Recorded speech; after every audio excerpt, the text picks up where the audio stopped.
I worked hard for 3 years, sponsoring 7 impoverished female students to go to college, but they deliberately framed me for drunken misconduct and took me to court. As a result, I was wrongfully imprisoned for a full 10 years, while they thrived and became the cream of the crop in the industry. But I also have to thank them. In prison, I met a master who had gone mad from practicing martial arts, and learned the extraordinary medical skill of reviving the dead and mending bones. Now, after being released from prison, I thought I could reunite with my family. But I found out that not long after I was imprisoned, a group of strangers took my family away. To find my mother and sister, I remembered the ancient dragon ring that my master gave me before he died. This dragon ring can hold a total of 9 golden needles. Each golden needle collected grants a special ability. By collecting 6 or more golden needles, I can use the Dragon Shrine's intelligence network to find my mother and sister. So I came alone to Dragon City because the 2nd and 3rd golden needles are in the hands of the newly rising tycoon, Mr. Mu, of the Mu family. Just then, I waved to stop a passing car. "Where to, young man?" The driver was very enthusiastic. When the driver at the Mu family estate heard my words, he paused for a moment and asked, "Sir, are you going to pay respects to Mr.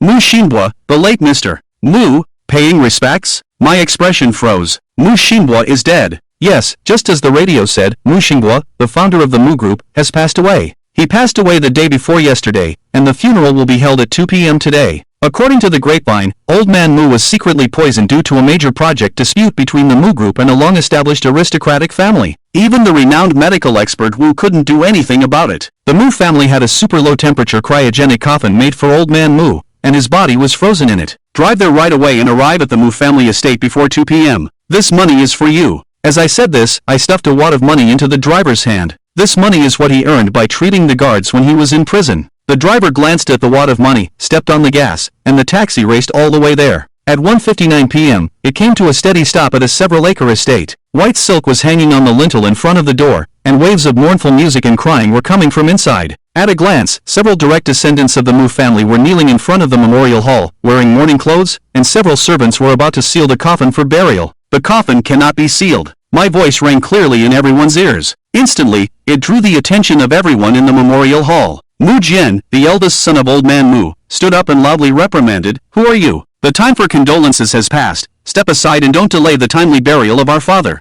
I'm not here to mourn. I'm here to collect the debt from Mu Xinhua. He can't die until he returns what I want." As soon as I said this, everyone present was shocked. The market value of the Mu Group is worth tens of billions. Mu Xinhua, and even the old master of the Mu family, is the founder of the Mu Group. How could he owe a debt to a young person? This kid is obviously sent by our enemies to cause trouble. Each and every one of the Mu family members showed anger towards me. "Someone, throw this bastard out and break his legs." At the command of the wooden sword man, some servants around immediately rushed towards me, each of them with a look of anger on their faces. I stood fearlessly in place. Those people hadn't reached me yet. I flicked a few coins from my hand, and suddenly those servants all fell to the ground. This scene left everyone in shock. By the time everyone reacted, I had already arrived at the coffin of Old Master Mu. He can't die before returning what I want. Then, I pulled out the only gold needle from the ring on my hand. Without hesitation, I inserted it into the heavenly pool point on Old Master Mu's forehead, while my other hand was on his chest. I began to rhythmically tap. "You scoundrel, how dare you disturb my father's body?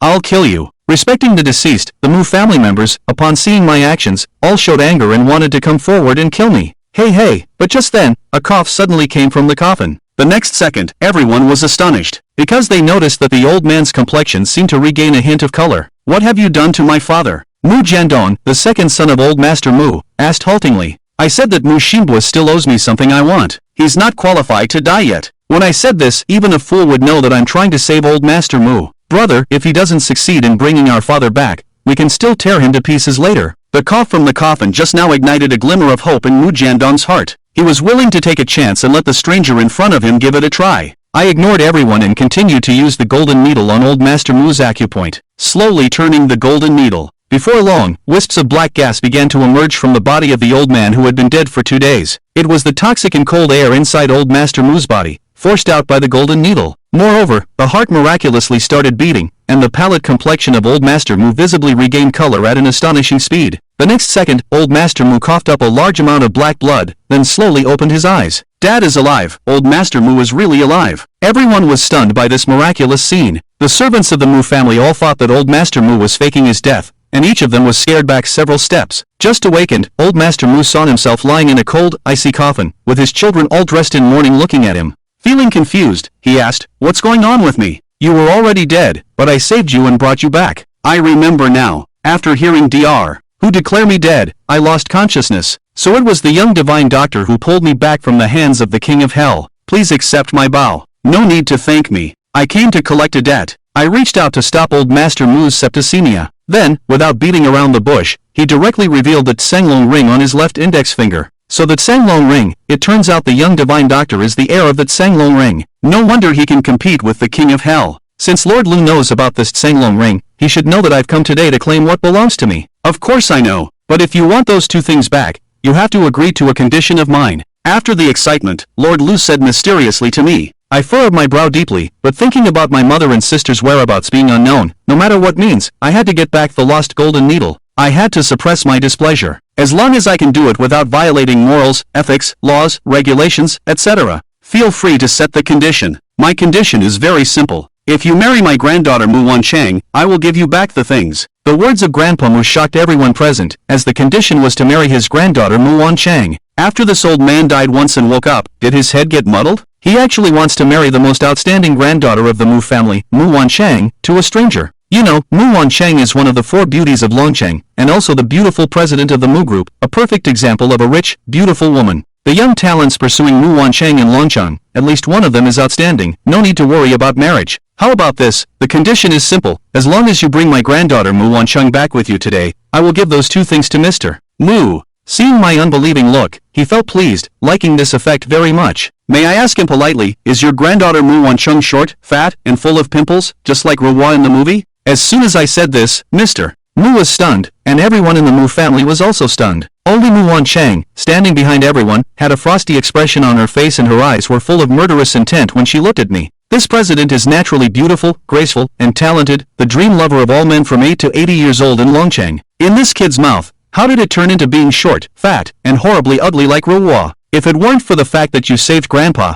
I would definitely beat you until your mother wouldn't recognize you. Grandpa Mu didn't bother to explain, and directly pulled his granddaughter Mu Wancheng, who was standing behind everyone, to the front. Young divine doctor, this is my granddaughter Mu Wancheng. Does she look as beautiful as a flower? You be the judge. When I saw the girl pushed in front of me by Grandpa Mu, my eyes nearly popped out. The girl in front of me is in her early 20s, clearly not wearing makeup, and her skin is fair and delicate like milk. She's a proper goddess. I became even more suspicious in my heart. Grandpa Mu pushed his granddaughter to me like throwing away trash. There's definitely something going on here. What do you think? Does my granddaughter catch your eye, young divine doctor? As long as you agree, she will be your wife in the future. As Grandpa Mu spoke, he took both of our hands and tried to put his granddaughter Mu Wancheng's hand into mine, making us hold hands. I won't marry. Seeing Grandpa's actions, Mu Wancheng and I instinctively pulled our hands back and refused in unison. After speaking, both of us were stunned. Neither of us expected that we would be so in sync. Dad, Warner and this young divine doctor don't even know each other's names, let alone understand each other. How can you make them get married? Even if they do get married, they won't be happy. I object to this marriage. What do you mean they don't know each other? After they register for marriage later, won't they know each other?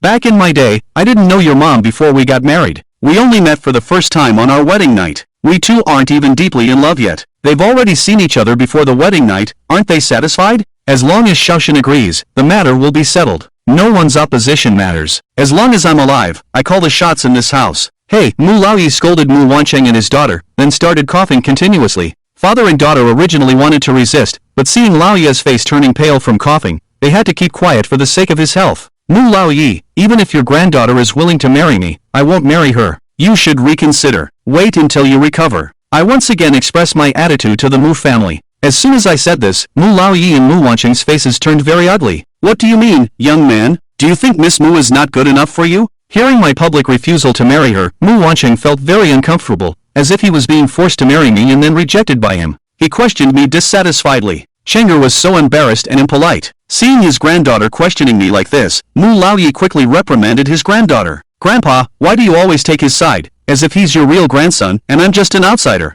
Lord Kumu completely ignored him, then looked at me again. How about this? I'll make a change to this condition. As long as you agree to marry my granddaughter for 3 months, after 3 months, if you feel that she is not suitable to be your wife, you can divorce. Isn't this acceptable? He believes in the beauty and abilities of his granddaughter. With just 3 months, the young divine doctor in front of him will surely accept his granddaughter. As for his granddaughter Mu Wancheng, whether she will be attracted to the young divine doctor in these 3 months and fall in love with him, he is not worried at all. As far as he knows, every heir of the Tsunlong realm practices the Jade Phoenix technique. Apart from its various miraculous effects, it also holds a special attraction for women. He has a golden needle engraved with the Jade seal. As long as the two get married, he will give the golden needle to the young divine doctor. After practicing, his attraction to the opposite sex will greatly increase. By then, even if they divorce, his granddaughter probably won't want to leave. Moreover, every heir of the Tsunlong realm can achieve great success. His granddaughter marrying an heir of the Tsunlong realm will bring immense benefits to both his granddaughter and the Mu family, without any harm.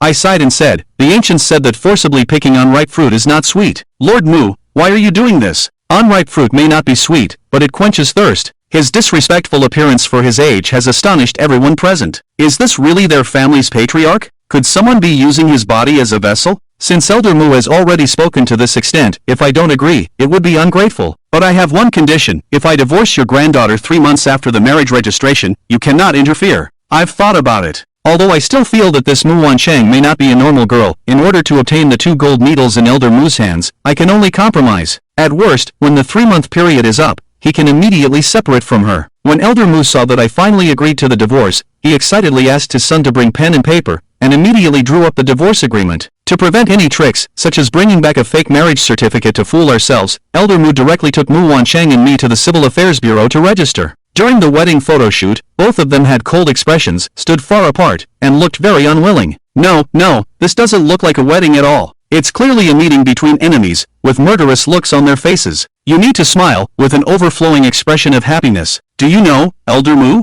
You don't look like someone who just came back to life. You're energetically directing everything around. The two of them took wedding photos. Mu Wancheng and I could only follow Elder Mu's wishes and awkwardly smiled at each other. But at that moment, Elder Mu, who was standing beside them, suddenly stumbled and bumped into his granddaughter, Mu Wancheng. Without any precautions, Mu Wancheng threw herself directly at me, and very skillfully, we ended up kissing each other. When our lips touched, it was as if we both got an electric shock, staring at each other with wide eyes, forgetting to separate. Good granddaughter, if this is just an accident, let the two of you come to your senses, Miss Mu. It was as if someone had installed a powerful spring between them, quickly pushing the two apart. Grandpa, do you think I would believe your words? Facing a stubborn grandpa, Mu Wancheng feels like she's going crazy. Ah, you two will be a couple in a moment. What's wrong with a kiss? Mu Laoyi, don't be shameless. You've gone too far. We haven't even obtained our marriage certificate yet. If you continue to mess around like this, we won't get married. Grandpa, if you keep causing trouble, we won't get married. This time, Mu Wancheng and I are on the same side, threatening him with puffed up cheeks.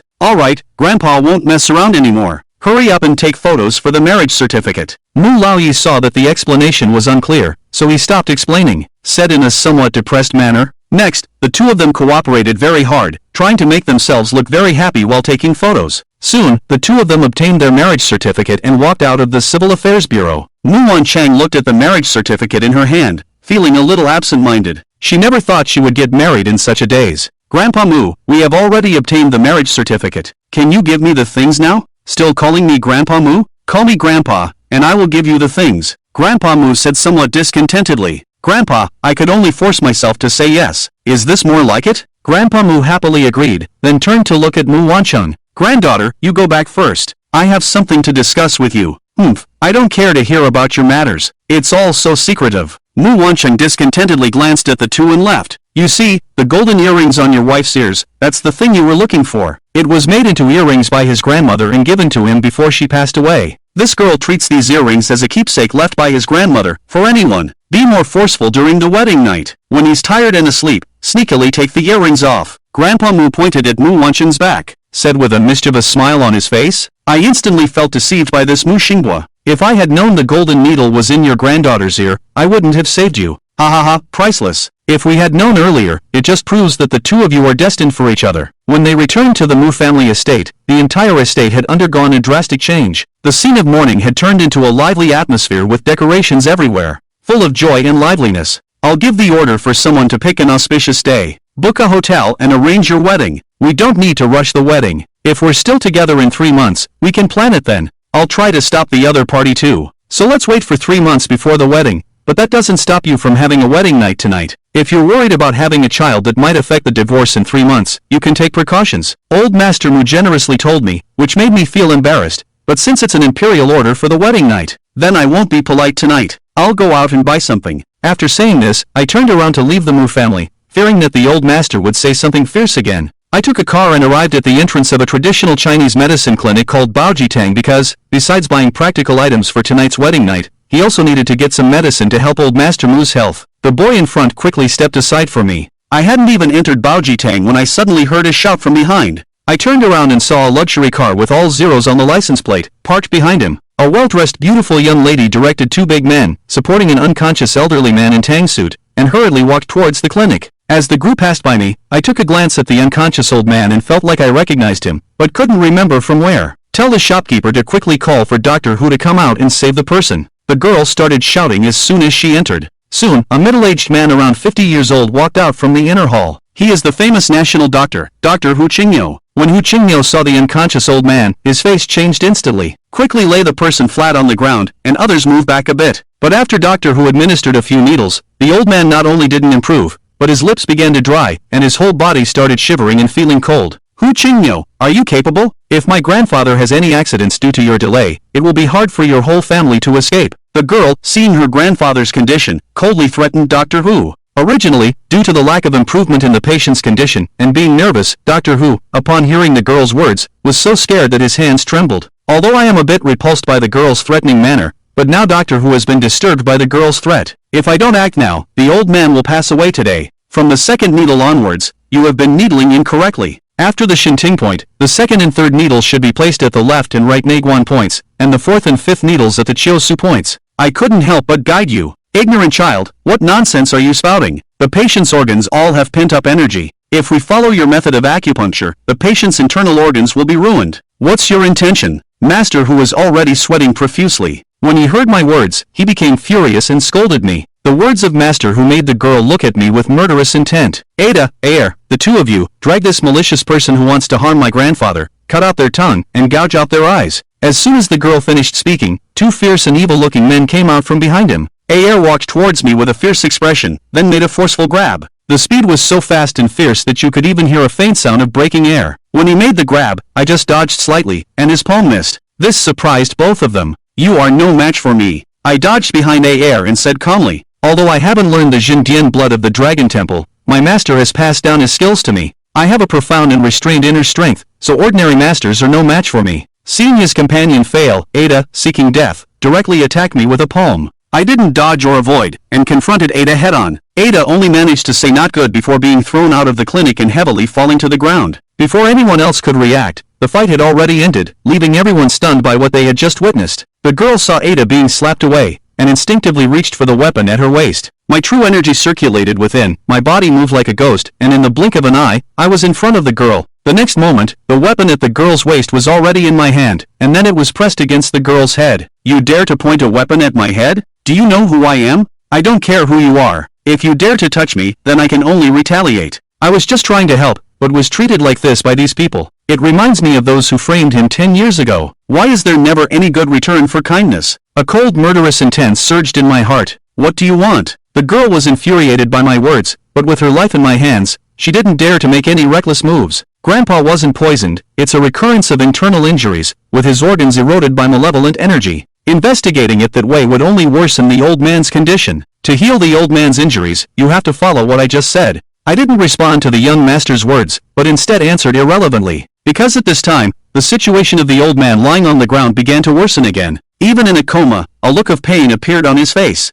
Seeing the old man's condition, Doctor Who didn't dare to delay any longer, and had to make the best of a bad job, immediately following my instructions. Sure enough, following my instructions, after the needle was removed, the old man's originally pained expression gradually eased, and before long, he woke up. Everyone breathed a sigh of relief. The girl didn't care about the weapon pointed at her head and rushed towards her grandfather. Thanks for the guidance, young friend. Otherwise, if something were to happen to Mr. Zhao in my care, I, Who, would be held accountable even if it costs my life. After stabilizing the old man's injuries, Doctor Who walked up to me and bowed deeply. Thank you, Doctor Who. You're too kind. Doctor Who, could you please prepare 2 doses of medicine for me according to this prescription? I need to bring it back for my elders. When it came time to pay, Doctor Who refused to accept payment for the medicine. I didn't insist and left with the medicine. After I left, the old man, supported by his granddaughter, came to Doctor Who. Upon learning that I had saved him, the old man looked surprised and then glanced at his granddaughter. The girl nodded at her grandfather. That jerk may have saved you, but he also injured Ada with a single blow and even pointed a weapon at my head. We're even, so there's no need to thank him. That young man injured Ada with a single blow, causing the old man to cry out in shock. Turning to look at the injured Ada, I found him with a pale face and a limp arm. I'm incompetent. I failed to protect Miss. Please, punish me, master. The old man was full of shock. Although Ada and Air Liang are not the strongest under his command, they were once capable of taking on 100 enemies on the battlefield. He, Zhao Wuji, is known as the war god of the northern frontier. Even at his peak, he wouldn't dare claim that he could incapacitate Ada with a single move. Where is that young man from Doctor Who? The old war god Zhao Wujie quickly turned to Doctor Who and asked. That young man left after getting the medicine. Doctor Who replied respectfully. Is there a way to find him after he's left? He didn't leave any contact information. It might be a bit difficult to find him. Doctor Who looked embarrassed. Grandpa, we have surveillance here. We can retrieve the footage and then put out a full-scale search for him. The girl, thinking that her war god grandfather was upset about Adai's injured hand, was furious and wanted to hold that jerk accountable. She immediately acted as an advisor to her grandfather. Injured Adai also shared the same thoughts as the girl and was almost moved to tears. Doctor Who had the same thoughts as the others, thinking that the old war god Zhao Wujie was going to make things difficult for him. Although he wanted to help me, who was indebted to him, he could only comply due to Zhao Wujie's prestigious background. Soon, Zhao Wujie saw my appearance on the surveillance. When he saw the dragon-hiding sword on my finger, he became so excited that he trembled all over. This is the successor of the dragon-hiding realm. No wonder he's so powerful. It seems that the other party was just teaching a lesson. Adai wasn't angry, otherwise that blow could have taken his life. After confirming that I was the successor of the dragon-hiding realm, Zhao Wujie involuntarily muttered to himself. He was able to achieve such high accomplishments in his life because when he was young, he received guidance from the 8th generation successor of the dragon-hiding realm. This allowed him to be invincible on the battlefield, achieving the illustrious reputation of the northern frontier war god, Zhao Wujie. Pass the order down. I want to have all the information about this person within 10 minutes. After receiving the order from the master, Air immediately took out a laptop from the car and started investigating my identity on the spot. Hu Shini on the side had a huge change in expression, feeling that he had implicated me, feeling deeply uneasy inside. Although that young man of Zhao Lao injured the subordinates, he also pulled you back from the brink of death. Ignorance is not a crime.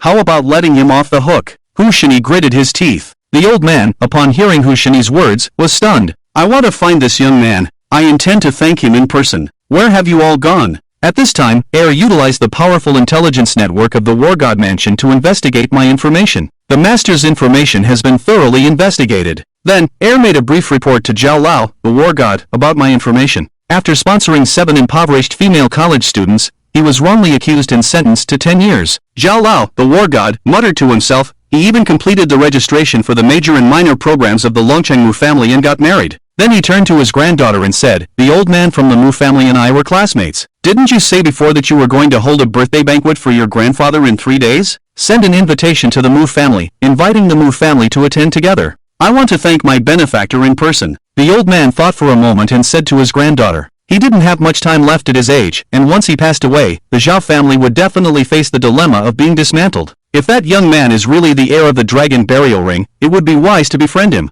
The forces that want to harm the Zhao family would have to consider the consequences. Throughout history, whether it was the unification of the Qing dynasty by the first emperor, the ascension of the great Zhou empress, or the entry of the Qing army into the capital, there were always the figures of the heirs of the dragon burial ring behind these major events. Alright, grandfather. I will have someone deliver the invitation to the Mu family. Zhao Min saw that her grandfather agreed to hold the birthday banquet, and a happy smile appeared on her face as she sweetly replied. Hu Shini, who was on the side, was shocked to hear the conversation between the grandfather and granddaughter. This was the legendary northern frontier war god, Zhao Wujin. Although he had retired from the battlefield many years ago, his influence had not diminished. The fact that he was organizing a birthday banquet specifically to thank that young man showed how much he valued him. Hu Shini, you should come and join in the fun too. Zhao, the old war god, noticed Hu Shini's expression and also extended an invitation to him. I am honored to receive Zhao's invitation. I will definitely arrive on time. Hu Shini respectfully said. Next, Hu Shini prepared some medicine to treat the old war god's internal injuries and let him take it back. Only then did the old war god leave the Chinese medicine clinic with his granddaughter. Grandfather, that bastard is just an arrogant person who knows a little bit of medical skills. Why do you value him so much and even hold a birthday banquet for him? After getting back into the car, the girl asked her grandfather with some confusion. Previously, she had wanted to hold a grand birthday celebration for her grandfather, but he had refused, citing a desire to avoid extravagance and waste. Now, her grandfather suddenly changed his mind, clearly using it as an excuse to invite that bastard. You foolish girl, when will you have some insight? Even during my peak, I couldn't defeat Ada with a single move. Do you think he is an ordinary person? The old war god Zhao Wujin asked kindly in response to his granddaughter Zhao Min. Does that mean, grandfather, you suspect that he is a disciple of those hermits? After being reminded by her grandfather, Zhao Min asked in disbelief. It's not just as simple as being a disciple of the hermits. Did you see the ring on his hand? I saw it when I was young. It should be the legendary dragon burial ring. What? Could it be that he is the 9th generation heir of the dragon burial ring? Zhao Min was completely shocked. She had heard her grandfather talk about it since she was a child. The reason her grandfather had achieved what he had today was entirely because he had the fortune to spend some time with the heir of the dragon burial ring when he was young. That heir had taught him a set of martial arts, which allowed him to achieve his current accomplishments and status. That heir of the dragon burial ring had even looked down on her grandfather's talent and refused to accept him as a disciple. If the other party was really the heir of the dragon burial ring, then her grandfather's actions would not be surprising at all. We will find out on the day of the birthday banquet. Go back and prepare. Invite all the influential people in Longqing to accompany us. I, your grandfather, will publicly clear Chen Pingin's name and vindicate him from the false accusations. Alright, let's go back. After the old man finished speaking, the driver started the car and left. When Chen Pingin returned to the Mu family, it was time for dinner. My good son-in-law is back. Let's prepare the meal. Seeing Chen Pingin enter, the old master ordered happily. Under the orders of the old master, the Mu family prepared a sumptuous dinner to entertain Chen Pingin, the new son-in-law. Although Mu Wansheng, Mu Wanjiao, and their parents were unhappy, the old master had just woken up and his body had not fully recovered yet. No one dared to oppose the old master at this time, so they treated it as a celebration of the old master's recovery. Halfway through dinner, Mu Wanjiao received a call from her best friend and hurriedly put down her chopsticks and went out. After dinner, Chen Pingin handed the medicine he had just bought to the Mu family and asked someone to boil it for the old master. Led by the servant Wu Ma, they arrived in front of a room. Young master, you will live in this room from now on, Wu Ma said, opening the door and handing the key to Chen Pingin before leaving. Curiously, Chen Pingin walked in and was greeted by a faint fragrance, which was refreshing. It was a room of about 30 square meters, decorated in light pink, with a large bathroom and various branded cosmetics on the dressing table. On the snow-white bed, there was a doll as tall as a person and a pair of red double happiness stickers on the headboard. It was clear that this was Mu Wansheng's boudoir. Surprisingly, the old master arranged for him to live in Mu Wansheng's room. But thinking about how the old master forced him to marry his granddaughter, it was not surprising that he was placed in Mu Wansheng's room. Mu Wansheng hadn't returned yet, and Chen Pingin didn't hesitate. He casually took a towel and went into the bathroom to take a hot shower. Since he had no intention of being married to Mu Wansheng for long, he planned to divorce her after 3 months, so Chen Pingin didn't need to worry about his appearance. After coming out of the bathroom, he habitually put on a pair of boxers and threw the doll, as tall as a person, onto the sofa before lying down on Mu Wansheng's snow-white bed, which emitted a refreshing fragrance. It had been a long time since he had slept on such a comfortable bed, and it was also fragrant. Chen Pingin quickly fell asleep. After an unknown amount of time, Mu Wansheng, exhausted, finally returned. She pushed open the door to the room and walked towards her comfortable, snow-white bed without even turning on the lights. She kicked off her shoes and collapsed onto the bed without even taking off her stockings. She habitually turned over to hug her large doll. Ha! Why is it so smooth? Where is the doll's fur? Why does my doll have a heartbeat and warmth? Could it be that my doll has come to life? Mu Wansheng muttered to herself, feeling that something was not right. Suddenly, she seemed to remember something and immediately turned on the bedside lamp. Ah! The next second, Mu Wansheng screamed. She found that her doll was gone, and the person she was hugging was actually a man wearing only boxers, with bare arms. Chapter 8, Obtaining the Golden Needle. In this silent night, Mu Wansheng's scream was extremely piercing. Chen Pingin, who had already been awakened by Mu Wansheng's movements, immediately covered her mouth. Mu Wansheng, with her mouth covered, could only make muffled sounds. Chen Pingin immediately noticed the pair of gold earrings on Mu Wansheng's ears. He flipped Mu Wansheng over, pressed her down, and used both hands to remove her earrings. Mu Wansheng's actions reminded her of the information her best friend had given her. After separating from Chen Pingin at the Civil Affairs Bureau, she went to find her best friend, Qin Shiyu, and vented about her experiences today. Her best friend was shocked, feeling like she was hearing a fantasy. Not only did her grandfather, who had been dead for 2 or 3 days, come back to life, but he also forced his granddaughter to marry a stranger? This was too absurd. If Mu Wansheng hadn't shown her the marriage certificate, Qin Shiyu would never have believed such a ridiculous thing. Qin Shiyu was curious about Chen Pingin and immediately used her hacking skills to investigate his information. The investigation results shocked her. The person who married her best friend was actually a human demon who had violated 7 female college students. Qin Shiyu immediately called Mu Wansheng, who was still having dinner, and presented all the information about Chen Pingin, from his childhood to before he entered prison. After reading the information, Mu Wansheng was also shocked. She discussed with her best friend until midnight before returning home. Because her grandfather had just died and come back to life today, she didn't dare to disturb him in the middle of the night and planned to give him the information tomorrow to let him drive away this demon. But before dawn, she had already fallen into the hands of this human demon. Thinking of the horror, Mu Wancheng struggled hard. Chen Pingyan was taking off the earrings from Mu Wancheng's ears when she suddenly struggled like crazy. Chen Pingyan accidentally pulled Mu Wancheng's ear, causing it to bleed. Mu Wancheng was in so much pain that tears almost fell. It hurts. You demon, let go of me. You made me bleed. Mu Wancheng angrily scolded Chen Pingyan. Chen Pingyan heard someone coming outside the door and immediately covered Mu Wancheng's mouth. Mu Wancheng's scream just now alarmed the entire Mu family estate. Mu Wancheng's parents were still awake, discussing their daughter's situation in their room. When they heard the scream, they thought Chen Pingyan was forcing their daughter and rushed over to teach him a lesson. The child is in the bridal chamber. What are you two doing here? Just as Mu Jiannan and his wife were about to break in to save their daughter, the voice of Grandpa Mu sounded behind them, startling them. Dad, didn't you hear Wan Er's scream just now?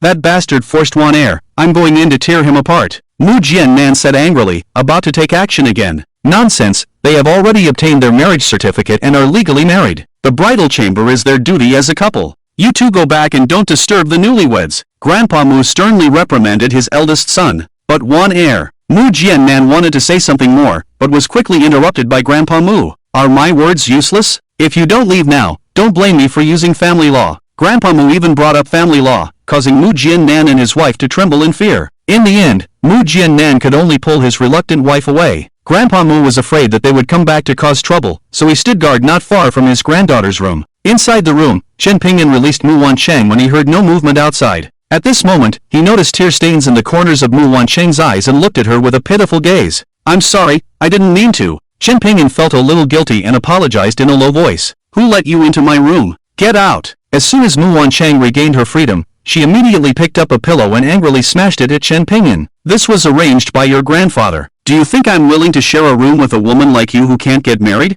Mu Wancheng's pillow had no attacking power against Chen Pingyan, who confidently said. After speaking, he got off Mu Wancheng's bed and lay down on the sofa. Stop! Give me back my earrings! As soon as Chen Pingyan got off the bed, Mu Wancheng's cold voice came from behind him. I didn't take your earrings. Chen Pingyan answered without blushing or skipping a beat, then walked to the sofa and lay down. I don't believe you. You clearly pulled off my earring and made my ear bleed. If you don't return my earring, I'll call the police and have you arrested and put in jail for a few years. Mu Wancheng didn't believe Chen Pingyan's words at all and threatened directly. This was a precious heirloom left by her grandmother and was very valuable to her. Mu Wancheng's words gave Chen Pingyan a headache. This golden needle was originally an item of his sect, and he had to get it back in order to find his mother and younger sister. But he also knew that reasoning with a woman was impossible. He could only deny it to the death and say, I really didn't take your earring. Chen Pingyan pretended to be calm. He planned to go to a gold shop tomorrow and have someone make an identical pair of earrings to fool the other party. I don't believe it. I'm going to search your body.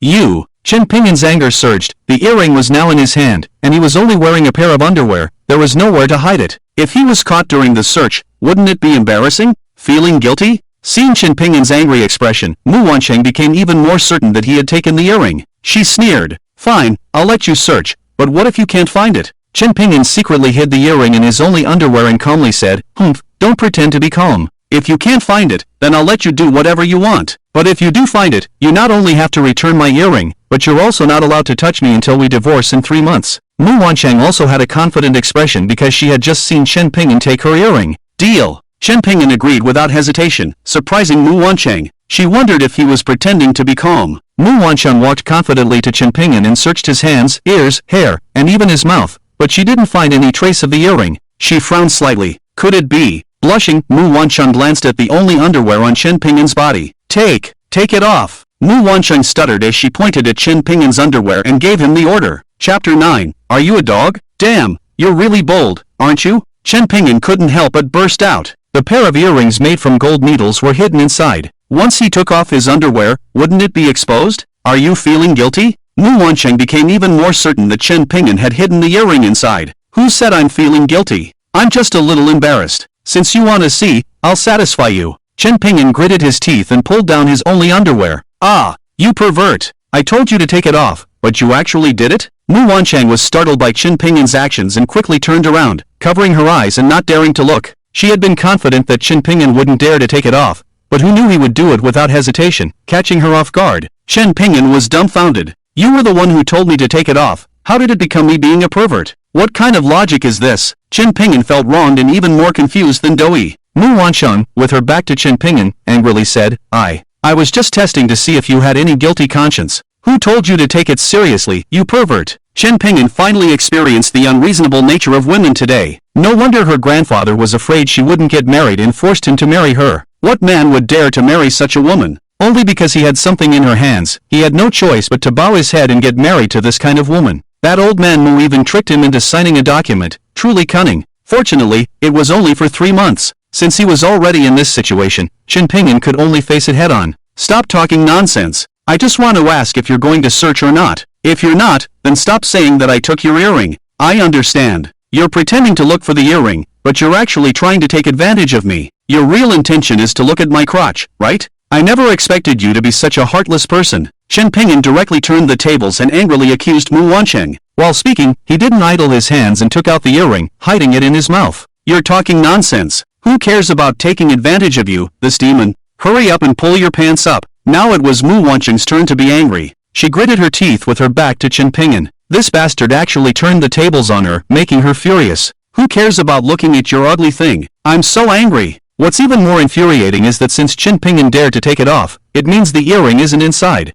In other words, she lost. Mu Wansheng stomped her feet in anger and walked back to the bedside, pretending to be calm as she searched. Seeing Mu Wansheng's frustrated expression, Chen Ping'an felt a sense of satisfaction, but he knew he had to play the whole act. With this in mind, Chen Ping'an walked towards Mu Wansheng with a mischievous smile. What do you want? Don't come any closer. Mu Wansheng, who was searching for earrings on the bed, noticed Chen Ping'an approaching and sat down in panic, asking anxiously, You said earlier if I couldn't find the earrings on me, then you would do whatever you wanted. So, what do you want to do? Chen Ping'an looked at Mu Wansheng's beautiful face, resembling a big bad wolf, and said, Don't mess around, or I'll scream for help. Mu Wansheng panicked, sitting on the bed and continuously warning Chen Ping'an, We're already married legally, and your grandfather wants us to do something. As long as your grandfather is alive, no matter how loud you scream, it won't make a difference. Chen Ping'an smirked and leaned down, lifting Mu Wansheng's small and cute chin with his hand. At this moment, Mu Wansheng was wearing a casual outfit, a white women's t-shirt on the upper body with a cartoon pattern on the chest, very cute. The lower body was tight jeans, outlining her perfect figure, coupled with her stunning face, making people's hearts skip a beat. Unfortunately, this woman had issues, otherwise, having such a beauty as a wife would be a great fortune for any man. Chen Ping'an's words plunged Mu Wansheng into despair, and she couldn't help but shed 2 lines of tears. Don't try this with me, a woman's tears are useless to me. Alright, I won't touch you, just stop crying. Chen Ping'an first frightened Mu Wansheng, but it had no effect. Instead, it scared her even more, and tears flowed like a bursting flood. Chen Ping'an could take advantage of this opportunity to end their entanglement tonight. However, just as he was about to retract his hand, Mu Wansheng bit down on his thumb. Ah, are you a dog? Chen Ping'an's hand was bitten and bleeding, causing his face to slightly change color from the pain. You promise me 3 conditions, and I'll let you go. Mu Wansheng, with her mouth still biting Chen Ping'an's hand, said unclearly. Chen Ping'an didn't know how she managed to bite and still speak. If he didn't agree, his thumb might be bitten off, so Chen Ping'an had no choice but to nod and agree. Mu Wansheng finally let go of her bite. Chen Ping'an immediately took a few steps back, away from Mu Wansheng who had bitten him. My first condition is that you are not allowed on my bed anymore. Second, you are not allowed to touch me. Third, after 3 months, you cannot find any excuse to refuse a divorce. If you can't fulfill these 3 conditions, I will bite you and bite off everything I can. Mu Wansheng wiped away her tears and stated her 3 conditions, warning Chen Ping'an, and her gaze intentionally or unintentionally glanced at Jun San's underwear, clearly conveying a warning. Who would want to touch a woman like you? I agree to all 3 conditions. I'm going to sleep now, don't disturb me anymore. Chen Ping'an noticed Mu Wansheng's gaze towards his underwear, and he was so scared that he trembled. Without thinking, he agreed to her demands and walked to the sofa, lying down while still holding his bleeding thumb. Mu Wansheng couldn't believe that Chen Ping'an agreed to her conditions so readily, leaving her somewhat stunned. It wasn't until Chen Ping'an lay down on the sofa and she heard him groaning in pain that she slightly smiled. You think I can't handle you? She muttered to herself triumphantly, then quickly wrapped herself tightly in the blanket, leaving only her head exposed. It wasn't until she heard Chen Ping'an snoring that she fell into a deep sleep, unable to resist her drowsiness. After Mu Wansheng fell asleep, Chen Ping'an, who had already started snoring, suddenly opened his eyes. He got up quietly and walked towards the bathroom, locking the door from the inside. He took out the earrings from his mouth, then smeared some fresh blood from his injured thumb onto the earrings. The earrings suddenly emitted a strong golden light, and several lines of words were projected onto the wall. This was the second layer of the wind control formula and the password for the Zhang Longhall's safe deposit box in the bank. Mu Wancheng was already on high alert because there was a man in the room, so she was sleeping lightly. She was soon awakened by the golden light shining from the bathroom glass door. Chapter 10, The Most Honored Customer. Is this a ghost? Mu Wancheng rubbed her eyes subconsciously and looked again, only to find that the golden light had disappeared. There was only the light in the bathroom, and Mu Wancheng thought she was seeing things. Not long after, Chen Pingyan came out of the bathroom, and Mu Wancheng immediately pretended to be asleep. Chen Pingyan didn't expose her and went back to sleep on the sofa. That's how their first night passed. Mu Wancheng woke up at 7 o'clock in the morning and went to find her grandfather. At 8:30, Chen Pingyan stretched and got up, washed up, and left the Mu family. He had two important things to do today: receive the immense wealth stored in the Zhang Longhol's bank and return the 2 gold earrings he had replicated to Mu Wancheng. After having breakfast at a roadside stall, Chen Pingyan took a car to the Rueshi Bank's Dragon City branch. Rueshi Bank positioned itself as a high-end bank serving global billionaires. 1/10 of the immense wealth of the Zhang Longhol was stored in the bank's safe deposit box. When Chen Pingyan arrived at Rueshi Bank, there were more than 10 people queuing to do business in the bank hall. Chen Pingyan immediately attracted everyone's attention. The men who came to Rueshi Bank to do business were all dressed in suits, while Chen Pingyan was wearing the same clothes he wore 5 years ago when he went to prison. Not only did it look outdated, but it had also faded and turned white after being washed, making him stand out from the others in the bank hall. In the eyes of the crowd, Chen Pingyan, dressed like this, was either a poor beggar or a country bumpkin. People either looked at him with disdain or mocked him, keeping their distance from him as if they were afraid of being infected by his poverty. Hey, country bumpkin, do you know what kind of bank this is? This is Rueshi International Bank, only accepting large transactions. If you want to withdraw money, go to another small bank. We don't serve country folks here. A young woman covered her mouth and nose and kindly reminded Chen Pingyan. Thank you for your reminder. I am here to withdraw a large sum of money. Chen Pingyan politely replied. Ha ha, is this country bumpkin talking about 100 yuan as a large sum of money? The crowd laughed at Chen Pingyan's words, treating his mention of a large sum of money as a joke. Chen Pingyan had become accustomed to this mockery and cold words over the years, showing no emotion on his face. He waited in line for over half an hour before it was his turn. Is it you? The beautiful teller who received Chen Pingyan exclaimed when she saw him. She was Qin Shiyu, Mu Wancheng's best friend, who had been assigned to Rueshi Bank for training last month. Yesterday, when she helped Mu Wancheng investigate Chen Pingyan's information, she had seen his photo and was deeply impressed by his appearance. Now, seeing Chen Pingyan in front of her, she couldn't help but exclaim, "Do you know me?" Chen Pingyan looked at the woman in front of him, who looked just as beautiful as Mu Wancheng, and even more intellectual in her bank uniform. He asked in surprise, "I am Mu Wancheng's best friend. She showed me your photo yesterday. May I ask what business you want to transact?" Let me remind you, we are a high-end international bank. We only handle transactions of 1 billion or more. If it's a small transaction of a few hundred or a few thousand yuan, please go to another bank. Qin Shiyu said with disdain to Chen Pingyan. This bastard targeted his own best friend, Mu Wancheng, as soon as he was released from prison. He even used dark magic to control Wancheng's grandfather and force Wancheng to marry him, wanting to gain both wealth and a wife. In order to make things difficult for Chen Pingyan, she deliberately said that their bank only handles transactions of over 1 billion. Sure enough, after hearing Qin Shiyu's words, Chen Pingyan was stunned. Isn't it possible for Rueshi International Bank to handle transactions below 1 million? When did it become 1 billion? Chen Pingyan asked with a puzzled expression. He had already checked online on his way here, and Rueshi International Bank only handles large transactions of over 1 million. There is no rule that transactions below 1 billion cannot be processed. I said transactions below 1 billion cannot be processed. Why are you asking so many questions? You act as if you have 1 million. If you don't have money, get out and don't hinder others from doing their transactions. Qin Shiyu deliberately said, not in a good mood, to Chen Pingyan. Fine, since only transactions above 1 billion can be processed, then give me 1 billion in cash. Chen Pingyan said helplessly. His master had told him before that although the money in Rueshi International Bank was only 1/10, this 1/10 was still worth hundreds of billions. He originally only wanted to withdraw around 1 million, but after hearing Qin Shiyu's words, he had no choice but to withdraw 1 billion. You want to withdraw 1 billion? Where's your card? Qin Shiyu looked at Chen Pingyan in surprise.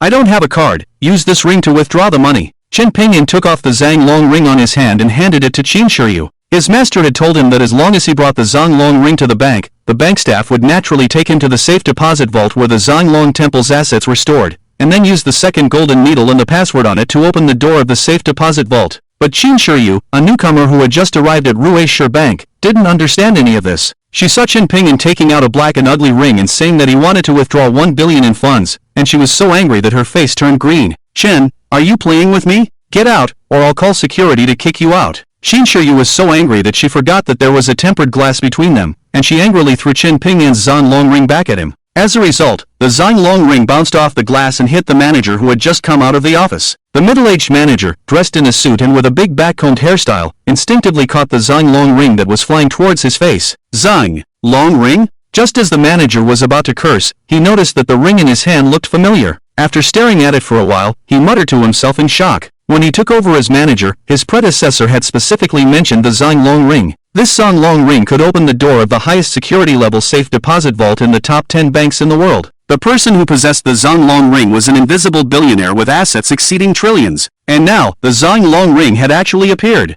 Whose ring is this? The manager asked the tellers excitedly. Manager, this ring belongs to him. This bastard actually came here causing trouble, saying that he wants to withdraw 1 billion in cash using this broken ring. I'm going to call security to kick him out. Qin Shiyu pointed at Chen Pingyan and said angrily to the manager, then picked up the phone to call security to kick Chen Pingyan out. You bastard, this is our bank's most esteemed customer, and you dare to be so rude. I'll deal with you later. After the manager finished speaking, he hurriedly ran out to receive Chen Pingyan. This scene left Qin Shiyu confused. The most esteemed customer? Chapter 11, The Assets of the Zhang Temple. Sir, please follow me. The manager came to Chen Pingyan and humbly invited him into his office. This scene not only shocked Qin Shiyu and the other staff members, but also all the customers in the hall. To know that Ruishur International Bank has received too many wealthy clients, which has made the bank's employees extremely arrogant. Many people in line have handled transactions of more than 10 million, but have never been personally received by the manager. Who is this country bumpkin that can make the manager personally come out to receive him? The manager has no idea how much psychological impact his actions have on others. After inviting Chen Pingyan into the office, he immediately took out the best tea to make tea for Chen Pingyan.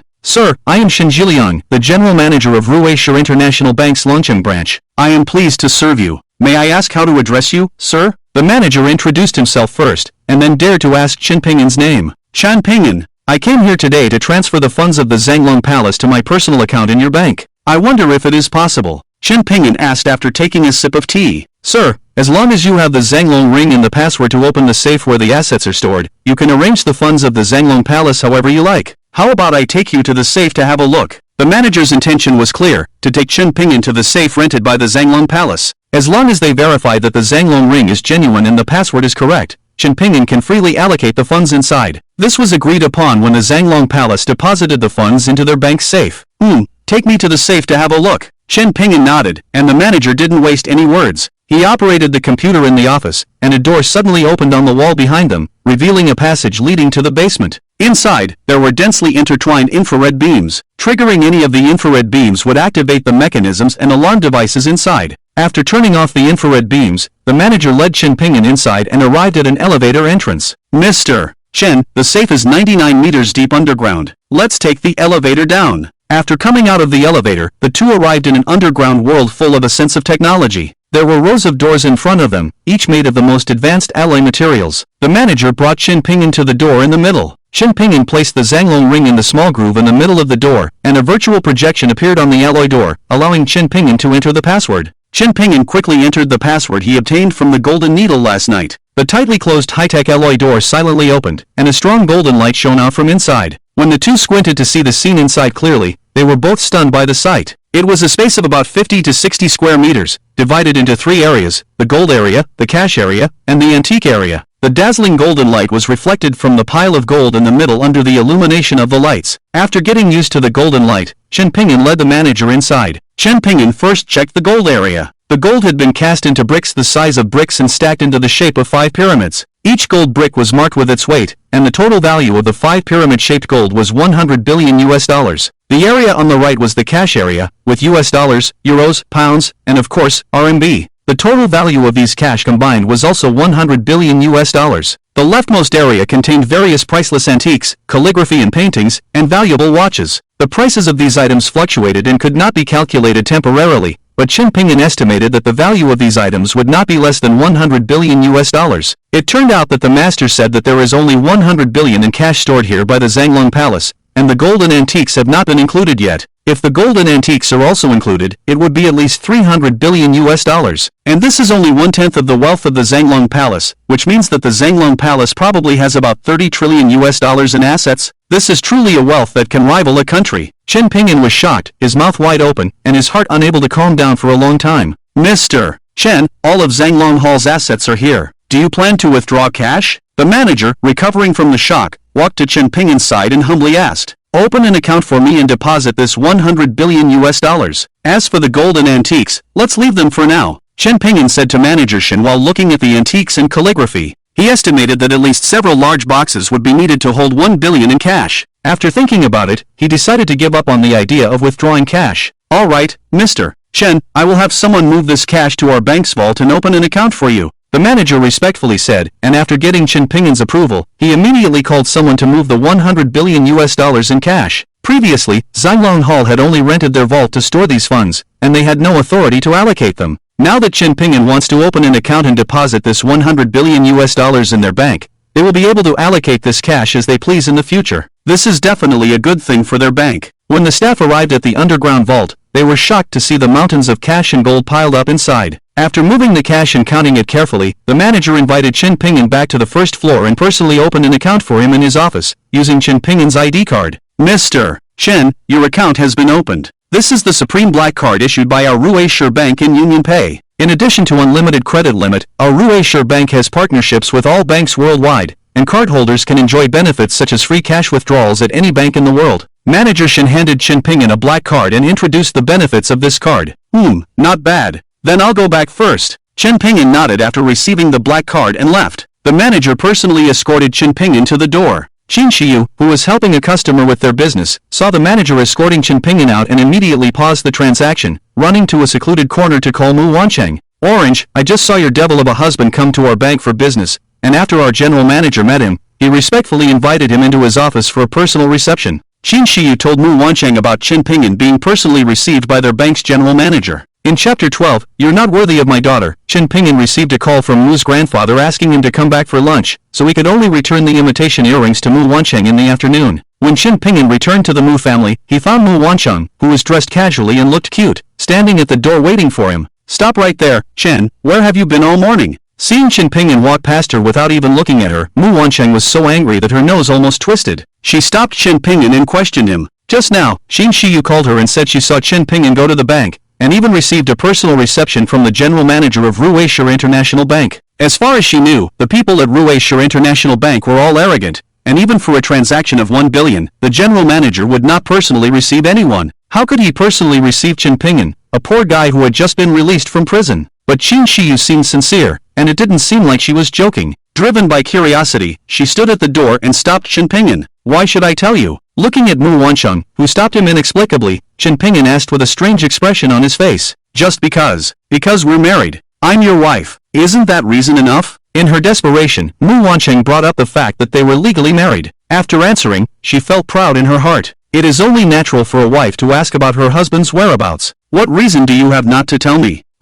We are just a couple in name only. If you want to know my whereabouts, after we consummate our marriage tonight, I will tell you. How about that?" Chen Pingin counterattacked Mu Wancheng. Mu Wancheng was completely speechless after being counterattacked by Chen Pingin, but she stubbornly opened her arms and refused to let Chen Pingin pass. At this moment, Wu Mama walked towards them and said to Chen Pingin, "Young master, the eldest young master instructed you to go to his study after you come back." Wu Mama finished speaking and turned around to lead the way. Now Mu Wancheng could only unwillingly step aside. Chen Pingin grinned at Mu Wancheng, wearing a victorious smile, and left. Seeing Chen Pingin's smug smile, Mu Wancheng became angry, but she was helpless and could only stomp her feet in place. Soon, Wu Mama brought Chen Pingin to a simple and spacious study. Mu Jiannan, with a gloomy face, stood by the window with his back to the door, looking outside. As soon as Chen Pingin entered the study, Wu Mama closed the study door from the outside. "I wonder what my father-in-law wants to see me for?" Chen Pingin took the initiative to ask. Chen Pingin, 8 years ago, you worked at the Jiangzhou People's Hospital as a chief physician, earning a monthly salary of 30,000 yuan. However, you donated 2/3 of your income every month to support impoverished students. You even appeared on TV and in newspapers, becoming a great philanthropist in everyone's eyes. But 5 years ago, it was exposed that you committed crimes against 7 female college students whom you were supporting. You were sentenced to 10 years in prison, your medical license was revoked, and your fiancé broke up with you. Due to your good behavior in prison, you were released early the day before yesterday. I wonder if there is anything missing from this information. Mu Jiannan turned around and coldly recounted Chen Pingin's past. That's right, you've investigated thoroughly. I don't know what Mr. Mu wants to express? Chen Pingin calmly nodded and admitted, without explaining the fact that he was wrongly imprisoned. He even changed his address from father-in-law to Mr. Mu. Since they didn't give him a good face, why should he try to please them? After all, they were just a couple in name only for 3 months. I am grateful for saving my father, and you can name your price. But my daughter is not worthy of a demon like you who has been to prison. I don't know what method you used to make my father obedient to you, but I advise you not to have any delusions about my daughter. You can't bear the anger of our Mu family. Mu Jiannan, seeing that Qin Pinyin did not deny the information he found, placed a blank check on the table and pushed it towards Qin Pinyin. He allowed Qin Pinyin to fill in the amount and issued a stern warning. I have no feelings for your daughter at all. It was your father who forced me to marry her. After 3 months, when the agreement between me and your father expires, I will naturally divorce her and leave. Qin Pinyin reiterated his position. If Mr. Mu has nothing else, I will leave. After saying that, Qin Pinyin was about to turn around and leave. After eating, he still had to go to a jewelry store in the afternoon to make a pair of gold earrings for Mu Wancheng. He didn't have time to be entangled in these boring matters with Mu Jiannan. Stop! You used witchcraft to control my father, making him obedient to you. You pretended to be forced to marry my daughter for 3 months. During these 3 months, you will impregnate my daughter, and when there is a child, she will not agree to divorce you. Then you will benefit both financially and personally. I, Mu, have eaten more salt than you have eaten rice. Do you think I can't see through your tricks? If you know what's good for you, take the money and leave quickly. Otherwise, don't blame me for being rude to you. At that time, you won't get a single penny of benefit. Mu Jiannan thought he had seen through Qin Pingin's conspiracy and stopped him at the door, coldly exposing Qin Pingin's plot. Puchi! Qin Pinyin was left speechless by the other party's words. He had now inherited the trillions of dollars in assets from the funeral hall, and there were also $100 billion in his black card. In his eyes, the Mu family's assets were really not worth much. Moreover, if he was so greedy for money and willing to do anything for it, he wouldn't have donated most of his income to charity and supported impoverished students. His selfless dedication had only resulted in heartless betrayal, which made him see the true nature of the world and made him become disillusioned with women. If I asked for all of the Mu family's assets, would you give them to me? Qin Pinyin knew that he couldn't reason with someone who was so self-righteous, so he had to find another way to shut the other person up. You're asking for death. Mu Jiannan was furious. His eyes revealed a strong killing intent towards Qin Pinyin. Last night, he had ordered an investigation into Qin Pingin's background, and this morning he received the results. After looking at Qin Pingin's previous information, he, like everyone else, believed that Qin Pinyin was a demon in human form. This demon was released from prison and came to their Mu family, surely because of the fame of his daughter, Longqing's 4 beauties, and he had set his sights on her. Now, listening to Qin Pingin's words, it seemed that his target was not only his daughter, Mu Wancheng, but also the entire Mu family. Chapter 13, in fact, I'm already married. If you can't bear it, then don't act tough in front of me, Qin Pinyin said, ignoring his temporary father-in-law's incessant rambling, and left the study. During lunch, everyone in the Mu family was present, except for the angry father-in-law still in the study. My good son-in-law, come, sit next to your wife. I had someone make a pot of 10 complete nourishing soup for you too. It simmered all morning, absolutely nourishing for the kidneys and invigorating for the qi. Seeing Qin Pinyin arrive, old Master Mu seated him next to Mu Wancheng. Last night, when he heard his granddaughter crying out in pain and bleeding, he thought the two of them had consummated their marriage, so he specially had someone make a pot of 10 complete nourishing soup for them. Qin Pinyin directly gulped down a bowl of the soup, a treatment he never received in prison. Mu Wancheng couldn't explain what happened last night in front of so many people, so she could only blush and drink her bowl of 10 complete nourishing soup. After finishing a bowl of 10 complete nourishing soup, Mu Wancheng almost had a nosebleed from being overly nourished. Not bad, how about another bowl for you? Old Master Mu's words frightened Mu Wancheng, as the previous bowl almost made her have a nosebleed, let alone another one. No need, grandfather, I'm already full. If there's nothing else, I'll go to the company. Mu Wancheng was scared and immediately found an excuse to leave. Stop, there's still your father's business at the company. Your task for these few days is to accompany Pinyin and go out together, cultivate your relationship, and also let him familiarize himself with our Longqing. Seeing his granddaughter trying to escape, old Master Mu quickly stopped her and assigned her a task. Grandfather, Mu Wancheng was about to resist, but her mother, who was sitting next to her, held her back and shook her head at her. Old Master Mu's health hadn't fully recovered yet, and they didn't dare to make him unhappy. Understood, I'll go get the car and take him out for a drive, is that okay? Mu Wancheng stomped her foot and left the dining room after speaking. Shiyu, my grandfather is forcing me to go shopping with that demon. Please give me some advice. After leaving the dining room, Mu Wancheng immediately called her best friend for help. My lady, isn't it simple? That Lin Xiaofeng who has been pursuing you relentlessly before is the provincial Sanda champion. We can use his help to teach Qin Pinyin a lesson and force him to reveal his relationship with our bank's general manager. Qin Siyu's words made Mu Wancheng's eyes light up. This idea is good. Help me make an appointment with Lin Xiaofeng. We will meet at the boxing gym later and tell him that I have someone here who wants to challenge him. Mu Wancheng said with a mischievous smile to her best friend. You bullied me last night because you were stronger. Let's see how I deal with you today. Mu Wancheng, with an expectant mood, drove her Lamborghini out of the garage. Under the smiling gaze of Mr. Mu Wancheng drove the Lamborghini and left the Mu family with Chen Pingyan. Half an hour later, the car stopped at the entrance of a boxing club. "What are we doing here?" Chen Pingyan asked with a puzzled expression. "I will introduce you to some friends here. They have arranged to meet here. You wait here after getting off the car, and I will go pick up my best friend." "Okay." Chen Pingyan didn't say anything and followed Mu Wancheng's arrangement. After getting off the car, Mu Wancheng drove away. Chen Pingyan looked around and found a large jewelry store next to the boxing club. He was planning to have a pair of earrings made as a gift for Mu Wancheng, so he walked into the adjacent jewelry store. Half an hour later, he walked out of the jewelry store. The craftsmanship of the goldsmith in this jewelry store was excellent. Even Chen Pingyan could hardly tell if the earrings were real or fake, and Mu Wancheng would definitely not be able to tell.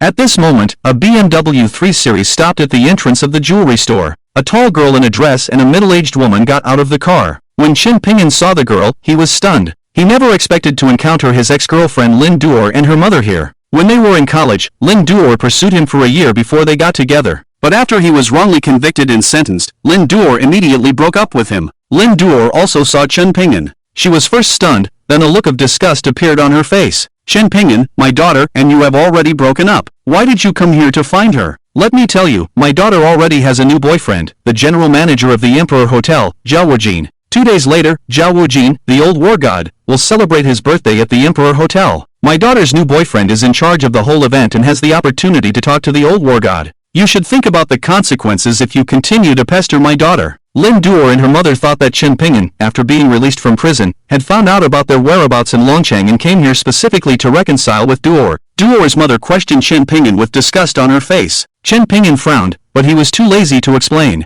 He directly raised the pair of gold earrings in his hand and said, "Actually, I'm already married. I came here today to buy gold earrings for my wife." "But, if I'm not mistaken, you just got out of prison recently. Which ugly creature would choose to marry a scum like you who just got out of prison? Did you get married to a female prisoner in jail?" Lin Duor laughed directly at Chen Pingyan's words and sarcastically asked. "This scum came out of prison and bought the gold earrings she liked. He said he didn't come to reconcile with her. She would never believe it even if she was beaten to death. Mom, let's go in and choose the jewelry to wear for the old war god's birthday banquet tomorrow. My fiancé is in charge of the event, and I can't let him lose face," Lin Duor said to Chen Pingyan with disgust, not giving him a chance to explain. At this moment, a Lamborghini and a Ferrari stopped beside them, instantly attracting the attention of Lin Duor and her mother. Mu Wancheng and her best friend Qin Siyu got out of the Lamborghini. "Mom, look, isn't that Mu Wancheng and Qin Siyu, 2 of the 4 beauties of Longcheng? I didn't expect to meet them here, the 2 beauties," Lin Duor exclaimed when she saw Mu Wancheng and her best friend Qin Siyu getting out of the car. What shocked them even more was that after Mu Wancheng got out of the car, she walked towards them and then held Chen Pingyan's hand, walking towards the Ferrari. "Lin Xiao, let me introduce you.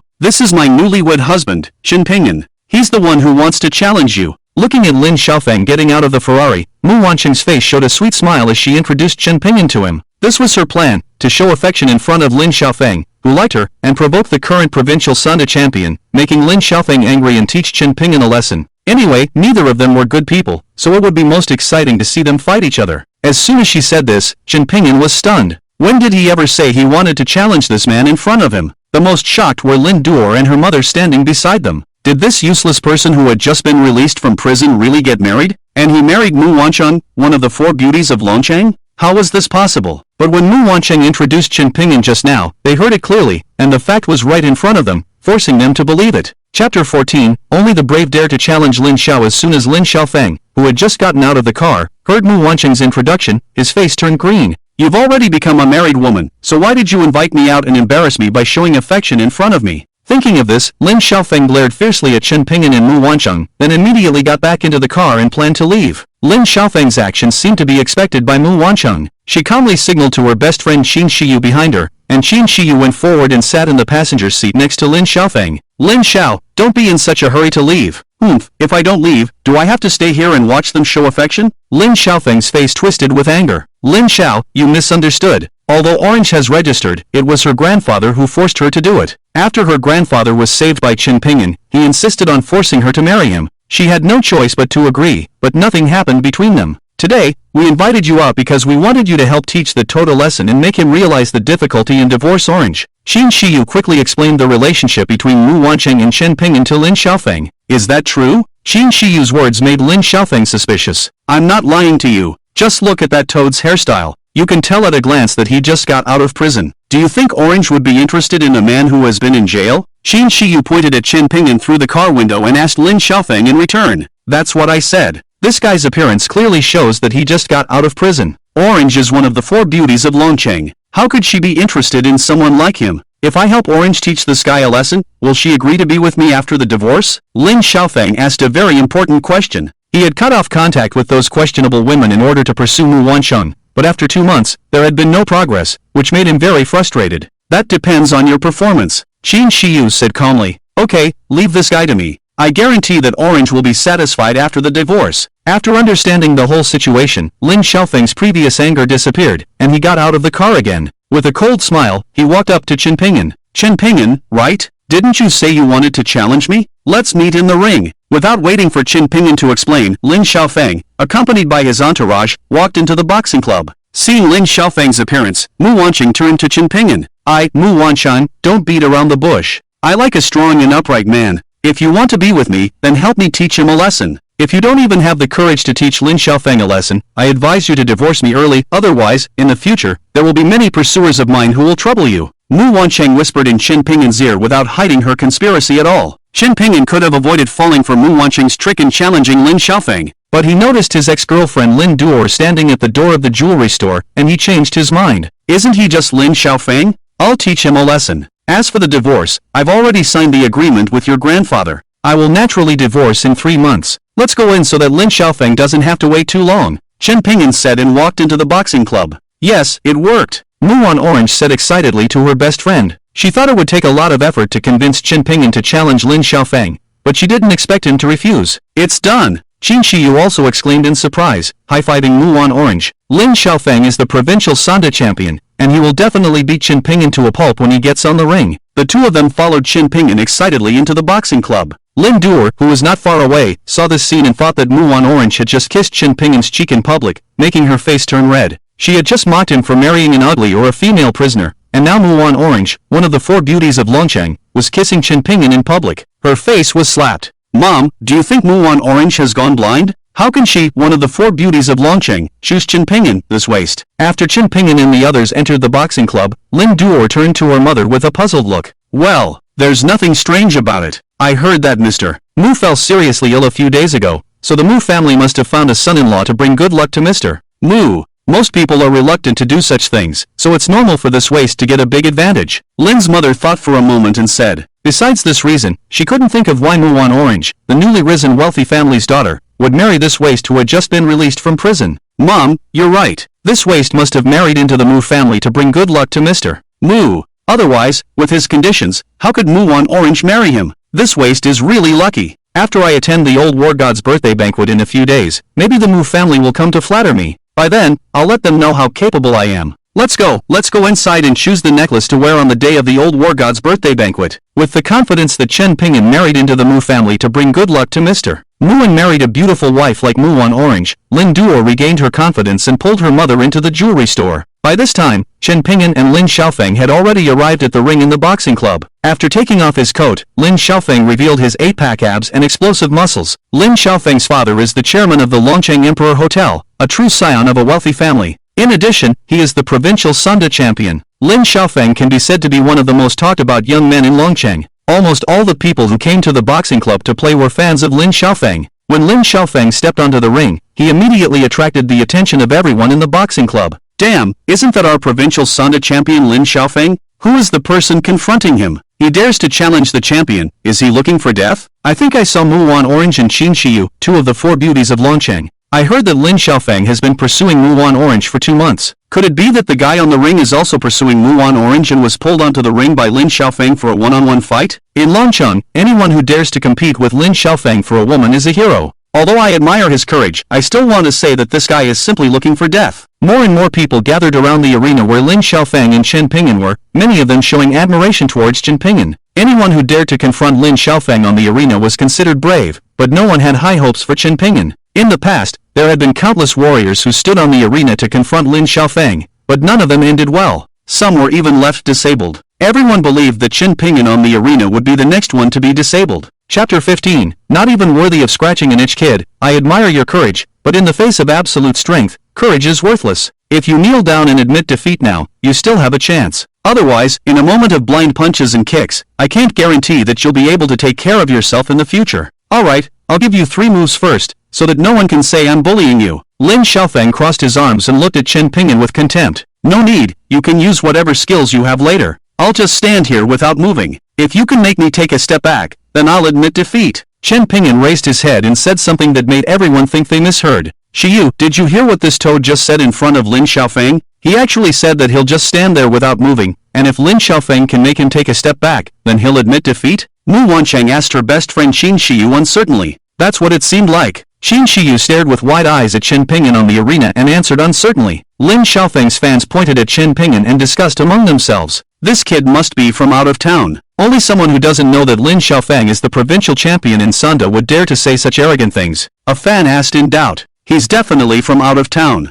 If he were a local from Longcheng, he wouldn't dare to say such things in front of the renowned Lin Xiaofeng. He'll be crying soon. He's so arrogant now, but he'll be tragic later. Everyone thought that Chen Pingyan didn't know about Lin Xiaofeng's strength, which was why he dared to be so arrogant. They were all waiting to see Chen Pingyan make a fool of himself. Kid, what did you just say? Can you say it again? Lin Xiaofeng on the stage was more surprised than anyone else, looking at Chen Pingyan with a bewildered expression. Looking up and down at Chen Pingyan, with his prison-style haircut and a strong physique, but not even close to being on the same level as him. This kid was just bluffing. Useless. In the face of absolute strength, everything else is futile. Lin Xiaofeng looked at Chen Pingyan with a mocking gaze. I said I'll just stand in the middle of the arena. If you can make me take a step back, then I'll admit defeat. Did you hear it clearly this time? Chen Pingyan repeated his words helplessly. He had the lifelong skills passed down by his master, and with the martial arts technique he obtained from the Zhangling Hall last night, he wanted to test its power on someone. This Lin Xiaofeng happened to be the first trial stone for him. Not only did Lin Xiaofeng hear it clearly this time, but Mu Wancheng, Qin Shiyu, and all of Lin Xiaofeng's fans below the arena also heard it clearly. Their gazes towards Chen Pingyan were all filled with mockery. Since you're looking for death, I'll grant your wish. Seeing Chen Pingyan's pretense of calmness, Lin Xiaofeng no longer held back. He quickly rushed towards Chen Pingyan and threw a simple and effective straight punch towards his face. He wanted to break Chen Pingyan's nose bone with one punch. Seeing Lin Xiaofeng's fist coming towards his face, Chen Pingyan not only didn't show any panic,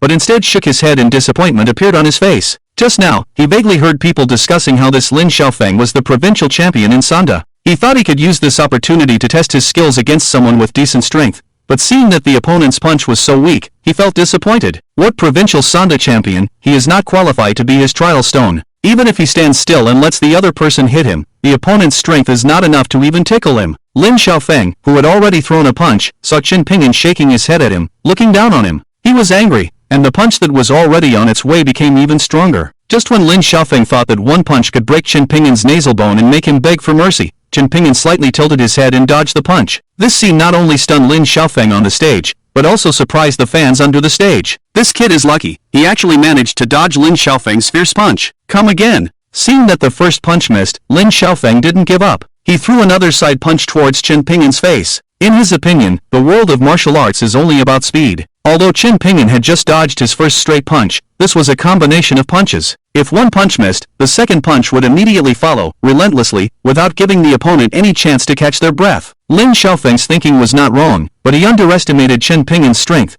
thinking that Chen Pingyan was just an ordinary person. However, at this moment, in Chen Pingyan's mind, Lin Xiaofeng didn't even have the qualification to be his trial stone. He didn't want to waste time on Lin Xiaofeng. When Lin Xiaofeng threw the second punch, Chen Pingyan kicked him in the chest. The old war god Zhao Wujin had learned a set of ordinary martial arts from Chen Pingyan's master when he was young, which made him invincible on the battlefield and earned him the title of the Northern War God. It can be imagined how powerful Chen Pingyan's master was. Now, Chen Pingyan has obtained his master's lifelong power. Even if he has only absorbed half of it, he is not someone an ordinary master can compare to. Ah! Lin Xiaofeng was kicked off the platform by Chen Pingyan, crashing onto a chair and letting out a miserable scream. The pain left him dizzy and seeing stars. This was only the result of Chen Pingyan showing mercy and using only a fraction of his strength. Otherwise, Lin Xiaofeng would have met the King of Hell right away. What? Lin Xiaofeng lost? He was kicked off the platform by this unknown kid? That's impossible. Lin Xiaofeng is the provincial champion in Sanda, undefeated among his peers. How could he lose to this unknown kid in front of us? After Lin Xiaofeng was kicked off the platform by Chen Pingyan, everyone in the audience who had come to watch the show stood up in disbelief, looking at Chen Pingyan on the platform with eyes filled with astonishment. Mu Wancheng and Lin Shiyu had big question marks on their faces. They had intended to use Lin Xiaofeng, the provincial Sanda champion, to teach Chen Ping'an a lesson, but the result was completely unexpected. Chen Ping'an had just started, and he had already kicked Lin Xiaofeng off the platform with one kick, and it seemed like he was seriously injured. This frightened Mu Wancheng and Qin Shiyu. They knew that Lin Xiaofeng's identity was not as simple as being the son of the chairman of the Emperor Hotel. Lin Xiaofeng's grandfather was the king of the underground forces, Wu Xingjie, one of the 3 terrifying demons in the southwest. It was said that Wu Xingjie was very protective and doted on his grandson, Lin Xiaofeng. Lin Xiaofeng learned Sanda from his grandfather, Wu Xingjie. If anything were to happen to Lin Xiaofeng, Wu Xingjie would definitely be furious, and the entire southwest would tremble. Lin Xiaofeng, are you okay? Thinking of the serious consequences, Mu Wancheng and Qin Shiyu hurriedly went forward to support Lin Xiaofeng, who was already spitting blood, and nervously asked. Chapter 16, Jumping into the Yellow River won't wash it clean. Ridiculous. I am the provincial Sanda champion, with a strong physical fitness. How could anything happen to me? Do I look like something is wrong with me? I was just careless and didn't dodge, so I was sneak attacked and kicked by this kid. It's nothing at all. After being helped up by Mu Wancheng and Qin Shiyu, Lin Xiaofeng looked at the 2 beautiful women and pretended to be calm. Although his whole body was in pain, he had to endure it for the sake of his face. But, your mouth and nose are bleeding a lot. It looks terrifying. Qin Shiyu stuttered, pointing at Lin Xiaofeng's mouth. Mu Wancheng also nodded, indicating that Lin Xiaofeng looked terrifying at the moment. Is that so? Maybe I ate too much for lunch today. As you know, as an athlete, especially a Sanda athlete, we pay attention to our diet. We usually eat more nutritious food, and if we overdo it, our mouth and nose will bleed. It's a normal phenomenon. In order not to lose face in front of the beauties, Lin Xiaofeng forced himself to explain, despite the pain. Lin Xiaofeng, that kid is about to run away. Just at that moment, the follower who had come with Lin Xiaofeng ran over and reminded him. Lin Xiaofeng looked up and saw that Chen Ping'an had already walked down from the platform and was heading towards the exit. Chen Ping'an had originally agreed to Mu Wancheng's challenge to Lin Xiaofeng for 2 reasons, to show off in front of his ex-girlfriend, Lin Duer, and because he hadn't formally fought anyone after receiving his master's inheritance and the Phoenix control technique. He wanted to find someone to practice with. However, Lin Xiaofeng's strength was too low, which disappointed him. Now that he had defeated Lin Xiaofeng, there was no need for him to stay here. He quickly returned to the Mu family and secretly put the pair of imitation earrings on Mu Wancheng's bed and returned them to her. Lin Xiaofeng saw that Chen Ping'an was about to leave, so he endured the pain and ran over to stop him. Kid, I was just careless and got sneak attacked by you. We haven't really determined the winner yet, and you want to leave? There's no way. Lin Xiaofeng stopped Chen Ping'an and said with a resentful face, what do you want? Seeing that Lin Xiaofeng blocked his way, Chen Ping'an frowned. It's simple, let's go up to the ring and have a serious fight. This time, I won't be careless. Lin Xiaofeng turned his head and pointed to the ring, saying to Chen Ping'an. After hearing this, Chen Ping'an shook his head and said, even if we go up to the ring again, you are not my opponent. I don't think it's necessary. After finishing his words, Chen Ping'an wanted to bypass the other person and leave the boxing club. You think you can just leave after ambushing me? There's no way. If I don't teach you a lesson today, how can I continue to survive in Longcheng? Let's fight. Seeing that Chen Ping'an clearly didn't take him seriously, and with 2 beautiful women and so many local fans watching behind him, if he let Chen Ping'an go like this, he wouldn't be able to survive in Longcheng anymore. After speaking, regardless of whether Chen Ping'an agreed or not, he directly punched towards Chen Ping'an's heart. Seeing that the other party was actually aiming for his heart, Chen Ping'an's face changed drastically. If an ordinary person was hit by this punch, their heart would definitely rupture and they would die on the spot. It was clear that the other party wanted to take his life. Thinking of this, Chen Ping'an also became angry. Facing someone who couldn't accept defeat, Chen Ping'an didn't need to show mercy anymore. He directly reached out and grabbed the fist that was coming towards him, and twisted it lightly. Crack sound. Ah, my hand. You dare to break my hand? The sound of bone fracture and Lin Xiaofeng's screams entered the ears of everyone present at the same time, shocking them once again. Chen Ping'an, stop it quickly. Lin Xiaofeng's grandfather is Wu Xingjie, one of the 3 terrifying demons of the underground forces in the southwest. You're courting death. Seeing that Chen Ping'an actually broke Lin Xiaofeng's hand, Mu Wancheng's face turned pale with shock. She hurriedly ran forward and pulled Chen Ping'an away. I don't care about any terrifying demons or terrifying kings. Since he wants my life, even if the emperor himself comes today, I will still defeat him. After finishing his words, Chen Ping'an exerted a little more force, causing Lin Xiaofeng to kneel on the ground in pain, and another miserable scream came from his mouth. Ah, my hand, it hurts so much. Lin Xiaofeng's right hand was completely useless. Even if it could be treated, he would never be able to continue boxing again. This was absolutely the most fatal blow to a boxer. At this moment, Chen Ping'an finally let go of Lin Xiaofeng's hand. Lin Xiaofeng lay on the ground, screaming in pain and rolling around. The miserable screams made everyone's hair stand on end. You're finished, Chen Ping'an, you're really finished this time. Seeing that Lin Xiaofeng's hand was disabled by Chen Ping'an, Mu Wancheng kept stepping back in fear. If it wasn't for Qin Shiyu supporting her in time, she would have probably fallen to the ground. With the protective nature of the terrifying demon king Wu Xingjie, Chen Ping'an was undoubtedly doomed this time. Even the emperor himself couldn't save him, and it would also bring disaster to their Mu family. Now that she and Chen Ping'an were registered for marriage, Chen Ping'an was her nominal husband, and this whole thing was caused by her. If it were to be investigated, not only would Chen Ping'an have no place to be buried, but their Mu family would also suffer the revenge of the terrifying demon king. Although their Mu family was a newly rising prominent family in Longcheng, in the eyes of the terrifying demon king Wu Xingjie, they were nothing. When the people in the boxing club heard Mu Wancheng say that Lin Xiaofeng was the grandson of Wu Xingjie, one of the 3 terrifying demons in the underground forces of the 3 southwestern provinces, they were all shocked. That is a real big demon king, a demon with blood on his hands. When some children cry in their homes, the elderly just have to say that if you cry again, the terrifying demon king Wu Xingjie will come. The child immediately stops crying, scared not to cry again. It can be imagined that the terror of Wu Xingjie has deeply rooted in people's hearts. Some timid people immediately turn around and leave quietly, so as not to get into trouble later. Those who are brave and dare to stay and watch all look at Chen Ping'an with pity in their eyes. This kid is finished. He even dared to disable the precious grandson of the terrifying demon king Wu Xingjie. No one can save this kid. Mu Wancheng wanted to help Lin Xiaofeng, who was still rolling on the ground. Get out of here, we don't need your fake sympathy. This kid is obviously deliberately set up by you 2 bitches to deal with Lin Xiaofeng. Just wait for the revenge of the terrifying demon king. None of you can escape. Lin Xiaofeng's follower pushed Mu Wancheng away, took photos of the 3 with his phone, and sent Lin Xiaofeng to the hospital. From his words, it can be inferred that Chen Ping'an was deliberately brought by Mu Wancheng and Qin Shiyu to deal with Lin Xiaofeng. This scared Mu Wancheng and Qin Shiyu. They clearly wanted Lin Xiaofeng to teach Chen Ping'an a lesson. Now it is Lin Xiaofeng who got injured, and they can't wash their hands of it. Chapter 17, The Demon King Apologizes. Orange, what should we do now? Qin Shiyu asked anxiously. What else can we do? Let's go home first and see if my grandfather can handle this matter and then make a plan. Mu Wancheng forced herself to calm down and said, pulling Qin Shiyu away from the boxing club. Mu Wancheng's sports car can only accommodate 2 people, so Chen Ping'an can only take a taxi back. After Lin Xiaofeng's followers sent him to the orthopedic hospital, he immediately called the terrifying demon king Wu Xingjie, one of the 3 demon kings of the underground forces in the southwest.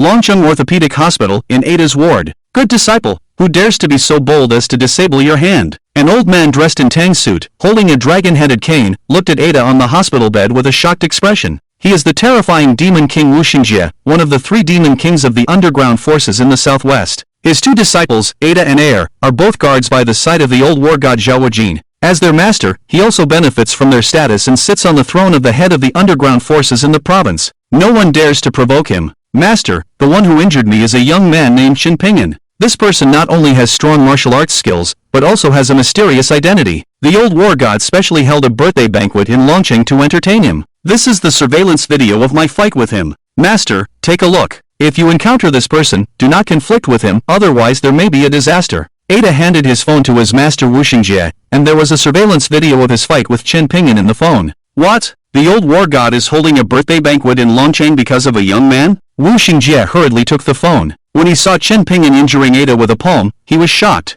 Ada had already received his true teachings, but this young man named Chen Ping'an easily injured Ada? I heard that the old war god said that this young man is the heir of the Dragon Burial Ring. I checked the Dragon Burial Ring and was shocked. The Dragon Burial Ring is a token of the ancient organization Dragon Burial Hall. According to historical records, from ancient times to the present, whether it is the first emperor unifying the 6 kingdoms or the queen ascending the throne, or the Qing soldiers entering the pass, there are always figures of the Dragon Burial Ring heirs. Ada's words made Wu Xingjie's eyes widen. The origin of this young man is so great that even the old war god wants to curry favor with him. He secretly warned himself that if he encounters this young man named Chen Ping'an, he must avoid him. Even if he can't avoid him, he must not offend him and try to curry favor with him. At this moment, one of Wu Xingjie's subordinates rushed into the ward with a phone in a hurry. Master, something terrible has happened. Your grandson, Lin Xiaofeng, just had his right hand broken at the boxing club. He is currently being treated at the orthopedic hospital. One of his subordinates reported anxiously to Wu Xingjie. Who dares to bully even my grandson, Wu Xingjie? Take me there immediately. Wu Xingjie thundered in anger upon hearing his subordinate's words. Lin Xiaofeng was supposed to inherit his legacy, but now that his hand was broken, how could he continue the legacy? Someone dared to break his grandson's hand on his territory. This was a blatant provocation and humiliation to him. The attendant by young Master Lin's side said that he is not in life-threatening danger. He is currently undergoing surgery to reset the bones. It was done by the expert brought by the Mu family girl that young Master Lin has been pursuing. Here is a photo of that person. The subordinate handed over the photo to Wu Xingjie as they left Da's hospital room. Wu Xingjie's face turned dark as he took the phone. When he saw the photo of Chen Pingyan, he paused for a moment. Why did he feel a bit familiar? What is this bastard's name? Wu Xingjie stopped and asked his subordinate behind him. Chan Pingyan. The subordinate respectfully replied. Chan Pingyan? Wu Xingjie exclaimed. The person who disabled Da's hand was also named Chen Pingyan. No wonder he looked so familiar. Wasn't he the successor of the burial dragon ring, whom even the old war god had to curry favor with? How did his grandson provoke this deity? It seemed like they were about to send him, an old man, away. I will go to the Mu family first. After Xiaofeng's bones are set, I will have him come to the Mu family immediately. Wu Xingjie left the hospital with an unpleasant expression, heading towards the Mu family. He wanted to stabilize the Mu family and that deity, Chen Pingyan, first. He would have his subordinates inform the other party to apologize as soon as his grandson's bones were set. He hoped that the other party would spare both the Wu and Lin families, seeing their sincere and genuine apology. After receiving the notification from his grandfather after coming out of the operating room, Lin Xiaofeng thought that his grandfather had gone to the Mu family to teach Chen Pingyan a lesson. He immediately followed behind and headed to the Mu family. He wanted Chen Pingyan to kneel before him and break his own limbs to resolve his hatred. At this moment, Mu Wancheng returned to the Mu family. What? That demon actually broke the hand of the terrifying demon king Wu Xingjie's grandson? He wants to destroy our entire Mu family. Mu Wancheng only learned about the incident at the boxing club after returning home. He and his wife were terrified. Although the Mu family had also risen to the ranks of the wealthy, they were nothing in front of the terrifying demon king Wu Xingjie. If the demon king blamed their Mu family for this matter, their Mu family would be completely destroyed. Don't worry, I will take responsibility for my own actions and won't involve your Mu family. Chen Pingyan had just returned to the Mu family and saw the panicked faces of the Mu family members. He spoke calmly, trying to calm them down. You scum demon, you have caused such a disaster for our Mu family and you dare to come back. Wu Ma, quickly bring a rope. Today, we must tie this demon and bring him to the Wu and Lin families to apologize, to appease the anger of the Wu and Lin families. The old master had returned to his hometown, and Mu Wancheng's mother-in-law became more unscrupulous towards Chen Pingyan. Something terrible has happened. The terrifying demon king has brought many people and is killing at our doorstep. Just then, the steward ran back in a panic. What? The terrifying demon king has come so quickly? It's over. We're finished. Despair filled the faces of the Mu family members. The terrifying demon king, Wu Xingjie, had arrived so quickly. It was easy to imagine how angry he would be about Chen Pingyan breaking Lin Xiaofeng's hand. What are you waiting for? Quickly tie up this demon and bring him out to face the terrifying demon king's punishment. Mu Jiannan immediately shouted at the servants. But as soon as he finished speaking, the terrifying demon king Wu Xingjie, with a group of people, burst into their Mu family's hall. When he saw Chen Pingyan in the crowd, Wu Xingjie hurriedly walked towards him with fear and trepidation. The faces of everyone in the Mu family showed expressions of fear, and their bodies involuntarily retreated. Just when everyone in the Mu family thought that Wu Xingjie was going to tear Chen Pingyan to pieces, Wu Xingjie made a move that astonished everyone present. The terrifying demon king Wu Xingjie, with fear and trepidation, came to Chen Pingyan and knelt down with a thud. Chapter 18, The Most Humble Attitude. Mr. Chen, I have already learned about the incident where my unworthy grandson Lin Xiaofeng offended you at the boxing club. It was my fault for not guiding my grandson properly. I apologize on his behalf and hope that you can forgive him for being young and ignorant. I promise that such a thing will not happen again in the future. At the same time, I thank Mr. Chen for teaching my unfilial grandson a lesson, letting him know that there are always people better than him and that one should not be too arrogant. Wu Xingjie knelt on the ground with a fearful expression, apologizing to Chen Pingyan on behalf of his grandson Lin Xiaofeng, and portraying the incident of breaking Lin Xiaofeng's right hand as a lesson for him. This was the most humble attitude he could think of. It's better to be overly polite. Since he had already knelt down like this, the other party wouldn't cause trouble for both the Wu and Lin families, right? He had worked hard to establish the Wu family as one of the three major families in the southwest, relying on the relationship between his two disciples and the old war god guards. He couldn't let this incident destroy the Wu family. This scene dumbfounded everyone in the Mu family. What's going on? This doesn't make sense. Wasn't the terrifying demon king Wu Xingjie here to settle the score with Chen Pingyan and tear him to pieces? How did it turn into an apology to this scum demon? Could it be that this scum demon is even more demonic than the terrifying demon king Wu Xingjie, causing Wu Xingjie to become like this when he saw him? Whether it was Mu Wancheng, Mu Wancheng's parents, Qin Shiyu, or the Mu family's servants, they were all stunned by this abnormal scene, thinking that they must be mistaken. Many people rubbed their eyes and looked again, only to find that the terrifying demon king Wu Xingjie was still kneeling in front of Chen Pingyan. The gazes of the crowd shifted from Wu Xingjie to Chen Pingyan, and they discovered that Chen Pingyan was just as dumbfounded as they were, standing there with a bewildered expression. At this moment, Chen Ping'an was truly more confused than the people of the Mu family behind him, not understanding what had happened. Although he was fearless in the face of the terrifying Demon King Wu Xingjie, he had mentally prepared himself to fight the Demon King. But now, this old man knelt down as soon as he entered the door, not only apologizing but also thanking him for educating his grandson. What kind of operation was this? Are you really Lin Xiaofeng's grandfather, one of the 3 terrifying demon kings of the underground forces in the southwest, Wu Xingjie? Chen Ping'an asked uncertainly. This person in front of him was somewhat different from the legend. I am indeed Wu Xingjie. As for the title of terrifying demon king, it's just a joke among friends in the martial arts world. We small characters are nothing in front of Mr. Chen. Wu Xingjie answered humbly. Please stand up and speak. It feels strange to see you kneeling like this, Chen Ping'an said as he helped Wu Xingjie up. Although he didn't understand what had happened, he clearly remembered the incident of him hitting the other party's grandson. Now, such an old man was kneeling in front of him, apologizing as if he were an oppressive demon. It made him feel uncomfortable. Mr. Chen, I am grateful for your magnanimity. Hearing Chen Ping'an asking him to stand up, it meant that the other party had forgiven his grandson. Wu Xingjie breathed a sigh of relief and, leaning on his dragon-headed cane, stood up tremblingly and bowed to Chen Ping'an again. Then he walked in front of Mu Wancheng and Mu Wancheng's parents. Mr. Mu, Mrs.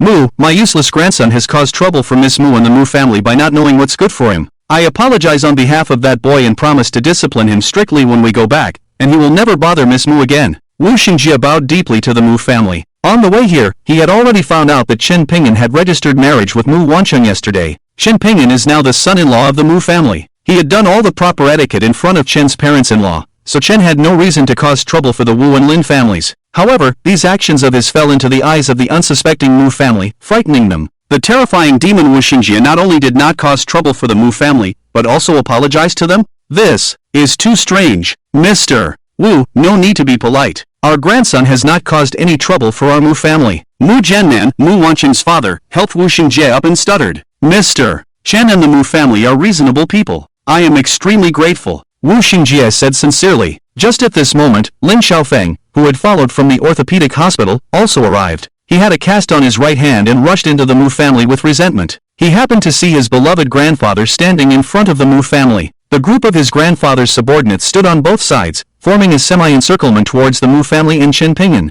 He thought his grandfather was negotiating with the Mu family, asking them to hand over Chen Ping'an for him to deal with. Grandfather, break all of Chen Ping'an's limbs directly and let him taste the feeling of being worse than death. Lin Xiaofeng shouted loudly at his grandfather and rushed towards him. His words not only frightened the Mu family, but even his grandfather Wu Xingjie was also frightened. He realized that he had forgotten to tell this bastard to come and apologize to Mr. Chen. This bastard came in and shouted that he wanted to break Chen Ping'an's limbs. He must have thought he was here to help him seek revenge. Wu Xingjie noticed that Chen Ping'an's face turned dark, and his heart sank. He had to kneel down and beg for forgiveness from Mr. Chen, and this bastard ruined it with just one sentence. While Wu Xingjie was in panic, he was also furious at his ignorant grandson. You bastard, if you want to die, go die by yourself, don't involve others. Pa! When Lin Xiaofeng approached his grandfather Wu Xingjie slapped him directly in the face, leaving Lin Xiaofeng dumbfounded. Chapter 19, Who are you? Wu Xingjie's actions not only stunned Lin Xiaofeng, but also Chen Ping'an and the Mu family. Wasn't it said that the terrifying demon king Wu Xingjie not only protected his grandson, but also loved him very much? Why did he hit Lin Xiaofeng? Grandfather, did you hit the wrong person?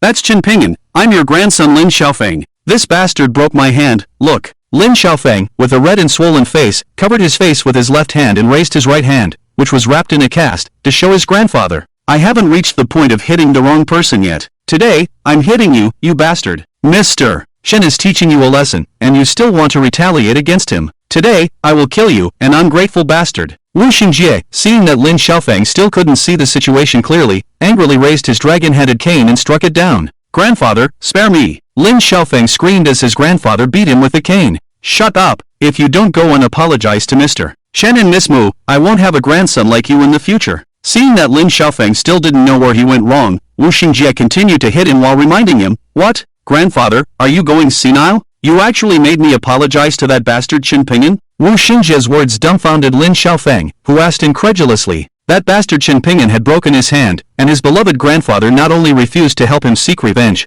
but also asked him to apologize to Chen Ping'an. He even said that this was teaching him a lesson in gratitude. Should he be grateful to the person who crippled him? What kind of bullshit logic was this? Grandfather must be crazy. Even if he's not crazy, he must be old and senile. Maybe he doesn't even remember his own grandson. Thinking of this, Lin Xiaofeng dared not say anything more and immediately ran away. Faced with a grandfather who was already confused, if he didn't leave now, he wouldn't even know what would happen if he got beaten to death. Why are you running? Do you think you can escape if Mr. Chen doesn't forgive you? Come back quickly. You guys, go and catch him. If we can't make Mr. Chen and Miss Mu forgive us today, I'll kill him on the spot. Wu Xingjie didn't expect that Lin Xiaofeng would rather run away than apologize to Chen Pingyan and the Mu family. He was so angry that his liver hurt, and he immediately ordered his subordinates to catch Lin Xiaofeng and bring him back. If they couldn't make Chen Pingyan forgive them today, then all his efforts would have been in vain. He really regretted not clarifying things with this bastard before coming here. Mr. Wu, there's no need to catch him.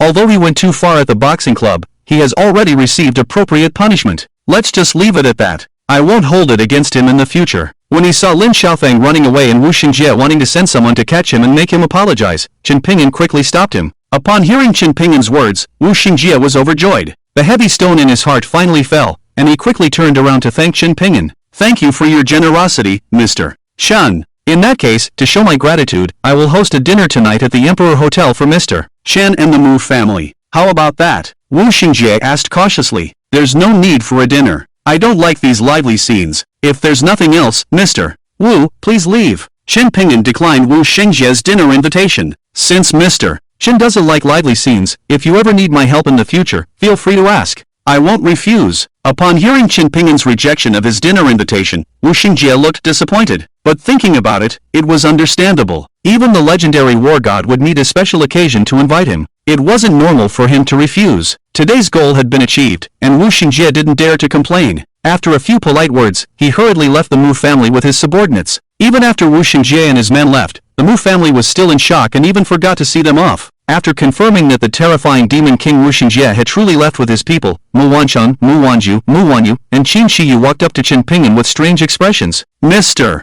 Chen, do you have any special identity that you haven't told us about? Why is the terrifying demon king Wu Xingjie, one of the three great demon kings of the southwest underground world, so afraid of you? You broke the hand of his beloved grandson Lin Xiaofeng, and he not only didn't dare to hold you responsible, but also knelt down to apologize to you in fear? Mu Wancheng stared at Chen Pingyan's face and asked him with a strange expression. Qin Shiyu, Mu Wanyu, and the parents of Mu Wancheng and Mu Wanju all looked at Chen Pingyan with anticipation, waiting quietly for his answer. Chapter 20, The Invitation from the Old War God. Didn't your Mu family already know my identity inside out? Chen Pingyan recalled the words Mu Jiannan had said to him in the study and replied somewhat irritably, Do you still need to ask me? If you have no special identity to hide from us, then why does the terrifying demon king Wu Xingjie, one of the three great demon kings of the southwest underworld, treat you like a cat treats a mouse? Mu Wancheng didn't give up questioning Chen Pingyan just because he didn't give her a good face. How would I know? I was already mentally prepared to have a confrontation with him, but that old man inexplicably kneeled down as soon as he entered the door. I'm still confused about it. This time, Chen Pingyan didn't complain anymore and honestly answered. Really?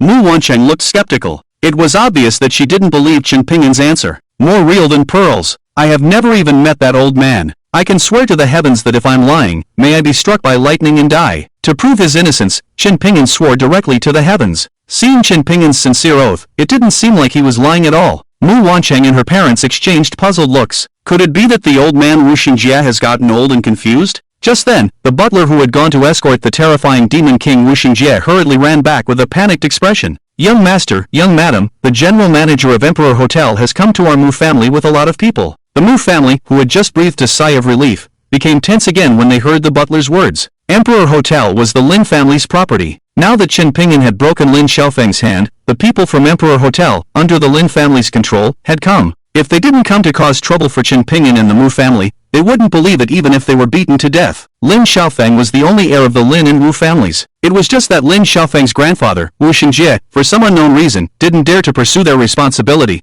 but it didn't mean that the Lin family would let Chen Pingyan and the Mu family off the hook. The Mu family was not prepared to deal with this yet, but a group of men in suits and leather shoes barged into the Mu family. The leader was Ren Tianqing, the general manager of Emperor Hotel. Manager Ren, what brings you here? When Mu Jiannan saw that the person who walked in was Ren Tianqing, the general manager of Emperor Hotel, he became even more convinced that the other party had come on behalf of the Lin family to cause trouble for Chen Pingyan and the Mu family, so he quickly pushed forward with a smiling face. Emperor Hotel was the Lin family's property, and the Lin and Wu families were in-laws, so Emperor Hotel had a special status in Longchang. Because they had the support of the Lin and Wu families, the general manager of Emperor Hotel also had a relatively special status in the upper-class society of Longchang. Even someone like Mu Jiannan, a scion of a prestigious family, would be polite when facing him and try not to offend him if possible. Congratulations, Mr. Mu, congratulations. Ren Tianqing quickly put on a smile when he saw Mu Jiannan approaching. He flattered Mu Jiannan, saying, I came today to deliver an invitation to Mr. Mu and also to get acquainted with Mr.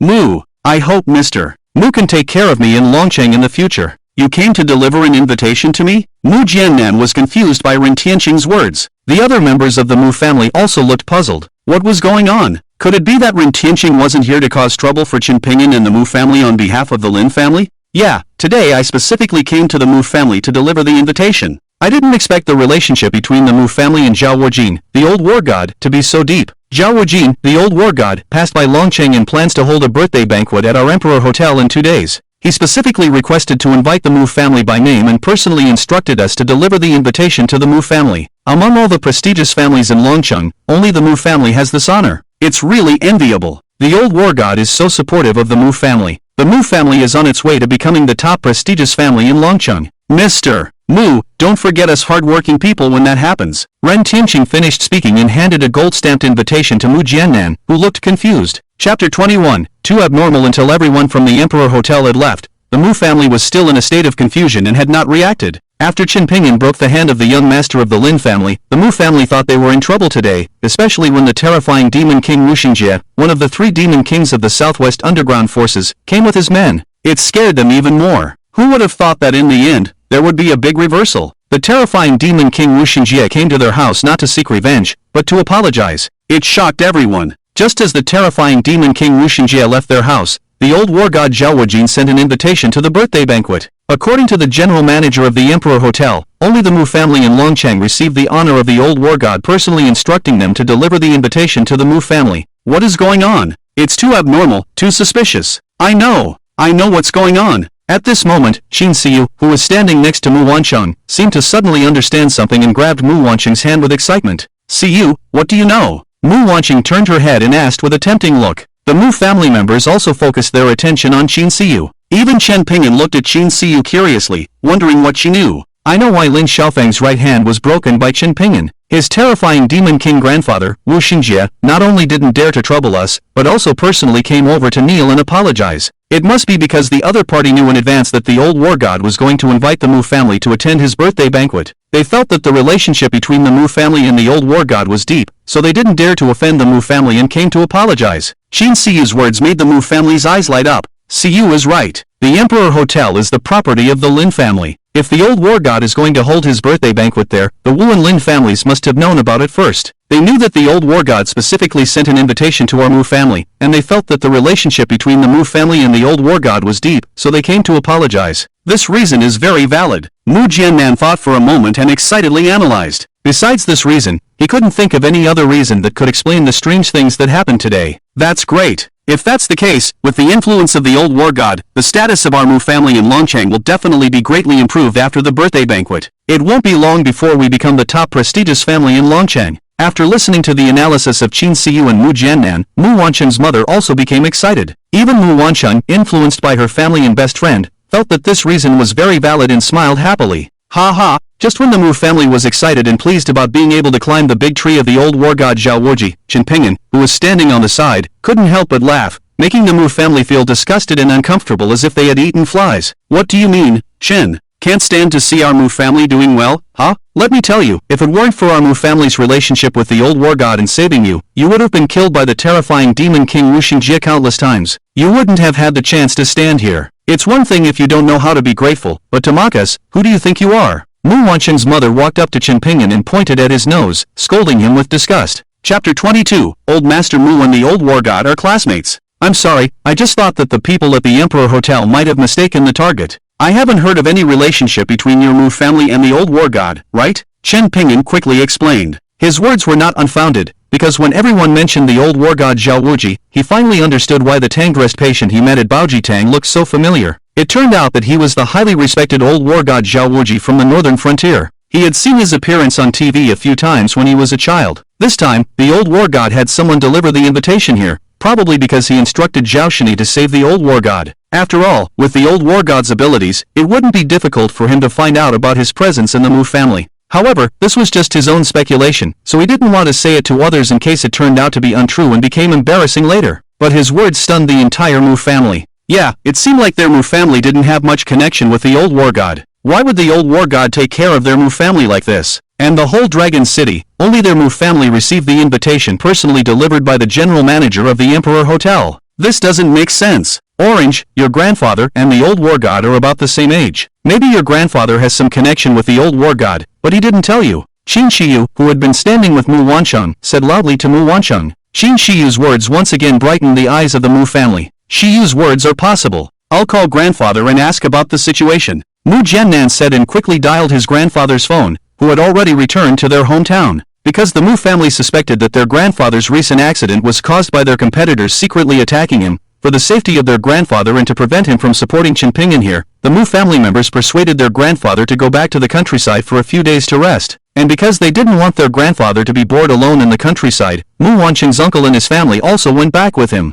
After all, it was only for 2 days. They would let their grandfather come back after the competition between their Mu family and their competitors was over. Grandfather's phone was quickly answered. Dad, I have a question for you. Do you know the old war god Zhao Wuji? Mu Jiannan asked nervously. When I was in college, Zhao Wuji and I were classmates. He even sat in the same class as me. But he achieved so much in the end, being called the Northern Frontier War God and the pillar of the country. I felt embarrassed to contact him. So why are you asking about this? The old man on the other end of the phone, Mu's grandfather, was stunned for a moment after hearing his eldest son Mu Jiannan's words, and then he said with a guilty expression. Among his many classmates, Zhao Wuji had the highest achievements, while he was at the bottom. He really felt embarrassed to say that Zhao Wuji was his classmate. It's nothing, I just heard that the old war god passed by our Dragon City, and 2 days later, there will be a birthday banquet at the Emperor Hotel in Dragon City. The Emperor Hotel just sent us an invitation, so we were a bit confused and wanted to confirm it with you. Faced with the old man's confusion, Mu Jiannan dared not hide anything and truthfully told the old man, I didn't expect General Zhao to remember me, his old classmate. He even sent an invitation to our Mu family for the birthday banquet in Longcheng. Here's the deal, you guys handle the West City renovation project as soon as possible. I will return in 2 days to attend the birthday banquet of my old classmate, the war god. On the other end of the phone, old Master Mu sounded very happy and said cheerfully, alright, the bidding conference is in 2 days.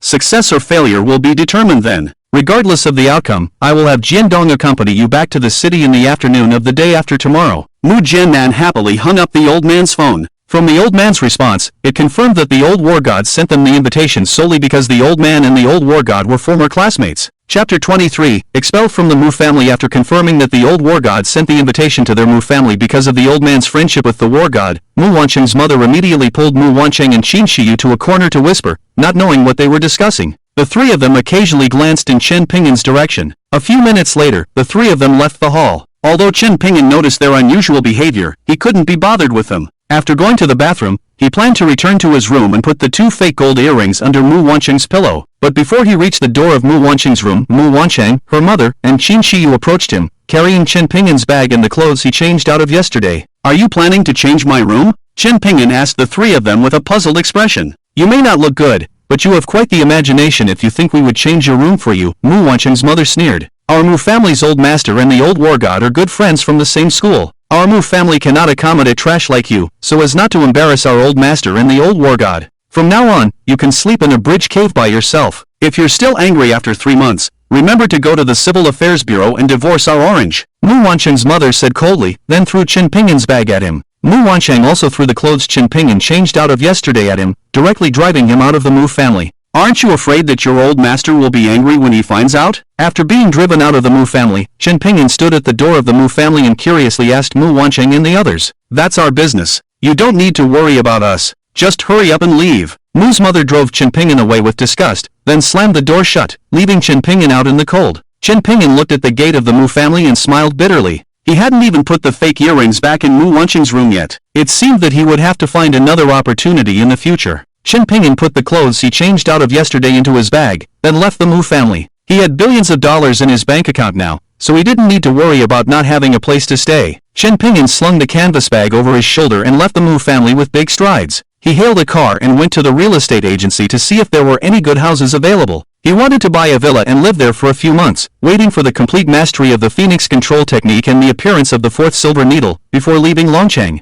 He had never experienced what it felt like to live in a villa for so long. Now that he had money, he must enjoy it and not foolishly use it for charity anymore. Soon, Chen Pingyan arrived at the street of the real estate agency in Longcheng and casually walked into one of the real estate agencies. Oh, isn't this the dragon's son-in-law of the prestigious Mu family? Just as Chen Pingyan entered the real estate agency, the voice of his ex-girlfriend, Lin Duer, reached his ears. Chen Pingyan looked up and saw that his ex-girlfriend, Lin Duer, and her mother were also here looking at houses. Chen Pingyan furrowed his brows and subconsciously wanted to turn around and leave. It wasn't that he was afraid of his ex-girlfriend, but he didn't want to have any more entanglements with her. Why are you still carrying that old bag? Did you get kicked out after the wedding? That's right, the Mu family is a newly rising prestigious family in Longcheng. The daughter of the Mu family must marry a wealthy young man from a matching background. Someone like you, a former convict with a criminal record, is only fit to be used for the wedding and then thrown out. Chen Pingyan didn't want to get entangled with his ex-girlfriend, but she didn't want to let him off easily, especially when she saw him carrying an old canvas bag, looking like a street beggar. She immediately walked faster and blocked Chen Pingyan, mocking him with a gloating expression. She had previously thought that Chen Pingyan was marrying into the Mu family to please the old master of the Mu family. Now, seeing Chen Pingyan's appearance, he must have been kicked out after the wedding.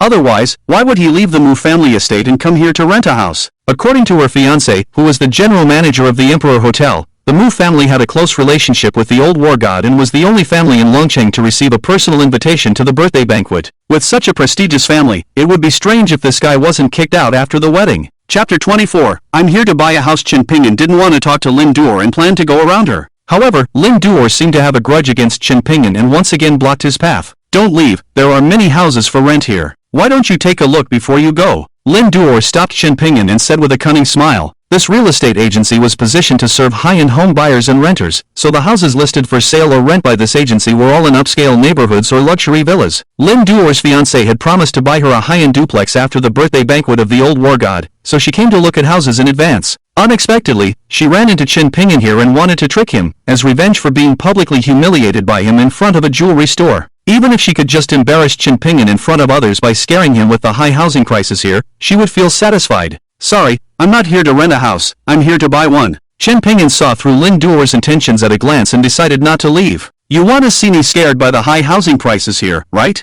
Today, I'll show you how rich I am now. You're here to buy a house? Chen Pingyan's words stunned Lin Duer, who then looked him up and down again. He was wearing old clothes that had been washed to a pale color, and the backpack on his back was the one he bought when they were together 5 years ago. In a place like Longcheng with high housing prices, a house would cost at least a few million. How could someone like Chen Pingyan, who looked so poor, afford it? But Chen Pingyan ignored Lin Duer and waved to a beautiful female salesperson from the real estate agency. Although the salesperson saw Chen Pingyan's shabby appearance, she thought he was with Lin Duer, who was dressed in designer clothes and carrying a luxury handbag, so she immediately approached them. Hello, sir. Is there anything I can help you with? The beautiful salesperson asked enthusiastically. Do you have any luxury villas here? Please introduce me. I want to buy one. Chen Pingyan didn't waste any time and went straight to the point. But as soon as he said that, both the beautiful salesperson and his ex-girlfriend Lin Duer were stunned. But, Chen Pingyan, do you know the average price of houses in Longcheng? With your appearance, you can't even afford a square meter of a toilet in a villa. Lin Duer thought Chen Pingyan was trying to show off in front of her and burst into laughter at his words. Sir, we do have many luxury villas here, but the lowest price starts at 10 million. The more expensive ones can go up to several billion, and the minimum down payment is also several million.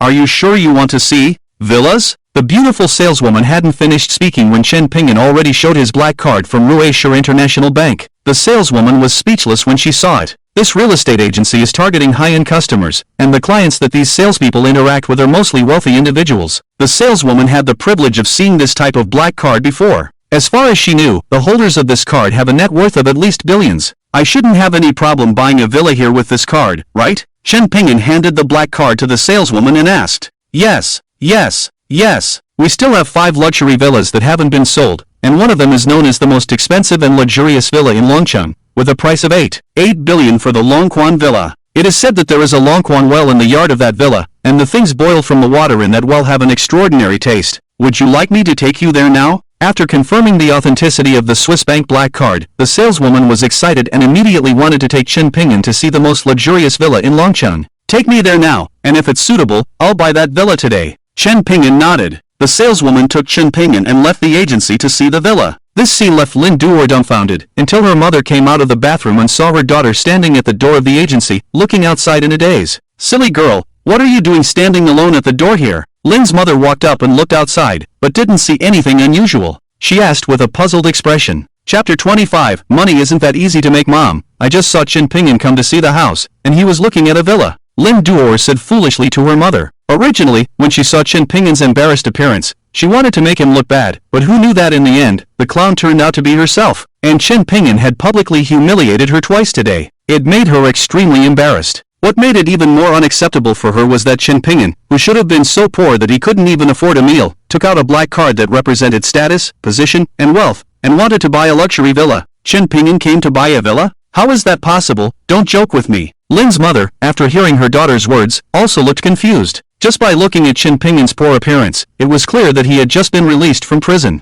At most, he had the 1 or 2,000 yuan that the prison gave him for travel expenses. It was likely that he had already spent it on buying gold earrings to please Miss Mu at the jewelry store, right? Mom, I'm telling the truth. He took out a black card as soon as he entered and asked the salesperson to take him to see the villa. Lin Duor, seeing that her mother didn't believe her, explained in detail what had happened. When she saw Chin Pingyan take out the black card, she was shocked. In her heart, she regretted her impulsive decision to break up with Chin Pingyan before. After all, the fiancé she found now, although he is the general manager of the Emperor Hotel, is just a fancy title. In the end, he is still working for a wealthy family, and he may not be able to afford a villa in his lifetime. Moreover, her current fiancé is a divorcee, while Chin Pingyan, although he had been in prison, based on her understanding of him, he was most likely framed and wrongly accused. And in this age where people don't laugh at poverty but at prostitution, as long as you have money, even if you have been in prison for several years, there will be plenty of women lining up to marry you. But after listening to her daughter's story, Lin's mother couldn't help but burst into laughter. Lin Duor, with an unhappy expression, asked, Mom, what are you laughing at? After looking at her daughter's unhappy face, Lin's mother explained, You've been fooled by that waste again. Lin Duor became even more confused by her mother's words.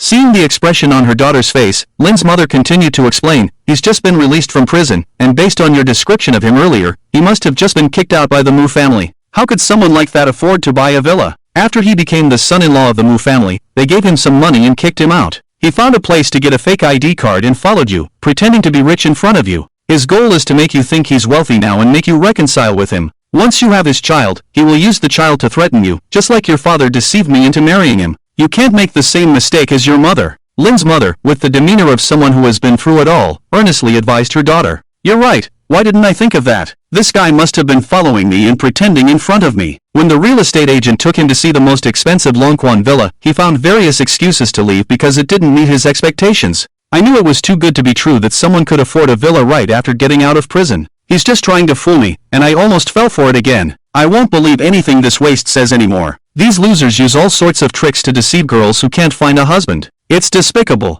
After being reminded by her mother, Lin Duor thought more and more that what happened earlier was unreasonable, and she was definitely deceived by Chin Pingyan, that loser. Didn't the real estate agent take him to see the most luxurious Longquan villa in Longcheng? Let's go, we'll go to Longquan Villa now and expose this loser's tricks. When the people at the real estate agency find out they've been fooled by this loser, they'll definitely teach him a lesson. Lin's mother, seeing that her daughter finally saw through Chin Pingyan's scam, immediately pulled her daughter to expose Chin Pingyan's tricks and make him embarrassed in front of the people at the real estate agency. Chapter 26. Too late, Mom. Your prospective son-in-law just called and invited me to dinner. I don't want this waste to affect my mood for the date. Let's temporarily let him go this time, and we can teach him a lesson next time. Lin Duor looked at the time and shook her head as she spoke to her mother. Since my prospective son-in-law invited you to dinner, then it must be important. Let's go quickly so that my prospective son-in-law doesn't have to wait. Lin's mother, upon hearing Lin Duor's words, quickly pulled her away from the real estate agency. On the other side, the beautiful real estate agent from the agency drove Chin Pingyan to Longquan Villa on the top of Longquan Mountain.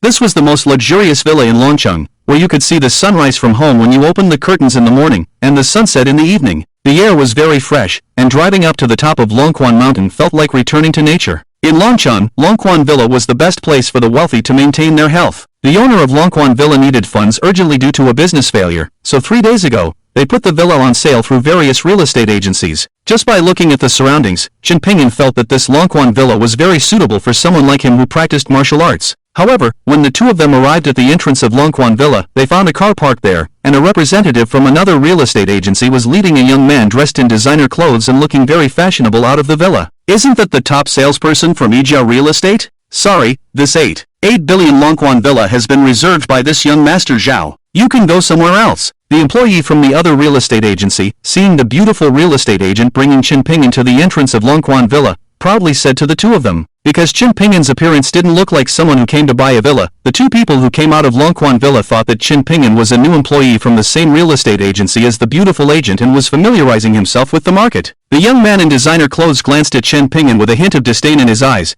then got into the car and left with the real estate agent who was showing him the house. Zhao Shikai received a call from his grandfather Zhao Wujin yesterday, saying that there would be a birthday banquet in Longcheng in 2 days and asked him to come quickly. His war god grandfather wanted to introduce him to an important person at the banquet and asked him to get closer to that person in the future. Zhao Shikai was shocked when he received the call from his grandfather. It was clear that his grandfather wanted him to curry favor with someone important. It should be noted that his grandfather was one of the most powerful figures in the world, and the fact that even his grandfather wanted him to curry favor with someone indicated how prestigious that person's status was.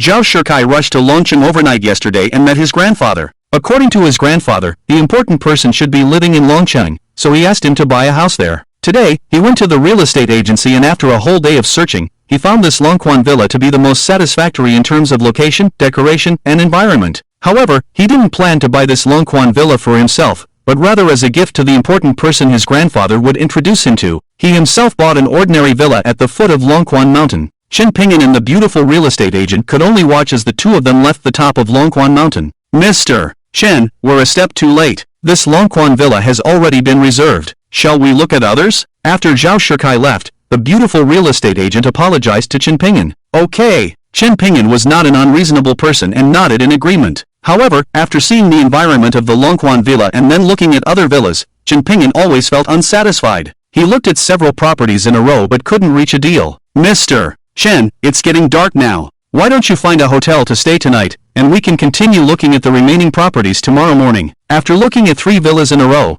and with night approaching, the beautiful real estate agent suggested to Qin Pingin, "Alright, just drop me off in the city then." Qin Pingin nodded and said, and the two of them got into the car and left the Longquan Mountain Villa area. Just as they arrived in the city center, when the beautiful real estate agent from the agency was about to drop Qin Pingin off at a nearby upscale hotel, there was a sudden emergency brake on the road, waking up Qin Pingin who had been dozing off. What's happening? Qin Pingin opened his eyes and asked in confusion. It seems like we've encountered a staged accident. The beautiful real estate agent from the agency said in a panic, and immediately got out of the car. Chapter 27, Old Classmate Staged Accident. Staged accident? Hearing these words, Qin Pingin couldn't help but think of a classmate from high school, Li Runan. Because of her family's difficulties, she often staged accidents on weekends to earn money for her sick father. After graduating from high school, they gradually lost contact, and he didn't know how she was doing now. Hey, you broke my leg. If you don't give me tens of thousands today, don't even think about leaving. Qin Pingin got out of the car and saw an electric scooter lying in front of the car, and a long-haired beauty sitting on the ground, wailing while holding her leg. The beautiful real estate agent from the agency was frightened. The people around them were pointing and discussing. When Qin Pingin heard the voice, he felt somewhat familiar. After taking a closer look, he realized that the wailing beauty on the ground was his classmate Li Runan from high school. He didn't expect her to become so beautiful after growing out her hair. The difference between short hair and long hair was huge, especially in terms of temperament, which had undergone a tremendous change. If he didn't look carefully, he might not have recognized her. What surprised Qin Pingin even more was that after so many years, she was still staging accidents like this.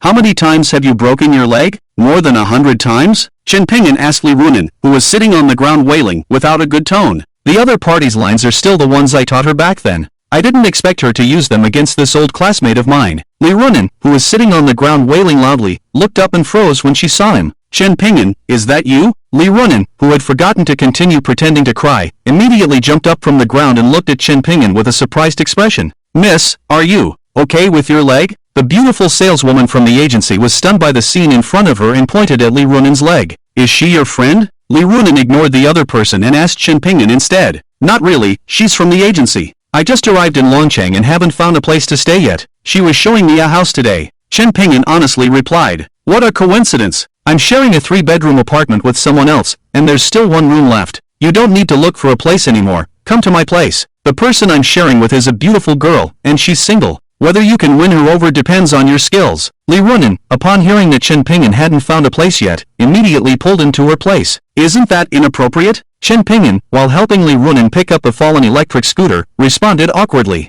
We've been buddies for so many years. Why are you still feeling awkward in front of me? Hurry up and get on. Li Runan urged Qin Pingin as she mounted her electric scooter. So, you're not doing this business anymore? Qin Pingin pointed at the beautiful saleswoman from the agency and asked Li Runan. I just saw that I still had over half an hour before work, so I thought I'd do a job on the way. I didn't expect the target customer to be someone you know. How could I still have the heart to do it? Li Runen said while pulling Chen Pingyan, who was speechless, onto her electric scooter, leaving the stunned beautiful saleswoman from the agency behind. Sitting behind Li Runen, the scent of a young girl wafted over to Chen Pingyan, making him feel a bit restless. Chen Pingyan never expected that the tomboy Li Runen would one day grow out her hair, and with long hair, she became so beautiful, her whole demeanor changed, and her figure was exceptional. Even as a good buddy, Chen Pingyan couldn't help but be amazed. 20 minutes later, Li Runen brought Chen Pingyan to the apartment she was sharing with someone else. I'll use the bathroom first. Just as they entered, Chen Pingyan, who was feeling a bit uncomfortable in his stomach, headed straight for the bathroom. However, when he pushed open the bathroom door, a stunning beauty appeared in his line of sight.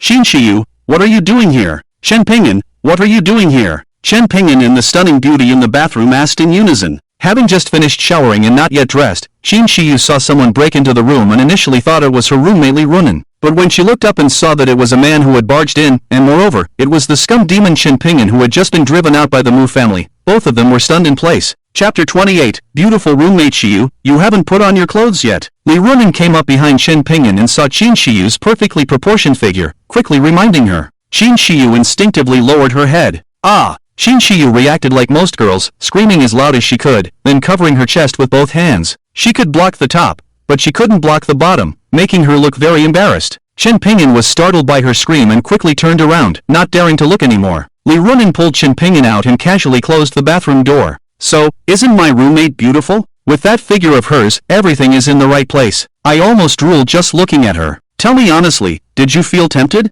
I'm telling you, you made quite an impression on her. Love often starts with these ambiguous ripples. If you toughen up a bit and put in some effort, you might just win her heart. Chen Pingyan thought Li Runen would scold him, but she instead taught him how to pursue Xin Shiyu with a lewd expression on her face. This tomboy Li Runen was still as fierce as before. I'm not interested in her, and in my eyes, she's not as beautiful as you. Chen Pingyan shook his head and honestly replied. Li Runen, the tomboy, blushed for the first time. TCH, you're sweet-talking like never before. How come I never noticed how good you are at coaxing people? Suddenly being praised for her beauty by her former buddy, Li Runen couldn't adapt for a moment and rolled her eyes at Chen Pingyan with a flushed face. At that moment, the bathroom door opened from the inside, and Xin Shiyu, wrapped in a towel, walked out of the bathroom. Chen Pingyan, you scum, what are you doing here? Xin Shiyu looked at Chen Pingyan with cold eyes and questioned him. Do you know each other? Seeing Xin Shiyu call out Chen Pingyan's name, Li Runen looked surprised and asked the two of them. Sort of. We met at the bank this morning, and some unpleasant things happened later. Chen Pingyan answered dejectedly. He never expected that Li Runen's roommate would turn out to be Xin Shiyu.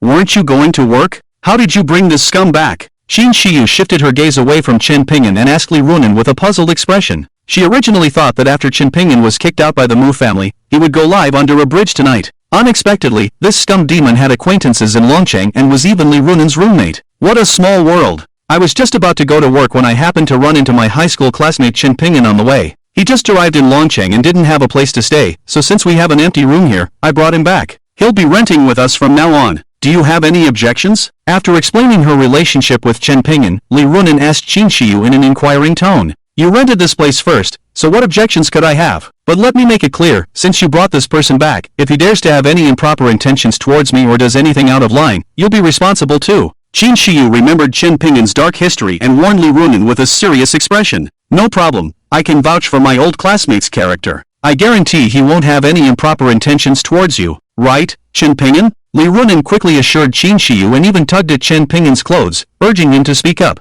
I'm not interested in her. Chen Pingyan responded indifferently. At that moment, Li Runen's phone alarm went off. Damn it, I'm late for work. My perfect attendance award. Shiyu, show him his room. I'll go to work first. After Li Runen finished speaking, she left Chen Pingyan and Xin Shiyu behind and hurriedly went out to work the night shift.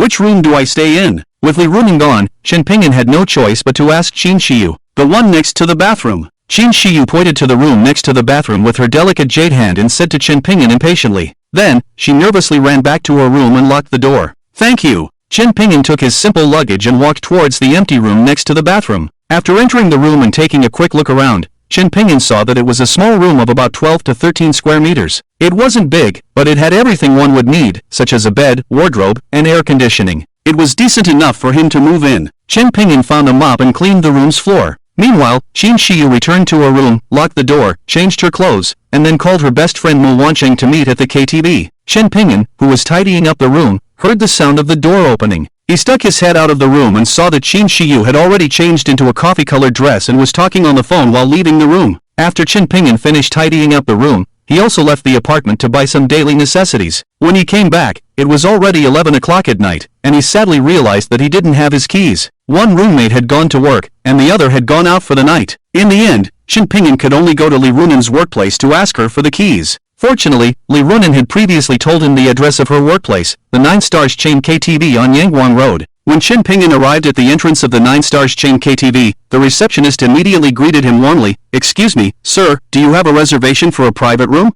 I'm here to find your reception supervisor, Li Runen. Is she inside?" Chen Ping'an asked the receptionist. "Are you her boyfriend?" The receptionist asked Chen Ping'an with a strange expression on her face. "I'm her friend. Is something wrong with her?" Seeing the receptionist's strange expression, Chen Ping'an suddenly had a bad feeling and asked with a gloomy face. Places like KTV are crowded, and it's easy for girls to get into trouble working there. 2 hours ago, Li Runen went to our manager for help in arranging a friend to work here, and then our manager took her to the 888 private room to accompany a guest for drinks. She hasn't come out yet. Before the receptionist could finish her sentence, Chen Ping'an had already rushed into the KTV. He asked the KTV staff along the way and quickly arrived at the most luxurious 888 private room of the 9 Stars KTV. Without hesitation, Chen Ping'an pushed open the door of the 888 private room, and the deafening music instantly came out from the room. In the dimly lit large private room, 3 big men were pouring drinks for the already drunken Li Runen. One of the men had a badge on his chest with the words "Manager of 9 Stars KTV." The other 2 were the Zhao Shikai, the young master who had bought the Longquan villa earlier in the afternoon, and the real estate agent. "Zhao Dashao, manager, I've already had a bottle of foreign liquor tonight. I really can't drink anymore." Li Runen, with drunken eyes, refused the 3 men's offer to drink. Because of the loud music, none of them noticed Chen Ping'an entering the room. "Runen, Zhao Gongzi is not someone you can afford to offend. If you can't satisfy Zhao Gongzi tonight, don't expect me to help your friend arrange a job, and you don't need to come to work tomorrow." The manager of 9 Stars KTV threatened Li Runen. When Li Runen heard this, her face turned pale. Her father's health depended on medication, and if she lost her job, her father would lose access to the medicine. Moreover, Chen Ping'an, her good friend who had just arrived in Longcheng, had a criminal record and would almost certainly not be able to find a job in Longcheng without connections. Weighing the pros and cons, she could only bite her lip and silently accept the drink handed to her by Zhao Gongzi. But at that moment, a strong hand grabbed her wrist. "Chen Ping'an, why are you here?" Seeing someone stopping her, Li Runen turned her head and was surprised to see Chen Ping'an. "If I hadn't come, you would have been eaten by these 3 wolves tonight. You're reeking of alcohol. You can't drink anymore," Chen Ping'an said, snatching the glass from Li Runen's hand. "Give me back the drink. If I don't drink it, I'll lose my job. You know my father's situation. I have no choice," Li Runen said with an unpleasant expression on her face, reaching out to snatch back the glass of foreign liquor that Chen Ping'an had taken away. Understanding Li Runen's personality, Chen Ping'an didn't say anything else and directly struck the back of Li Runen's neck with a chop. Li Runen immediately fainted and fell into Chen Ping'an's arms. Chen Ping'an lifted Li Runen and was about to leave the private room.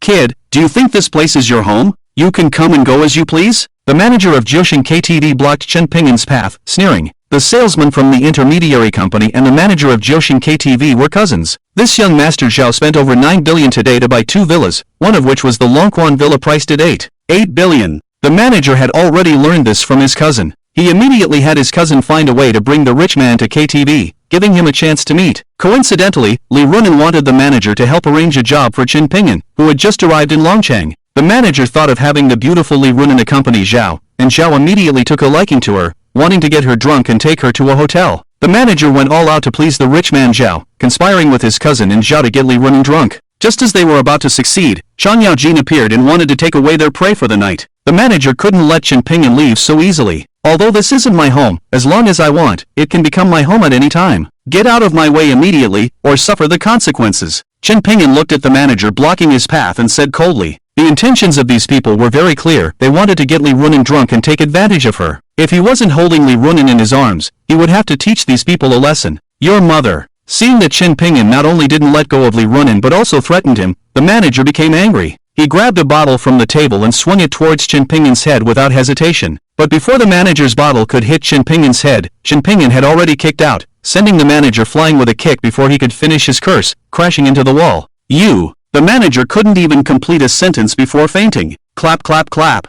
The music in the private room abruptly stopped, and applause rang out. So you're a martial artist, no wonder you're so arrogant. The rich man Zhao Shikai saw Chen Pingyan knock out the manager with one kick, and instead of being afraid, he clapped his hands and said playfully. He had been practicing martial arts with his war god grandfather Zhao Wuji since he was young, and now he was already a little master. When facing ordinary people, he could easily take on 5 at once, and he could even last 10 moves against his grandfather's strongest 2 bodyguards, Ada and Air. After speaking, he immediately used a grappling technique and charged at Chen Pingyan. Chen Pingyan, who was holding Li Runan, couldn't be bothered to fight with him and directly swept his leg on the tea table. With this kick, all the bottles on the tea table were sent flying, crashing heavily into Zhao Shikai's chest. Zhao Shikai, who hadn't reached Chen Pingyan yet, couldn't dodge in time and was hit by 2 bottles in the chest. He immediately felt a huge pain in his chest and was sent flying, falling onto the sofa, grimacing in pain. If he hadn't been practicing martial arts since he was young and had a much stronger physical fitness than ordinary people, he would probably be lying on the ground as a dead person by now. The remaining salesman from the intermediary company was stunned by the scene and stood still, afraid to move. I'll send the person back to rest and come back to deal with you later. Chen Pingyan left Jiuxing KTV with the unconscious Li Runan after saying this. On the way, Chen Pingyan called Shen Jiliang, the general manager of Ruishur International Bank. Mr. Chen, how may I assist you? As soon as the call connected, the respectful voice of Manager Shen came from the other end of the line. Manager Shen, can you help me get in touch with the owner of Jiuxing KTV? I want to acquire their KTV. Chen Pingyan didn't beat around the bush and went straight to the point. Mr. Chen, it's such a coincidence. Mr. Liang from Jiuxing Group is with me right now. Where are you? I'll bring him to meet you immediately. Manager Shen on the other end of the phone was surprised to hear Chen Pingyan being so direct, and then said excitedly, then you guys wait for me at Jiuxing KTV. I'll be there in 40 minutes. After giving a few instructions to Manager Shen on the phone, Chen Pingyan hung up. Returning to the entrance of the apartment, Chen Pingyan found the keys on Li Runan's body, carried her back to her room where she was still unconscious, and then immediately returned to Jiuxing KTV. Besides fulfilling his statement earlier of as long as I want, this place can become my home anytime, he had another reason for acquiring Jiuxing KTV, and that was to help Li Runan. The receptionist at the entrance just now mentioned that Li Runan went to find their manager to help arrange a job for a friend. Without a doubt, that friend they were referring to was himself. She must have thought that it would be difficult for her to find a job just after being released from prison, so she went to ask their manager to arrange one for her. Out of his brotherly affection for Li Runan, he wanted to help her. But he knew that Li Runan had always been independent since she was young, and she wouldn't accept money directly from him. By acquiring this KTV and secretly promoting her and giving her a raise, not only could he help her, but also make her feel that she had achieved everything through her own efforts, giving her a sense of accomplishment. Chen Pingyan quickly returned to Jiuxing KTV. The young Master Zhao and the manager had already been taken to the hospital, and the general manager of Ruishur Bank, Shen Jiliang, was standing at the entrance of KTV with a pregnant secretary, looking around. Mr. Chen has arrived. As soon as Chen Pingyan got out of the car, Manager Shen immediately said to the owner of Jiuxing KTV, and then approached Chen Pingyan. The pregnant secretary and the chubby Lian followed Manager Shen to Chen Pingyan. When they saw Chen Pingyan's attire, both of them looked puzzled. Wasn't Manager Shen saying that the buyer who wanted to acquire their Jiuxing KTV was a billionaire? But this kid in front of them, his entire outfit probably didn't cost more than 500 yuan, and although his clothes were clean, they were washed to the point of being faded. Could it be that rich people nowadays are so frugal that they wear the same set of clothes for several years? Manager Shen, is this the big shot you said wanted to acquire my Jiuxing KTV? Liang tugged at Manager Shen's clothes and asked in a small voice, unable to believe it. Although his voice was low, Chen Pingyan still heard it. Naturally, Chen Pingyan understood what the other party was thinking, that he didn't look like a wealthy person in his current attire. But he couldn't be bothered to explain, so he directly took out his limited edition Supreme Black card from Ruishur Bank from his pocket. The limited edition Supreme Black card from Ruishur Bank? Seeing the black card that Chen Pingyan took out, Liang exclaimed. With his status, he naturally knew what the Supreme Black card from Ruishur International Bank represented. He turned his head in shock and looked at Manager Shen, wanting to ask whether this black card was real or fake. I just processed this limited edition Supreme Black card for Mr. Chen this morning. It's absolutely genuine. Manager Shen responded confidently to the questioning gaze of the owner of Jiuxing KTV. I'm sorry, Mr. Chen. We were rude just now. Let's go to my office and have a chat over tea. With Manager Shen's assurance, the owner of Jiuxing KTV no longer had any doubts and immediately put on a smiling face to welcome Chen Pingyan into Jiuxing KTV. Mu Wancheng and Qin Shiyu happened to have arranged to meet at Jiuxing KTV tonight. When the two of them came out of the restroom, Mu Wancheng happened to see the scene where the owner of Jiuxing KTV respectfully invited Chen Pingyan into the office. Orange, why did you stop? Qin Shiyu, who was walking behind her, bumped into Mu Wancheng and asked with a puzzled expression, "Xiu, I just saw the boss of Jiuxing KTV respectfully inviting that scum Chen Ping'an into his office." Mu Wancheng turned around and said to her best friend Qin Xiu with a shocked expression on her face, "Put, are you seeing things, Orange? The boss of Jiuxing is worth billions, even more powerful than your Mu family. How could that scum Chen Ping'an know such a big boss and be respectfully invited into his office? If he really had the ability to make the boss of Jiuxing respectfully invite him into the office, would he need to resort to seeking help from his high school classmate? It must be because we were just talking about that scum, so you see everyone as if they were that scum." Qin Xiu, who was walking behind, laughed at Mu Wancheng's words and analyzed logically. "Maybe I really saw it wrong." Hearing her best friend's logical analysis, Mu Wancheng also thought that she might have seen it wrong. Shaking her head, the two of them returned to the private room to continue singing. Meanwhile, in the boss's office at Jiuxing KTV, Chen Ping'an had already started discussing the acquisition with the boss. With the guarantee of Shen Zhiliang, the general manager of the Longcheng branch of Ruishur International Bank, and Chen Ping'an's financial strength, coupled with the boss's urgency to cash out and save his other businesses, the transaction was completed in less than an hour. Chen Ping'an acquired the Jiuxing chain KTV, which had a total of 99 stores in the 3 southwestern provinces, for 3 billion yuan, and the payment was settled on the spot. Liang, the general manager of Jiuxing Group, sent a notice to the high-level executives of Jiuxing KTV in the group chat, informing them of the change in ownership and asking all the high-level executives of the Longcheng branch to come to his office to meet the new boss. The high-level executives of Jiuxing KTV received the message in the group chat and were all taken aback. However, considering the troubles in the boss's real estate business, they were not surprised. All the high-level executives in Longcheng immediately rushed to the boss's office, even those who were already prepared to sleep after their night shift. At this moment, the night shift manager who had been kicked unconscious by Chen Ping'an was lying in a hospital bed receiving in-4 drip. After receiving the message in the group chat and learning that Jiuxing KTV had changed hands, he immediately pulled out the needle in his hand and hurried back to the KTV. If he left a bad impression on the new boss because of being late, even if the new boss didn't fire him, he might make things difficult for him in the future. As a result, he rushed back to the KTV in a hurry and happened to run into Chen Ping'an, who was coming out of the boss's office and heading to the restroom. He almost collided with Chen Ping'an. "Can't you watch where you're going? It's you. I didn't expect you to dare to come back. Security, immediately grab this kid for me." The manager who almost collided with someone angrily scolded, and when he saw that the person he almost collided with was Chen Ping'an, he remembered the harsh words Chen Ping'an had left when he took Li Runan away, saying that he would come back later to deal with them. Originally, he thought that this kid was just talking big, but he didn't expect Chen Ping'an to really dare to come back. He immediately became furious and called the security guards who were patrolling to deal with Chen Ping'an. Several security guards heard the manager's order and coldly surrounded Chen Ping'an. Some curious customers also gathered around to watch the excitement. When they saw that Chen Ping'an was in conflict with the manager and the security guards of Jiuxing KTV, their eyes were filled with pity. These people who worked in nightclubs, their bosses were either well-connected or had relationships with the big shots in the underworld. This kid dared to cause trouble here, he was simply seeking death. "Kid, kneel down and apologize to me immediately, and then bring Li Runan back with you to the hospital to apologize to Zhao Gongzi. Otherwise, even if the emperor himself came today, he wouldn't be able to save you." Seeing that Chen Ping'an was trapped, the manager threatened him with a cold smile. The security guards at their Jiuxing KTV are all retired Special Forces soldiers, capable of taking on 5 or 6 ordinary people without breaking a sweat. Although this kid is tough, they have several retired Special Forces security guards, and they don't believe they can't handle him. Just with them? Chen Ping'an didn't even look at those security guards, and said disdainfully to the manager, "Since you're looking for death, I'll grant your wish today. Bring it on. If you cripple me, I'll take responsibility." Seeing Chen Ping'an's contemptuous gaze, the manager became angry and immediately ordered the retired Special Forces security guards. The boss had told them before that they must not go easy on anyone causing trouble in their establishment, otherwise others would think they were easy to bully. The security guards glanced at each other and directly attacked Chen Ping'an with their batons. "Stop! How dare you be so disrespectful to your new boss? Do you still want to work here?" Just then, Liang Zong's furious roar came from behind. The security guards easily recognized the boss's voice and quickly withdrew their batons,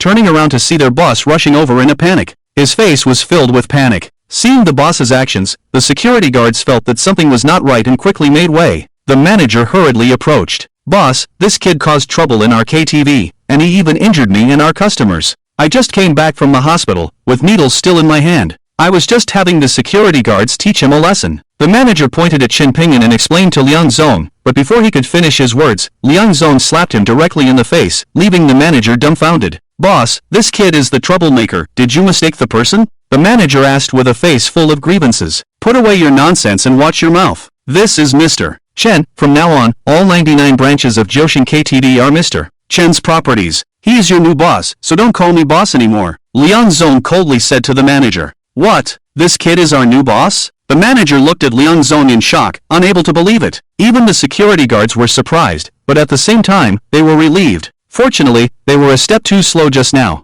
If they had been a few seconds faster, they might have seriously injured the new boss. If they crippled the new boss, they would lose their jobs and might even have to pay a heavy price. The security guards broke out in a cold sweat just thinking about it. I'm sorry, but you have been fired. I am not your new boss. Go to the finance department and collect your salary for this month, then leave immediately. I won't tolerate someone like you who lets female employees accompany guests for drinks and sleep, and seeks personal gain. Without waiting for Liang Zong to say anything else, Chen Pingyan announced the manager's dismissal on the spot. Upon hearing Chen Pingyan's words, the manager collapsed to the ground. He had spent several years and countless efforts and money to reach the position of manager, but because of one wrong step, it all turned to nothing. Secretary, help me with 2 things. First, draft a termination agreement to fire this manager. Second, draft an appointment letter to appoint Li Runan, the head of the reception department, as the general manager of Jiuxing KTV. She will be fully responsible for the daily management and operation of all 99 branches of Jiuxing KTV. Tomorrow, personally deliver the appointment letter to her residence and give her a surprise. Chen Pingyan ignored the manager lying on the ground and turned to the tall and beautiful secretary to give instructions. After dealing with the manager's matter, it was already 1 a.m. After a brief meeting with the senior management of Jiuxing KTV. This point is nothing for people who stay up late, but for ordinary people, they are already asleep. After leaving 9 Stars KTV, Chen Pingyan found a shared bike and rode back to Li Runan's apartment. In the early hours of the morning in Longcheng, besides the late-night stalls, everywhere else was quiet, without a single person in sight for a long time. After Chen Pingyan turned a corner at the intersection, a strong flashlight shone on his face, making it impossible for him to open his eyes. No matter how he dodged, the strong light followed him like a shadow. Chen Pingyan knew that someone was doing this intentionally. He stopped, and the strong light disappeared. In front of him appeared a man with a flashlight and a wolf mask on his face, blocking his way. Who are you? What do you want by blocking my way? Chen Pingyan asked with a frown and a deep voice. Go find answers from the King of Hell. The man with the wolf mask sneered and said, then raised his right hand, a powerful M500 revolver with a silencer aimed at Chen Pingyan's head. When Chen Pingyan saw the other person raise the gun, his face changed suddenly. He immediately raised his right hand as well and shot a golden needle from the dragon burial ring, hitting the man's wrist before he could pull the trigger. Besides being a token of the dragon burial hall, the dragon burial ring also had a greater function, which was a hidden weapon. Before the successor of the dragon burial ring became powerful, they could rely on this hidden weapon to save their lives. Ah! The man with the wolf mask suddenly felt a sharp pain in his wrist. The powerful M500 revolver hadn't even had a chance to pull the trigger before it fell to the ground. The masked man was greatly surprised. He instinctively bent down to pick up the gun in his hand, but before he could do so, Chen Pingyan had already appeared in front of him like a ghost. He stepped on the M500 revolver with one foot and fiercely smashed his knee into the man's head. The man with the wolf mask didn't even have the ability to resist. He was knocked unconscious and fell to the ground. Chen Pingyan retrieved his golden needle and then picked up the M500 revolver. He slowly took off the mask on the man's face, only to find that it was the former manager of 9 Stars KTV who had just been fired by him. After being fired, this guy held such deep hatred that he directly ambushed Chen Pingyan with a gun, intending to kill him. Chen Pingyan frowned again. For a while, he didn't know how to deal with the man. It was obviously impossible to shoot him dead. There were many surveillance cameras in many places on the street. If he killed the man, he would easily be traced back to himself by the police, which would be troublesome.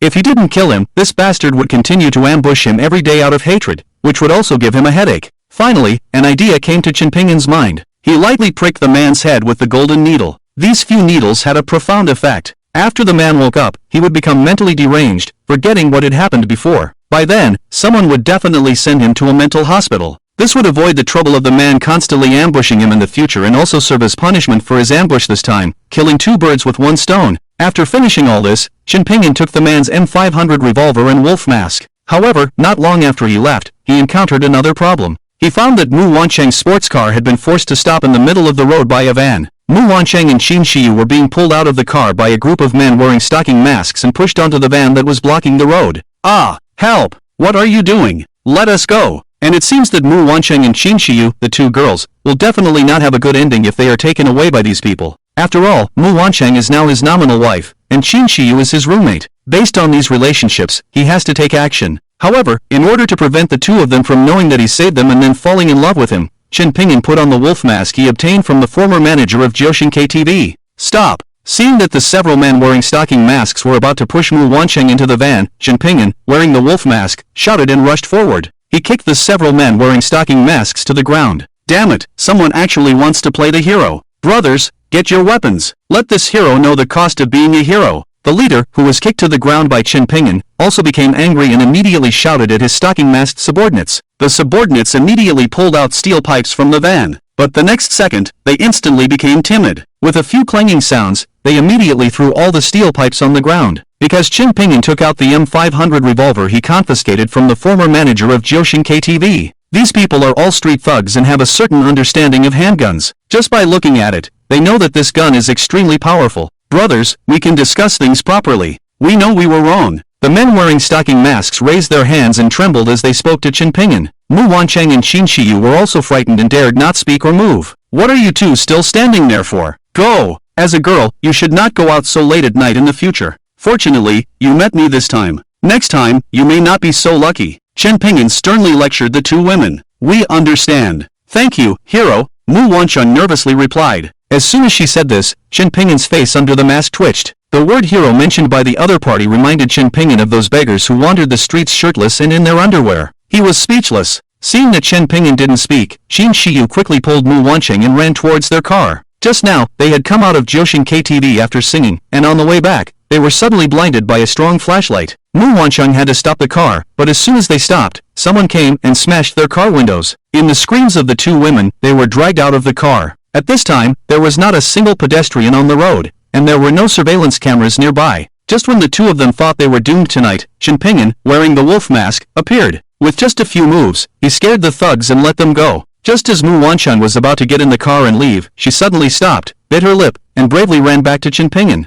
Hero, can I add you on WeChat, so that we can repay you in the future? Mu Wancheng nervously asked Chen Pingyan. Chen Pingyan, who was already annoyed by Mu Wancheng's address as a hero, was almost driven crazy by her second sentence. Get lost, if you don't leave, I'll kill you. Chen Pingyan didn't have much goodwill towards Mu Wancheng to begin with, and now her repeated use of the word hero made his opinion of her reach its lowest point. He directly pointed the gun at Mu Wancheng's head. I'm sorry, I just wanted to get your contact information to repay you in the future. If you don't want to give it, then forget it. We'll leave immediately. Mu Wancheng was so scared that her legs almost gave way. After explaining incoherently, she immediately ran back to the car without daring to stay for a moment, and drove away in a cloud of smoke. After Mu Wancheng's car had gone far, Chen Pingyan turned to look at the several men wearing stocking masks. Tell me, why did you kidnap those two girls just now? Chen Pingyan coldly asked, pointing the gun at the leader. Please spare us, hero. We were just doing it for the money. We have no grudge against those two girls. Please forgive us this time. We won't dare to do it again. The leader pleaded anxiously to Chen Pingyan.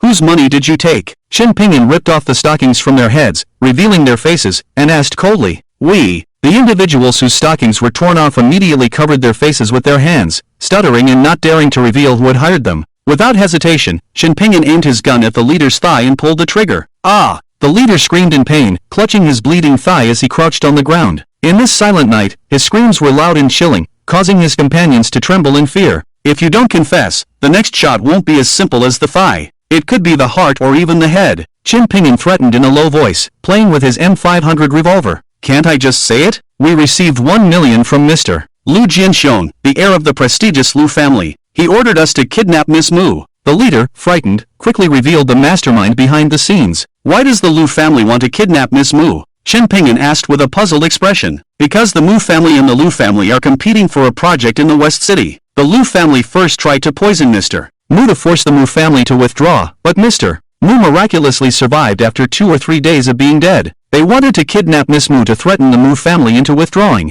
We have told you everything we know, and we will give you the 1 million we received. Please spare our lives. The leader, no longer daring to hide anything, confessed everything he knew and wanted to use the 1 million they received to buy their lives. I don't want the 1 million. Use it to treat your leg injuries. I want you to secretly protect Miss Mu from now on and ensure that she is not harmed by anyone. If anything happens to Miss Mu, your fate will be the same as this van. Chen Pingyan said, exerting all his strength to slap the van from top to bottom. The van, which had been bought just a few days ago, was instantly flattened into a piece of scrap metal. Even the 4 tires couldn't withstand Chen Pingyan's force and burst. With a loud bang, the once intact van turned into a piece of scrap metal. The robbers were dumbfounded, staring wide-eyed in disbelief. Some of them even thought they were hallucinating and rubbed their eyes forcefully before looking again. The van was still flattened. Could a human really do this? If they hadn't seen it with their own eyes, they wouldn't have believed such a scene. If that slap had landed on their bodies, they would have been turned into minced meat. The leader was so scared that he wet his pants, emitting a foul smell. He secretly thanked his lucky stars that Chen Ping'an had only shot at him earlier. If he had been slapped directly, he would have already turned into a pile of minced meat. Speak up! Chen Ping'an saw that these people were trembling and not answering him, so he spoke in a low voice again. Yes, we will definitely protect Miss Mu's safety in secret from now on. We will never let her be harmed by anyone. The leader was startled by Chen Ping'an's voice and quickly knelt down, promising to Chen Ping'an. This person in front of them was not human, he was a demon, a ruthless and merciless demon, and they had already seen the true face of this demon. With their reputation in Longcheng, it would be easy to find them. If Miss Mu has any accidents, he can already imagine their fate. When Muwan Orange and Qin Shiyu returned to the Mu family, Muwan Orange's parents were already asleep. Qin Shiyu was too scared to return to the apartment she shared with Li Runin, so she stayed overnight at Muwan Orange's house. The two beauties still felt lingering fear even when lying in bed. Shiyu, who do you think those people were who tried to kidnap us just now? It seems like we haven't offended anyone. Muwan Orange asked her frightened best friend lying beside her. Isn't it obvious? It must be someone from the Lu family who is competing with your Mu family for the project in the west of the city. Your two families are participating in the bidding tomorrow. They must have wanted to kidnap us tonight and threaten the Mu group to give up the competition for the project in the west of the city. What I'm curious about is who saved us just now. Was it arranged by your father or grandfather to protect us, or was it just a kind-hearted passerby? Qin Shiyu guessed the identity of the kidnappers and became curious about Chen Ping'an, who saved their lives. From the tone of the person who spoke to us, it doesn't seem like it was a bodyguard arranged by my father or grandfather. It should have been just a passerby. One person took down several kidnappers. That posture was so cool. That's a real man. My heart was pounding at that time, and I had a feeling of excitement. Unfortunately, I couldn't get his contact information. Muwan Orange analyzed the situation and explained. At the end, the frightened expression on her face disappeared, and a blush slowly appeared. Finally, she looked disappointed. No way, Miss Orange, you haven't even seen his face and you're already in love with him? Qin Shiyu was surprised by the change in Muwan Orange's expression. They had been best friends since college, and she had never seen her show such an expression for any guy. It was obvious that she was in love. I'm not in love with him. Besides, it's natural for a beauty to love a hero. He dared to stand up against so many strong kidnappers. It shows that he has a chivalrous heart. It's normal for Miss Orange to fall in love with him. Muwan Orange quickly explained. She hadn't thought that much about it before. She just thought that the masked man who single-handedly dealt with so many kidnappers was cool. But after her friend said that, she really felt a sense of infatuation towards the hero she hadn't even seen. The more she thought about it, the more uncontrollable it became. Look at your infatuated expression. Don't tell me you're in love with him? Let me remind you, you're already married. If you fall in love with someone else now, it's considered cheating. You're done for. Qin Shiyu joked as she looked at Muwan Orange's infatuated expression. But as soon as she said that, Muwan Orange's face instantly changed. Yes, legally she was still in a husband and wife relationship with Chen Ping'an, that scum. At least 3 months had to pass before they could get a divorce. No, in order to pursue her own happiness, she had to divorce that scum as soon as possible and regain her freedom. I want to divorce Chen Ping'an that scum immediately, regain my freedom, and pursue my own happiness. Muwan Orange said firmly to her best friend. But, Miss Orange, wake up. You haven't even seen the true face of that person. You don't know if he's ugly or handsome, and you don't know anything about his character. You don't even know if you'll have any future interactions. What's the point of pursuing happiness? Qin Shiyu laughed at Muwan Orange's appearance and said sarcastically, I can't believe that my usually picky best friend could become so infatuated. If he can appear in front of us when we're in danger and save us, it proves that we have fate. Fate is a mysterious thing. I have a feeling that we will meet again in the future. Mu Wancheng seemed to be possessed. No matter what Qin Shiyu said, she believed that tonight's events were deliberately arranged by fate for her to find her love. Okay, tonight's events were deliberately arranged by fate for you to have a romantic encounter. Go to sleep quickly. Tomorrow, you have to go with your dad to participate in the bidding for the Chengxi renovation project. And when you're asleep, you'll have everything in your dreams. Qin Shiyu couldn't stand it anymore and didn't want to continue arguing with Mu Wancheng about this issue. After speaking, she turned over and closed her eyes to sleep. Mu Wancheng was reminded by her best friend's words about having everything in her dreams, so she quickly went to sleep. Maybe she could really dream of the masked hero with the wolf mask. Chen Ping'an, the person they were talking about, had no idea that wearing a mask to save Mu Wancheng and Qin Shiyu would backfire. Mu Wancheng developed a liking for him because of the wolf mask. At this moment, Chen Ping'an had just returned to the apartment he shared with Li Runin and Qin Shiyu, only to find that Li Runin was still asleep and Qin Shiyu hadn't come back yet. It was already past 2 o'clock when he checked the time, so he decided not to sleep. After taking a shower, he returned to his room and sat cross-legged on the bed, practicing the Phoenix Control technique he obtained from the third golden needle. Chen Pingyan currently only possessed the profound power that his master had passed on to him before his death. Although this profound power made him incredibly strong and his reflexes much faster than an ordinary person's, these were just instinctive reactions. He didn't know how to use these powerful abilities. When facing an enemy, he could only resort to brute force, like clashing palms or punching a car, just like a wild bull. However, after practicing the Phoenix Control technique, he would understand how to use the power within his body. According to his master, once he mastered the Phoenix Control technique, there would be a great surprise. However, his master didn't tell him what the surprise was, leaving him to explore it himself. The Phoenix Control technique had a total of 9 levels. The first level was to sense the energy according to the technique's principles and gather it in the Dantian. Chen Pingyan could skip this step because he had already accumulated powerful internal energy from his master. By simply following the technique's principles, he could reach the second level. The second level was to guide the energy in the Dantian through the body's meridians using the technique's mantra.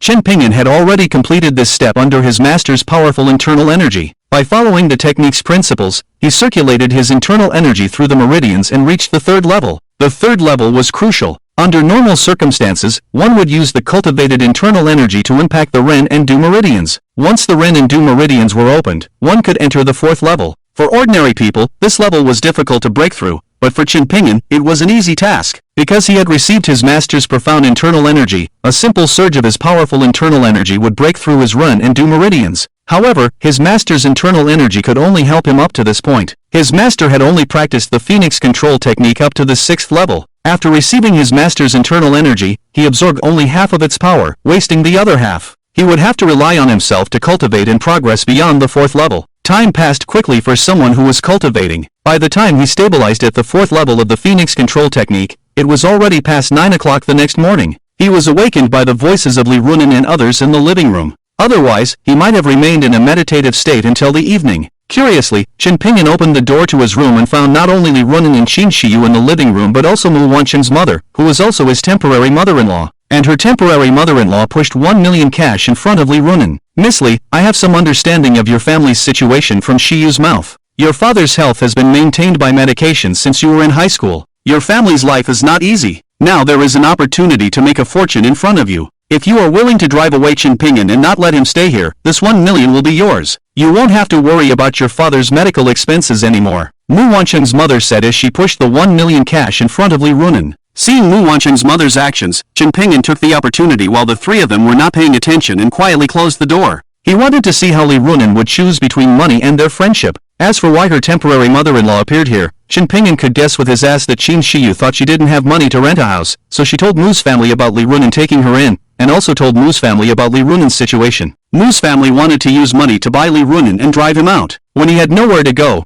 they would bring him a sum of money and a divorce agreement to let him sign and divorce Mu Wancheng in advance. Chen Pingyan had seen this kind of dog blood plot on TV many times. Not to mention, Chen Pingyan guessed almost all the reasons and consequences of Mu's mother coming here today. Mu Wancheng got up early this morning and went to participate in the bidding for the renovation project of the old city in the west of the city with her father. Qin Shiyu got up late and talked to Mu Wancheng's mother about Chen Pingyan becoming her roommate. Mu Wancheng's mother thought that Chen Pingyan had nowhere to go, so Li Runen took him in. After learning about Li Runen's difficult situation from Qin Shiyu, she came up with the current plan. As long as Chen Pingyan was driven out by Li Runen and became homeless, they could bring him a sum of money and a divorce agreement to let him secretly sign and divorce Mu Wancheng. Li Runen had just woken up and was still trying to recall what happened last night when Qin Shiyu brought Mu Wancheng's mother back. They all thought that Chen Pingyan was not at home, so Mu's mother directly explained her intentions to Li Runen in the living room and opened the bag containing 1 million cash. Stacks of red 100 yuan bills appeared in front of Li Runen. Li Runen, who had not fully awakened from last night's alcohol, was instantly shocked by the 1 million cash in front of her. She, a working girl who graduated from high school and supported her family, had worked hard for so many years to become a small team leader with a monthly salary of 7,000. She still had to send 2/3 of it back home to buy medicine for her father every month. When had she ever seen so much money? What did you just say? As long as I drive away my good buddy Chen Pingyan and don't let him stay here, you will give me this 1 million? Li Runen asked Qin Shiyu and Mu's mother in disbelief. Qin Shiyu and Mu's mother smiled at each other and nodded vigorously. No, what grudge do you have with Chen Pingyan? Are you really willing to spend 1 million just to drive him away and make him homeless? Aren't you afraid that I will take the money and give him half, letting him rent a better house himself? Li Runen asked in confusion. She thought she was still dreaming and pinched her own face after speaking, feeling the pain before she could believe that all this was true. There really are pie falling from the sky. Qin Shiyu and Mu's mother saw Li Runen's shocked and excited expression after seeing the money, and they felt that their plan was working. Your family really needs this money. I know you won't do something like taking the money and giving him half. You don't need to worry about the grudge between us and Chen Pingyan.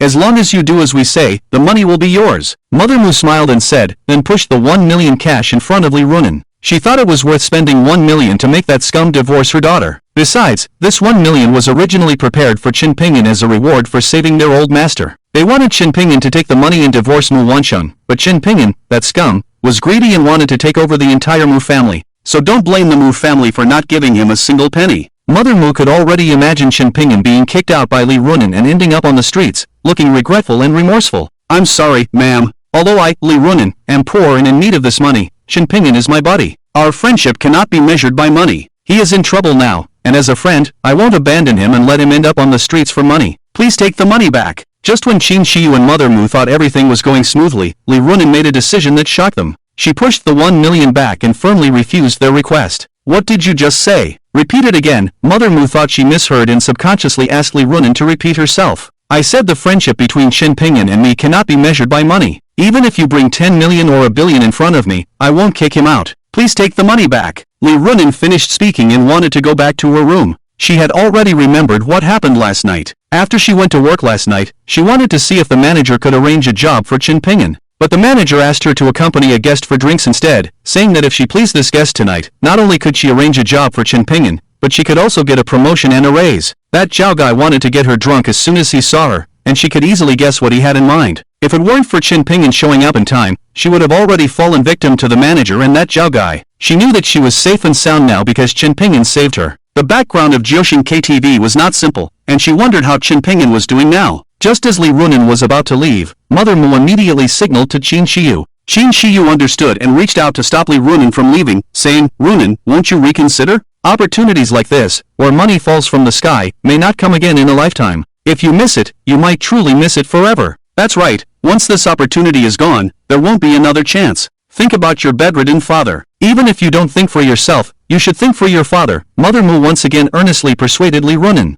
If someone didn't know, they would think she genuinely cared about Li Runen. I do need money, but I won't earn money that goes against my conscience. I will earn my father's medical expenses through my own efforts, so you don't need to worry about me. Li Runen was starting to get impatient, and her voice turned cold. If this woman wasn't Qin Shiyu's roommate, she would have kicked her out directly. Humph, with your limited vision, it's no wonder you've only been a supervisor at Jiuxing KTV for so many years. To make big money, you need to have a broader perspective, girl, do you understand? Mother Mu also lost her patience and became less polite when speaking to Li Runen. As her words fell, someone knocked on the door of the apartment that Li Runen shared with Qin Shiyu. Hearing the knocking, everyone instinctively thought it was Chen Pingyan returning. Li Runen walked over and opened the door. Excuse me, is Li Runen living here? A beautiful woman standing outside politely asked. I am Li Runen. Is there something you need from me? Upon hearing that someone was looking for her, Li Runen fixed her gaze and discovered that it was actually the HR manager of Jiuxing KTV. Her heart skipped a beat. The HR manager personally coming to find her? Could it be about what happened last night? Is the manager angry and planning to fire her? The manager did mention last night that if she couldn't satisfy that young Master Zhao, not only would she not be able to help Chen Pingyan find a job,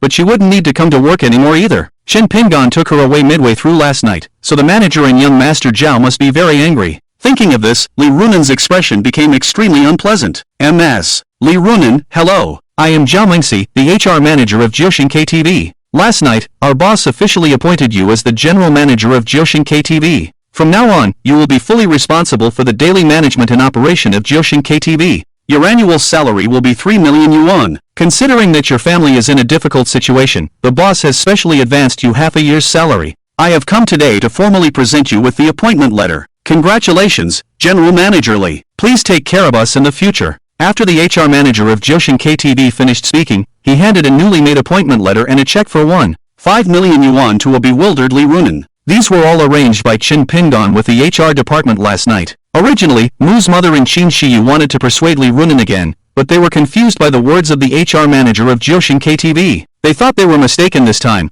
but when they confirmed that the scene in front of them was real, the two of them stood awkwardly in place. They had just said that Li Runen had a small vision, earning only a few thousand yuan a month and would never make big money. Who knew that they would be proven wrong so quickly? Li Runen was directly promoted to general manager with an annual salary of 3 million yuan. The 1 million yuan cash they brought suddenly seemed insignificant and made them appear stingy. I've been promoted to the general manager of Jiuxing KTV? Manager Zhao, are you mistaken? Li Runan dared not reach out to accept the appointment letter and check, asking in a bewildered manner. Last night, she had angered the general manager and young master Zhao. Shouldn't she have been fired instead? Why did they promote her to manager instead? Although being a manager had always been her dream was only to be the manager of a single store's lobby. But now, according to the other party's meaning, the boss was directly making her the general manager, in charge of managing nearly 100 stores under Jiuxing KTV. This must be a mistake. Or maybe she was dreaming. Yes, it must be a dream. Otherwise, how could she encounter such strange things today?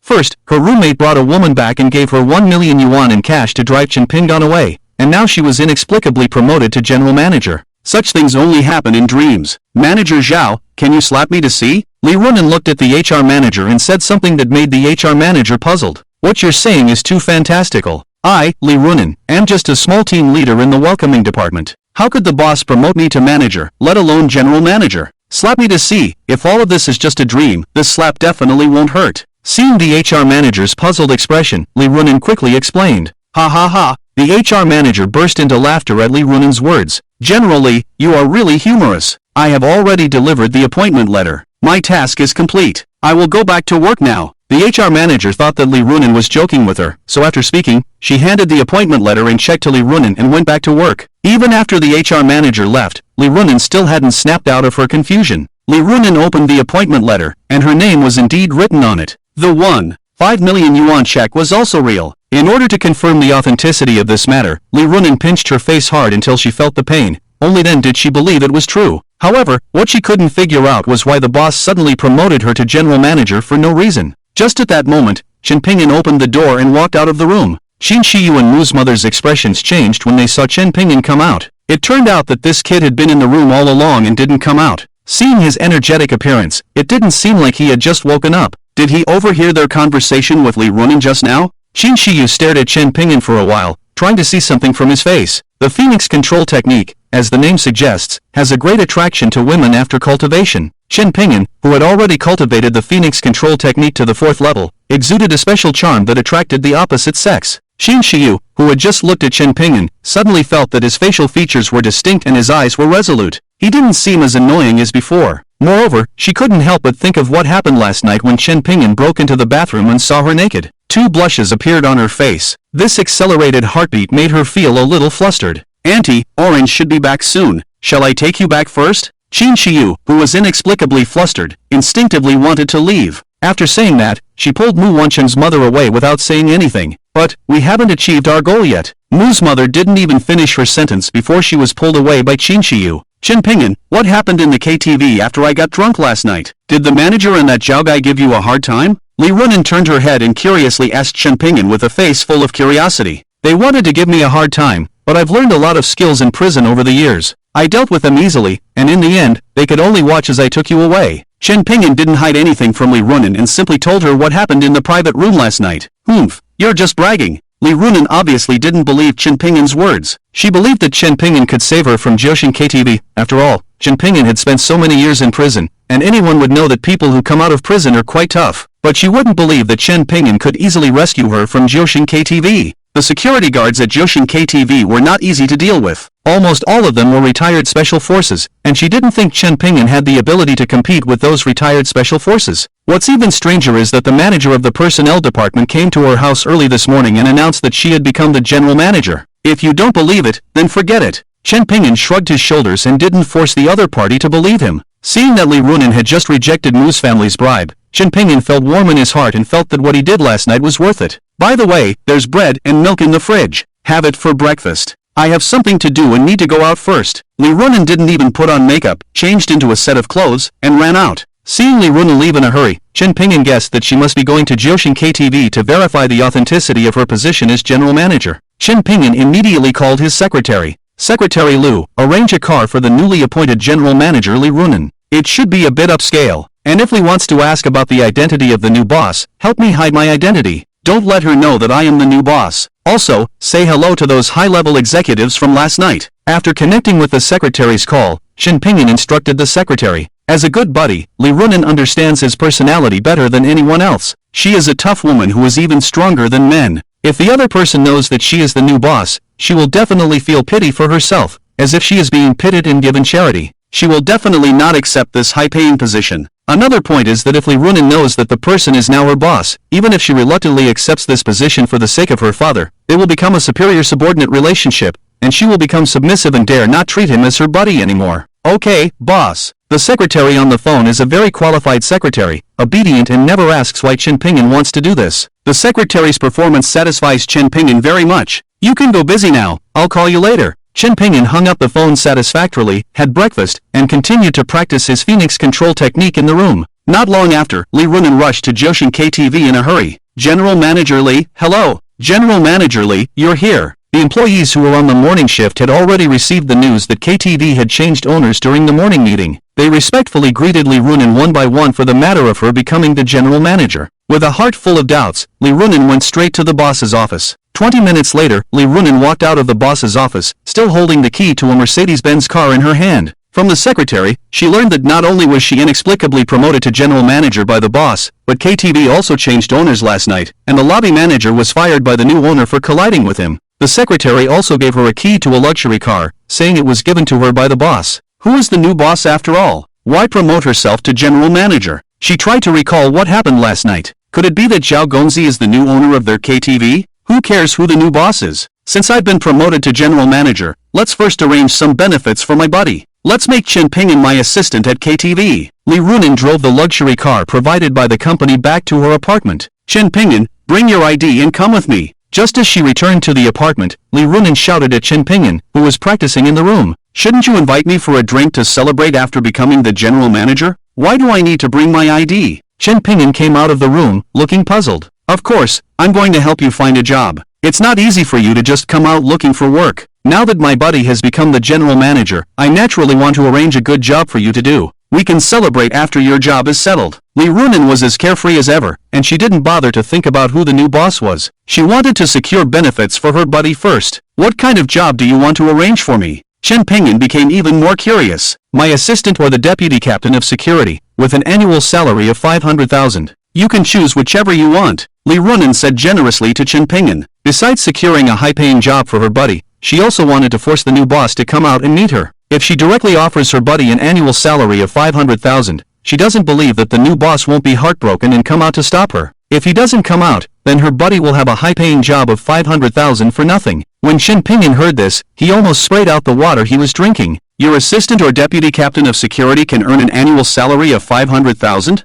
I am the general manager now, fully responsible for the management and operation of Jiuxing KTV. If I want to give you an annual salary of 500,000, then it's 500,000. What's wrong? Don't you want it? Lee Runin replied with a domineering expression. Chen Pingyan scratched his head. What do you mean? Don't you want this high-paying job? Lee Runin became unhappy when she saw Chen Pingyan shaking his head, and she questioned him dissatisfiedly. I don't want to be your subordinate. Chen Pingyan finished speaking without explaining further, and got up to walk towards the door. If he were to become Lee Runin's assistant or vice captain at KTV, wouldn't it quickly be revealed that he is the new owner of Jiuxing KTV? When Lee Runin finds out that he is the hidden boss, she will definitely be conflicted. Chen Pingyan's words left Lee Runin stunned, unable to refute him. Where are you going? Lee Runin quickly asked when she saw Chen Pingyan about to leave. Of course, I'm going to find a job. Otherwise, are you going to support me? Chen Pingyan, who had already reached the door, turned around and delivered a classic line before leaving without looking back. Lee Runin, who was left behind, really wanted to say that she could support him now, but she couldn't bring herself to say those words. She knew that Chen Pingyan, like her, was not the type to live off others. After Chen Pingyan left the apartment, he immediately called Manager Shin, who he met last night, asking for his help in finding a job. With his current resume, it would be difficult to find a good job, and if he couldn't find a job, Lee Runin would definitely force him to work at Jiuxing KTV. What? Mr. Shin, you want me to help you find a job? Manager Shin on the other end of the phone was confused by Chen Pingyan's request, thinking that he was joking. That's right, any job will do. I just want it to be easy and the salary doesn't matter. Chen Pingyan confidently replied. Okay, I'll ask my friends in the industry for you and get back to you later. Manager Shin knew Chen Pingyan's assets the best. He had billions of dollars in cash alone, equivalent to hundreds of billions in RMB, not to mention the billions of dollars worth of gold and antiques. He thought Chen Pingyan was just bored and looking for a job to pass the time, especially with Chen Pingyan's comment about wanting an easy job and not caring about the salary. which confirmed his own thoughts. Manager Shin quickly called Chen Pingyan back. The beautiful CEO of Sihai Group happened to be looking for a male assistant, and Manager Shin had already informed her, so Chen Pingyan could go directly to Sihai Group. Moreover, Manager Shin specifically mentioned that Sihai Group was on par with Wuxia Group. The late boss of Sihai Group, Chen Changsheng, along with Wu Xingjie and Li Qiushui from Wuxia Group, were known as the Three Demons of the Southwest. After Chen Changsheng's death, his adopted daughter took over the management of Sihai Group. Chen Pingyan didn't care about these so-called demons. He just wanted to find a good job and not have Li Runan worry about his work anymore. Of course, the stronger the company's strength and background, the better, so he wouldn't have to worry about unemployment. After receiving the call from Manager Shin, Chen Pingyan immediately took a car to the headquarters of Sihai Group. Sihai Group was one of the top groups in Longcheng, with a headquarters building that was over 30 stories high and covered several acres of land. When Chen Pingyan arrived at the headquarters of Sihai Group, he was stopped by the receptionist as soon as he entered the company's gate. "Sir, who are you looking for? Do you have an appointment?" The two beautiful receptionists stopped Chen Pingyan, who didn't have a work badge, and politely asked, "I'm looking for your CEO. Someone has already contacted her just now. You can make a call to confirm." Chen Pingyan didn't force his way in, but politely said. However, he felt a bit discouraged in his heart. Such a big company, even entering required an appointment, and the work must be very strict, so it wouldn't be an easy job. "Hello, sir. The CEO is not seeing any visitors today. Please leave." The beautiful receptionist said something that left Chen Pingyan stunned. Didn't Manager Shin say that he had already informed Sihai Group and that he could come directly to Sihai Group? Was Manager Shin not reliable enough? It would be embarrassing to be kicked out like this. Chen Pingyan happened to want to test the power of his four-layered phoenix technique. He took a few steps outside and saw the two receptionists bowing their heads to organize their work. He gathered his internal energy into his feet and ran in with all his might. One of the front desk staff happened to look up and saw a figure floating past them like a gust of wind. "Shanchan, I just saw a figure float past us." The front desk staff quickly pulled their colleagues' clothes and said uncertainly, "Put, are you seeing things? Even if there are unclean things, they wouldn't dare to come out during the day. Please, scare me at night when it's dark, okay?" The other front desk staff named Shanchan thought her colleague was joking and gave her a disdainful look before continuing her work. The front desk staff, hearing her colleague's words, also thought she was seeing things. At this time, Chen Pingyan had already taken the elevator to the 30th floor. The 30th floor housed the CEO's office and rest area, gym, conference room, and so on. Chen Pingyan pushed open the door and walked into the CEO's office. The spacious office only had a set of leather sofas and two desks, giving off a very minimalist vibe. Two beautiful women were working with their heads down inside the office. The woman sitting at the secretary's desk was wearing a white shirt and a pencil skirt, with her long hair tied up at the back of her head. She could be described as beautiful in terms of both her figure and her skin. However, when Chen Pingyan entered the CEO's office, his gaze only lingered on the secretary for a second or two. When his gaze met the beautiful CEO of the Four Seas Group, he was momentarily stunned, and then a flash of hatred burst forth, faintly discernible. Sitting behind the CEO's desk, the beautiful CEO of the Four Seas Group was wearing a light blue high-end women's shirt on her upper body, with her long hair tied up at the back of her head, giving off a very capable and intellectual aura. Even if she didn't raise her head, Chen Pingyan could recognize at a glance that the beautiful CEO in front of him was one of the female college students he had sponsored in the past, Yao Weiwei. She was one of the women who had framed him and caused him to be imprisoned. Unexpectedly, 5 years had passed, and she had become the CEO of a multi-billion-dollar conglomerate. Yao Weiwei, who was busy, felt someone staring at her. She looked up in confusion and was stunned when she saw Chen Pingyan's face. A look of panic appeared on her stunning features. The secretary also noticed Chen Pingyan, who appeared out of nowhere at some point. She was greatly surprised and stood up from her seat, reprimanding Chen Pingyan. "Who are you? When did you barge into the CEO's office? Please leave immediately, or I'll call security." After the secretary finished speaking, she intended to pick up the phone on the desk to call security. "Shaoran, there's no need to call security. I know him, so you can leave first." At this moment, CEO Gao Weiwei spoke up to stop her and asked her to leave. The secretary was surprised to hear Gao Weiwei's words, but since the CEO said so, she could only put down the phone and leave the office. After the secretary left, Gao Weiwei hurriedly left her desk and walked towards the gloomy-faced Chen Pingyan. "Senior Chen, when did you?" Gao Weiwei had just opened her mouth when the gloomy-faced Chen Pingyan suddenly reached out and grabbed her neck, forcefully pushing her onto the high-end leather sofa. "Why? I kindly use 2/3 of my income every month to support your education. Why did you frame me? Why? Tell me." Chen Pingyan couldn't control his emotions any longer. His eyes turned crimson, and in a frenzy, he tightly squeezed Gao Weiwei's neck and roared. The two things he wanted to do most after being released from prison were to see his mother and sister, and then find the 7 ungrateful women who had framed him and ask them why they treated him like this. He had originally planned to find his mother and sister first before finding those 7 heartless women, but unexpectedly, he encountered Gao Weiwei before finding his mother and sister. When he returned to his alma mater that year, he learned that several junior female students were from difficult backgrounds. Because he had also experienced difficulties himself, he empathized with them and understood their situation. He chose a few of the more hardworking and ambitious junior students and used 2/3 of his income each month to support them, allowing them to focus on their studies. Little did he know that instead of gratitude, he would be met with heartless betrayal. He felt a deep hatred in his heart. He hated himself for being so foolish back then. He hated them for being so heartless. If it weren't for their betrayal, he wouldn't have ended up in prison, and his mother and sister would surely be living happily under his care. Now, not only has his own life been ruined, but his mother and sister are also missing, their whereabouts unknown. He really wants to strangle the woman in front of him, but he is unwilling to end her life so easily. He also wants to know where the other 6 ungrateful women who conspired against him are.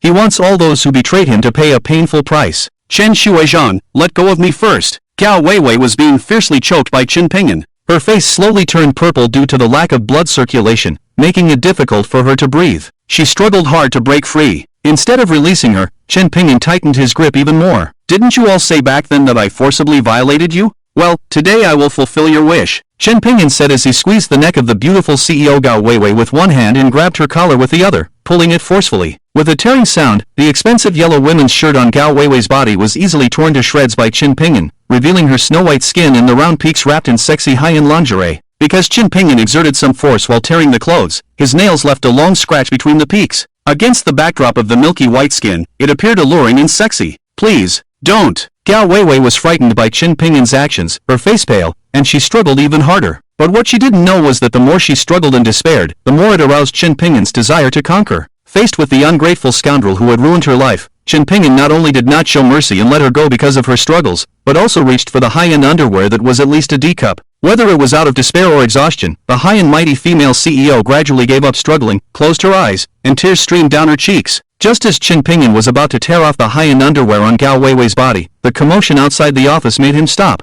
Mr. Chen, the CEO is meeting with other guests inside. You can't go in. Get out of my way. Whoever dares to stop me today, I'll kill them. The secretary and a man outside the office were arguing. The next second, the door of Gao Weiwei's office was kicked open by someone from outside. A man in his 30s, accompanied by a group of fierce-looking men, barged into Gao Weiwei's office. When they saw Gao Weiwei being pressed down on the sofa by Chen Pingyan, with her clothes in disarray and Chen Pingyan's hand about to tear off her last line of defense, the man and the men behind him were stunned, and so was Gao Weiwei's secretary. Chen Pingyan saw a group of angry people barging in, obviously having a grudge against Gao Weiwei, and instinctively let go of her. Gao Weiwei, who had regained her freedom, hurriedly covered her snow-white body with her clothes, and the group of men who had broken in from outside finally recovered. Didn't you say that this woman surnamed Gao was meeting with guests? Is having sex with a man in the office what you call meeting with guests? The man turned to Gao Weiwei's secretary and questioned. Obviously, he mistook Chen Pingyan for Gao Weiwei's kept man. The secretary didn't know how to answer for a moment, because she didn't expect the CEO to be fooling around with this man who suddenly appeared in the office. No wonder the CEO had never shown interest in any man over the years. It turned out that she already had someone in her heart, and such a handsome and charming man at that. Because Chen Pingyan had cultivated the phoenix taming technique, when the beautiful secretary looked at him, she felt that he exuded a charming aura, and just a glance or two could secretly captivate a person. Suddenly, the secretary felt that the Chen Pingyan in front of her seemed somewhat familiar. There was a photo of this man in the CEO's office desk drawer, and the CEO would often stare at that photo absent-mindedly when she had nothing to do. Chen Xinian, why did you bring so many people to my office? Are you here to rebel? Gao Weiwei straightened her clothes, covered up the exposed spring scenery, and stood up from the sofa, looking at the man who barged into her office with a frosty expression. You guessed right, today I am here to rebel. Chen Xinian, the man referred to as such by Gao Weiwei, didn't hide his intentions at all. After speaking, he directly took out a gun from his pocket and pressed it against Chen Pingyan's head. The 4Cs organization and the 4Cs group were both established by my uncle. They are the industries of our Chen family. You are just my uncle's adopted daughter, an outsider. Now that he's dead, the power of the 4Cs organization and the 4Cs group should be in the hands of the legitimate heir of our Chen family. What right do you, an outsider, have to control the 4Cs organization and the 4Cs group? Today, I am here to take over the 4Cs organization and the 4Cs group. Hand over the power quickly, otherwise, I will kill your lover first, and then kill you. Chen Xinian pointed the gun at Chen Pingyan's head and threatened Gao Weiwei. His actions stunned everyone present. Chen Pingyan's face became even darker. It seemed that the other party had misunderstood what they saw when they came in earlier, and even mistook him for Gao Weiwei's lover, so they pointed a gun at his own head to threaten Gao Weiwei. It seemed that this misunderstanding was quite serious. Chen Xinian, he is not my lover. If there is something, you can come to me alone. Don't involve innocent people. Gao Weiwei explained anxiously when she saw Chen Pingyan being held at gunpoint. Since he is not your lover, why are you so nervous? Chen Xinian asked with a cold smile. Gao Weiwei was left speechless by the question. Gao Weiwei's actions confirmed Chen Xinian's suspicion that Chen Pingyan in front of him was undoubtedly Gao Weiwei's kept lover. Even Gao Weiwei's secretary, Fang Xiaoran, was shocked by Gao Weiwei's speechlessness. President Gao Weiwei was usually decisive and never hesitated. Today, she became flustered to protect the man who suddenly came to her door? Fang Xiaoran had known Gao Weiwei for a long time, but it was the first time she had seen President Gao Weiwei in such a panic. Even when Gao Weiwei was trapped with the old chairman in the past, she never frowned, let alone showed such panic. That's why the childless old chairman didn't hand over the group to his own nephew, Chen Xinian, before he died, but instead entrusted it to Gao Weiwei, his adopted daughter. Chen Xinian, if you dare to harm him, I will make sure that everyone in the Chen family accompanies him in death. Gao Weiwei, keep my word. After calming down, Gao Weiwei regained her usual elegance and threatened Chen Xinian in a sinister tone. Gao Weiwei's icy words made Chen Xinian involuntarily take a small step back. However, Chen Xinian quickly realized that he had a gun in his hand, and he had brought so many people with him today. Even if Gao Weiwei was strong and capable, she couldn't possibly be his opponent alone. Chen Xinian's expression gradually calmed down. Stop pretending here. I advise you to obediently hand over the 4C's demon order. Otherwise, I don't mind killing you and your lover before slowly searching for the 4C's demon order. After Chen Xinian finished speaking, he pointed the gun at Chen Pingyan's head. The 4C's organization was a very strict organization, with 4 demon generals in charge of the organization's battles, logistics, finance, and personnel departments. Only by obtaining the 4C's demon order could one command the 4 demon generals of the 4C's organization. Even if he took over the 4C's group now, it would be useless without the 4C's demon order. And his uncle, Chen Shangsheng, one of the 3 demon kings of the southwest, entrusted the 4C's group to Gao Weiwei before his death, and even the 4C's demon order was handed over to Gao Weiwei. There are 2 ways to become the 4C's demon king. The first is to be appointed by the previous generation of 4C's demon kings and receive the 4C's demon order. If the previous generation of 4C's demon kings did not designate a candidate, then it would be determined through internal competition within the 4C's organization. Some time ago, the 4C's demon king Chen Shangsheng unexpectedly passed away, and only Gao Weiwei was by his side. The 4C's demon order fell into Gao Weiwei's hands. Chen Xinian planned for several days before staging this power struggle today. He had already forged evidence that his uncle had designated him as the successor to the 4C's demon king before his death,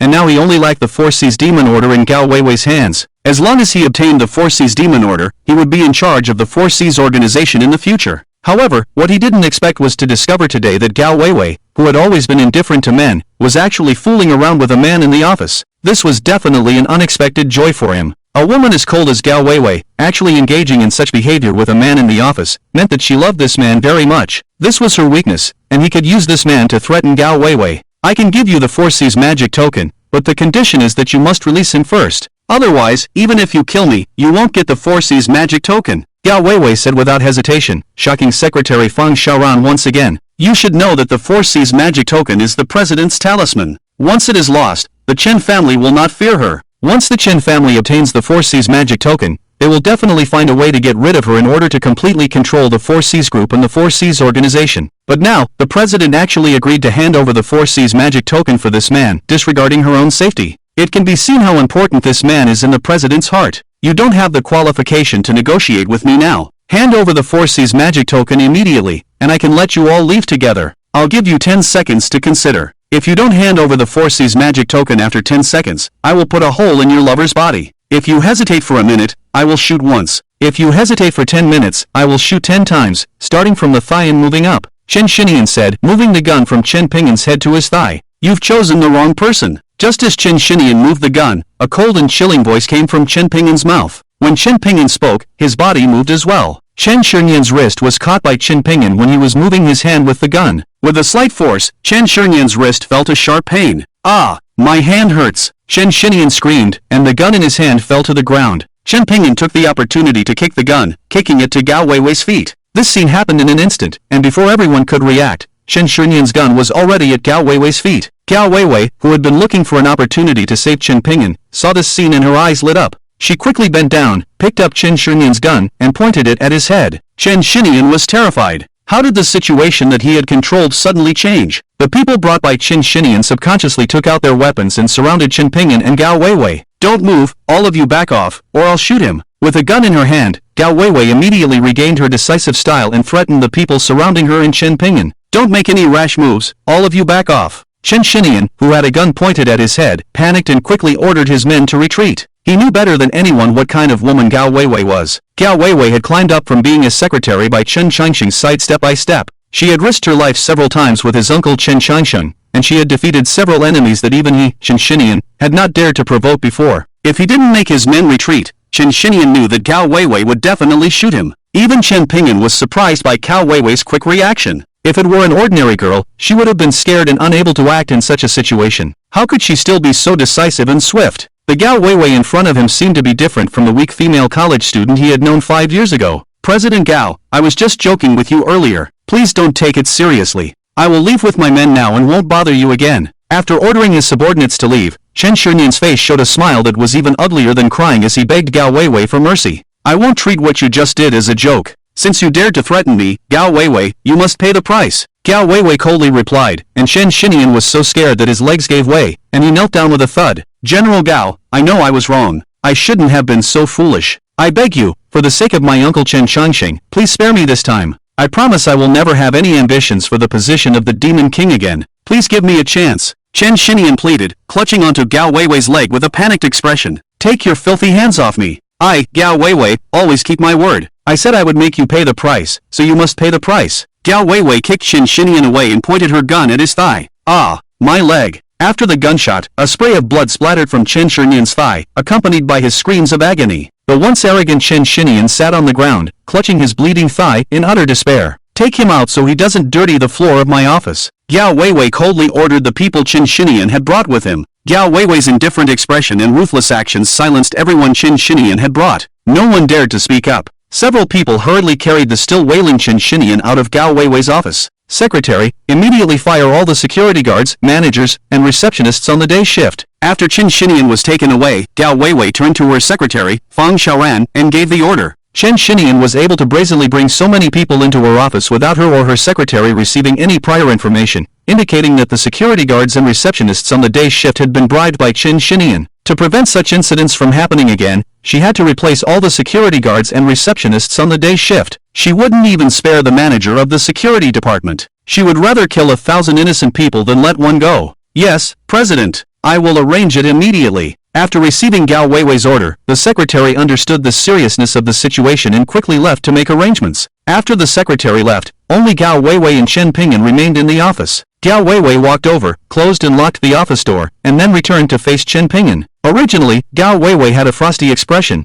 but when facing Chen Pingyan, that expression instantly melted away, replaced by nervousness and confusion. Senior Chen, are you hurt? Gao Weiwei asked Chen Pingyan, feeling at a loss. Why did you do that back then? Who ordered you to do it? Chen Pingyan didn't answer Gao Weiwei's question directly but instead questioned the events of the past. He didn't believe that the 7 of them would unjustly frame their benefactor without reason. The only explanation was that someone had bribed or threatened them to do so. Gao Weiwei and the other 6 ungrateful people wouldn't be let off the hook. He also intended to find out the mastermind behind it all and hold them accountable. No one ordered us back then. It was our own personal actions. If you think that retaliating against us can make up for the harm we caused you back then, go ahead, I won't resist or blame you. If you want compensation, just ask. Whether it's money, power, or anything else within my capabilities, I will fulfill your request. As for the other 6 people from back then, we went our separate ways after graduating from university and haven't been in contact since. I don't know where they are now. Gao Weiwei's response surprised Chen Pingyan, but he quickly noticed her evasive gaze and how she quickly lowered her head, unable to meet his eyes. There was only one possibility for this situation. Gao Weiwei was lying. Your eyes clearly tell me that you're lying. Be honest and confess. Who was behind you all back then, and what was their motive? Chen Pingyan directly exposed Gao Weiwei's lies and aggressively questioned her again. Yes, we were coerced into framing you back then, but the person who instructed us has too much power. I can tell you his identity won't benefit you in any way, and it might even harm you. Can you just consider us 7 wolves with ungrateful hearts, intentionally framing you? Please, stop asking. Gao Weiwei seemed to know that her lies couldn't fool Chen Pingyan anymore. She didn't continue lying, but she refused to reveal the person behind their actions or their motives. Gao Weiwei's actions furrowed Chen Pingyan's brow. Gao Weiwei is now the president of the 4 Seas Group, and according to manager Shin from Ruishire Bank, the 4 Seas Group is backed by one of the 3 major underground forces in the Southwest, the 4 Seas Organization. The market value of the 4 Seas Group is nearly 1 billion. However, even with this status, Gao Weiwei's expression turned ugly when talking about the person who instructed them to frame Chen Pingyan back then. From these subtle details, Chen Pingyan could tell how influential that person was. Even if Gao Weiwei is now the president of the Four Seas Group, she still can't confront that person directly. But back then, Chen Pingyan was just an ordinary chief physician in the hospital and hadn't offended any important figures. Who exactly wanted to frame him? Why did they want to frame him? Gao Weiwei's actions made Chen Pingyan even more confused, and he became more eager to know who was behind the scenes back then. Tell me, what do you want in order to reveal the information about the person behind the scenes? Chen Pingyan suppressed his impatience and walked over to Gao Weiwei's boss chair, sitting down with his legs crossed, calmly asking Gao Weiwei, "If you insist on knowing the person behind the scenes, I can tell you, but you have to agree to one condition." To Chen Pingyan's surprise, Gao Weiwei didn't persist like before, but instead, she relented to Chen Pingyan. "You don't have the right to negotiate conditions. It's your duty to confess everything in front of me." Chen Pingyan coldly responded, "I'm doing this for your own good. If you don't agree to my condition, I won't say anything, you figure it out yourself." Gao Weiwei gritted her teeth and, as if she held the upper hand, said to Chen Pingyan, "Fine, what's your condition? As long as it's something I can do, legal and moral, I can agree to it." Seeing Gao Weiwei's persistence, Chen Pingyan felt a bit helpless. In order to find out who was behind the scenes, he could only compromise with Gao Weiwei in the end. "My condition is for you to take over the Four Seas organization, become the new Four Seas Demon King, and take control of the Four Seas Demon King's order. Then, I will find a way to help you subdue the demon kings of the other two major underground forces in the Southwest, and support you in becoming the king of the Southwest Underground. By then, you will have the power to confront that person, and I will tell you the information about the person who instructed us back then, so you can seek revenge." Gao Weiwei stated a condition that left Chen Pingyan astonished. She actually wanted him to take over the Four Seas organization, become the new Four Seas Demon King, and support him in becoming the most powerful demon king in the Southwest Underground. "Are you sure you want me to take over the Four Seas organization?" Chen Pingyan thought he misheard and asked incredulously. "Yes, my condition is for you to take control of the Four Seas Demon King's order, become the new Four Seas Demon King. Only when your power is strong enough, and I reveal the identity of that person, will you have the ability to protect yourself and even seek revenge. My adoptive father, Chen Shengsheng, was the previous Four Seas Demon King. He passed away unexpectedly some time ago and entrusted me with the Four Seas Demon King's order before he died. As long as you agree, I will give you the Four Seas Demon King's order now, making you the new Four Seas Demon King whom everyone will fear," Gao Weiwei said, walking to her desk and feeling around underneath it. The wall behind her chair slowly opened, revealing a hidden compartment inside.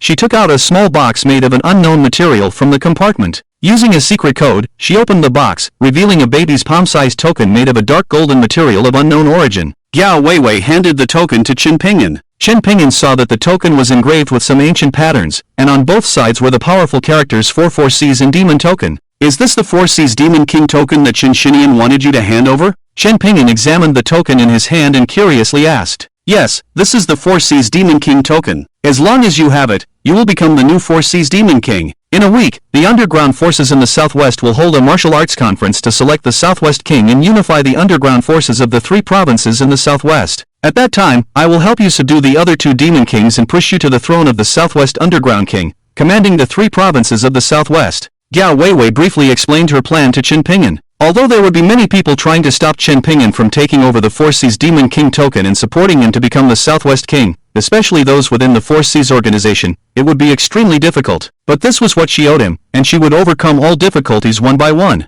"I hope you keep your word when the time comes." Chen Pingyan shrugged and said indifferently, putting the Four Seas Demon King token back into the box. Although he didn't care about the Four Seas organization, Gao Weiwei insisted that he take over the organization in order to reveal the person behind the scenes from 5 years ago, so he reluctantly accepted. "By the way, I need a job with some freedom and decent pay now. Can you arrange that for me?" After putting back the Four Seas Demon token, Chen Pingyan turned to Gao Weiwei and asked. He had come out this time to find a job, and if he didn't find one and went back, Li Runan would definitely bring up the matter of him working at the 9 Stars KTV again. "A job with some freedom and decent pay, how about this? The manager of the security department at the Four Seas Group was just fired by me. Why don't you temporarily take on the position of the manager of the security department at the Four Seas Group? We can arrange other things after the matters of the Four Seas organization are settled. How does that sound?" Gao Weiwei said to Chen Pingyan in a negotiating tone. She had secretly admired this senior who had kindly supported them back then, but after the incident 5 years ago, even though she had now risen to a position where she managed a company with assets of nearly 10 billion,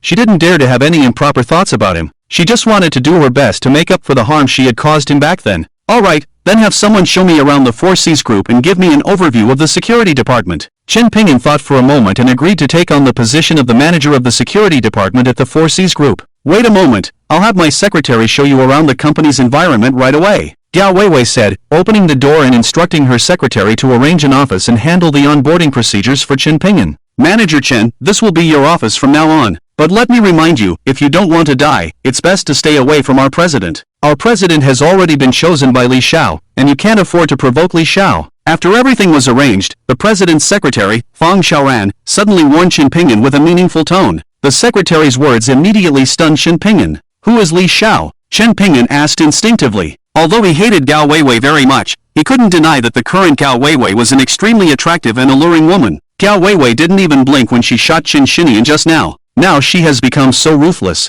Chen Pingyan is very curious about who this person is that is not afraid of Gao Weiwei's ruthless methods and dares to pursue her. He even publicly announced that he and Gao Weiwei are engaged, not giving anyone else a chance. Li Xiao's name is Li Jingkong, the younger brother of Li Qiushui, one of the 3 demon kings in the southwest. If you don't listen to advice, don't blame anyone for not reminding you when you get taken care of. Fang Xiaoran blurted out Li Xiao's identity. How much did Li Jingkong pay you? Chen Pingyan asked Fang Xiaoran curiously. What do you mean? Fang Xiaoran's face darkened when she heard Chen Pingyan's words, and her eyes towards him were full of hostility. I mean it literally. If that Li Jingkong didn't pay you off, why do you care so much about me getting close to the CEO? Could it be that you were originally the spy arranged by Li Jingkong beside Gao Weiwei? Chen Pingyan asked Fang Xiaoran with a half-smile. Manager Chen, please watch your words. I was just kindly reminding you. If you don't appreciate it and continue to insult me, don't blame me for being impolite. If you continue to slander me, don't blame me for not being polite to you. Fang Xiaoran was furious at Chen Pingyan's words and threatened him directly. Chen Pingyan shrugged and ignored her, directly leaving the office. Where are you going? Chen Pingyan's reaction made Fang Xiaoran feel like she was punching cotton, without any force. She felt very frustrated and stomped her foot, asking Chen Pingyan from behind. I am the manager of the security department now. Of course, I am going to the security department to meet my subordinates. Chen Pingyan didn't even turn his head and casually replied. In the end, Fang Xiaoran could only follow him to the security department, making phone calls along the way to have the security department personnel gather and wait for their arrival. The CEO had instructed her to lead Chen Pingyan to familiarize himself with the company's situation, so now that Chen Pingyan wanted to go to the security department, she naturally had to go along and introduce Chen Pingyan to the security department personnel. As a result, as soon as Fang Xiaoran and Chen Pingyan arrived at the security department, all the security personnel glared at Chen Pingyan and cursed at him. Do you know me? Seeing all the security guards in the security department glaring at him, Chen Pingyan curiously asked the security guard closest to him. The security guard didn't answer Chen Pingyan, he just kept staring at him. Before Fang Xiaoran brought Chen Pingyan to the security department, the security department had already received news from the personnel department that Chen Pingyan was the security department manager personally appointed by the CEO. In addition, their previous manager had just been fired, so under the deliberate manipulation of some people,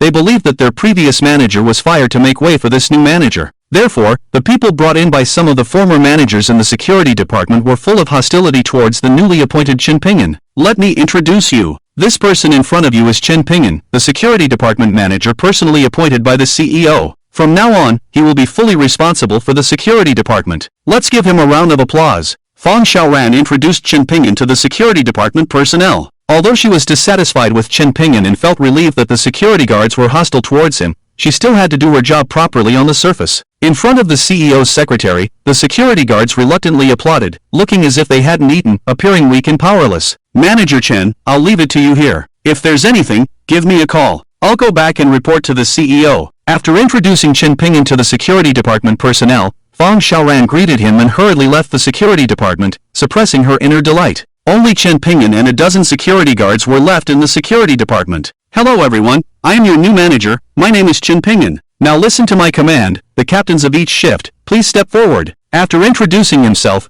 Chen Pingyan wanted the captains of each shift to come forward and understand the current situation of the security department. However, when his words fell, not a single person stood up. At this moment, in a cafe across from the headquarters of the Sihai Group, a well-dressed man and several security guards in uniform were drinking coffee and watching video surveillance on their phones. The footage on the surveillance was of Chen Pingyan and the scene of the Sihai Group's security department. This well-dressed man was Qin Jigang, the former manager of the Sihai Group's security department who had just been fired. Previously, he had been bribed by Chen Xinian to dismiss the security guards at the entrance of the Sihai Group headquarters, allowing Chen Xinian and his men to cause trouble for Gao Weiwei. He also ordered the front desk not to allow anyone to go up and find Gao Weiwei. This is why even though the general manager of Ruishire Bank, Shen Zhiliang, had already greeted Gao Weiwei, when Chen Pingyan arrived at the Sihai Group, he was still stopped by the front desk. Who would have known that Chen Xinian would ultimately fail, causing Qin Jigang not only to lose his benefits, but also his job. The welfare of the Sihai Group is well known in the industry, and after being fired, it would be difficult for him to find another job in Longcheng with such good benefits. Moreover, because the Sihai Group's background is too powerful, after being fired by the Sihai Group,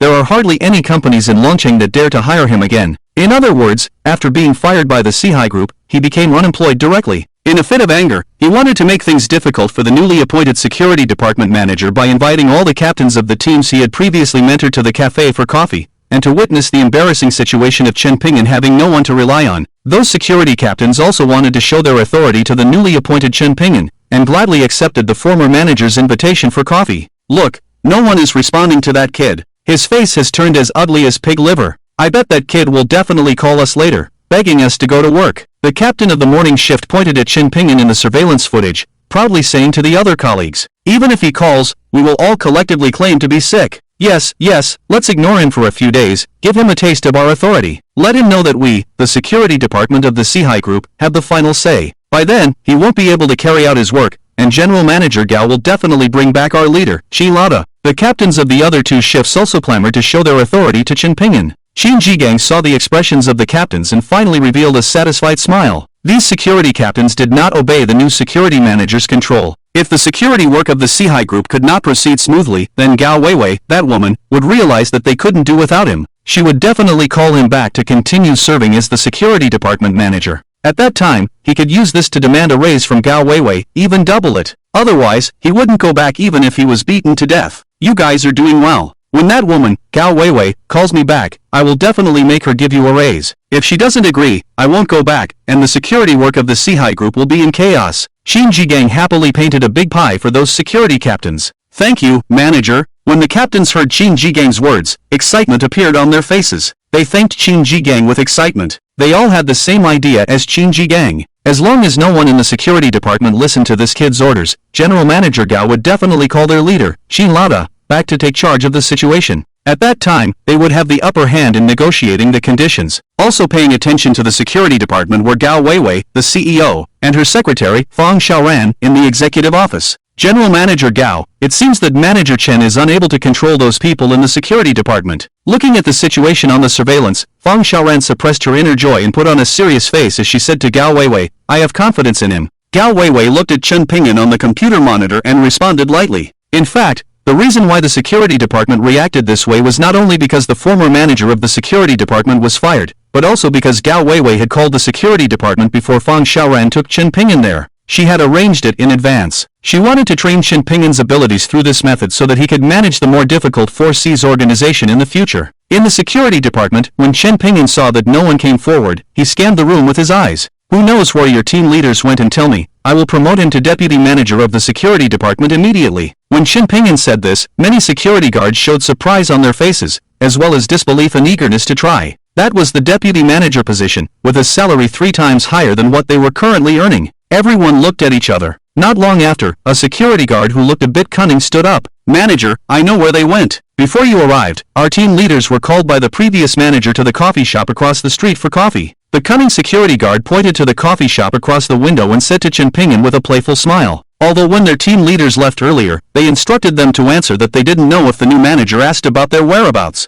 If anyone dared to betray them, they would deal with them severely in the future. But now this situation was different. If he became the deputy manager, his position would be higher than those team leaders. Those team leaders wouldn't just deal with him, they would have to nod and bow when they passed by him. He decided to take a gamble. When others saw that the cunning security guard actually stood up and answered Chen Pingyan's question, their eyes were filled with ridicule and pity. Those team leaders were not easy to mess with, each one of them was very capable. If this new manager didn't keep his word and promote him to deputy manager, he would have to face the retaliation of those team leaders. "What's your name?" Chen Pingyan nodded and asked the cunning security guard. "My name is Zhang Xiaobo, manager, you can call me Xiaobo from now on. You just said in front of everyone that whoever answered your question would be promoted to deputy manager. Can we trust your words?" The security guard quickly reported his name and asked Chen Pingyan if his words could be trusted. "I, Chen Pingyan, always keep my word. From today onwards, Zhang Xiaobo is the deputy manager of the 4C's Group Security Department. I just arrived and don't know much about the security department, so I will leave all the work of the 4C's Group Security Department to you. I will have the HR department issue the appointment letter later." Chen Pingyan directly promoted Zhang Xiaobo to deputy manager in front of everyone and delegated most of the power of the security department to him. He just wanted to be a hands-off manager. When Chen Pingyan said this, many security guards who were initially hostile towards him and pitted Zhang Xiaobo whitened their eyes. They never expected that this new manager would be so generous, promoting Zhang Xiaobo to deputy manager so easily. He even let Zhang Xiaobo take full responsibility for the daily management of the security department. At this moment, many people regretted it. If they had known, they would have answered first, otherwise, the position of deputy manager would have been theirs. It was not just a promotion in position, the salary of the deputy manager was 3 times higher than that of ordinary security guards. Zhang Xiaobo achieved a great leap by answering one question. You don't need to envy Zhang Xiaobo, I have more questions below. As long as you answer them well, I will also promote you or give you a raise. Chen Pingyan saw the envious look in everyone's eyes when they looked at Zhang Xiaobo. He was very satisfied and continued to speak to everyone. Manager, if you have any questions, just ask. We will tell you everything we know. Because of Zhang Xiaobo's example, as soon as Chen Pingyan finished speaking, someone else immediately stood up and said to Chen Pingyan, it was a matter of interest, and they definitely wanted to fight for it as much as possible. Although they had missed the opportunity, even if they answered actively now, it would be impossible for them to be promoted to deputy manager like Zhang Xiaobo, but getting a raise would still be good. The purpose of their coming to work was to make money and support their families. Who would refuse a raise? Who among you has the phone numbers of those team leaders? Call them and ask them to come back to work within 10 minutes, otherwise they will bear the consequences. Chen Pingyan said to everyone again. Manager, I have the phone number of the morning shift team leader. I will call him right away and ask him to come back. Manager, I have the phone number of the night shift team leader. I will call him immediately. I have the phone number of the afternoon shift team leader. As soon as Chen Pingyan finished speaking, several people stood up and rushed to call those team leaders. Those who couldn't get through could only envy. Manager, the morning shift team leader said he's not feeling well and won't come to work today. Manager, the afternoon shift team leader also said he's not feeling well and is resting at home. Manager, the night shift team leader said his girlfriend is having her period and he needs to take care of her for a few days. He said if you personally call and ask them to come back to work, they can consider it. Not long after, several security guards put down their phones and reported the results to Chen Pingyan. The results reported by these people not only made Chen Pingyan frown, but even the other security guards couldn't help but want to laugh. Even if their girlfriends have their periods, those team leaders clearly want to show their authority to the new manager. The 3 team leaders from the opposite cafe saw on the surveillance cameras that Chen Pingyan only needed one move to make their subordinates, who were originally hostile, eagerly answer questions. This situation caught them off guard. They also envied Zhang Xiaobo. Originally, Zhang Xiaobo was just an ordinary security guard in their afternoon shift, but now he has become their boss. But when they saw Chen Pingyan still making phone calls to ask them to come back to work, they finally felt a bit balanced. In their eyes, Chen Pingyan was begging them to come back to work. They all showed a cold smile and deliberately found excuses not to go back to work. They wanted to let the new manager, Chen Pingyan, experience the consequences of not having them, the backbone of the team. The night shift team leader even bluntly said that Chen Pingyan had to beg them to go back. Because the few of them were the most capable security guards in the 4C's group security department, if they left, the department wouldn't be able to handle any troublemakers. This was the reason why they dared to show their authority to Chen Pingyan. But just when they thought that Chen Pingyan would personally call and beg them to come back after hearing the reports from their subordinates, Chen Pingyan's actions completely dumbfounded them. Since they don't want to come back to work, they don't need to come back anymore. The 3 of you will take over the positions of the morning, afternoon, and night shift team leaders. Later, the 3 of you will notify them to move their personal belongings within 3 days, otherwise they will be treated as garbage. Chen Pingyan saw that those team leaders had no shame and didn't hesitate at all. He directly fired those 3 security team leaders who wanted to show their authority. Thank you, manager. When those 3 security guards heard Chen Pingyan's words, they all thanked him excitedly. Seeing that the 3 of them were promoted to team leaders, the remaining people regretted it. They secretly regretted why they weren't more proactive earlier. Even if they couldn't be promoted to deputy manager, it would still be good to be promoted to team leader. But they all missed the opportunity. At this moment, no one remembered what those few security team leaders who were fired by Chen Pingyan had said before. All they felt was regret in their hearts.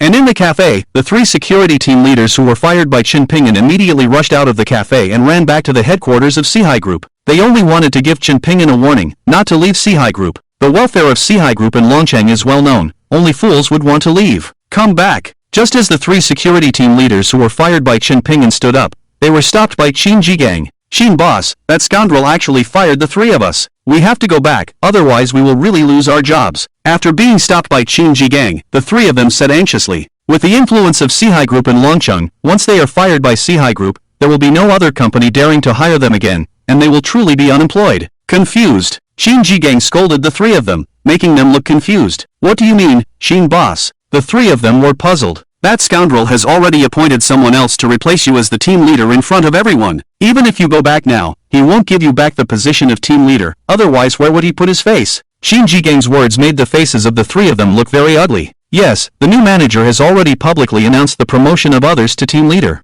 For the sake of face, even if they go back now, at most they can revoke the decision to fire them and let them start again as ordinary security guards. There is also the fact that if they start from scratch, not only will their salary not be as high, but they will also have to accept the management of their former subordinates, which they cannot accept. So, what should we do now? The few people looked at Shin Ji-gang, looking helpless. This problem is easy to solve. You need to find a way to let him know that your value is more important than his face. This way, not only will he not fire you, but he will also give you back the position of team leader. Shin Ji-gang said with a smile, he has already fired us, how can we show him that our value is more important than his face? Although the three of them felt that Shin Ji-gang's words made sense, they still looked disappointed. You fools! The three of you were originally the most capable in the security department of Sihai Group. As long as someone causes trouble in Sihai Group, like Li Xiao who has a close relationship with Gao Zong, the security department of Sihai Group will naturally think of you and know your value. Shin Ji-gang's words made the three of them brighten up. Shin boss, you're amazing. We'll contact Li Xiao right away. As long as Li Xiao causes a scene, it will show our value.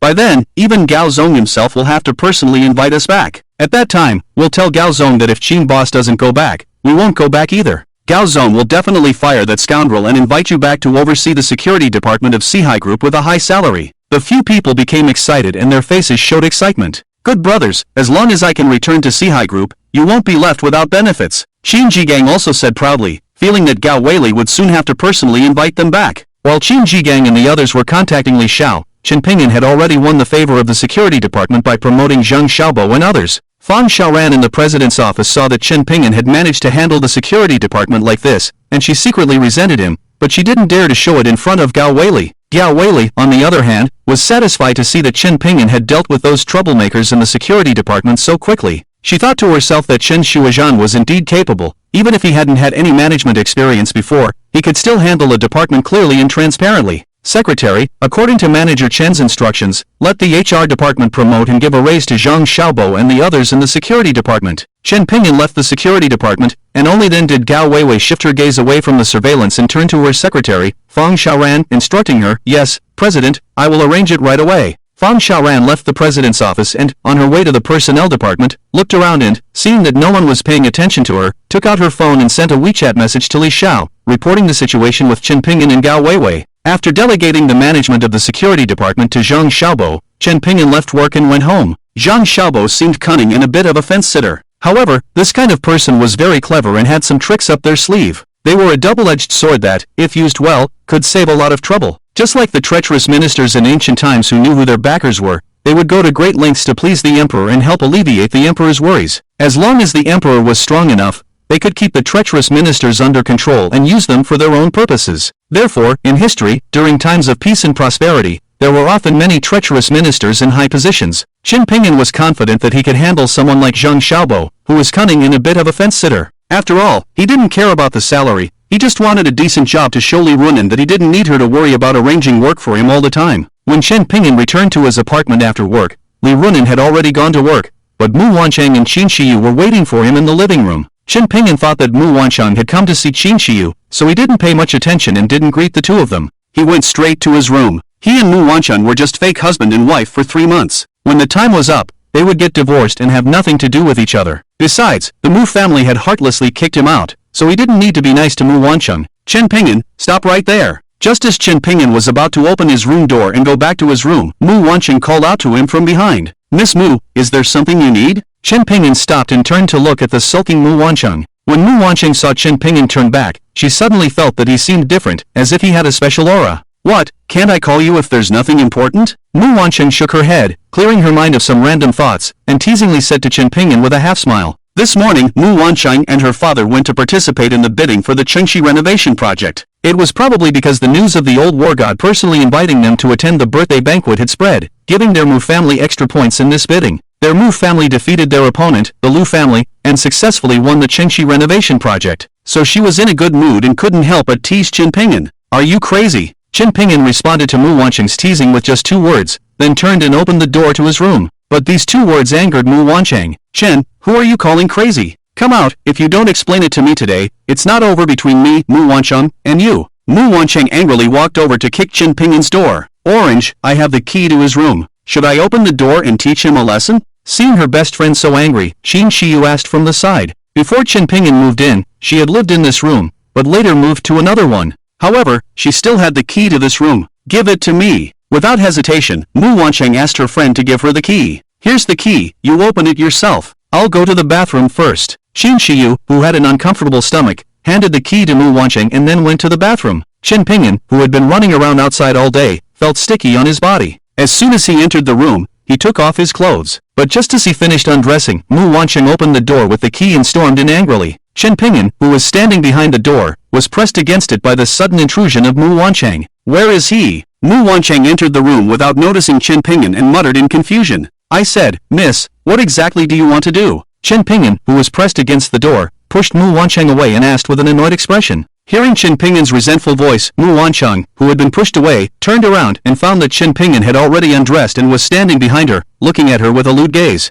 Ah, don't come over. Mu Wancheng screamed in fear at Chen Pingin's appearance and instinctively tried to run out. In a panic, she accidentally stepped on her own skirt and fell uncontrollably into Chen Pingin's strong embrace. Mu Wancheng's hands were propped on Chen Pingin's solid chest. Just now, Mu Wancheng stepped on her skirt, and the elastic skirt that was supposed to shrink to prevent it from slipping down was instantly pulled down by her. Even her underwear was pulled down a bit, revealing Mu Wancheng's full and plump body in Chen Pingin's arms. And when Chen Pingin saw the other person rushing into his arms, he instinctively reached out to support her, but his hands happened to rest on Mu Wancheng's chest, which made Chen Pingin, a vigorous man, instantly feel a surge of blood and energy. Feeling the strong masculine aura coming from Chen Pingin's hands, Mu Wancheng's whole body seemed to be electrified. Feeling numb and unable to exert any strength, Mu Wancheng once again felt a very comfortable and special aura emanating from Chen Pingin in front of her. His chest feels so secure. A shy thought suddenly emerged in Mu Wancheng's heart. Mu Wancheng couldn't help but raise her head and look at Chen Pingin, who was looking down at her. The two locked eyes, and suddenly there was a feeling of time standing still. Meanwhile, in the adjacent restroom, Qin Shiyu heard Mu Wancheng scream from Chen Pingin's room and rushed out of the restroom with her pants still undone. When she arrived at Chen Pingin's door,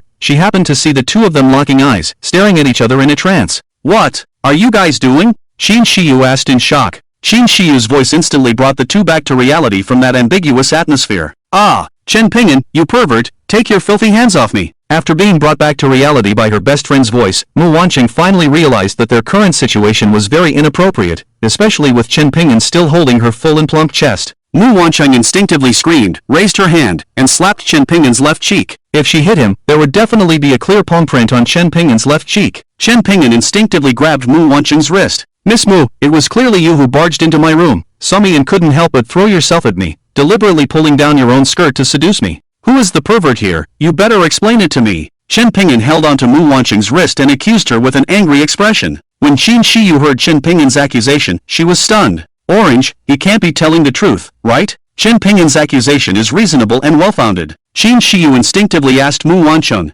Shiyu, how can you believe his nonsense? I just opened the door and saw him standing behind it without clothes on. I was startled and wanted to run out, but accidentally stepped on my own skirt and fell towards him. How could I be the pervert? You're making me so angry. Mu Wancheng quickly explained to her best friend. Did you hear that? She just admitted that she stepped on her own skirt and threw herself at me. And now she's turning the tables and calling me a pervert. If she doesn't give me a reasonable explanation today for barging into my room and assaulting me, I will sue her for invading my room. Chen Pingin suppressed his laughter, put on an indignant expression, and threatened Mu Wancheng. You scoundrel! It was clearly you who scared me by taking off your clothes, causing me to panic and step on my own skirt. It's entirely your fault. Mu Wancheng felt a sense of frustration that couldn't be washed away even if she jumped into the Yellow River. She was so angry that she could almost explode. She could only blame Chen Pingin for undressing inappropriately. But, my lady, I was changing clothes in my own room. It was you who barged in. Don't I have the right to undress in my own room? Chen Pingin's words left Mu Wancheng speechless and stunned.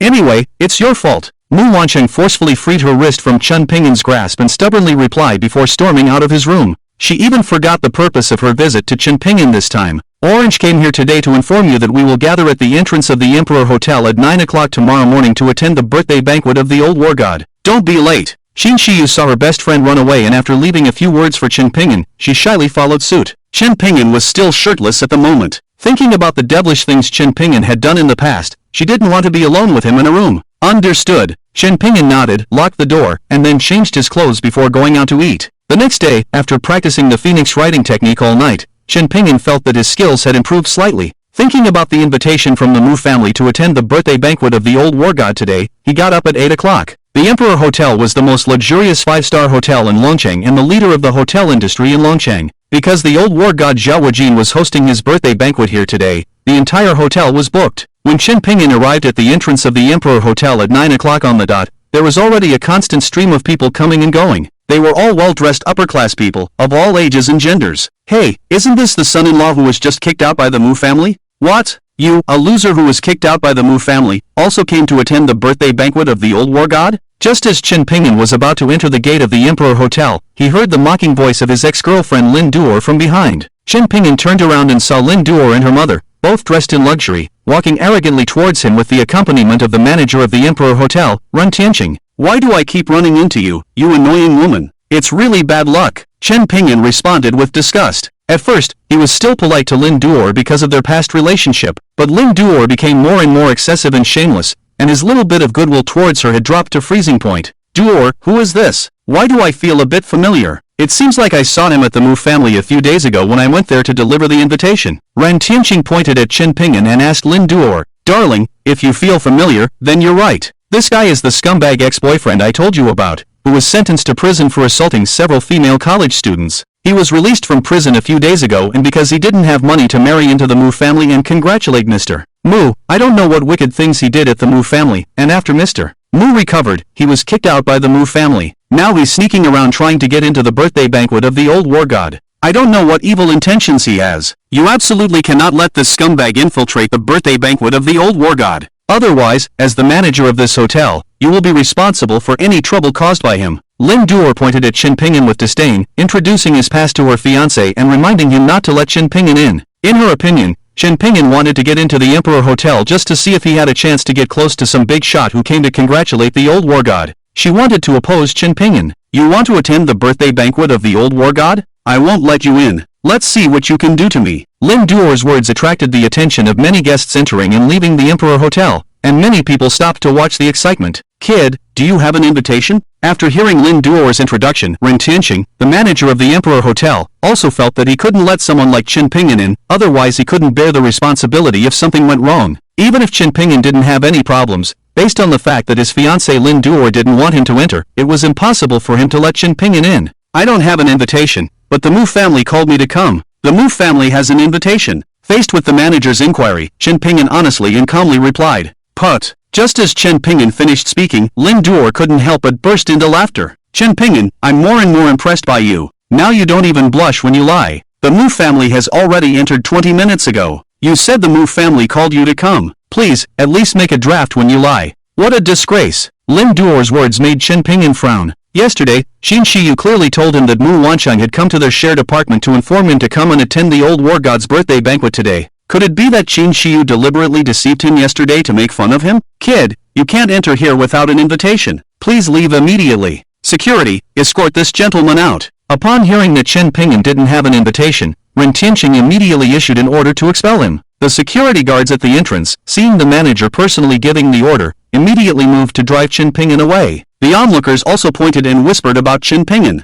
Who said he doesn't have an invitation? Just as the security guards were about to drive Chen Pingyan away, a dignified voice suddenly came from behind the crowd. Hearing the voice of the old man, everyone turned around and saw an old man in tang suit, holding a cane, walking towards the entrance of the Emperor Hotel accompanied by a middle-aged man. It was Mr. Mu Xinbo, who had rushed back from his hometown to attend the old war god's birthday banquet. By his side was his second son, Mu Jiandong, Mu Wancheng's uncle. Yesterday, Mu Wancheng went to find Chen Pingyan to invite him to attend the old war god's birthday banquet on behalf of her grandfather. But before the task was completed, Mu Wancheng embarrassed herself in front of Chen Pingyan and was taken advantage of by him. She even disregarded the task and ran away directly. Fortunately, her best friend Qin Shiyu passed on the message for her and informed Chen Pingyan. However, Mr. Mu couldn't make it back in time, so the Mu family went in first without waiting for Chen Pingyan, which led to the situation just now. Hello, Mr. Mu. Mr. Mu, you still look radiant. Today, the people attending the old war god's birthday banquet are all prominent figures in Longcheng, so naturally they all know Mu Xinbo, the founder of the newly rising wealthy Mu family in Longcheng. Everyone greeted Mu Xinbo one after another. After responding to everyone's greetings, Mu Xinbo walked directly to Chen Pingyan and Ren Tianqing. Manager Ren, although my grandson-in-law Chen Pingyan doesn't have an invitation, I do. Can I bring him in?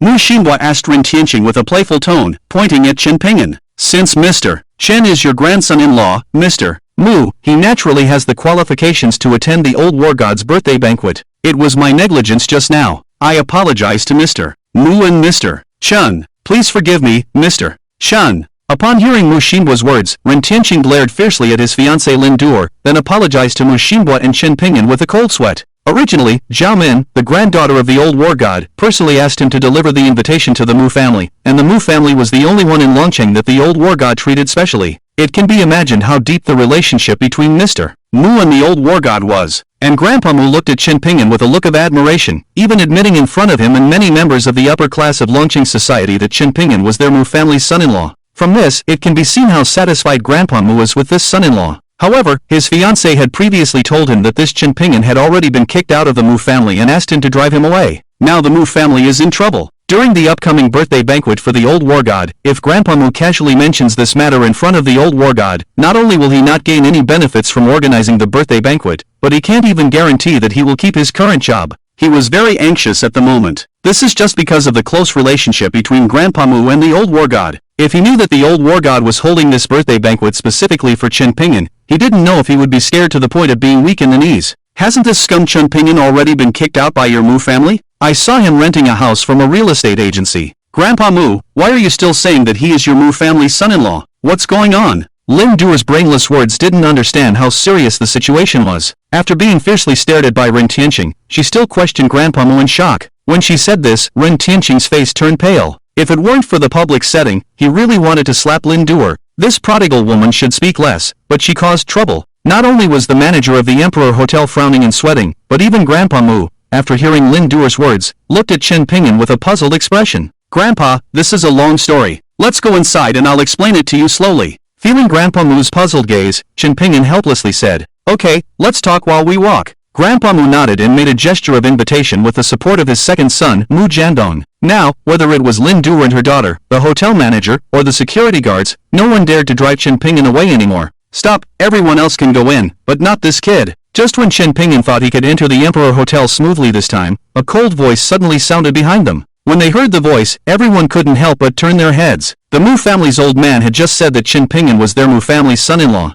and even the manager of the Emperor Hotel didn't dare to say anything. At this moment, someone dared to come forward and provoke him. Everyone was curious about who this person was. When they turned their heads, they saw a young man dressed in trendy clothes, imitating Miz's signature pose from the animation, with his hands in his pockets, walking towards Chen Pingyan with a playful expression on his face. Behind the young man was a big man in a black suit, like a lump of iron. This big man had a high and bulging temple, and anyone who practiced martial arts could tell that he was a master. Is it him? Chen Pingyan muttered softly when he saw the young man. Because the young man who was approaching him was none other than Zhao Shikai, who had bought the Longquan villa one step ahead of him that day, and then wanted to get Li Runing drunk and take her to the hotel, but was taught a lesson by Chen Pingyan. After being kicked by Chen Pingyan, he finally realized that there were hidden dragons and crouching tigers in Longcheng, so he always brought bodyguards with him when he went out. Moreover, he brought the strongest bodyguard that his grandfather had assigned to him, whose strength was second only to Ada and Air in the War God's mansion, to prevent a repeat of the incident at the KTV. When the manager of the Emperor Hotel, Ren Tianqing, saw Zhao Shikai, he immediately showed a respectful expression. Who is this? Grandpa Mu noticed Ren Tianqing's change in expression and asked with a puzzled look. The surrounding Longcheng celebrities also looked curious. Grandpa Mu, this young man has a big background. He is the grandson of the old war god, Zhao Wujin, Zhao Shikai. Ren Tianqing introduced to Old Master Mu, then put on a smile and hurriedly walked up. Whether it was Old Master Mu or the famous people of Longcheng around him, when they heard Ren Tianqing's introduction, they all exclaimed. Old Master Mu immediately turned his head to look at Chen Pingyan and said, Good son-in-law, how did you provoke such a person? Old Master Mu's eyes showed a worried expression. A few days ago, I happened to meet him at KTV and he wanted to bully my buddy. I taught him a lesson, but I didn't expect him to have some background. Chen Pingyan responded calmly. When Chen Pingyan said this, the famous people of Longcheng around him gasped. This kid is too arrogant. He dares to teach even the grandson of the old war god. He must be tired of living. No wonder they didn't let him in. Although you are the son-in-law of the Mu family and have the support of the Mu family, you should also consider who you are offending. Although the Mu family is considered a powerful family in Longcheng, compared to the noble identity of the old war god's grandson, the Mu family is nothing.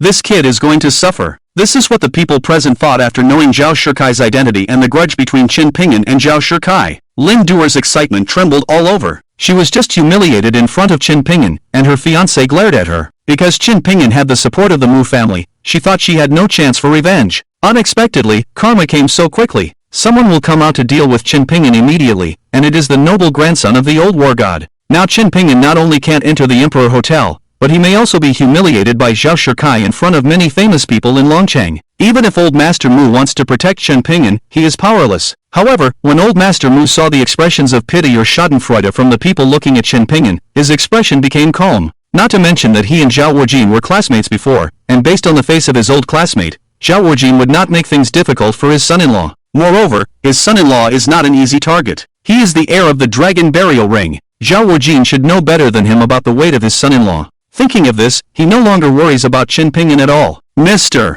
Zhao, you're here. Didn't the old war god come with you? The manager of the Emperor Hotel nodded and bowed, coming to Zhao Shikai's front with a respectful face, and asked, "My grandfather and sister are still behind. I came to take a look first. You step aside first. I have some personal grievances to settle with that kid." After Zhao Shikai finished speaking, he pushed the manager of the Emperor Hotel aside and walked directly towards Qin Pingyan. "Qin Pingyan, right? Introduce myself, I'm Zhao Shikai, the grandson of the old war god Zhao Wujin. I still feel a dull pain in my chest from the kick you gave me that day. How do you think I should settle this account with you?" Zhao Shikai, dressed in trendy clothes, came to Qin Pingyan's front with a playful expression and asked Qin Pingyan. In his opinion, the reason why Qin Pingyan dared to hit him that day was because he didn't know his identity. Now that he knows he is the grandson of the war god, this kid will definitely be scared. "Mr. Zhao, how do you want to settle this with me?" Faced with Zhao Shikai, Qin Pingyan remained calm and asked calmly. "Well, in consideration of the fact that Old Master Mu and my grandfather were classmates, I won't make things difficult for you. As long as you kneel down in front of everyone present and apologize to me, and crawl under my crotch, this matter will be over." Zhao Shikai said to Qin Pingyan with a tone he believed to be intimidating. As soon as Zhao Shikai spoke, everyone around looked at Qin Pingyan with eyes full of anticipation, waiting for Qin Pingyan to kneel down like a dog and apologize to Zhao Shikai, crawling under his crotch. As time went on, more and more people gathered at the entrance of the Emperor Hotel, and some newcomers quietly asked people they knew about the situation. Lin Duer's eyes were shining as she eagerly awaited the show. "Just because you, a spoiled child who relies on your elders, want me to kneel to you? Are you worthy?" Qin Pingyan retorted coldly to Zhao Shikai. Zhao Shikai hated it when people said he relied on his elders, and upon hearing Qin Pingyan's words, he became furious. "Tainyo, let him know whether or not I am worthy." Zhao Shikai didn't waste any more words with Qin Pingyan and directly shouted at the iron lump of a bodyguard behind him. He didn't like to argue with others and preferred to let his strength speak for itself. Upon receiving Zhao Shikai's words, the iron lump of a bodyguard immediately walked out from behind Zhao Shikai with a powerful stride, scaring all the onlookers with each step, as if an elephant was walking. They involuntarily stepped back, afraid of getting too close and being hurt. Even Old Mu knew that Qin Pingyan was the heir of the Burial Dragon Ring and had extraordinary strength, but seeing the domineering appearance of the iron lump, he instinctively worried for Qin Pingyan. "Good son-in-law, do you have confidence in this big lump? If not, let's apologize first and find a chance to regain our dignity later." Old Mu leaned close to Qin Pingyan's ear and asked nervously, "Don't worry, he's just a brute, nothing to be concerned about." Qin Pingyan appeared calm and composed, and Old Mu finally relaxed. "Kid, kneel down now and apologize to our young master, and crawl between his legs. Otherwise, I'll punch you into a pulp." The iron lump bodyguard came in front of Qin Pingyan, took off his suit shirt, revealing his explosive 8-pack abs. He deliberately flexed his muscular arm in front of Qin Pingyan, threatening him with a booming voice. Their young master always had him do this before reprimanding someone, to showcase his power and intimidate the other party. If the other party became afraid and surrendered, there was no need to resort to violence. But if they remained defiant after witnessing his display of power, then he would directly teach them a lesson, never indulging them. Besides, if anything went wrong, the War God Mansion would take care of it. Everyone looked at Qin Pingyan with pity. The Iron Bull was not only physically strong, but also exuded an intimidating aura. It was clear that he was a master.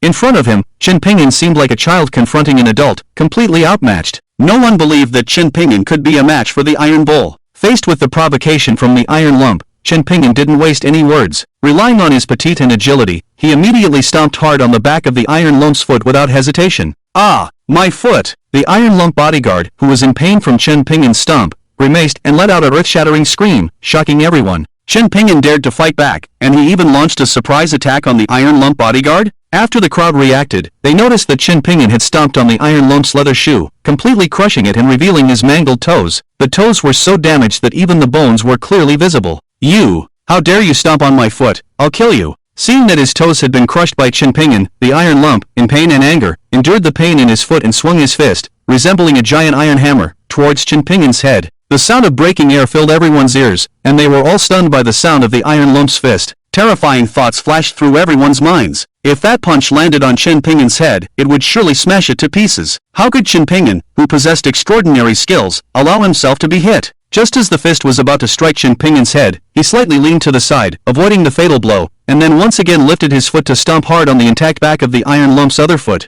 Once again, the toes of the other foot of the opponent were crushed. Ah! The tall and powerful iron lump had both feet crushed, unable to stand steadily anymore. He sat on the ground, holding his feet and howling, almost completely losing his fighting ability. Iron Bull, you useless waste. You can't even handle a nobody. What's the use of me spending so much money to keep you? Seeing his strongest bodyguard, Iron Bull, fall like this, Zhao Shikai was so angry that he cursed and jumped. Just then, there was suddenly a commotion outside the crowd. The special car of the old war god is here. People in front, quickly make way. Came the shouts from behind the crowd. Upon hearing that the special car of the old war god had arrived, everyone automatically made way. Then they turned around and saw 3 luxury cars coming from behind. The middle one was the special car of the northern war god, Zhao Wujin. The 3 cars stopped at the entrance of the Emperor Hotel, and Adai and Air, both with plaster on their hands, got out of the front and back cars respectively. They stood on the left and right sides of the old war god's special car, fully alert. Only then did the driver of the old war god get out of the car and open the back door. The first thing that came out of the car was a pair of straight, snow-white high-heeled shoes and beautiful legs. The old war god's granddaughter, Zhao Min, was the first to get out of the car, and then the heroic Zhao Min helped her war god grandfather down from the car. When the old war god, Zhao Wujin, saw old man Mu Xinbo, he was stunned, but quickly recognized him as his old classmate from decades ago. However, at this moment, Chinpingan was squatting in front of the tall and mighty Iron Bull. His somewhat petite figure was completely blocked by the tall and powerful Iron Bull. The old war god, his granddaughter Zhao Min, Adai, Air, and others did not notice Chinpingan. Zhao Shikai's face lit up when he heard that his war god grandfather had arrived. Although his grandfather was old and almost never fought with others anymore, he had 2 great masters by his side, Adai and Air. They were the 2 strongest bodyguards by his grandfather's side. Although Adai's master had one arm disabled by the master in the phone call with his grandfather, Air was still fine. If Air's master was willing to take action and teach Chinpingan a lesson, Chinpingan would have a hard time today. However, it was old man Mu Xinbo who greeted the old war god, Zhao Wujin, first. Mu Xinbo pays respects to the northern war god. Old man Mu quickly walked up to Zhao Wujin, clasped his fists, and bowed to show his respect for Zhao Wujin's outstanding contributions to the people. My old classmate, it's been so many years. I hope you're well. Zhao Wujin knew that the successor of the dragon burial ring was Mu's granddaughter's husband. He didn't dare to be arrogant in front of Mu Xinbo and politely went forward to help his old classmate, Mu Xinbo, up. While the 2 old men were exchanging pleasantries, Zhao Shikai walked quickly to Adai and Air. Adai, Air, my bodyguard Iron Bull was disabled by an arrogant guy I just encountered. I trouble the 2 masters to go up and take down that guy, let him know the power of our northern war god mansion. Zhao Shikai pointed at Chinpingan and said to Adai and Air, who was so powerful that even Iron Bull was disabled. Adai and Air were shocked when they heard Zhao Shikai's words. Although Iron Bull's talent was not great, he had innate divine power. With their guidance and the old war god's guidance, although his strength was not as strong as theirs, it was still terrifying. Dealing with ordinary people, he could easily take on a dozen or 20 of them. But now he was disabled by someone? This dragon city is truly a hidden dragon and crouching tiger. In their minds, they couldn't help but think of Chinpingan, who lightly disabled Adai's arm with a single palm that day. It's him, an arrogant guy named Chinpingan. Please, 2 masters, help me teach him a lesson and let him know the power of our northern war god mansion. Zhao Shikai brought Ada and Air to Iron Bull's side, pointing at Chinpingan, whose body was blocked by Iron Bull, and angrily said to the 2 of them. Hearing the voice, Chinpingan looked up at Ada and Air, grinned, and showed his 8 big white teeth. Ada and Air were originally wondering why there were so many powerful experts in Longcheng. They wanted to go forward and have a fight to avenge young master's son, but when Chinpingan looked up and grinned at them, they were scared and almost fell to the ground. Isn't this the young man who casually disabled Ada's hand with a palm that day? According to the old war god, this young man is not only a master, but also has an extraordinary background. He is the heir of the dragon burial ring, a person that even the old war god has to flatter. Young master, the 2 of us are no match for him. You should apologize to him quickly, otherwise even the old war god may not be able to save you today. Air, who was standing in the front, warned Zhao Shikai with a serious expression. When Air said this, Zhao Shikai was shocked. The 2 top guards of the northern border war god mansion actually admitted defeat before even fighting, saying that they were no match for him and asking him to apologize? Zhao Shikai thought he misheard and turned to look at Ada, whose hand was still in a cast. The people around were also shocked. Many people had heard of the strength of Ada and Air, the 2 top guards by the side of the old war god. They were capable of fighting 100 people at once, but now they were scared off by Chen Ping'an. This was too unbelievable. Ada and Air ignored everyone else. Ada saw young Master Sun looking at him and nodded without hesitation, indicating that Zhao Shikai didn't mishear. After confirming that he didn't mishear, Zhao Shikai turned to look at his grandfather. From childhood to adulthood, no matter who it was, they were respectful in front of his grandfather and didn't dare to act arrogantly. This was the first time he had seen such a situation. He even thought that Ada and Air deliberately said this because Ada's hand was disabled by the expert his grandfather mentioned on the phone last time, and they didn't dare to fight anymore. At this moment, War God Zhao Wujin was still chatting with Old Man Mu. Old classmate, why are you the only one here? Where are the other younger generations of the Mu family? Zhao Wujin asked Mu Xinbo with a puzzled expression. Of course, he wasn't concerned about the younger generations of the Mu family, but wanted to know if Chen Ping'an, the son-in-law of the Mu family, had come. Isn't that them over there? My eldest son and his men have already entered the hotel. My second son and son-in-law are waiting for you at the entrance. Old Man Mu pointed to his second son, Mu Jiandong, and Chen Ping'an, who had already stood up. Zhao Wujin immediately recognized Chen Ping'an as the dragon burial ring heir he saw in the surveillance footage at Hu's clinic. Especially the dragon burial ring on Chen Ping'an's hand. Although it was far away, he could tell at a glance that it was undoubtedly the dragon burial ring. His skills and glory were almost bestowed by the previous generation's dragon burial ring heir. Seeing the dragon burial ring, he couldn't help but walk over excitedly. Zhao Min also noticed Chen Ping'an and quickly supported her grandfather to move forward. Grandfather, you're here. There's a lowly person causing trouble at your birthday banquet. He even injured my bodyguard, Iron Bull. You should let Ada and Air teach him a lesson, otherwise he will think that our northern border war god mansion is easy to bully. Zhao Shikai saw his grandfather approaching and immediately went up to him, pointing at Chen Ping'an and gritting his teeth. Shikai, did you have a conflict with Mr. Chen? When the old war god heard his grandson's words, he stopped and asked his grandson with an unpleasant expression. Grandfather, what Mr. Chen? This kid is just a son-in-law of the Mu family. Not only did he speak arrogantly to our war god mansion, but he also injured my bodyguard. How can such a lowly person be worthy of being called Mr. By you, sir? Zhao Shikai heard his grandfather calling Chen Ping'an Mr. Chen and thought that his grandfather was being polite to Chen Ping'an because of their old classmate Mu Xinbo. He looked unimpressed and said to his grandfather, you scoundrel, how dare you speak disrespectfully to Mr. Chen? Apologize to Mr. Chen immediately, right now. When the old war god heard his grandson's words, his face turned as ugly as a pig's liver, and he instinctively scolded his grandson. What? Grandfather, you are the mighty war god of the northern frontier. Are you asking me to apologize to a commoner? Zhao Shikai thought he had misheard and asked his grandfather incredulously.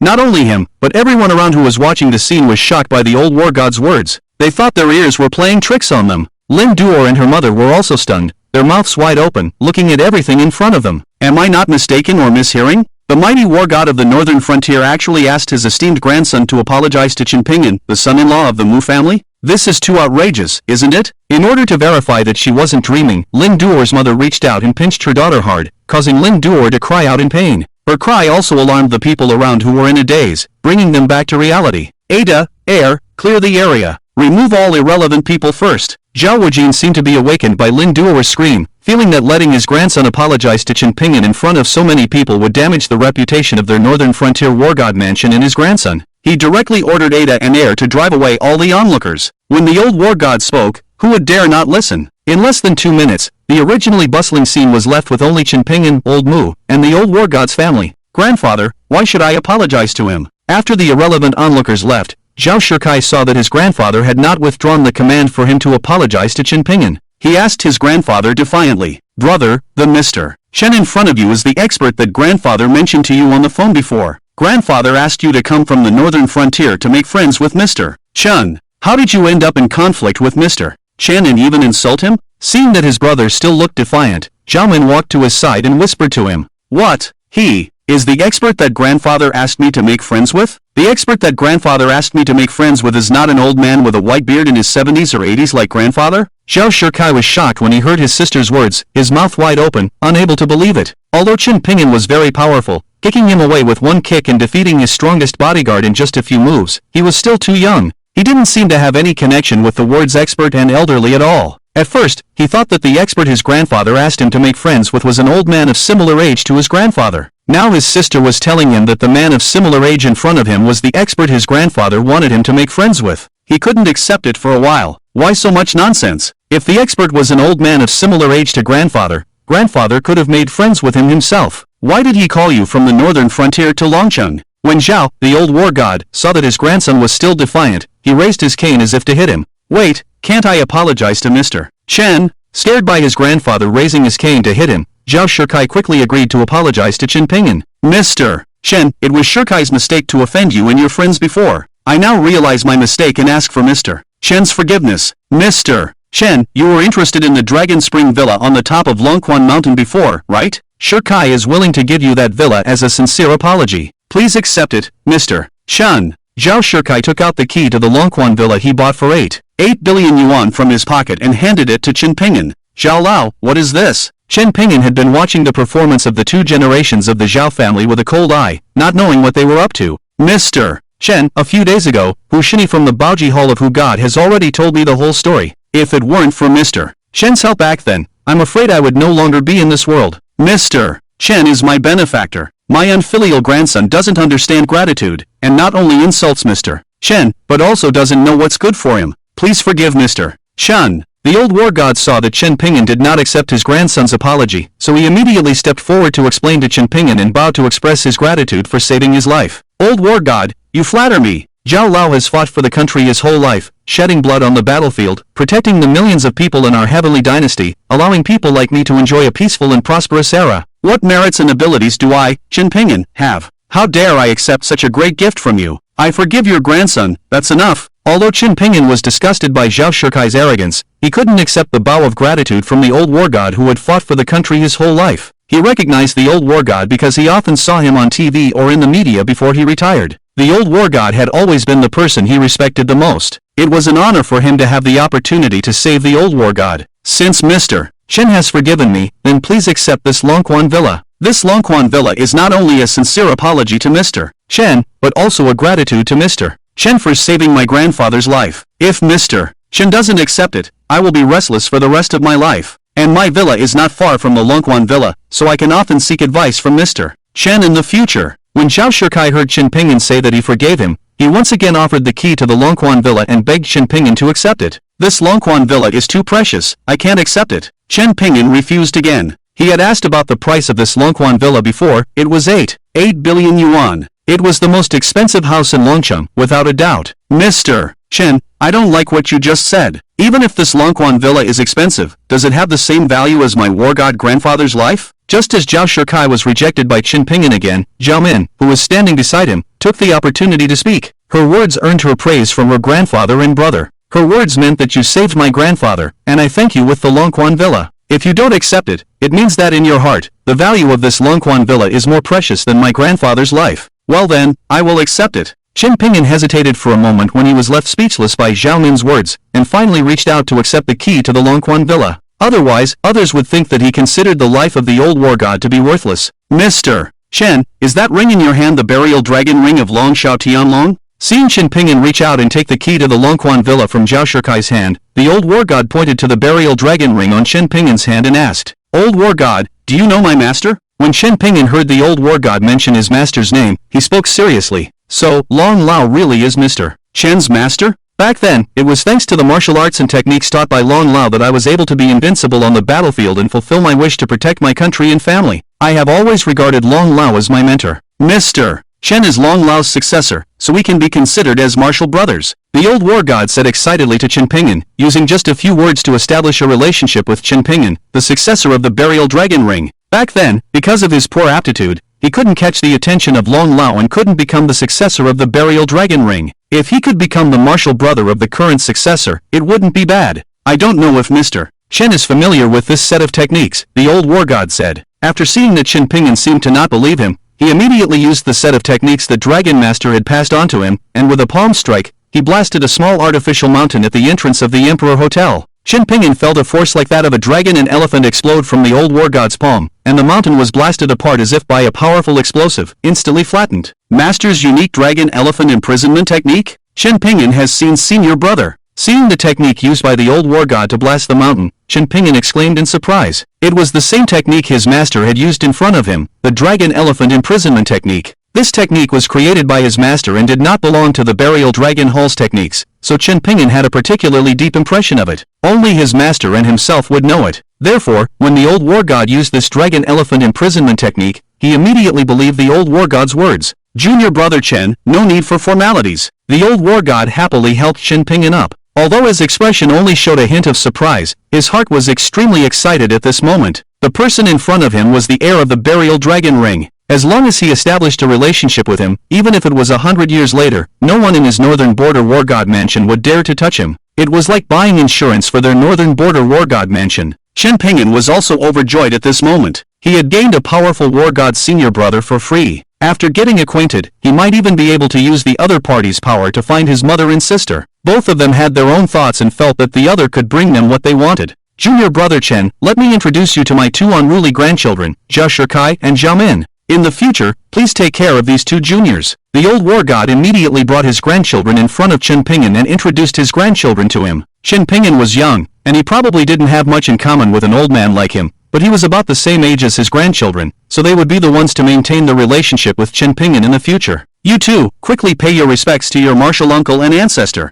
Seeing his grandchildren standing in front of Chen Pingyan without any reaction, Zhao the old war god immediately reminded them. Zhao Shikai and Zhao Min were stunned when they heard their grandfather's words. Grandfather actually asked them to address Chen Pingyan, who was about the same age as them, as their martial uncle and ancestor? What are you two still standing there for? Hurry up and address him. Zhao Wuji saw his grandchildren standing still and became angry, raising his cane as if he was going to hit them. Frightened, the siblings quickly bowed to Chen Pingyan and said, Zhao Shikai, Zhao Min pays respects to martial uncle. Their actions made Chen Pingyan feel embarrassed, but since he wanted to recognize Zhao Wuji as his war god's senior brother, he had to accept the title of martial uncle and ancestor. Chen Pingyan was not a narrow-minded person, so he quickly adjusted his mindset. You don't need to be so formal. We don't have much time, and I didn't bring any gifts. Today, I will help the two of you open up the Rin and Tong meridians, so that you can quickly become top-notch martial artists in the future. Chen Pingyan thought for a moment and said to Zhao Shikai and Zhao Min. He had never expected to establish a relationship with Zhao Wuji, the old war god, before coming here, let alone suddenly have two grandchildren. Becoming their martial uncle and ancestor, he could only use his medical skills and powerful internal energy to help them open up their meridians as a gift. Whether it was Zhao Shikai and Zhao Min or Zhao Wuji, the old war god, they were instantly excited when they heard Chen Pingyan's words. Zhao Shikai and Zhao Min had followed their grandfather to practice martial arts since they were young, so they naturally knew how important it was to open up the Ren and Tong meridians. Zhao Wuji understood it even more. It was because Chen Pingyan's master, Long Xiaotian, had helped him open up the Ren and Tong meridians that he was able to cultivate the dragon elephant imprisonment technique to a high level and become invincible on the battlefield. Once the Ren and Tong meridians were opened, both strength and cultivation speed would undergo a qualitative leap. But the Ren Tong Ermai is extremely difficult to open. Even Zhao Wuji, known as the Northern Frontier War God, couldn't help his grandson and granddaughter open it. Now, Chen Pingyan actually used this as a gift to surprise the Zhao siblings. This shows that Chen Pingyan's strength is even stronger than their grandfather's. It is also a huge surprise for Zhao, the old war god. Once his grandson opens the Ren Tong Ermai and continues to study the dragon elephant prison technique, he can arrange for his grandson to train in the war department. Maybe the Zhao family can produce another war god. Why don't you thank your uncle and grandfather? Zhao Wuji saw Zhao Shikai and Zhao Min staring blankly and immediately reminded them. Thank you, uncle and grandfather. The two quickly bowed to thank Chen Pingyan, and this time they were sincerely grateful. No need for formalities, let's find a room now, it's just a small matter. Chen Pingyan said casually. It is relatively difficult to help someone open the Ren Tong Ermai using internal force alone, but with his 9-dragon medical scripture, it becomes much simpler. Okay, I'll arrange your room right away. Zhao, the old war god, was more anxious than anyone else. After speaking, he immediately called Air and arranged a room at the Emperor Hotel for Chen Pingyan. After Air went out to arrange the room at the Emperor Hotel with the manager, he immediately led Chen Pingyan and the others over. Lin Duor and her mother, who were watching the excitement not far away, widened their eyes when they saw the old war god politely accompanying Chen Pingyan into the hotel, leaving them with mixed feelings. It wasn't until Chen Pingyan and the others entered the hotel for a long time that Lin Duor sighed with regret. She never expected that Chen Pingyan, who had just been released from prison, would actually know the old war god. The old war god was a powerful figure, a peerless national hero admired by thousands. Chen Pingyan's relationship with the old war god meant that he would have a difficult time flying high in the future. At this moment, she regretted breaking up with Chen Pingyan. If she hadn't broken up with him back then and had waited for him to settle down for 5 years, she could have soared to great heights with him in the future. But now it was too late to say anything. Duor, don't sigh. The person you're with now is not bad either. He's the manager of the highest grade hotel in Longchang, and this time, the old war god's birthday banquet was arranged by him. After the banquet, he will definitely become famous in the hotel industry. When he starts his own business, he will quickly become successful and you will also enjoy the limelight. You won't necessarily be worse off than being with Chen Pingyan. Lin Duor's mother saw her daughter sigh and quickly comforted her. She could tell from her daughter's sigh that she regretted breaking up with Chen Ping'an back then. She was afraid that her daughter would break up with her current fiancé and go after Chen Ping'an, which would be troublesome if they ended up with nothing. Chen Ping'an was already the son-in-law of the Mu family, and the Mu family would definitely not let him go after seeing him being appreciated by the old war god. Mom, you're right. Tianqing may be a bit older, but he is capable. Especially after being in charge of the old war god's birthday banquet, he may soar to great heights. It's not a loss to be with him. I will learn from this lesson and won't easily break up with Tianqing again, otherwise I will regret it again in the future. After being comforted by her mother, Lin Duo also opened up and said with a look of enlightenment. Lin's mother was very pleased to hear this. It's great that you can think like this. Tianqing is here. He should be here to pick us up and take us to the old war god's birthday banquet. Let's go over quickly. Lin's mother had sharp eyes and immediately saw Ren Tianqing, who had come out after arranging the room. She immediately pulled her daughter and went to greet him. The people around knew that Ren Tianqing, the manager of the Emperor Hotel, was in charge of the old war god's birthday banquet. When they saw Ren Tianqing coming out, many people warmly greeted him. Lin Duo, who walked towards Ren Tianqing with her mother, saw this scene and became even more determined not to easily break up with him in the future. Darling, are you here to pick us up and attend the birthday banquet of the old war god? Lin Duo tidied up her disappointed emotions and sweetly asked Ren Tianqing. Smack! Ren Tianqing responded with a loud slap to Lin Duo. An instantly red palm print appeared on Lin Duo's face, leaving her stunned as she covered her burning face and looked incredulously at her fiancé, Ren Tianqing, who was full of anger. She couldn't understand why her fiancé, who was fine just a moment ago, suddenly became so angry and even hit her in front of so many people. Ren, why did you hit my daughter? Lin's mother, with an angry expression, pushed Ren Tianqing aside and angrily questioned him. You damn woman, you still have the audacity to ask me why I hit her? You and your daughter almost killed me. Slapping her was already lenient. Ren Tianqing shouted angrily at Lin Duo and her mother. Just now, when he brought everyone into the Emperor Hotel, he heard the old war god call Chen Ping'an his junior brother, and the old war god's grandson and granddaughter called Chen Ping'an their great uncle. Just to please his girlfriend, he actually stopped Chen Ping'an and spoke disrespectfully to him, which scared him to the point of breaking out in a cold sweat. If Chen Ping'an were to blame him, not only would he lose his job, but he wouldn't even know what happened. Although Chen Ping'an didn't say anything to him, the meaningful look he gave him just now made him tremble with fear. It's all because of Lin Duo and her mother. If it weren't for them, he wouldn't have gotten involved with such a big shot. Darling, I don't understand what you mean. Can you explain it clearly? Lin Duo, covering her face, asked in confusion. You don't need to know what it means. Just know that we're breaking up from now on. We won't have any relationship anymore, and you shouldn't come looking for me again. I want to live a few more years. After saying this, Ren Tianqing turned around and went back to the Emperor Hotel, leaving Lin Duo and her mother sitting on the ground, at a loss in the wind. Lin Duo never expected that just when she had made up her mind to stop thinking about Chen Ping'an and be with Ren Tianqing, he would come out and break up with her, and he even slapped her in public. Mom, why? Why did he suddenly break up with me? What did I do wrong? Lin Duo turned her head and asked her mother with a desolate expression. I guess it must be that Chen Ping'an thinks he has gained the support of the old war god and threatened Ren Tianqing to break up with you. Lin's mother thought for a moment and said confidently to her daughter. Yes, it must be that bastard Chen Ping'an threatening Ren Tianqing. I'm going to find him and settle the score. Lin Duo also agreed with her mother's speculation and stood up to find Chen Ping'an. Stop right there. Lin Duo was just about to get up when her mother pulled her back. Lin Duo turned around, looking puzzled at her mother. My silly girl, Ren Tianqing has already broken up with you. He's a complete coward. Even if he comes back to beg you, you shouldn't reconcile with him. And have you ever thought about why Chen Ping'an would threaten Ren Tianqing to break up with me? Lin's mother belittled Ren Tianqing for a while, then asked a question that left Lin Duo puzzled. Chen Ping'an is just trying to retaliate against me and make me suffer, right? Lin Duo blurted out without thinking. But as soon as she said that, her mother shook her head. He's not doing it to retaliate against me. So why would he threaten Ren Tianqing to break up with me? Lin Duo was confused by her mother's actions and asked in disbelief. Chen Ping'an came to Longqing because he wanted to reconcile with you. He only married into the Mu family as a son-in-law for the sake of financial difficulties. Now that he has gained the appreciation of the old war god, he immediately threatened Ren Tianqing to break up with you. It is obvious that he wants to reconcile with you,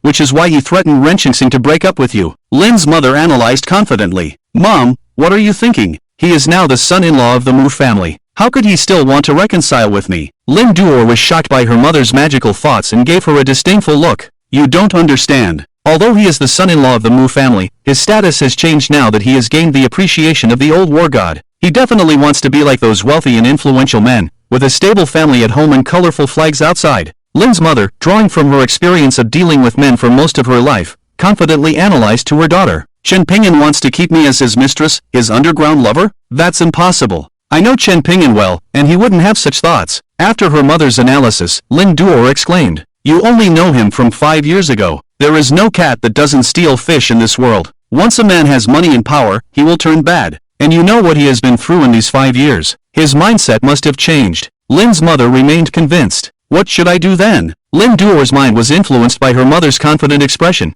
and she also thought that Chen Pingyan's threat to break up with Ren Qingxing was a way to reconcile with her and secretly develop something. My silly girl, do you still need to think about it? Chen Pingyan is now being supported by the old war god. His future is limitless, and his status in life is much higher than Ren Qingxing's. If he wants to reconcile with you, you should agree. Lin's mother said firmly. Chen Pingyan has gained the appreciation of the old war god. If it weren't for her age, she would personally take action. Why should her daughter be involved? But he already has a wife. Even if he wants to reconcile with me, it can only be done secretly, making me his mistress. In other words, he wants me to be his mistress. Lin Duor pouted and whispered, "What does that matter? In this day and age, as long as we can live a worry-free life, what's wrong with being a mistress? Let alone a mistress, even if it's a fourth party, it's fine. That's settled then. Let's go back and wait patiently. He will definitely contact us in the future. As for Ren Qingxing, just cut ties with him." After Lin's mother finished speaking, she directly pulled Lin Duor away from the Emperor Hotel. Lin Duor was also swayed by her mother's words. Who asked her to be foolish and break up with him back then? Being a mistress is being a mistress. It can be considered punishment for leaving him years ago. Lin Duor thought to herself. Chen Pingyan, who had already entered the Emperor Hotel, had no idea that he hadn't done anything, but his ex-girlfriend and her mother blamed everything on him and even thought that he wanted to reconcile with his ex-girlfriend. In the luxurious room of the Emperor Hotel, Chen Pingyan asked Zhao Shikai to take off his clothes, then took out 2 golden needles from the dragon burial ring and inserted them into the starting and ending points of Zhao Shikai's Ren and Du meridians respectively. He then tapped on the appropriate acupoints on Zhao Shikai's body. The sound of popping, like frying soybeans, came from inside Zhao Shikai's body. It was the sound of the major meridians in his body being opened one by one. Zhao Shikai's face showed a painful expression. He felt a force traveling through his meridians, encountering blockages and continuously exerting force to break through, each time more intense than the last. Before long, Zhao Shikai was in so much pain that his facial features twisted. It hurts a bit, endure for 20 minutes. Chen Pingyan reminded in a deep voice, but as soon as he said this, Zhao Shikai almost collapsed. Just 2 minutes, and he already felt such pain that he didn't feel like himself anymore. But his master told him that he had to endure for about 18 more minutes. However, he thought that as long as he opened the Ren Du meridians, he would have the opportunity to become a master like his grandfather, so he silently gritted his teeth and endured. Time passed second by second, and Zhao Lao Zhanshan, Mu Lao Yezi, and others anxiously waited outside the room. 20 minutes passed in the blink of an eye, but for Zhao Shikai, who couldn't bear the pain, it felt as long as 20 centuries. Suddenly, when Zhao Shikai, who had already reached his limit, heard a cracking sound from his body, as if something solid had broken. He felt that the pain that had reached the depths of his soul disappeared in an instant, leaving only comfort. He had never felt such a comfortable feeling before, even compared to the feeling of being intimate with a girl. Master, have my Ren Du meridians been opened? Zhao Shikai felt the changes in his body and asked Chen Pingyan with a surprised expression. Yes, they have been opened. As long as you practice diligently, you will definitely become a master like your grandfather in the future. Now go out and find your sister. Chen Pingyan nodded and said, Thank you, master. Hearing that his Ren Du meridians had really been opened, and feeling the significant changes in his body, Zhao Shikai immediately kneeled down to thank Chen Pingyan, then put on his clothes and prepared to leave the room, so that Chen Pingyan could open his sister Zhao Min's Ren Du meridians next. However, when Zhao Shikai reached the door, he suddenly stopped and turned to look at Chen Pingyan. What's wrong? Chen Pingyan asked in confusion. Master, I want to ask, are you going to open my sister's Ren Du meridians like you did for me just now? Zhao Shikai asked Chen Pingyan with a strange expression. His sister was a girl, and Chen Pingyan was a man. If his sister had to take off her clothes like he did earlier, he didn't know if she could accept it. Yes, is there a problem? Chen Pingyan didn't react for a moment and asked in confusion. No, nothing. I'll go out first. Seeing Chen Pingyan's natural expression, Zhao Shikai didn't ask further. He would remind his sister later when he went out and let her make her own choice. After speaking, Zhao Shikai walked out, leaving Chen Pingyan puzzled. Not long after, Zhao Min walked in with a strange expression and closed the door behind her. When her brother went out earlier, he said a strange thing to her. If you can't bear it, don't force yourself. What did he mean by can't bear it? If he could bear it, couldn't I? Zhao Min secretly made up her mind that no matter what, she would open her Ren Du meridians and not lose to her brother. Master, I'm here. What should I do next? Zhao Min walked up to Chen Pingyan curiously and asked. First, take off your clothes, then sit cross-legged on the bed and wait for me. Chen Pingyan answered without hesitation, but as soon as he finished speaking, he suddenly understood why Zhao Shikai had asked him with that strange expression earlier. Do I have to take off my clothes? Sure enough, as soon as Zhao Min heard Chen Ping'an's words, her body instantly heated up,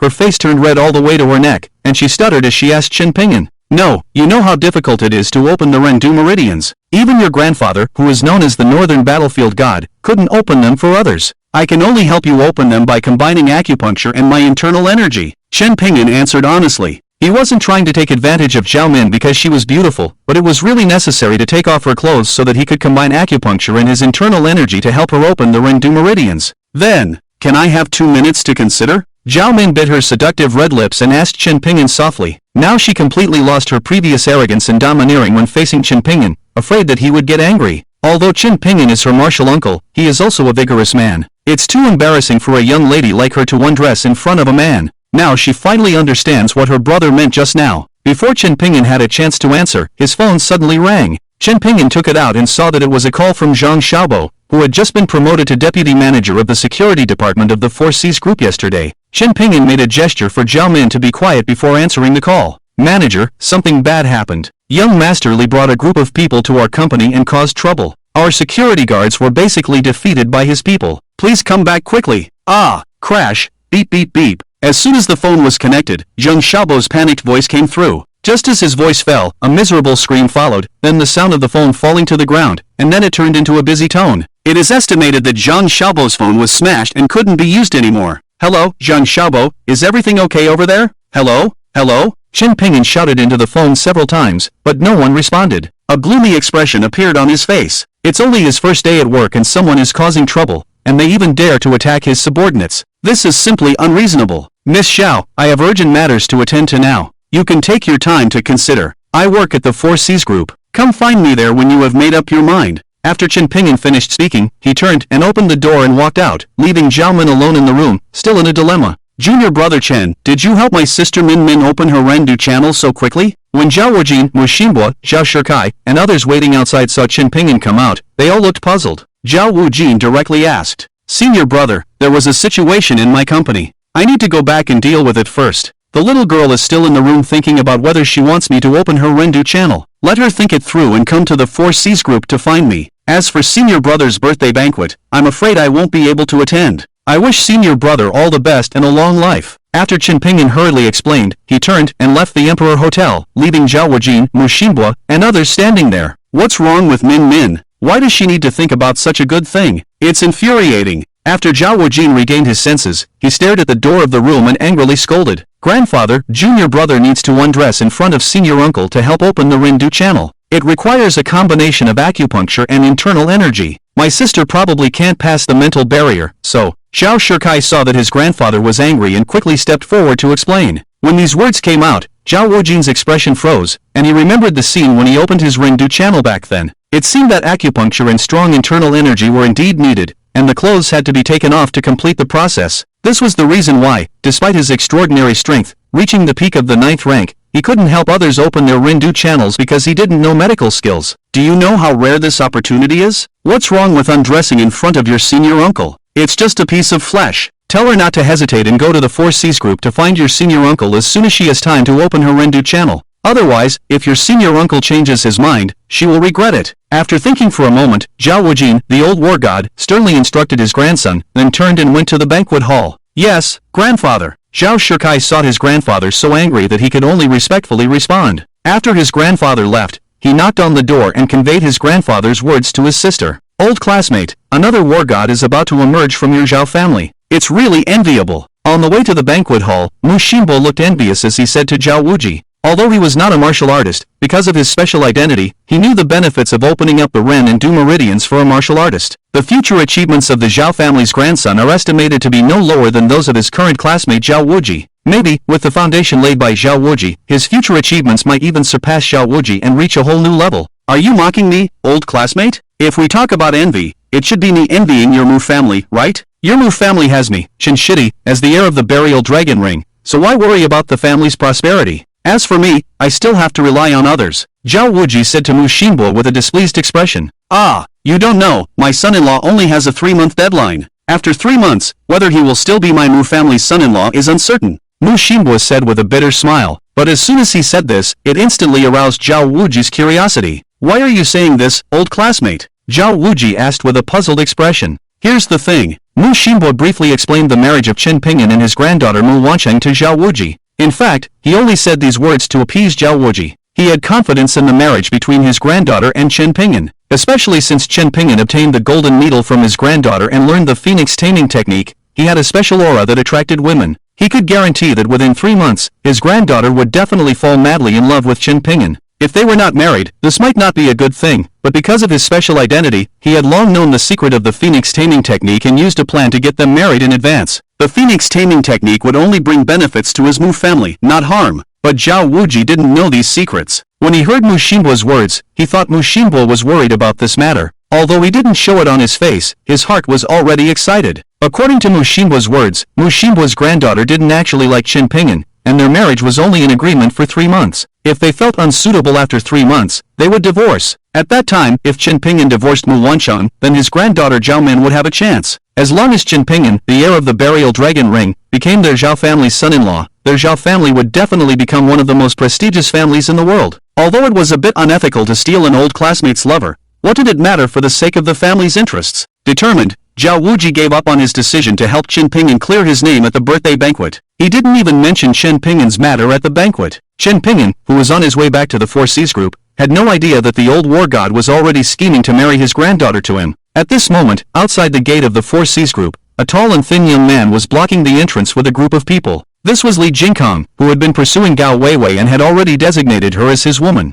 He was the younger brother of Li Qiushui, one of the 3 demon kings of the southwest. All the security guards of the Four Seas Group had been knocked down and trampled by the people Li Jingkong brought with him. The employees of the Four Seas Group trembled in fear and kept their distance. No one dared to approach. How much longer until that Chen manager of yours arrives at the company? Daring to snatch my woman, he must be tired of living, right? After knocking down the security guards of the Four Seas Group, Li Jingkong grabbed the collar of Zhang Xiaobo, the deputy manager of the security department, lifted him up, and roared angrily. Yesterday, after receiving the news from the undercover agent Fang Xiaoran, who was arranged to be Gao Weiwei's secretary, he was so angry that he felt like his lungs were about to explode. But the Four Seas Group has several very capable security guards. He resisted the urge to act rashly. As a result, those few capable security guards contacted him last night and told him that they had been fired by the Four Seas Group and advised him to go trouble the Four Seas Group. At first, he thought those capable security guards were playing a trick on him. After investigating overnight, he found out that it was true. Early in the morning, he gathered his most capable subordinates and rushed to the Four Seas Group to teach Chen Pingyan a lesson. If it weren't for the haste and the small number of people he brought, he would have sent them in to search already. Li Xiao, calm down. I just called our manager. He should be here soon.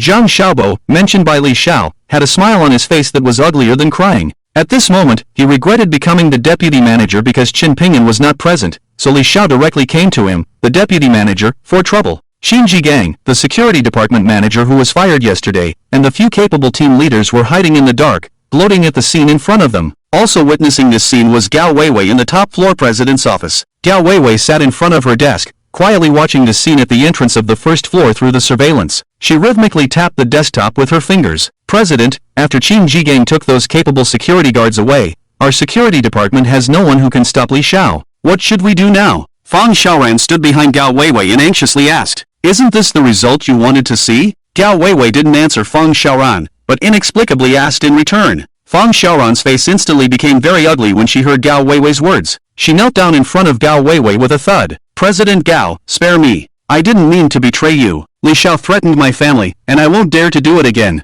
Fang Xiaoran trembled as she continuously kowtowed and begged for mercy in front of Gao Weiwei. She had witnessed Gao Weiwei personally eliminate 2 trusted aides who betrayed the chairman. She hated people who betrayed her the most. "You admit your identity. Aren't you afraid that Li Xiao will harm your family?" Gao Weiwei turned around and asked Fang Xiaoran expressionlessly. Fang Xiaoran's face turned pale at the question. She had only thought that Gao Weiwei hated betrayal the most, but she didn't expect that Li Xiao was also not someone to be trifled with. He had also done many unreasonable things, but because his sister Li Qiushui supported him from behind, he was still safe and no one dared to touch him. Li Xiao couldn't be relied upon, and the current President Gao was not easy to deal with either. She had offended both sides, and she was in a difficult position. Both sides might punish her in the end. "You can get up first. From now on, cut off contact with Li Xiao. As for your family, I will arrange for their protection. If there's another time, you'll have to deal with it yourself." Unexpectedly, Gao Weiwei didn't punish Fang Xiaoran but let her get up and arranged for someone to protect her family. "Thank you, President Gao.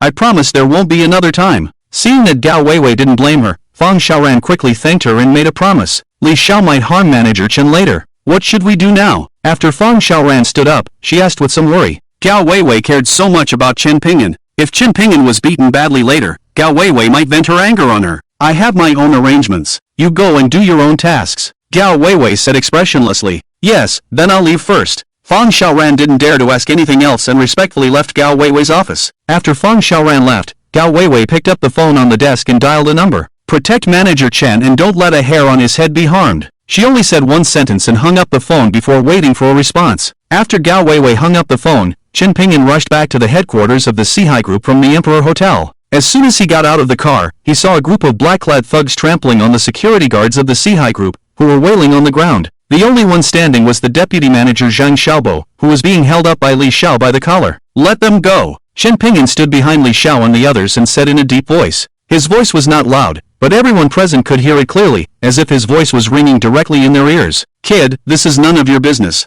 Don't meddle, or I'll kill you. Li Xiao turned his head and glanced at Chen Pingyan, thinking that he was just a passerby meddling in other people's business. He threatened Chen Pingyan with a gloomy face. Aren't you looking for Chen Pingyan? I am Chen Pingyan, let them go and come at me if you have any business. Chen Pingyan calmly said to Li Xiao. So you're Chen Pingyan, quite courageous. Since the main character is here, release the others and let's settle the score. Li Xiao was stunned when he heard Chen Pingyan introduce himself. He looked Chen Pingyan up and down. He had always thought that the man Gao Weiwei liked was a suave nobleman, but he didn't expect him to be a loser just by looking at his taste in clothing. He was puzzled. He was rich and powerful, good-looking, and matched Gao Weiwei in terms of background, so why didn't she like him and instead liked a poor loser? After Zhang Xiaobo and the others regained their freedom, they all ran behind Chen Pingyan with terrified expressions. Are you all okay? Chen Pingyan turned his head and asked the many subordinates with swollen faces and bruises. Manager, we're fine, but the people Li Xiao brought today are all experts. The captains who could fight are not here, so we are no match for them. What should we do now?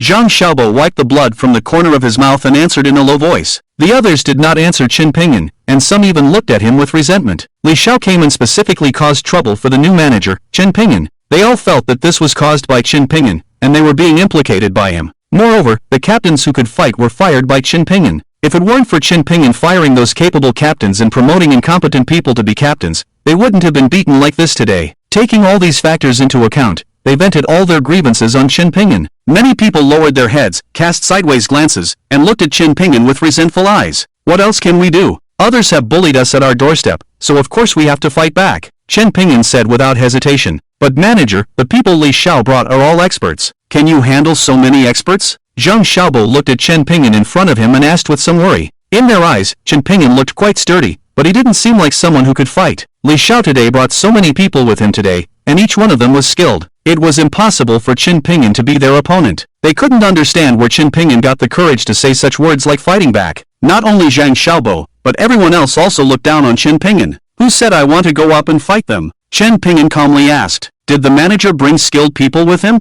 Where are they? Upon hearing Chen Pingyan's words, Zhang Xiaobo and the others looked puzzled and looked around. No need to look, I came alone, didn't bring anyone else, Chen Pingyan said impatiently to Zhang Xiaobo and the others. When he said this, Zhang Xiaobo and the others became even more confused. Then who will help us fight back? Zhang Xiaobo asked in confusion, and everyone else looked at Chen Pingyan with a strange expression, not knowing what the manager was thinking. Of course it's you guys. As security guards of the company, it is your duty to protect the company's life and property. Who else do you want to help you? Chen Pingyan scolded Zhang Xiaobo and the others. When Chen Pingyan said this, whether it was Zhang Xiaobo, the captain, or the other security guards, their faces turned pale. Manager, we are not their opponents at all. If you let us go up, aren't you sending us to our deaths? Zhang Xiaobo said with a mournful face, stuttering in response. Some of the more timid ones slipped away from behind. Who said you are not their opponents? I know you have been hiding your strength before, but in this situation, you shouldn't hide your strength anymore. The company pays you so much salary every month, you should fulfill your duties, Chen Pingyan said with a meaningful expression, leaving Zhang Xiaobo and the others confused. When did they hide their strength? Are they all fools? Even after being beaten like this, they still have to hide their strength? Before they could figure out what Chen Pingyan was up to, Zhang Xiaobo was pushed towards Li Xiao today by Chen Pingyan.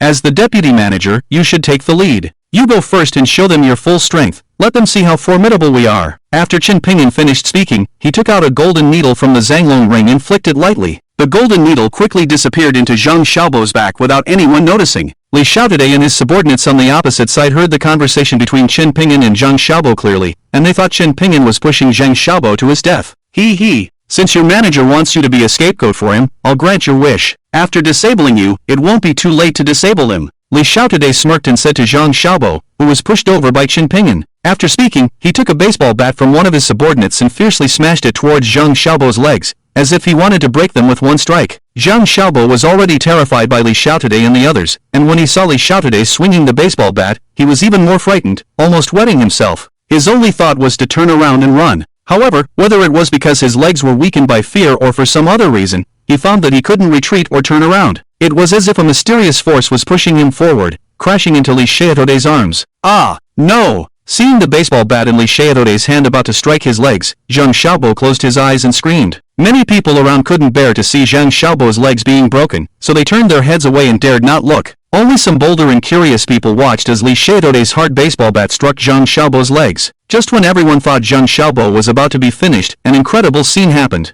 Just as the baseball bat was about to hit his legs, Zhang Xiaobo suddenly jumped up and narrowly avoided the fierce blow. And as if unaffected by the Earth's gravity, Zhang Xiaobo was still in the air and delivered a powerful kick to Li Xiao's chest, sending him flying 3 to 4 meters away, crashing heavily to the ground. Everyone was stunned by this scene. Could it be that what the manager said earlier was true, that Vice Manager Zhang Xiaobo had been hiding his true strength? Everyone couldn't help but recall Qin Pingyun's words just now. Not only were the surrounding audience shocked by Zhang Xiaobo's actions, even Zhang Xiaobo himself thought he was seeing things. At the moment his body jumped up, he opened his eyes in astonishment, watching his body uncontrollably launch a fierce counterattack against Li Xiao. If it weren't for his body, he might have thought he had hidden his strength like everyone else. But he knew very well that he didn't have any strength before. So where did this hidden strength come from? Now, counterattacking Li Xiao was not his intention. His body was being controlled by some inexplicable force, making actions that even frightened himself. Among the crowd, only Qin Pingyun remained calm because he was secretly manipulating everything. The reason Zhang Xiaobo suddenly became so powerful was that he used the puppetry technique from the Nine Dragon Medical Classic. While others use thin threads to manipulate their puppets, his puppetry technique was completed with the assistance of powerful internal energy and golden needles. Even ordinary warriors couldn't see through it. Now Zhang Xiaobo's body was under his control. Ouch, it hurts. This kid is pretending to be weak. Everyone attack together, kill him. If anything happens, I, Li Jingkong, will take responsibility. Li Xiao shouted angrily at his subordinates while still lying on the ground. He dares to attack Li Xiao. This kid is tired of living. Kill him. Get him. Damn him. Li Xiao's subordinates, upon hearing the order, rushed forward in a frenzy, intending to kill Zhang Xiaobo. Zhang Xiaobo was scared out of his wits. Li Xiao, I swear this wasn't me. I didn't do it. Li Xiao, spare me. Zhang Xiaobo kept explaining to Li Xiao, but his body was not under his control, making actions completely opposite to what he wanted, rushing towards Li Xiao's subordinates. The first subordinate in front hadn't even swung his steel pipe yet when Zhang Xiaobo punched him in the nose, causing him to faint. The second one, although he had raised his weapon, was kicked by Zhang Xiaobo before he could strike, crashing into his companions behind him and knocking them down. Zhang Xiaobo was like a wolf among sheep. Wherever he went, no one was his match, falling one after another. But he kept begging Li Xiao for mercy. This scene scared Li Xiao out of his wits. He thought Zhang Xiaobo was playing with him in this way. Well done, Zhang Xiaobo, kill these bastards. Qin Pingyun shouted, leading the cheer for Zhang Xiaobo. The security guards also had the same thought as Li Xiao, thinking that Zhang Xiaobo had really been hiding his strength before, and now that manager Qin Pingyun was here, he wanted to perform well in front of the manager, no longer hiding, revealing his super strength. The security guards suddenly felt proud. With Qin Pingyun leading the way, they all shouted and cheered for Zhang Xiaobo. Vice Manager Zhang is awesome. Vice Manager Zhang is mighty. Vice Zhang, be even more ruthless and kill these bastards. Zhang Xiaobo, who was originally terrified, gradually calmed down as he saw himself easily defeat so many people. He no longer apologized to Li Xiao and curiously watched as his body inexplicably used various techniques to take down Li Xiao's followers. It wasn't until none of Li Xiao's group could stand up anymore that his body stopped in front of Li Xiao. Li Xiao was scared and kept backing away when he saw Zhang Xiaobo standing in front of him. Qin Jigang and the 3 former captains of the 4C's group security department, who were observing from the corner, were dumbfounded by the scene before them. They originally thought Li Xiao came to cause trouble and that no one in the 4C's group could handle him. They were sure that Gao Weiwei would personally call them back. At first, things went as they expected. Li Xiao immediately defeated the 4C's group security department and had all the security guards under his control. They were excited and waited for Gao Weiwei's call. They had already planned to negotiate with Gao Weiwei and then make their move. But then the new security manager arrived, and everything changed. What happened next completely exceeded their expectations. Zhang Xiaobo, who they thought was weak and cunning, suddenly went berserk. It was as if he had transformed into a martial arts master and easily defeated Li Xiao and his skilled followers. The 3 of them together wouldn't dare to easily defeat Li Xiao and his followers. Zhang Xiaobo had been hiding his true abilities too well. All their plans were ruined. Even Gao Weiwei, who was watching everything through surveillance in the president's office, showed a hint of surprise on her face. But soon she realized something was wrong. Zhang Xiaobo seemed highly nervous from start to finish, even terrified. He didn't seem like a hidden master at all. There was only one possibility: someone with great skills was secretly controlling Zhang Xiaobo's body using secret techniques. Thinking of this, she remembered her phone call to Shadow earlier. She thought Shadow was the one controlling Zhang Xiaobo's body to deal with Li Xiao and the others. Besides herself, Gao Weiwei couldn't think of anyone else with such abilities.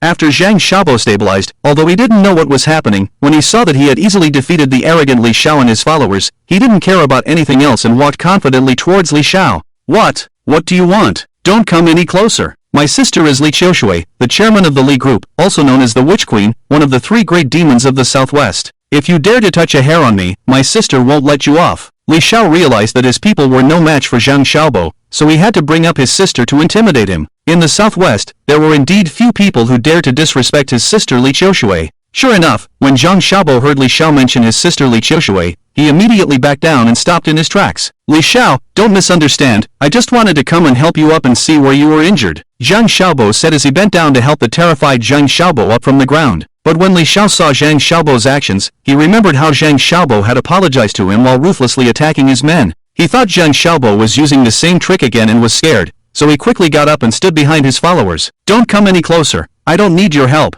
I can get up on my own. After getting up, Li Xiao immediately hid behind his followers. Apart from her sister, he had never seen such a powerful person before. In less than 2 minutes, he wiped out the experts he brought with him. It was terrifying. At this time, Chen Pingyan also walked forward and came behind Zhang Xiaobo. He gently patted Zhang Xiaobo's back, and the golden needle flew out from Zhang Xiaobo's back and landed in his hand, which he put back into the dragon burial ring. Assistant Manager Zhang, you did a great job this time. I will apply for a bonus for you this month, Chen Pingyan said meaningfully to Zhang Xiaobo. Upon hearing Chen Pingyan's words and recalling his previous actions and the sudden and inexplicable increase in his strength, Zhang Xiaobo immediately thought that it was Manager Chen Pingyan who had secretly helped him. Otherwise, Chen Pingyan would not have said those inexplicable words about him hiding his true strength before. Manager, was it you just now? Zhang Xiaobo was about to ask if it was Manager Chen Pingyan who had secretly helped him, but he was stopped by Chen Pingyan's gaze. Chen Pingyan, who had been framed and imprisoned before, felt that it was because he had been too high profile in the past and had offended someone. Although he had now learned extraordinary skills, who knew if there were even more powerful people in this world? Chen Pingyan, who had learned a painful lesson, knew that being low-key was the way to go. Therefore, if it was not necessary, he did not want to show his strength in front of everyone or show off. Zhang Xiaobo was originally a cunning and opportunistic person, but he was still very perceptive. Seeing Chen Pingyan's gaze, he immediately shut his mouth. Thank you for your cultivation, Manager. Zhang Xiaobo quickly changed his words and thanked Chen Pingyan respectfully. From Chen Pingyan's gaze that stopped him, he understood that everything that had just happened was done secretly by the new manager in front of him. Originally, after work last night, his colleagues were still discussing how the new manager had become the security department manager by having some unclear relationship with the CEO, and that he was a complete opportunist. Now it seemed that things were not as rumored. The manager in front of him was a hidden master. It was even possible that he was like those extraordinary people in novels. Only in this way could everything that had just happened be explained. Chen Pingyan nodded, satisfied with Zhang Xiaobo's quick reaction. It seemed that in the future, he could hand over the security department to Zhang Xiaobo and cultivate 2 or 3 experts to deal with situations like today. Then Chen Pingyan walked up to Li Xiao. Who are you? Why did you come to bother me, the manager? Chen Pingyan walked up to Li Xiao and asked coldly. Li Xiao, who was scared by Zhang Xiaobo's attack, just coldly looked at Chen Pingyan without answering. Our manager is asking you a question. Are you deaf or dumb? Zhang Xiaobo, who was on the side, saw that Li Xiao didn't answer Chen Pingyan's question, and he immediately concluded that his new manager was a legendary expert. He immediately shouted at Li Xiao. After being scolded by Zhang Xiaobo, Li Xiao finally spoke up. How dare you touch my woman? Do you have the audacity to ask me why I'm bothering you? Gao Weiwei is the woman I, Li Jinkong, have set my eyes on. It's best for you to stay away from her in the future. Don't let me find out that you have any improper intentions towards her, otherwise, you will die a miserable death, I swear. Let's go. Li Xiao knew that with Zhang Xiaobo, this expert, by Chen Pingyan's side, the people he brought with him would gain nothing. Continuing to entangle would only further damage his reputation. He glared at Chen Pingyan fiercely, said a few harsh words, and then called his injured subordinates to leave. Chen Pingyan did not stop them. After Li Xiao and his group left, other security guards and employees of the 4Cs group immediately surrounded Zhang Xiaobo, who had driven away Li Xiao and the others, showing concern and care. The security guards who were previously beaten by Li Xiao and others are especially grateful to Zhang Xiaobo and thank him for helping them seek revenge. Everyone, actually, this is all thanks to the manager. It is the manager's effective management and encouragement that allowed me to unleash my potential and drive Li Xiao and his gang away. If you want to express gratitude, then thank the manager. Zhang Xiaobo knew that these achievements were not his own, and humbly responded to everyone. However, the security guards in the department knew that Zhang Xiaobo was quite slick. When they heard his words, they thought that Zhang Xiaobo didn't dare to take credit for himself and instead pushed the credit to their boss, Chen Ping'an, in order to please him. The crowd responded to Zhang Xiaobo's call and turned to thank Chen Ping'an. However, the disdain in their eyes couldn't be concealed, making Chen Ping'an feel embarrassed. Everyone, please quiet down. In order to reward the responsible and brave efforts of the security department today, and to celebrate our significant victory, I will personally treat all members of the security department to a big meal tonight. You can choose the location, and don't worry about saving money for me, Chen Ping'an announced to everyone. As soon as he said this, the security guards in the room were initially stunned, but then showed ecstatic expressions. Manager, can we choose the Kaiwei Hotel? Hearing Chen Ping'an say that the location could be chosen and that they didn't need to save money for him, a colleague who looked simple and honest asked tentatively. When that person spoke, everyone in the room quieted down and looked at Chen Ping'an with strange expressions. They wanted to see if Chen Ping'an would feel distressed or even angry after hearing that person's words. In Lancheng, the Kaiwei Hotel was the second largest hotel below the Emperor Hotel.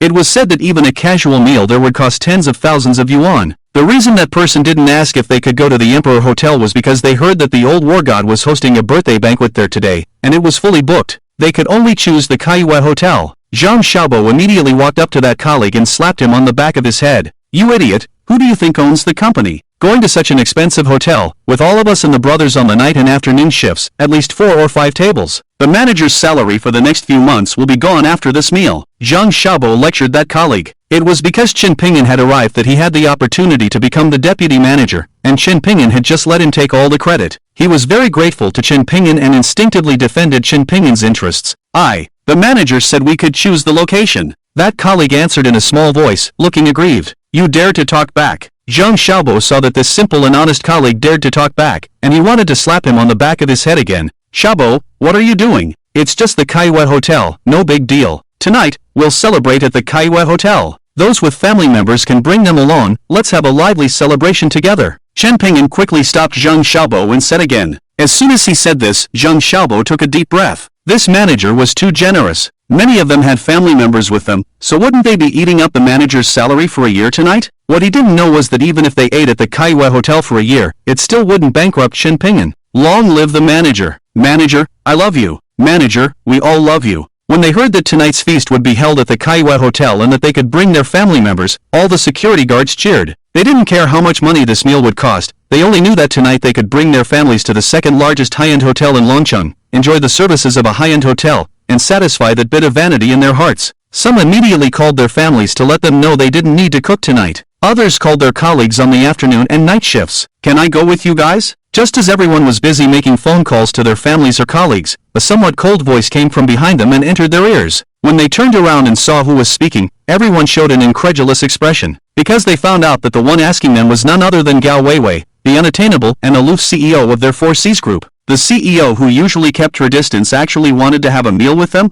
Was the sun rising from the west? Everyone stared at Gao Weiwei, thinking they must have misheard. What, don't you welcome me to go with you? Gao Weiwei smiled and walked up to Chen Ping'an, playfully asking. Her smile was like melting ice and snow, a gentle breeze, and blooming flowers, leaving everyone stunned once again. Truly worthy of being one of the 4 beauties of Lancheng, along with Mu Wancheng, Qin Shiyu, and Li Qiushui. That smile was so charming, so healing. You're the CEO, if you want to go, then go. I'm not stopping you. Chen Ping'an's cold tone made everyone sweat for him. This was the infamous dictatorial CEO of their 4Cs group. Manager Chen actually dared to speak to her in such a manner? The rumors were true after all. Manager Chen and CEO Gao really had a relationship. Everyone looked at Chen Ping'an with admiration, as even the cold and aloof CEO's heart could be captured by him, something even Li Xiao couldn't achieve. Truly impressive. Then it's settled, I'll go with you this afternoon, but for now, wait for me here, Gao Weiwei said and then turned and left. As soon as Gao Weiwei left, the scene immediately exploded. When Gao Weiwei was here just now, although she wasn't as cold as usual, her naturally intimidating aura still made everyone afraid to speak loudly. Now that she had left, everyone immediately crowded around Chen Ping'an. Boss, you're amazing. Even CEO Gao is so obedient to you. My admiration for you is like the endless flow of the Yangtze River. Zhang Xiaobo walked up to Chen Ping'an with a flattering face, full of admiration, and patted his backside. Enough, we don't have any relationship. Don't talk about this kind of thing in the future, understand? Chen Ping'an frowned and looked at Zhang Xiaobo with a faint gaze. Yes, yes, we won't talk about it in the future. Although Zhang Xiaobo said so with his mouth, his eyes were full of disbelief. He thought, if you don't have a relationship, would you dare to call her by her name so boldly? And if you don't have a relationship, why would CEO Gao not only not be angry when you speak to her like that, but also smile at you like melting ice and snow? With all these signs, it's impossible to believe that you don't have a relationship. Seeing Zhang Xiaobo and the expressions of the others, Chen Pingyan knew that no matter what he said, they wouldn't believe him. He felt a bit helpless, but he couldn't be bothered to explain anymore. Not long after, a pink Mercedes stopped in front of Chen Pingyan. The car window slowly rolled down, revealing Gao Weiwei's beautiful face. "Get in the car!" Gao Weiwei called out gently to Chen Pingyan.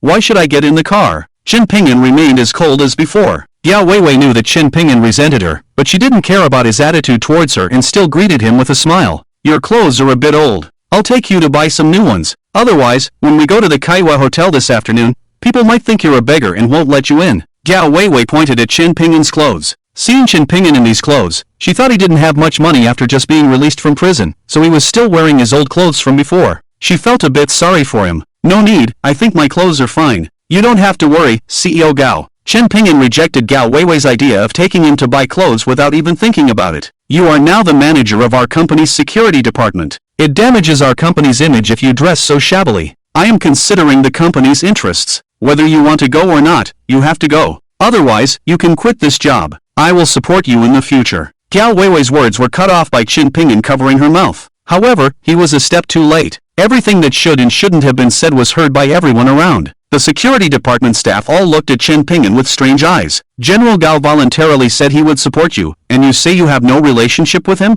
Are you kidding?" Looking at the strange eyes of everyone, Chen Pingyan felt that even if he jumped into the Yellow River, he couldn't wash away the misunderstanding. On the other hand, Gao Weiwei had a completely different reaction. She not only didn't feel any resentment towards the misunderstanding between her and Chen Pingyan, but when she saw his pitiful expression, she couldn't help but smile because her mouth was covered. Mischievously, she raised her carefully groomed eyebrows. "I'm afraid of you now. Don't talk nonsense anymore." Chen Pingyan saw Gao Weiwei's gesture and warned her helplessly. Gao Weiwei couldn't speak, so she could only nod and use her eyes to indicate that she heard him. Only then did Chen Pingyan release her mesmerizing mouth. However, he didn't compromise with Gao Weiwei and go shopping with her. Instead, he turned to Zhang Xiaobo. "Zhang Xiaobo, go get me a few sets of security uniforms. As the manager of the security department, I should set an example by wearing work clothes." "General Gao, this won't damage the company, right?" Chen Pingyan asked Zhang Xiaobo, then turned to Gao Weiwei in the car with a cold tone. Gao Weiwei wanted to say something else, but her phone rang at that moment. After checking the caller ID,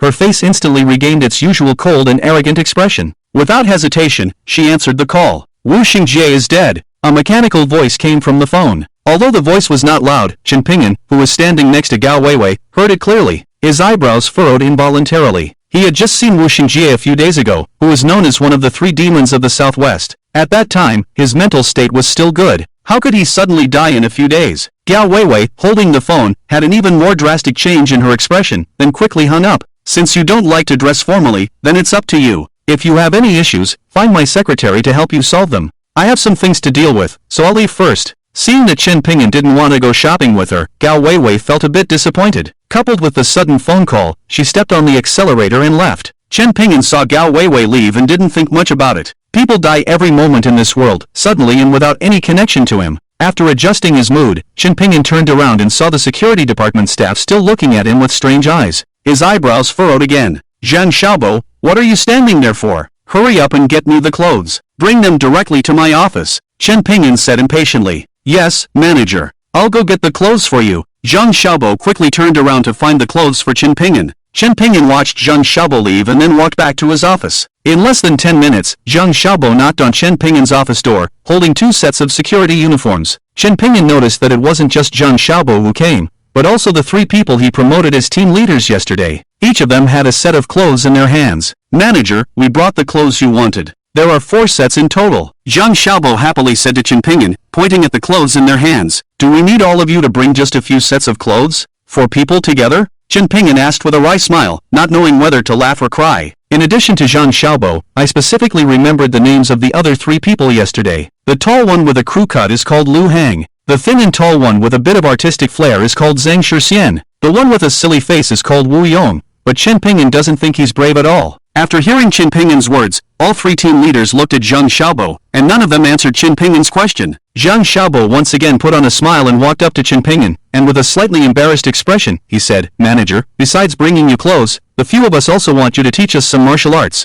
Otherwise, we won't be able to handle the work at hand." As soon as Zhang Xiaobo said this, Wu Yong and the others nodded vigorously. The three of them had a very good relationship with Zhang Xiaobo before, so when they saw Zhang Xiaobo bravely stepping forward to answer questions and becoming the deputy manager yesterday, they also bravely stood up to answer Qin Ping'an's question, and in the end, they were all promoted to team leaders. Everyone was happy. When Zhang Xiaobo went to find clothes for Qin Ping'an just now, the three of them immediately caught up and asked Zhang Xiaobo when he became so powerful, why they hadn't noticed before, and so on. Zhang Xiaobo shook his head and denied suddenly becoming powerful. Then he briefly told the three of them about the situation at that time and his suspicion that Qin Ping'an was a talented person. The three of them knew Zhang Xiaobo very well, knowing that he used to be just an ordinary person like them, but now he had inexplicably become so brave, directly defeating the experts brought by Li Xiao and Li Xiao. Combined with Qin Ping'an's words before Zhang Xiaobo took the stage, they all felt that Zhang Xiaobo's analysis was very reasonable, so they discussed and decided to ask Qin Ping'an to teach them martial arts. If you want to learn martial arts, my requirements are very strict. If you can meet them, then I will agree to teach you martial arts. Qin Ping'an wasn't surprised by Zhang Xiaobo's words. Manager, rest assured, we will definitely follow the rules you set. After Zhang Xiaobo finished speaking, the other three also nodded in agreement. Then let's go. Qin Ping'an didn't say anything else and left the office. Manager, where are we going? Zhang Xiaobo and the others followed behind, asking in confusion. Since you said you want to learn martial arts, we will definitely go to the training ground of our security department. Zhang Xiaobo and the others were delighted to see that Qin Ping'an was going to teach them martial arts at the training ground, so they quickly followed. Soon, they arrived at the training ground. At this moment, several security guards from the afternoon and night shifts were doing physical training on the training ground. Zhang Xiaobo, as the deputy manager, directly drove them away. In the end, only the five of them were left on the training ground. Listen carefully, today I will teach you a set of ancient Zhuangquan. This set of ancient Zhuangquan is extremely powerful, not inferior to ancient Thai boxing, and even better. It is said that ancient Thai boxing evolved from ancient Zhuangquan. After learning it, you must not use this martial art to bully the weak or do evil. Otherwise, I will personally take action and disable you. Qin Ping'an warned Zhang Xiaobo and the other four with a serious expression. Please rest assured, manager. After learning martial arts, we will definitely not bully the weak or use martial arts to do evil. If such a thing happens, you don't need to take action. I will disable myself. Zhang Xiaobo loudly assured Qin Ping'an. The other three also repeated Zhang Xiaobo's words. Qin Ping'an nodded in satisfaction. He still believed in the words of Wu Yong and the other three team leaders, but he had a question mark in his mind about Zhang Xiaobo. Based on his understanding of Zhang Xiaobo, he was good at shouting slogans and was very proactive, but whether he could actually follow through was uncertain. However, this kind of person had strong abilities in handling tasks. As long as they didn't cross the line, they could still be useful. Next, Qin Ping'an taught Zhang Xiaobo and the others a set of ancient Zhuangquan that was more powerful than ancient Thai boxing. This set of Guzhuang fist was not passed down to him by his master. Instead, when he was in prison, he treated an internal injury of a Guzhuang fist master, and as a reward, the master gave him the Guzhuang fist technique. As the saying goes, the Tao cannot be easily passed on. The things his master taught him, he dare not easily pass on to others. This is the rule of their lineage. Moreover, the techniques of their lineage all require inner strength as a foundation, which ordinary people cannot learn. When Qin Ping'an demonstrated the Guzhuang fist techniques in front of Zhang Xiaobo and others, they were all shocked, and even showed a somewhat fearful expression on their faces. Because the Guzhuang fist was developed by the ancestors of the Zhuang ethnic group through thousands of years of fighting against large wild beasts in the continuous mountains where the Zhuang people gather. It is extremely powerful and every move can be deadly. Although the Guzhuang fist is called a fist technique, the fists are rarely used. It mainly utilizes the elbows, knees, and other parts of the body that are the hardest to deliver fatal blows to the enemy. The Muay Thai seen on TV is already extreme and terrifying, but compared to the Guzhuang fist, it is child's play. Zhang Xiaobo and the others were drenched in cold sweat just from watching Qin Ping'an perform it once. If any of Li Xiao's subordinates knew the Guzhuang fist before, it is estimated that they would either be dead or disabled by now. Alright,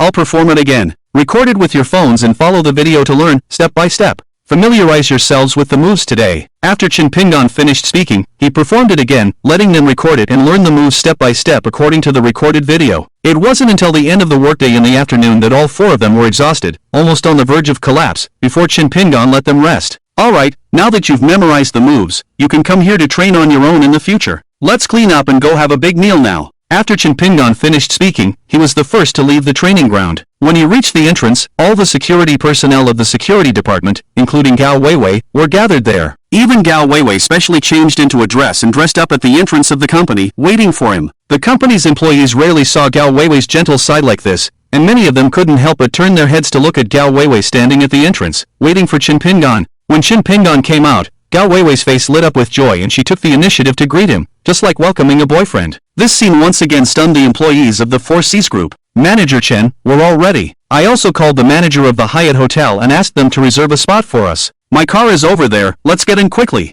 Gao Weiwei walked up to Qin Pingan and said playfully, completely different from her usual cold demeanor, I'll just take a taxi with the others. Qin Pingan calmly refused to get in Gao Weiwei's car. I have something to discuss with you later, about taking over the Four Seas Demon Order. Since you're taking a taxi, I'll take one with you. Gao Weiwei was determined to ride in the same car as Qin Pingan and said seriously. Hearing Gao Weiwei say this, Qin Pingan had nothing else to say and had to get in Gao Weiwei's car. Gao Weiwei also arranged vehicles for the security guards who didn't have cars. The huge convoy of more than 20 vehicles headed towards the Hyatt Hotel. What's the matter? Just say it. On the way, Qin Pingan saw that Gao Weiwei had been silent and thought she was trying to deceive him, so he couldn't help but ask. When Gao Weiwei heard Qin Pingan ask, she stopped the car on the side of the road and then turned around to take out a long and exquisite gift box from the back seat. Take this, and tomorrow, come with me to celebrate my stepmother's birthday. My stepmother has a high reputation within the Four Seas organization. If you want to smoothly take over the Four Seas Demon Order, you need her approval. My stepmother has a hobby. She likes to collect antiques and cultural relics just like men do. She has been longing for the Orchid Pavilion preface for a long time.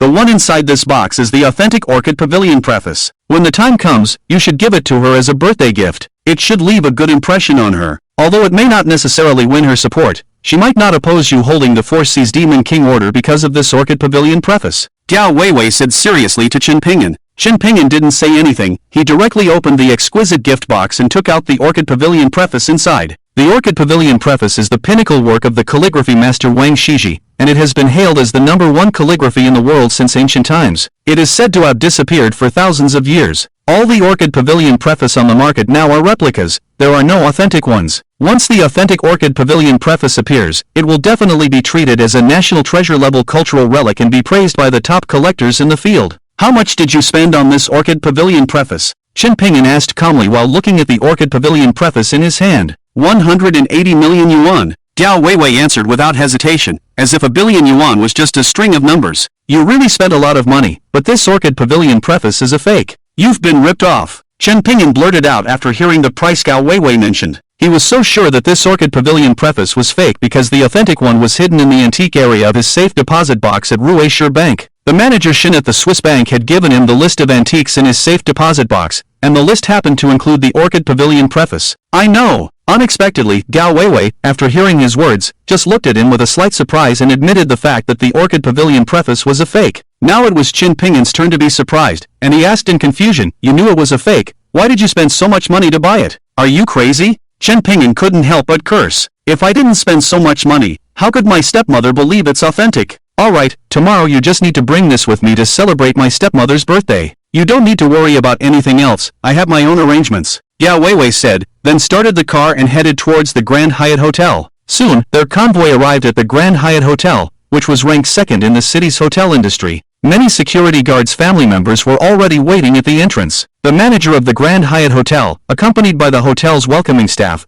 was eagerly waiting for their arrival at the entrance. Welcome, Mr. Gao, to our Grand Hyatt Hotel. Your reserved seats are all ready, in the Hero Hall. Once you're seated, the dishes will be served immediately. The manager of the Grand Hyatt Hotel was a woman in her 30s. As soon as Gao Weiwei got out of the car, she came forward immediately. Mr. Liu, you're too polite. Today, our company's security department manager, Mr. Chen, is the one treating. Please take care of Mr. Shen. Gao Weiwei introduced Qin Pingan to the manager of the Grand Hyatt Hotel, who then shifted her gaze to Qin Pingan, who was wearing a security uniform. Manager Chen is truly young and promising, generous in his actions. It's an honor for our Grand Hyatt Hotel to host Mr. Gao and Manager Chen, such generous friends. Please come in. Although Qin Pingan was just wearing a security uniform, he exuded a special charm that attracted her. Taking a breath of it made her feel refreshed, and even though she was already a married woman, her face still blushed slightly, and her heartbeat accelerated. She warmly reached out her hand and shook hands with Qin Pingan. If it weren't for Gao Weiwei still being there, she might have made some inappropriate moves. After retracting his hand, Chen Ping'an immediately asked Zhang Xiaobo to welcome the security department's colleagues and their families inside. The salary at the Four Seas Group is higher than that of the average company,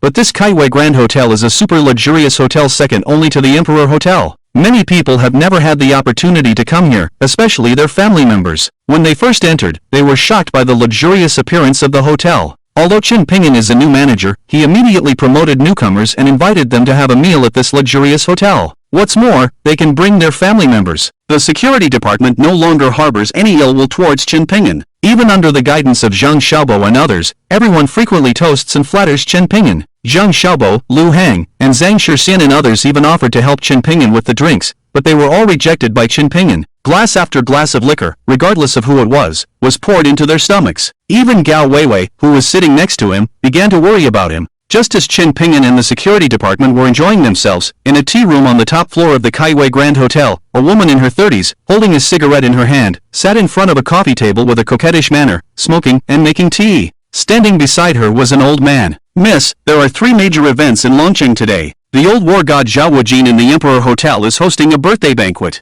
Apart from the people in the martial arts world, all the major families are present. The second event is that Wu Xingjie, who was on par with you, suddenly died. The hospital's report says it was a cerebral infarction. The third event is that the young master caused trouble at the Four Seas Group again. He brought a lot of people with him, but in the end, he was beaten and fled. The old man respectfully reported the top news in Longcheng today. This woman, Li Qiushui, is one of the 3 demon kings in the southwest, along with Wu Xingjie and Chen Changsheng. She is also known as one of the 4 beauties of Longcheng, along with Mu Wansheng, Qin Shiyu, and Gao Weiwei. She is one of the influential figures in Longcheng. Have you found out why the old war god chose to host the birthday banquet in Longcheng? After listening to the old man's words, Li Qiushui gently opened her red lips, her voice as melodious as a nightingale. Miss, we haven't found out yet. But after the birthday banquet, the old war god left his grandson and granddaughter behind and has already left Longcheng for the northern border. The old man respectfully replied, "What do you think of Wu Xingjie's death?" Li Qiushui didn't dwell on the first question and blew a smoke ring lightly, directly asking the next question.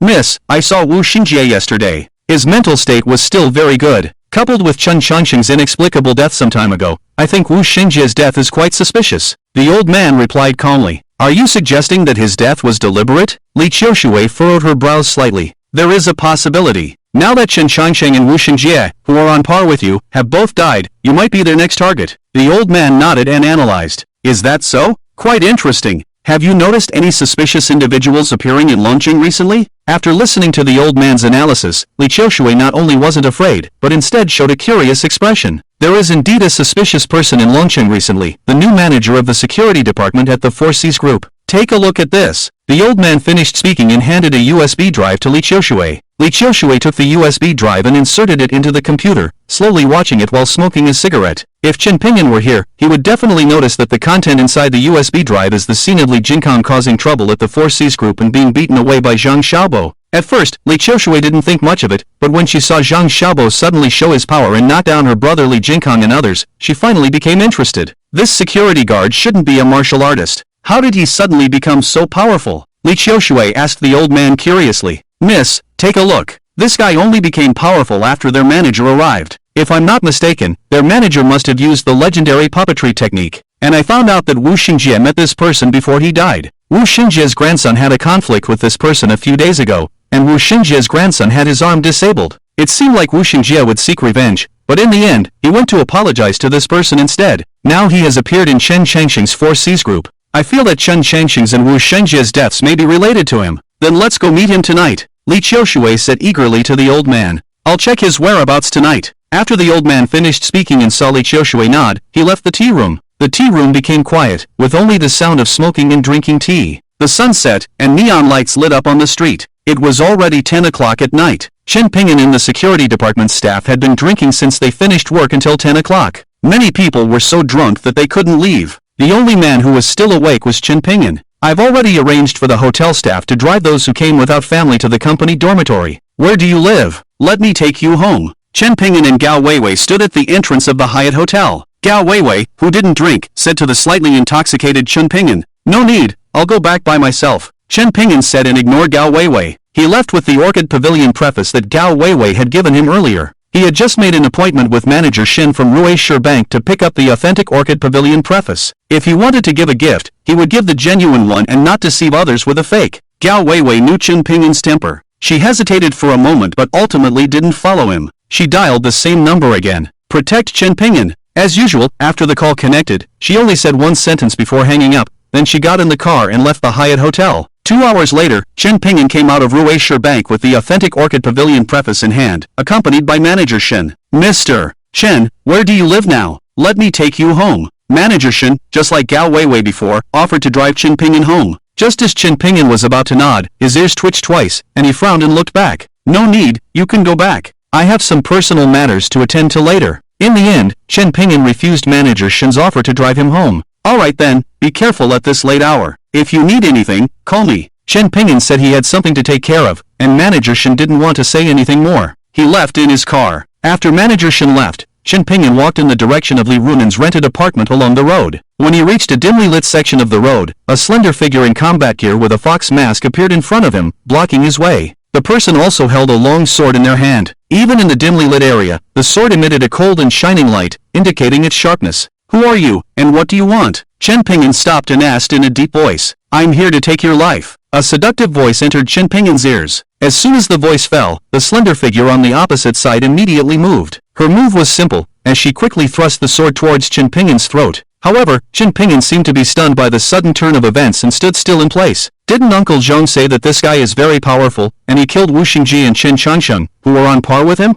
Why does he seem to have no martial arts skills at all, not even knowing how to dodge? The woman, seeing Chen Pingin's lack of reaction, felt puzzled and wondered to herself. Soon, her long sword came to Chen Pingin's throat. Just as it was about to pierce through, a faint sound of breaking through the air came from the side. 2 shining flying knives shot towards them, one accurately deflecting the sword that was about to pierce Chen Pingin's throat, and the other aiming straight for the woman's throat. The woman was startled and immediately gave up her target, then retreated explosively. At this moment, a black shadow suddenly appeared as if from thin air, standing in front of Chen Pingin, protecting him. Shadow, it's you! Seeing the sudden appearance of the black shadow, the woman blurted out in surprise. Because this shadow was none other than the personal bodyguard of Chen Changsheng, one of the 3 great demons of the southwest, known as the Four Seas Demon King. Chen Changsheng's great achievements in his lifetime were inseparable from this shadow. But didn't Uncle Zhong say that Chen Changsheng and Wu Xingjie were killed by the person in front of them? Why is the shadow still protecting him? He is the one I protect. Leave quickly, or don't blame me for being ruthless. A voice like an electronic sound came from the shadow's mouth, giving the impression of a robot. Just you? The woman on the other side coldly snorted, her face full of disdain. As soon as she finished speaking, her long sword swung out again, but this time her target was no longer Chen Pingin, but the shadow standing in front of him. Only by killing the shadow in front of her could she kill Chen Pingin. The shadow didn't waste any words either, wielding his flying knives to meet her, and the two engaged in a fierce battle. What surprised Chen Pingin was that the two of them fought fiercely, neither giving in. The shadow had been following him all along, and he had sensed it when he was in the Four Seas group. He could guess that the shadow was arranged by Gao Weiwei to protect him in secret. After all, she had asked him to take over the Four Seas Demon King's token. So when the woman's sword was about to strike, he didn't move, waiting to see if the expert Gao Weiwei had arranged to follow him would come to his rescue. Of course, he wasn't using his life as an experiment, but because he had enough confidence that if the shadow didn't come out, he could dodge that fatal strike in the shortest amount of time and then capture the opponent. Chen Pingin stood there watching the two fight, without any intention of intervening. After 10 minutes of fighting, they each left a palm print on the other's shoulder, and both spat out blood and retreated. Their strengths were evenly matched. Shadow, you ruined my good fortune. I won't let you off. Just you wait. After the woman was injured and saw that she couldn't take advantage of the shadow, and there was also Chen Pingin watching closely nearby, she left behind a harsh remark and turned to run away. After the shadow saw that the other party had really fled, he once again disappeared into the darkness. He never said a word to Chen Pingin from beginning to end. Although Chen Pingin couldn't see the shadow, he could sense it gradually moving away. It seemed that he thought the woman had run away and he was no longer in danger, so he left to find a place to heal his injuries. Without any hesitation, Chen Pingin directly chased after the direction the woman had fled. It seemed that he didn't have any major grudges in Longcheng, but he wanted to figure out why this woman wanted to kill him for no reason. Chen Pingin chased for 2 blocks and caught up with the heavily injured woman in an alley. However, just as he caught up with her, he discovered that she actually had an accomplice, an old man who looked at least 60 years old. Seeing the woman and her accomplice meet up, Chen Pingin concealed his presence, wanting to listen to what they were saying. Miss, are you injured? The old man saw the woman clutching her shoulder in discomfort and asked in surprise. Yes, that kid actually had a shadow protecting him in secret. I fought with the shadow and we both ended up injured. By the way, Uncle Joan, didn't you say that the kid killed Chen Changqing and Wu Xingjie? That shadow is Chen Changqing's personal bodyguard. How could the shadow secretly protect him? The woman took off the mask on her face, revealing her enchanting and beautiful face. Full of confusion, she asked the old man, "Sir, let me support you back first." The old man did not answer the woman's question, but instead went up to support her and handed her a cigarette. The woman had no guard against the old man. She took the cigarette and immediately lit it, taking a deep drag. Before long, the woman felt her body gradually weaken, becoming completely powerless. "Uncle Joan, why do I suddenly feel so weak?" The woman raised her head and looked at the old man with a kind face, struggling to ask. "Hee, that's because the young master put a special silver sedative in your cigarette. After inhaling it, you will first become completely weak, then gradually become completely submissive. Even a strong-willed woman will become a prostitute. There is no antidote except for surrendering to men. The young master will help you detoxify later. The process will be very pleasant, and afterwards you will definitely thank me, Uncle Joan." After a sinister smile, the old man said to the woman. Seeing Uncle Joan suddenly change his face, the woman realized something and immediately threw away the cigarette, swiftly grabbing Uncle Joan's neck. "Why did you betray me? Who is this young master you mentioned?" The woman tried to remain calm, pretending nothing was wrong, and asked with a sinister tone. Uncle Joan never expected that the woman, who had been drugged with the silver sedative, would still have such strength. He instantly felt a suffocating sensation and struggled involuntarily. In order to save his own life, the old man took out a knife from his pocket and ruthlessly stabbed the woman in the stomach. Blood instantly stained her clothes, and the woman let go of the old man and fell to the ground. Even Chen Pingyan, who was hiding in the dark, was shocked by this scene. After the woman fell to the ground, the old man coughed continuously until he caught his breath. Then he looked at the woman lying in a pool of blood, with a regretful expression. "You asked a good question. To let you die with understanding, I will tell you. The Dragon King's palace has returned from overseas. They want to unify the underground forces of the Heavenly Dynasty. The southwestern region is known for its fierce people and unquestionable combat power, making it the most powerful force in the country. Once they control the underground forces of the southwest, it is equivalent to controlling 1/3 of the underground forces of the Heavenly Dynasty. The southwestern underground forces are controlled by 3 demon kings. The Dragon King's palace has studied Chen Changqing and Wu Xingjie,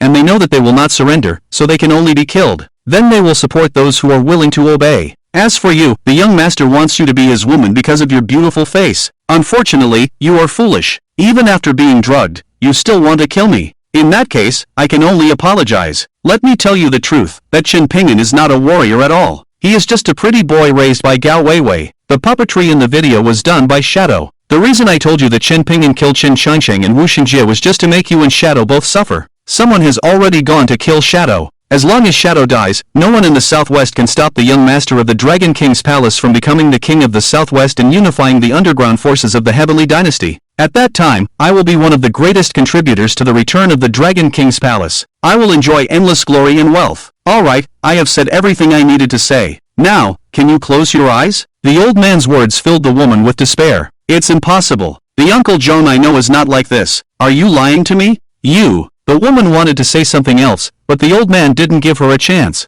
He stabbed her once again, and the woman's eyes widened, her legs kicked, but she died without closing her eyes. Spit! I have been in your family for so many years, and I have gained nothing. I have spent my whole life being ordered around like a servant. I've had enough. I want to live for myself this time. If you want to blame someone, blame your own bad luck. The old man finished speaking and wiped the blood off the knife onto the woman's body. Then he got up and left the alley. After the old man had gone far away, Chen Pingyan came to the woman's side. Through their conversation just now, Chen Pingyan knew that the woman in front of him was Li Qiushui, one of the 3 female demon kings in the southwest. She had tried to kill him but was manipulated by someone else. Chen Pingyan squatted in front of the woman and checked her breath and pulse. Although she was not breathing, her pulse was still weak. "You're lucky to meet me. Your life is not meant to end." Chen Pingyan muttered to himself, and then he pressed his index and middle fingers on the woman's body a few times, using the acupuncture technique from the 9 Dragon Medical Classic to seal her meridians and stop the bleeding. Then he took out a golden needle from the Zhanglong ring and inserted it into her Shinting acupoint, first locking the loss of her vitality, and then carried her out of the alley and hailed a taxi. "Sir, which hotel?" The driver saw Chen Pingyan holding a motionless woman. It was dark because it was night, and the streetlights were dim. The driver didn't notice the blood on the woman's body and thought that Chen Pingyan had picked up a drunk woman on the roadside and was taking her to a hotel for fun. "To Longquan Villa within 20 minutes, Chen Pingyan said in a deep voice. He currently lived with Li Runan and Qin Shiyu, so it was not appropriate to bring an injured woman back. He remembered the Longquan Villa that Zhao Shikai had given him. It was quiet and no one lived there, suitable for recuperation. The driver was puzzled when he heard Longquan Villa. It was the most expensive and luxurious villa in Longchang. The driver looked Chen Ping'an up and down, noticing the security uniform he was wearing, and thought that Chen Ping'an was a security guard at Longquan Villa. What are you looking at? Drive! At a critical moment, the driver was only busy looking at himself and didn't immediately start the car. Chen Ping'an said with some anger. Just a security guard, why are you being so fierce? I won't do business with you. Please get out of the car. The driver felt that being scolded by a security guard was embarrassing and also became angry. He directly kicked Chen Ping'an out of the car and refused to take him. Chen Ping'an was stunned by the driver's actions, but quickly understood why the driver refused to take him. He must have thought that a security guard like him was not qualified to shout at him. If it were a normal situation, Chen Ping'an wouldn't mind, but now it was a matter of life and death. The woman in his arms was seriously injured, and he could only delay for another 20 or 30 minutes at most. If he delayed too long, he couldn't guarantee that he could save her. Chen Ping'an was too lazy to waste time with the driver and directly slapped the front seat from the back seat. Even with only using less than a third of his strength, the chair on the front seat couldn't withstand Chen Ping'an's power and was instantly flattened. This was still Chen Ping'an restraining his strength. If he had used full force, the chassis of the car would have been smashed through with a single slap. The driver was startled by Chen Ping'an's actions, and couldn't help but swallow his saliva. The look in his eyes towards Chen Ping'an was full of fear. Was this still human strength? Drive, within 15 minutes, arrive at Longquan Villa, otherwise your fate will be the same as this flattened seat. Chen Ping'an said calmly again. Why yes, I promise to arrive at Longquan Villa within 15 minutes. The driver, who had been scared out of his wits, dared not mention letting Chen Ping'an get off the car again and stammered in response. After wiping the cold sweat off his forehead with a tissue, the driver quickly started the car. He thought, no wonder this person was a security guard at Longquan Villa, his strength was simply abnormal. In order to save his life, the taxi driver directly increased the speed to 150 km per hour, running through more than 20 red lights, and finally arrived at the gate of Longquan Villa within 15 minutes. Fortunately, he is an experienced driver and familiar with the terrain of Longchang. In addition, it was early in the morning, and there were hardly any vehicles or pedestrians on the road. Otherwise, it would not have been possible to arrive within 15 minutes. When getting off the car, Chen Ping'an transferred 100,000 yuan in fare to the other party. 10,000 yuan received on Alipay. This 100,000 yuan is for repairing your car, as well as fines for speeding and running red lights, the cost of reapplying for a driver's license, and the loss of income during the period of taking the driving test. Just as the driver was shocked by the large fare given by Chen Ping'an said calmly. The driver had just run more than 20 red lights in a row, with a fine of 200 yuan for each red light, totaling 4,000 to 5,000 yuan. He had run so many red lights that his driver's license would definitely be suspended, and he would have to retake the test.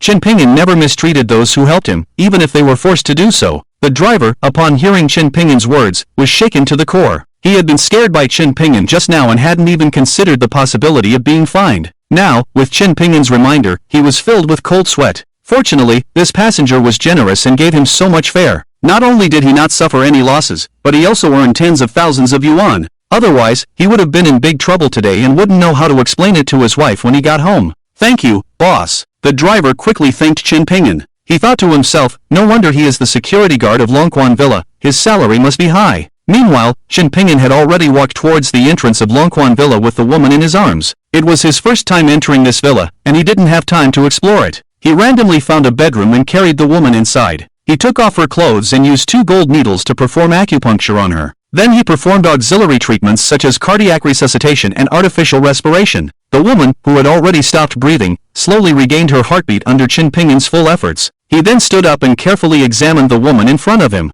With just one glance, he was amazed by her beauty, especially her seductive eyes, which were now flushed due to the aphrodisiac, resembling the enticing color of red wine, making it almost impossible to resist. Truly, a single angry look can create 100 charming looks, rendering all the beautiful women on the street colorless. I feel so hot. Although the woman tried her best to restrain herself, she couldn't help but let out a murmuring sound that evoked countless thoughts, causing Chen Ping'an's whole body to tingle. Chen Ping'an knew that the aphrodisiac in the woman's body had taken effect. This kind of aphrodisiac had no antidote. If she didn't have sex with a man in time, her body would continue to burn with a high fever until her brain was damaged and she died. The woman gradually lost consciousness and leaned against Chen Ping'an, unconsciously tearing at his clothes. Forget it. Saving a life is more important than preserving one's reputation. Today, I'll sacrifice my integrity. Not long after, the most primal sounds echoed in the villa, and it wasn't until over an hour later that the sounds gradually ceased. To Chen Ping'an's surprise, the woman still had some energy left. Was she a promiscuous woman? Chen Ping'an's expression became complicated. At this moment, the woman also regained consciousness and saw Chen Ping'an looking at her with a complex expression, while she herself was completely naked. What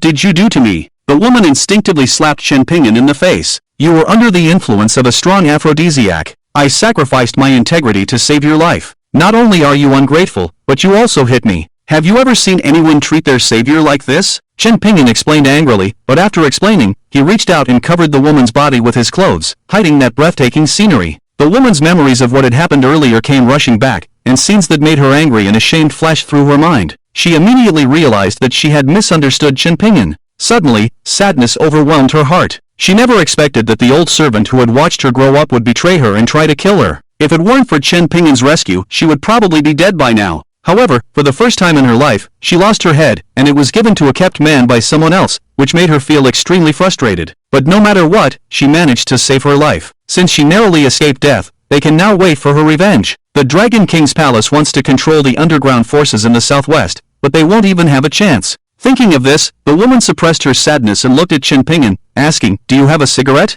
Chen Pingyan was taken aback by the woman's words. He never expected such a beautiful woman to smoke. "Smoking is not good for your recovery," Chen Pingyan said. "It's fine, as long as I don't die." The woman seemed indifferent to Chen Pingyan's persuasion. Hearing her response, Chen Pingyan didn't say anything more. He took out a pack of cigarettes from his pocket, took one out, put it in her mouth, and lit it for her. He had bought this pack of cigarettes before when he was looking for a job, but since he didn't need them, he had kept them with him. Since the woman couldn't move, Chen Pingyan had to hold the cigarette for her, taking a puff and then taking it out of her mouth. Just a few puffs to satisfy the craving. After the woman took 2 puffs, Chen Pingyan extinguished the cigarette. "You." The woman was a little angry when she saw Chen Pingyan put out the cigarette, but when she saw his determined gaze, she had no choice but to give up. "Why did you save me when I wanted to kill you before?" After a moment of silence, the woman asked Chen Pingyan curiously. "Because I am a doctor, saving lives is my duty." Chen Pingyan's answer was simple and clear, leaving no room for argument. "Why don't you ask about my identity and why someone wanted to kill you?" The woman asked curiously again. "You don't need me to ask. You will tell me what you want to say." Chen Pingyan's indifferent attitude annoyed the woman.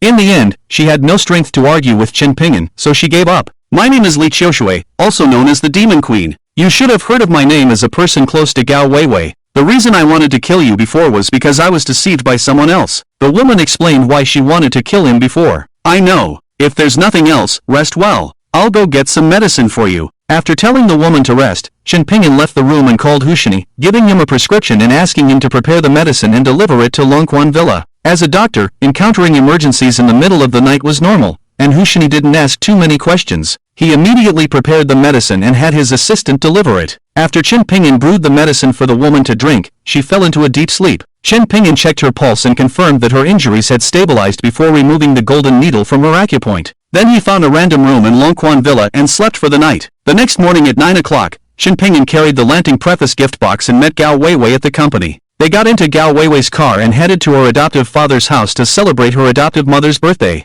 When Chen Pingyan and Gao Weiwei arrived at Chen's house, the entrance was already filled with luxury cars. This was because Gao Weiwei's adoptive father had recently passed away, so it wasn't appropriate to have a grand banquet, otherwise there would have been even more cars. "Once we go in, try to speak as little as possible and follow my lead," Gao Weiwei instructed Chen Pingyan after getting out of the car. Chen Pingyan nodded, and Gao Weiwei led him inside. The villa was bustling with activity, with executives from the Four Seas organization and Four Seas Group, as well as some relatives of the Chen family, totaling at least 100 people. An elegant and noble-looking old lady sat in the main seat. Because this birthday banquet is not very formal, after everyone arrived, they directly presented their gifts to the old lady and had the butler read them aloud in front of everyone. Since Gao Weiwei had the Four Seas Demon King's token and she was also the president of the Four Seas Group, many people warmly greeted her when she arrived. Chen Pingyan, who was by Gao Weiwei's side, also saw a familiar face he had met before, Chen Xinian. At this moment, Chen Xinian was sitting in a wheelchair with a plaster cast on his leg. When he saw Gao Weiwei, his eyes were filled with resentment. Gao Weiwei couldn't be bothered with this spoiled brat. She just nodded in response to those who greeted her, and then brought Chen Pingyan to the elegant old lady. "Grandma, I brought my boyfriend Chen Pingyan to wish you a happy birthday. I wish you blessings as vast as the East Sea and a long life as enduring as the southern mountains. This is a gift from my boyfriend Chen Pingyan to Grandma. He knows you like the Orchid Pavilion preface, so he specially spent a lot of money to buy the authentic Orchid Pavilion preface for you. Please accept it, Grandma." Gao Weiwei brought Chen Pingyan to the elegant old lady and said these words, which left Chen Pingyan dumbfounded. She reached out and took the gift from Chen Pingyan's hand and handed it to the old lady. "Gao Weiwei, what are you talking about? When did I become your boyfriend?" Chen Pingyan snapped back to his senses, tugged at Gao Weiwei's clothes, and complained in a low voice. "It's just pretend. I have my own plan. Just listen to my arrangements, only then can you successfully control the Four Seas Demon King's token. Gao Weiwei seemed to have anticipated Chen Ping'an's reaction long ago and explained in a low voice. Seeing the two of them whispering, the onlookers thought they were publicly displaying affection. Weiwei has a boyfriend?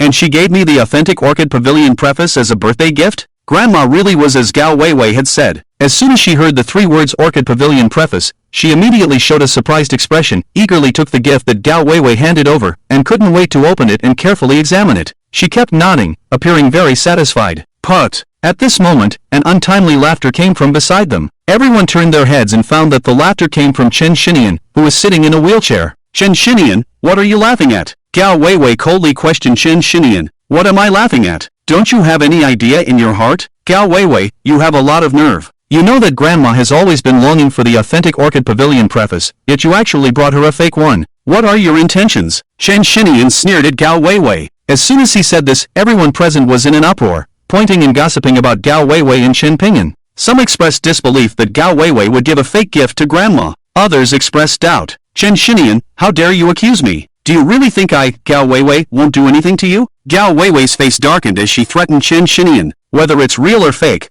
call the renowned collector Wei Jiangwo to come and authenticate it. Are you willing to let Mr. Wei come and appraise it? Chen Xinian not only wasn't scared, but he also stood up for justice and fearlessly counterattacked. He had been keeping an eye on Gao Weiwei's every move recently and knew that she had spent over 100 million to buy a high-quality imitation of the Orchid Pavilion preface as a birthday gift for Grandma. He had long prepared to expose everything about Gao Weiwei. When Gao Weiwei heard Chen Xinian say he would call the renowned collector Wei Jiangwo to appraise the treasure, her expression changed slightly. She stared at Chen Xinian as if she wanted to devour him. She had spent such a high price to prevent anyone from doubting that this Orchid Pavilion preface was a fake. She even deliberately spread the news everywhere to create momentum, letting people know that she had spent over 100 million to acquire a national treasure like the Orchid Pavilion preface. She couldn't believe that someone would still suspect it was fake, considering she had spent over 100 million on it. Who knows that Chen Xinian is so ignorant? He actually proposed to invite the respected Mr. Wei, a big shot in the collecting world, to come and appraise. Chen Xinian's actions caught Gao Weiwei off guard. Mr. Wei is not only highly respected in the antique world, but also known for his integrity. If he were to appraise it, this high-quality imitation of the Orchid Pavilion preface would definitely be exposed. Gao Weiwei became anxious in her heart. What's wrong? Are you afraid when you hear that we're inviting Mr. Wei? Mr. Wei is not only a leading figure in the antique world, but also known for his integrity. Letting him appraise it would be the fairest, and no one would object, right? Chen Xinian noticed the subtle change in Gao Weiwei's expression and asked again with a sneer. This proposal is good. If you have nothing to hide, then you shouldn't be afraid. I agree to let Mr. Wei appraise it. Yes, with Mr. Wei's reputation, if he appraises it, everyone will believe it. Call Mr. Wei. Chen Xinian had already arranged for people to create momentum for him. As soon as he finished speaking, several people immediately stood up to support his proposal. These people's status in the Four Seas organization was not low, and one of them was even second only to the Four Seas Demon General. Gao Weiwei could ignore Chen Xinian's proposal, but she had to consider the proposals of these people from the Four Seas organization, especially now that she needed support. However, once she really called Mr. Wei, her plan would be ruined. By then, not only would the old lady know that the Orchid Pavilion preface was fake, but she might even question Gao Weiwei's position. Gao Weiwei remained silent, her mind frantically thinking of a countermeasure. So, if Mr. Wei is invited to appraise it and he thinks that my Orchid Pavilion preface is genuine, what will you do? While Gao Weiwei was thinking of a countermeasure, Chen Ping'an, who was standing beside her, asked Chen Xinian with confidence. No one expected him to ask Chen Xinian such a question, and everyone's gaze turned to Chen Ping'an. Gao Weiwei's face changed drastically, and she secretly tugged at his sleeve. Didn't I tell you to speak as little as possible when we entered? And you could tell yesterday that the Orchid Pavilion preface was fake, so why are you still confronting him like this? Aren't you falling into his trap? Gao Weiwei complained to Chen Ping'an in a low voice. She had just wanted to use other means to force Chen Xinian to give up on troubling her, but Chen Ping'an's response had directly disrupted her plan, making her somewhat annoyed. Don't worry, I know what I'm doing. He's just a clown, he can't do anything. Chen Ping'an said confidently to Gao Weiwei. You don't know what kind of person Mr. Wei is. Forget it, since it's come to this, we'll just have to adapt on the spot later. Seeing Chen Ping'an being so arrogant, Gao Weiwei sighed inwardly and felt somewhat disappointed in him. She didn't know if it was good or bad to let him take over the Four Seas Demon Order. If your Orchid Pavilion preface is genuine, I'm willing to give up my shares in the Four Seas group that my uncle left me for free. But, I'll make it clear beforehand, if your Orchid Pavilion preface is fake, Gao Weiwei will have to hand over the power of the Four Seas group and the Four Seas Demon Order. Do you dare? Chen Xinian responded to Qin Pinyin with the same confident expression. In order to hook Qin Pinyin, he had also gone all out and gave up his shares in the Four Seas Group. He was already convinced that the Orchid Pavilion preface bought by Gao Weiwei was undoubtedly a high-quality imitation, and he would definitely not lose. There was nothing to fear, but after hearing the other party's words, Qin Pinyin shook his head. What's wrong? Are you afraid? Seeing Qin Pinyin shake his head, Chen Xinian thought that Qin Pinyin was scared by his confident appearance, and regretted it a bit, but still asked coldly, Afraid? From childhood to now, I, Qin Pinyin, don't even know how to write the word fear. Okay, let's make a bet. If my Orchid Pavilion preface is genuine, not only do you have to give up your shares in the Four Seas Group to my family's Weiwei for free, but you also have to kowtow to her 10 times in front of everyone and apologize to her. If it's fake, then let's do as you said.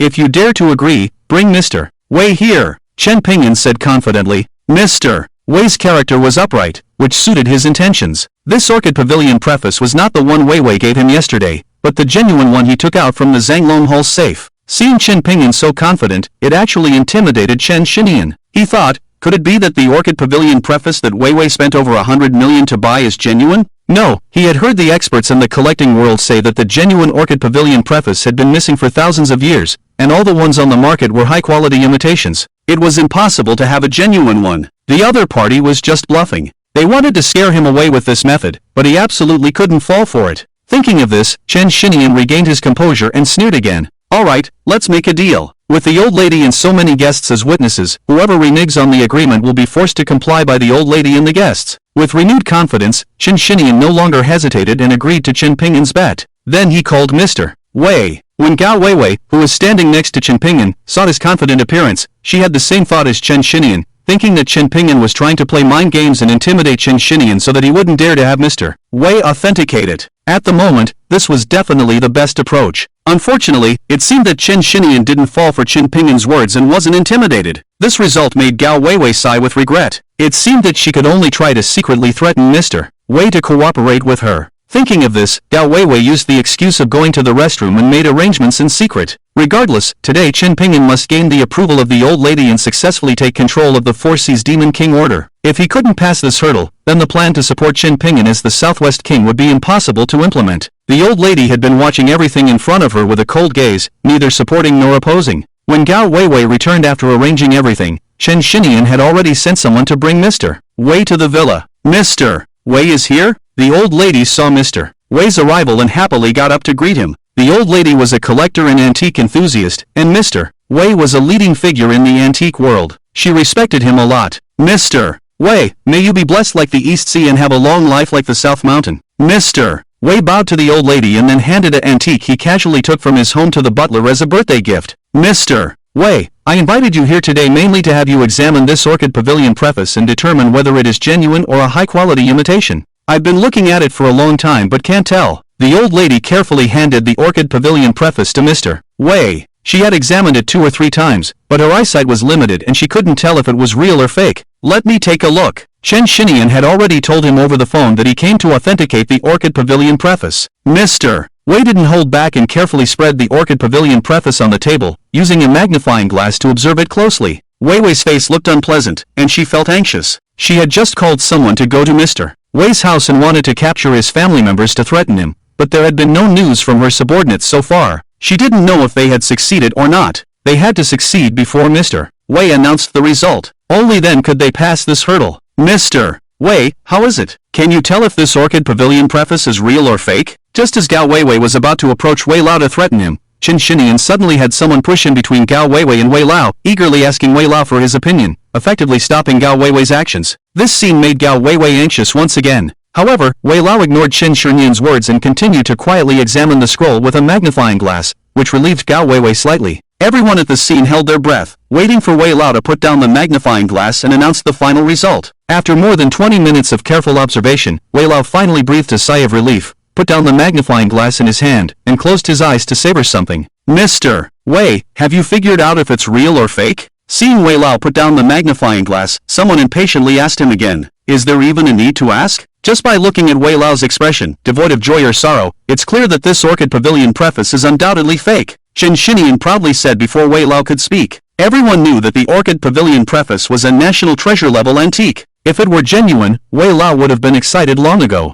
How could he remain so calm? At this moment, Gao Weiwei became anxious and immediately wanted to threaten Wei Lao. However, before she could act, Wei Lao spoke up. Who told you that this Orchid Pavilion preface is fake? After my careful observation, I can guarantee with my reputation that this Orchid Pavilion preface in front of us is an authentic piece that has been missing for thousands of years. Just as Qin Shinian was about to challenge Gao Weiwei, Wei Lao, who had been silent with closed eyes, opened his somewhat cloudy eyes and said something that shocked everyone present. The Orchid Pavilion preface in front of them was actually genuine, and Wei Lao vouched for it with his reputation. Qin Shinian lost. Everyone looked at Qin Shinian with strange expressions. By now, Qin Shinian was stunned. He only had one thought in his mind: how is this possible? This is absolutely impossible. According to rumors, the genuine Orchid Pavilion preface had been buried underground with an ancient emperor for thousands of years, and the exact location of that emperor's tomb had not been found by the world yet. How could the Orchid Pavilion preface brought by Gao Weiwei and Qin Pingyuan be genuine? Not only was Qin Shinian stunned, even Gao Weiwei, who inexplicably won, was also stunned. She clearly bought a high-quality imitation of the Orchid Pavilion preface,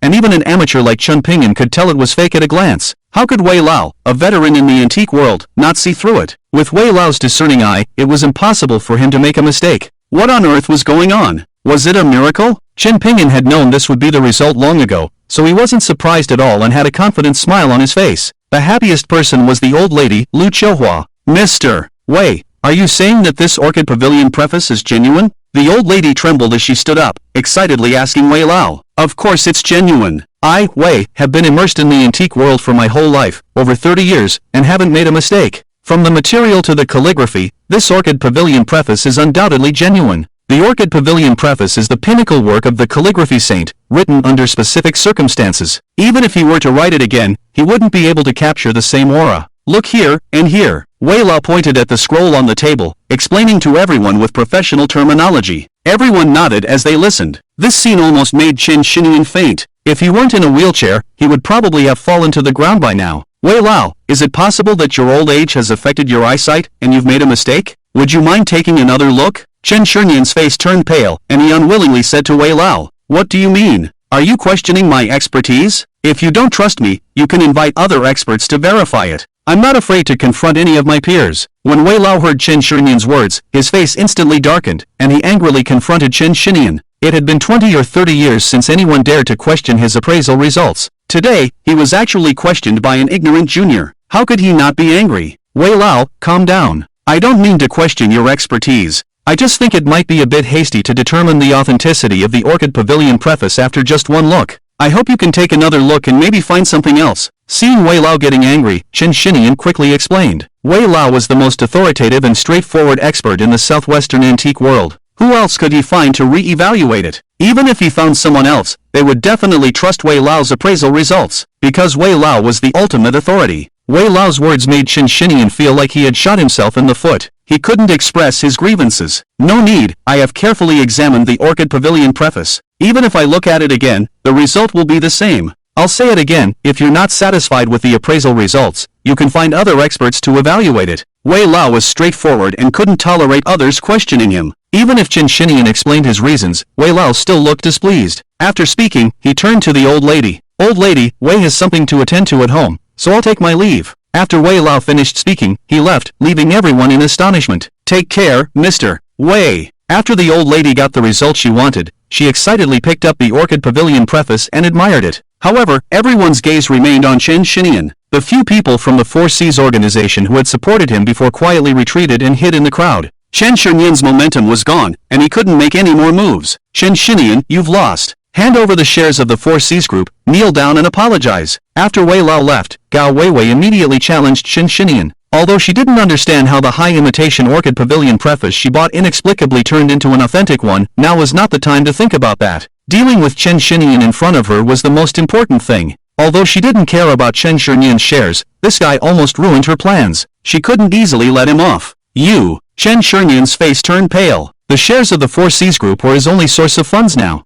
They were left to him by his uncle, Chen Changsheng. If he gave the shares to Gao Weiwei for nothing, he wouldn't even be able to take back the power from Gao Weiwei, let alone have a comfortable life in the future. In the end, Qin Shinian had no choice but to go to the old lady. Aunt, the shares I have in the Four Seas group are the only inheritance left to me by my uncle. Now Gao Weiwei wants to take them away. Aunt, you must help me. Qin Shinian went to the old lady, looking pitiful, and pleaded with her. In order to keep his shares, he played the emotional card. The old lady frowned and looked at Chen Xinian with some dissatisfaction. But in the end, she sighed and looked at Gao Weiwei, slowly speaking. Indeed, the shares of the 4Cs group were left to him by his uncle. It's not appropriate to give them to you for nothing. Weiwei, as his older sister, you should take care of your younger brother. Let's forget about this bet. The old lady's words made Gao Weiwei frown. Although she was reluctant, Chen Ping'an needed the support of the old lady to successfully take control of the 4C's Demon King's order. In the end, she could only compromise. But just as Gao Weiwei was about to agree with the old lady, Chen Ping'an stepped forward.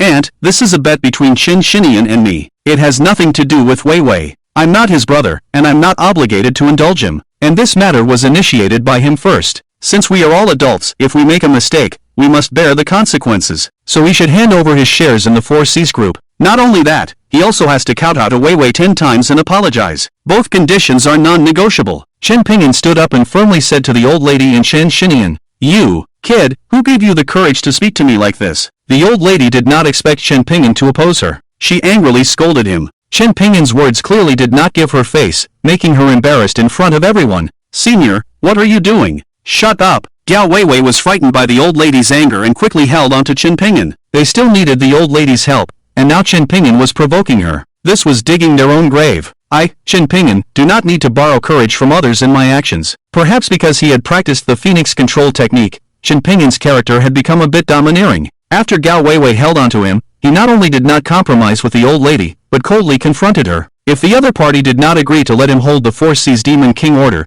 then he would do it his own way. There was no need to endure the anger of Chen Xinian. Chen Xinian used the dividends from these shares to win over others in the 4C's group and cause trouble for Gao Weiwei. It would be better to take away his shares now and prevent him from having the funds to win people over in the future. In this day and age, who would follow him if he had no money? Gao Weiwei was completely panicked when she saw Chen Ping'an acting so recklessly. She quickly stood in front of him. "Old lady, Chen Ping'an didn't mean to oppose you. It was Chen Xinian who slandered me first. Moreover, the bet between Chen Xinian and us was proposed in front of you and so many guests. Now that he lost, he wants to go back on his word. Chen Ping'an saw that I was being bullied and couldn't accept it, so he opposed you. Can you forgive him this time, considering the genuine Orchid Pavilion preface he gave you?" Gao Weiwei explained to the old lady on behalf of Chen Ping'an. It was the first time that so many people present saw Gao Weiwei willingly bow down to someone for a man. Even the old lady was surprised. Considering this genuine Orchid Pavilion preface, I will forgive him this time. But if there is a next time, I will not spare him lightly. As for your matter with Xinian, I will no longer interfere. Do whatever you want. Seeing how much Gao Weiwei cared about Chen Ping'an, the old lady found an excuse to give herself a way out. Chen Xinian, who was standing aside, panicked when he heard the old lady say she would no longer interfere in their matter. "Aunt, you can't ignore your nephew." Chen Xinian anxiously hugged the old lady's leg and pleaded. "You started this matter yourself, and it was you who proposed to give away your shares if you lost. You brought this upon yourself, so solve it yourself." The old lady pushed Chen Xinian away with a gloomy face. Just now, both Chen Ping'an and Gao Weiwei reiterated in front of her and the many guests that it was Chen Xinian who started this matter. If she insisted on intervening, others would definitely gossip, and she would lose her reputation. After being pushed away, Chen Xinian looked desperate. His parents were in trouble, his aunt didn't care about him, and now he was left with nothing but despair. Can we fulfill the bet now? We made it clear just now. If anyone refuses to fulfill the bet, the old lady and the guests present will enforce it. You figure it out. Chen Ping'an threatened Chen Xinian once again. After Chen Ping'an said this, those who supported Gao Weiwei stood up and stared at Chen Xinian with unfriendly expressions. If Chen Xinian didn't honestly fulfill the bet, they would come forward and deal with him. Can I give it back? Chen Xinian finished speaking, closed his eyes, and waved his hand to the butler behind him, instructing him to bring the shares, and apologize by kowtowing, 10 times, not one less. Chen Ping'an reminded specifically. Chen Xinian stared at Chen Ping'an with fiery eyes, as if he wanted to swallow him whole. But when he saw the unfriendly looks from the supporters of Gao Weiwei, he could only reluctantly roll off the wheelchair and kowtow to Gao Weiwei 10 times. With each kowtow, his face burned with shame and anger. This was kowtowing in front of hundreds of people. After today's incident spreads, he will become the laughingstock of the entire Longcheng. At this moment, Chen Xinian felt like dying and deeply regretted causing trouble for Gao Weiwei. If he hadn't been so arrogant, hadn't brought Wei Lao, or found another appraiser who could be bribed, the situation might have been different. But now it was too late to say anything.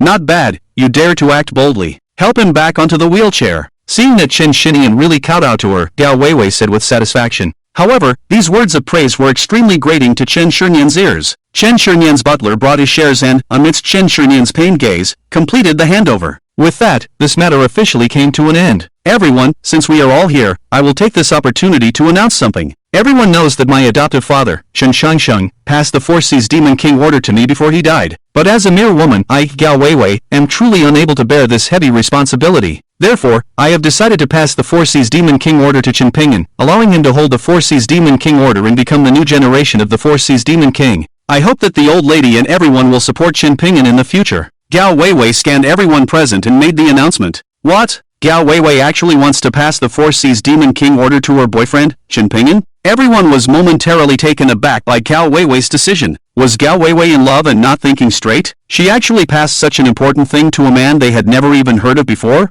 No wonder people often say that a woman in love has zero IQ. Today, they finally witnessed it. Chen Xinian, who had always been obsessed with the Four Seas Demon King order, would never agree. He quickly signaled to a young man standing behind him. I object. The first person to stand up and object was Song Pingyu, a senior member of the personnel department of the Four Seas organization. His position in the personnel department was second only to Fan Meiting, who was in charge of personnel among the four great demon generals. His status was not low, as he had been supported by Chen Shinian's parents before they had an accident. If it were Gao Weiwei who held the Four Seas Demon King order, most people wouldn't have any objections. After all, Gao Weiwei's abilities were evident to all, and she had received the Four Seas Demon King order directly from the old Demon King Chen Changsheng. However, they knew nothing about Chen Pingyan, so when Gao Weiwei directly handed the Four Seas Demon King order to Chen Pingyan, they suddenly felt as if they were entrusting the fate of the Four Seas organization to a stranger. Seeing someone stand up to object, others began to stir as well. Seeing that the situation seemed to be getting out of control, Gao Weiwei gritted her teeth and her eyes turned fierce. If it weren't for the Southwest King's battle starting next week,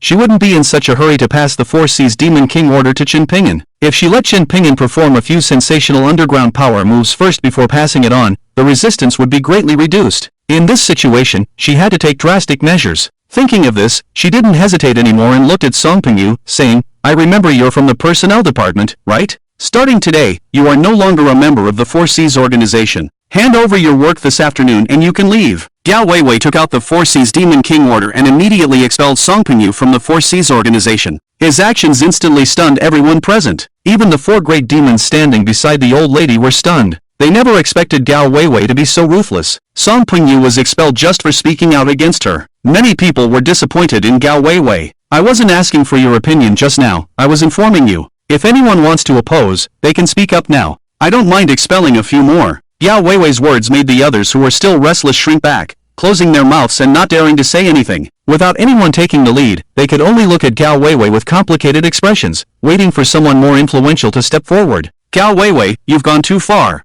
I'll kill you. Seeing that no one dared to follow him, Song Pingyu became furious. He took out a gun from his pocket and aimed it at Gao Weiwei. This scene frightened everyone present, especially the servants in the villa. They had never seen such a situation before and were scared pale, instinctively fleeing and finding a place to hide. However, Gao Weiwei remained calm, as if she had anticipated this dangerous move. In the instant that Song Pingyu pulled out his gun, she threw a shining flying knife from her hand, directly piercing Song Pingyu's heart. You! Before Song Pingyu could pull the trigger, his body fell straight down. His eyes were wide open, not closing in death. This scene scared everyone present once again. However, most of the people present were used to such scenes, having seen many even worse. After a brief disturbance, everyone quieted down. Gao Weiwei, how dare you kill someone at the old lady's birthday banquet? Do you still have any respect for the old lady? Chen Xinian regained his senses and pointed at Gao Weiwei, angrily rebuking her. Song Pingyu was his most loyal supporter, and it was because of Song Pingyu's support that he dared to challenge Gao Weiwei. Now that Gao Weiwei had killed Song Pingyu, how could he not be angry? As soon as he spoke, everyone turned to look at the old lady in the main seat. At this moment, the old lady's face turned pale as she looked at Gao Weiwei and Chen Pingyan. Gao Weiwei, have you caused enough trouble? What have you turned my birthday banquet into? The Four Seas organization was built with your adoptive father's lifelong efforts. How can you act so recklessly? I also disagree with passing the Four Seas Demon King order to this Chen Pingyan. The old lady angrily scolded Gao Weiwei and Chen Pingyan. Gao Weiwei's face also turned pale when she saw the old lady's opposition. However, now that things had come to this, she knew that being angry was useless. She immediately turned and looked at the four great demons standing beside the old lady. Now the Four Seas Demon King order is in my hands. Will you four obey or not? Gao Weiwei coldly asked the four great demons while holding the Four Seas Demon King order. Miss Gao, as long as the old lady agrees, we have no objections. The leader of the four great demons replied with a calm expression, and the others nodded in agreement. Their response left Gao Weiwei speechless. Although she guessed that the old lady had a lot of influence in the Four Seas organization, she didn't expect it to be to this extent, to the point where she could suppress the Four Seas Demon King order in her hands. They had failed the first test. Let's go! In the end,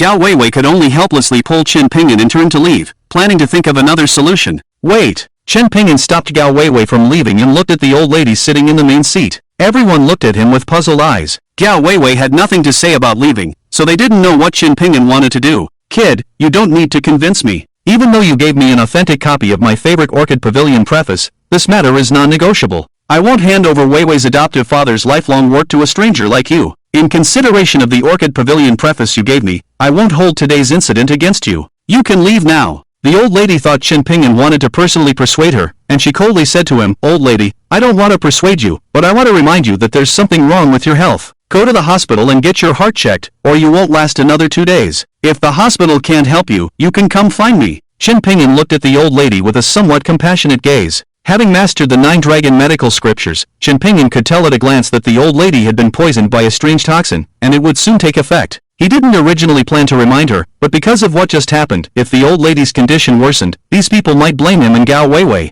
He had already witnessed the great influence of this old lady in the Four Seas organization, and he kindly reminded her to avoid trouble. However, his words had a different effect on the old lady and the others. The old lady's face instantly darkened. It was her birthday today, and she was in good health. How could this kid say there was something wrong with her in such a situation? Wasn't he cursing her? She looked at Chen Pingyan with a murderous look in her eyes. How dare you curse the old lady? What are your intentions? For great demon generals, take this kid down. Chen Xinian couldn't miss the opportunity to strike at Chen Pingyan and Gao Weiwei. As soon as Chen Pingyan finished speaking, Chen Xinian immediately angrily rebuked him. The 4 great demon generals looked at the old lady. If she nodded, they would not hesitate to take down Chen Pingyan. Who dares to touch him? Seeing the 4 great demon generals itching to take action, Gao Weiwei was shocked and once again brandished the Four Seas Demon King token, reprimanding everyone present. Let them go! The old lady saw Gao Weiwei holding the Four Seas Demon King token and knew that the 4 great demon generals couldn't defy the order. She could only let Gao Weiwei and Chen Pingyan leave with a gloomy face. Gao Weiwei successfully escorted Chen Pingyan out of the villa.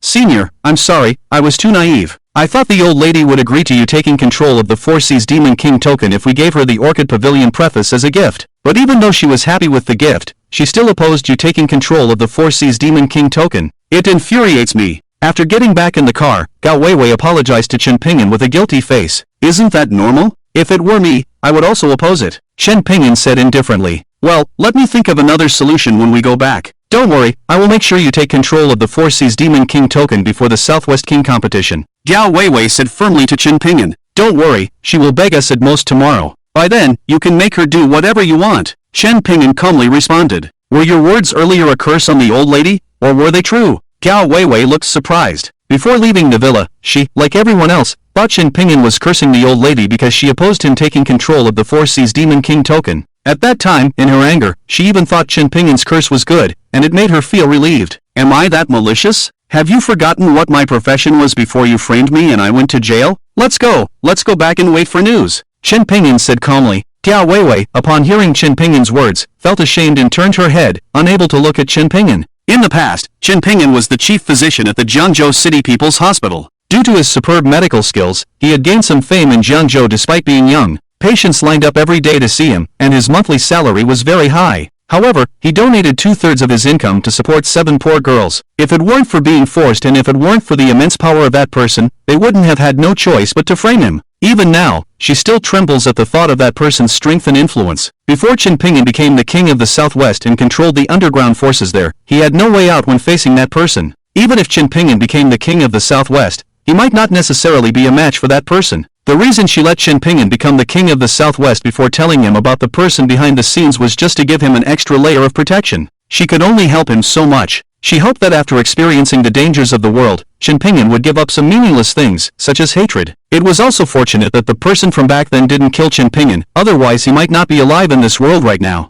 However, sometimes she is quite grateful to that person. If it weren't for that person, she, who was always inferior and introverted, wouldn't have had the courage to offer herself to the drunk Chen Pingyan. That night, one of the 7 sisters even gave birth to a daughter for their senior. In order to not burden those lovely children, she would only consider telling him about this matter after Chen Pingyan truly let go of his hatred or defeated that person. It was precisely because they were forced and framed by the person they respected the most, Chen Pingyan, that the 7 of them vowed to succeed and develop in their respective fields. Now, she has finally achieved a small accomplishment. Let's go back and wait for news. Gao Weiwei regained her thoughts and returned to her cold demeanor, stepping on the accelerator and heading back to the company. After Gao Weiwei and Chen Pingyan left, someone immediately took away the body of Song Pingyu and cleaned up the scene. Because of what just happened, the atmosphere at the banquet became very dull, devoid of any festive mood. Just at this moment, the butler standing behind Chen Shinian received a call and immediately whispered a few words in Chen Shinian's ear, then showed him a video. After watching the video, Chen Shinian suddenly showed a happy expression and immediately had the butler push him in front of the old lady.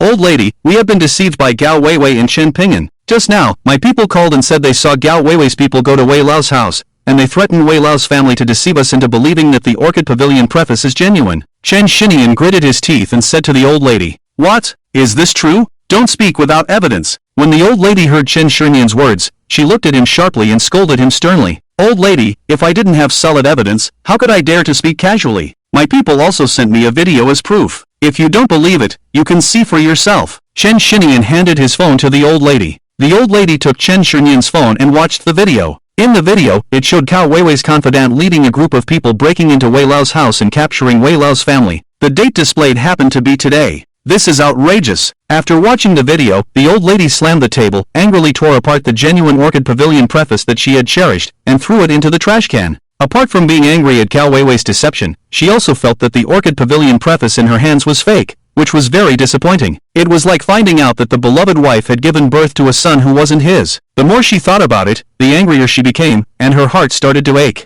She covered her heart, her face filled with pain. "Someone, call an ambulance immediately." The appearance of the old lady frightened everyone present, and many people quickly called 120 for an ambulance. By the time the ambulance arrived, the old lady's heart was already in excruciating pain. After arriving at the hospital, the best experts in Longcheng all came for consultation, but they couldn't find the cause of the illness. Without finding the cause, there was no way to treat it. They could only give the old lady some painkillers to alleviate her pain. "Doctor, what exactly is wrong with my heart? Why is it suddenly so painful? There were no signs before, and I have a comprehensive physical examination every year, and my heart has always been fine." In the ward, Chen Shinian, the 4 great demons, and others were all present. After receiving a painkiller injection, the old lady, whose pain had eased a lot, looked at the hospital director and asked, "Director, we have conducted a comprehensive examination on you and found no abnormalities in your heart." The hospital director smiled and replied, "Nonsense! If there were no abnormalities in my heart, why would it be so painful? You quack doctors, find a competent doctor for me. If you don't figure out what the problem is, I will have this hospital demolished." The old lady, upon hearing the director's words, was so angry that smoke almost came out of her 7 orifices as she pointed at the director and cursed. She was almost in unbearable pain, and these doctors actually said there was nothing wrong with her body. Wasn't this deceiving her?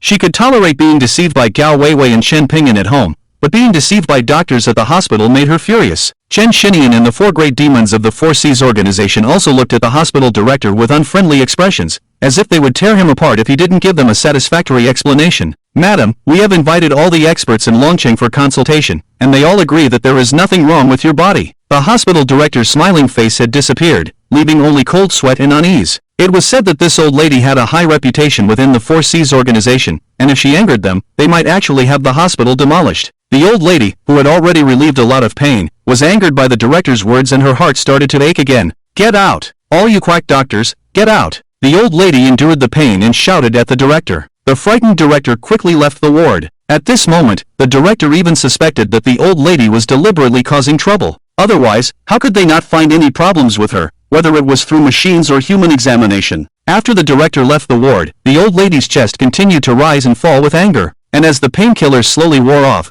her heart started to ache more and more, causing her to break out in a cold sweat. "Madam, Chen Pingyan, who was brought by Gao Weiwei today, said that there is something wrong with your body. He also said that if the hospital can't treat you, you can go find him. Should we go find him and see?" Someone remembered what Chen Pingyan said before leaving and hesitantly suggested to the old lady. When everyone heard this person's words, their eyes lit up. However, just as everyone was about to speak, Chen Shinian was the first to speak up and stop them. "Madam, maybe your body is being manipulated by Chen Pingyan. Otherwise, how could he know in advance that you would feel uncomfortable? If you go to him now, wouldn't it be playing into his hands?" Chen Shinian had already investigated Chen Pingyan's identity. He had been the chief physician at Zhengzhou People's Hospital 5 years ago, and it was said that he had a good reputation and medical skills. However, he was later sentenced and had his medical license revoked for violating the will of a female college student. Maybe this guy really could help the old lady cure her heartache. If that happened, he would have no room for redemption if he used it to blackmail the old lady into giving him control of the 4 Seas Demon King Order. Yes, it must be Gao Weiwei and that guy who poisoned you with the fake Orchid Pavilion preface. Let's go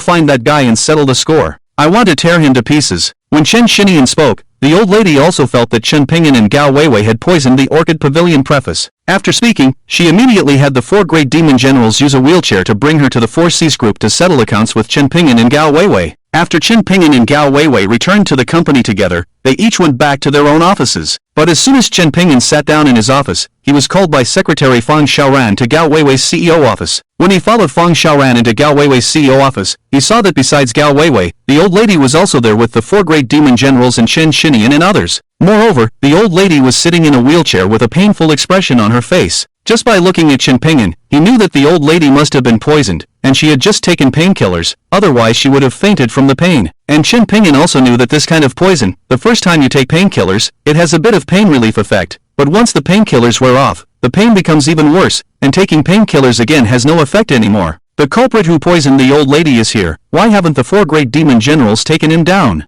Seeing Chen Pingyan appear, Chen Shinian couldn't wait to shout at the 4 great demon generals. When the 4 great demon generals heard Chen Shinian's words, their brows furrowed. They were the most powerful figures in the 4 C's organization besides the Demon King. When did they ever take orders from someone like Chen Shinian? What are you 4 still standing there for? Take action. The old lady didn't think so much. When she saw Chen Shinian finish speaking and the 4 great demon generals still hadn't moved, she ordered them with a displeased expression. Seeing that the old lady had spoken, although the 4 of them were somewhat dissatisfied with Chen Shinian, they still glanced at each other and nodded before immediately surrounding Chen Pingyan. Let's see who dares to touch him. Gao Weiwei coldly warned from the side. The 4 great demon generals were startled by Gao Weiwei's words and paused for a moment, but at this moment, the old lady also spoke up. Take down this ungrateful scoundrel together with the others. I'll take responsibility for whatever happens. After receiving the old lady's order, the 4 great demon generals no longer had any concerns and once again moved towards Chen Pingyan, wanting to capture him. Seeing that her warning was ineffective, Gao Weiwei became anxious.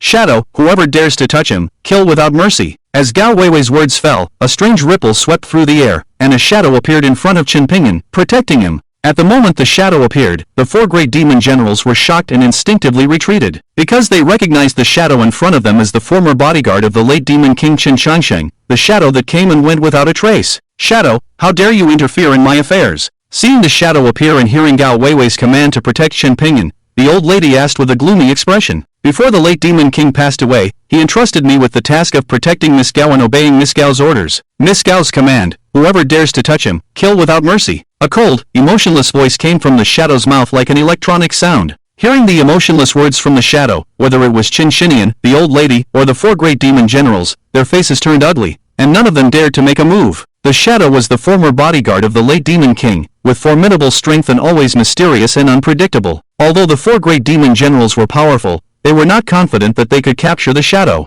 Gao Weiwei, my uncle treated you well before he passed away, and yet you conspired with outsiders to poison the old lady in order to seize control of the 4 C's organization and the 4 C's group. Have you lost your conscience? Chen Shinian reprimanded Gao Weiwei. Today, he wanted to pin the hat of poisoning the old lady on the heads of these 2 people and make them unable to defend themselves. Chen Shinian, stop spouting bloodthirsty words. If I, Gao Weiwei, wanted to seize power, I could have just let my shadow kill all of you. Why poison the Empress Dowager and then seek her opinion? Gao Weiwei retorted coldly. Are you afraid of gossip? That's why you didn't dare to kill us directly, but resorted to such despicable means of poisoning the Empress Dowager to force her support for your absurd behavior. Do you think I can't see through it? Chen Shinian argued forcefully. Ridiculous. If I, Gao Weiwei, am afraid of gossip, do you believe that I can kill you right now? Let's see who dares to gossip about me, Gao Weiwei. Gao Weiwei said, taking out a flying knife and fixing her nails.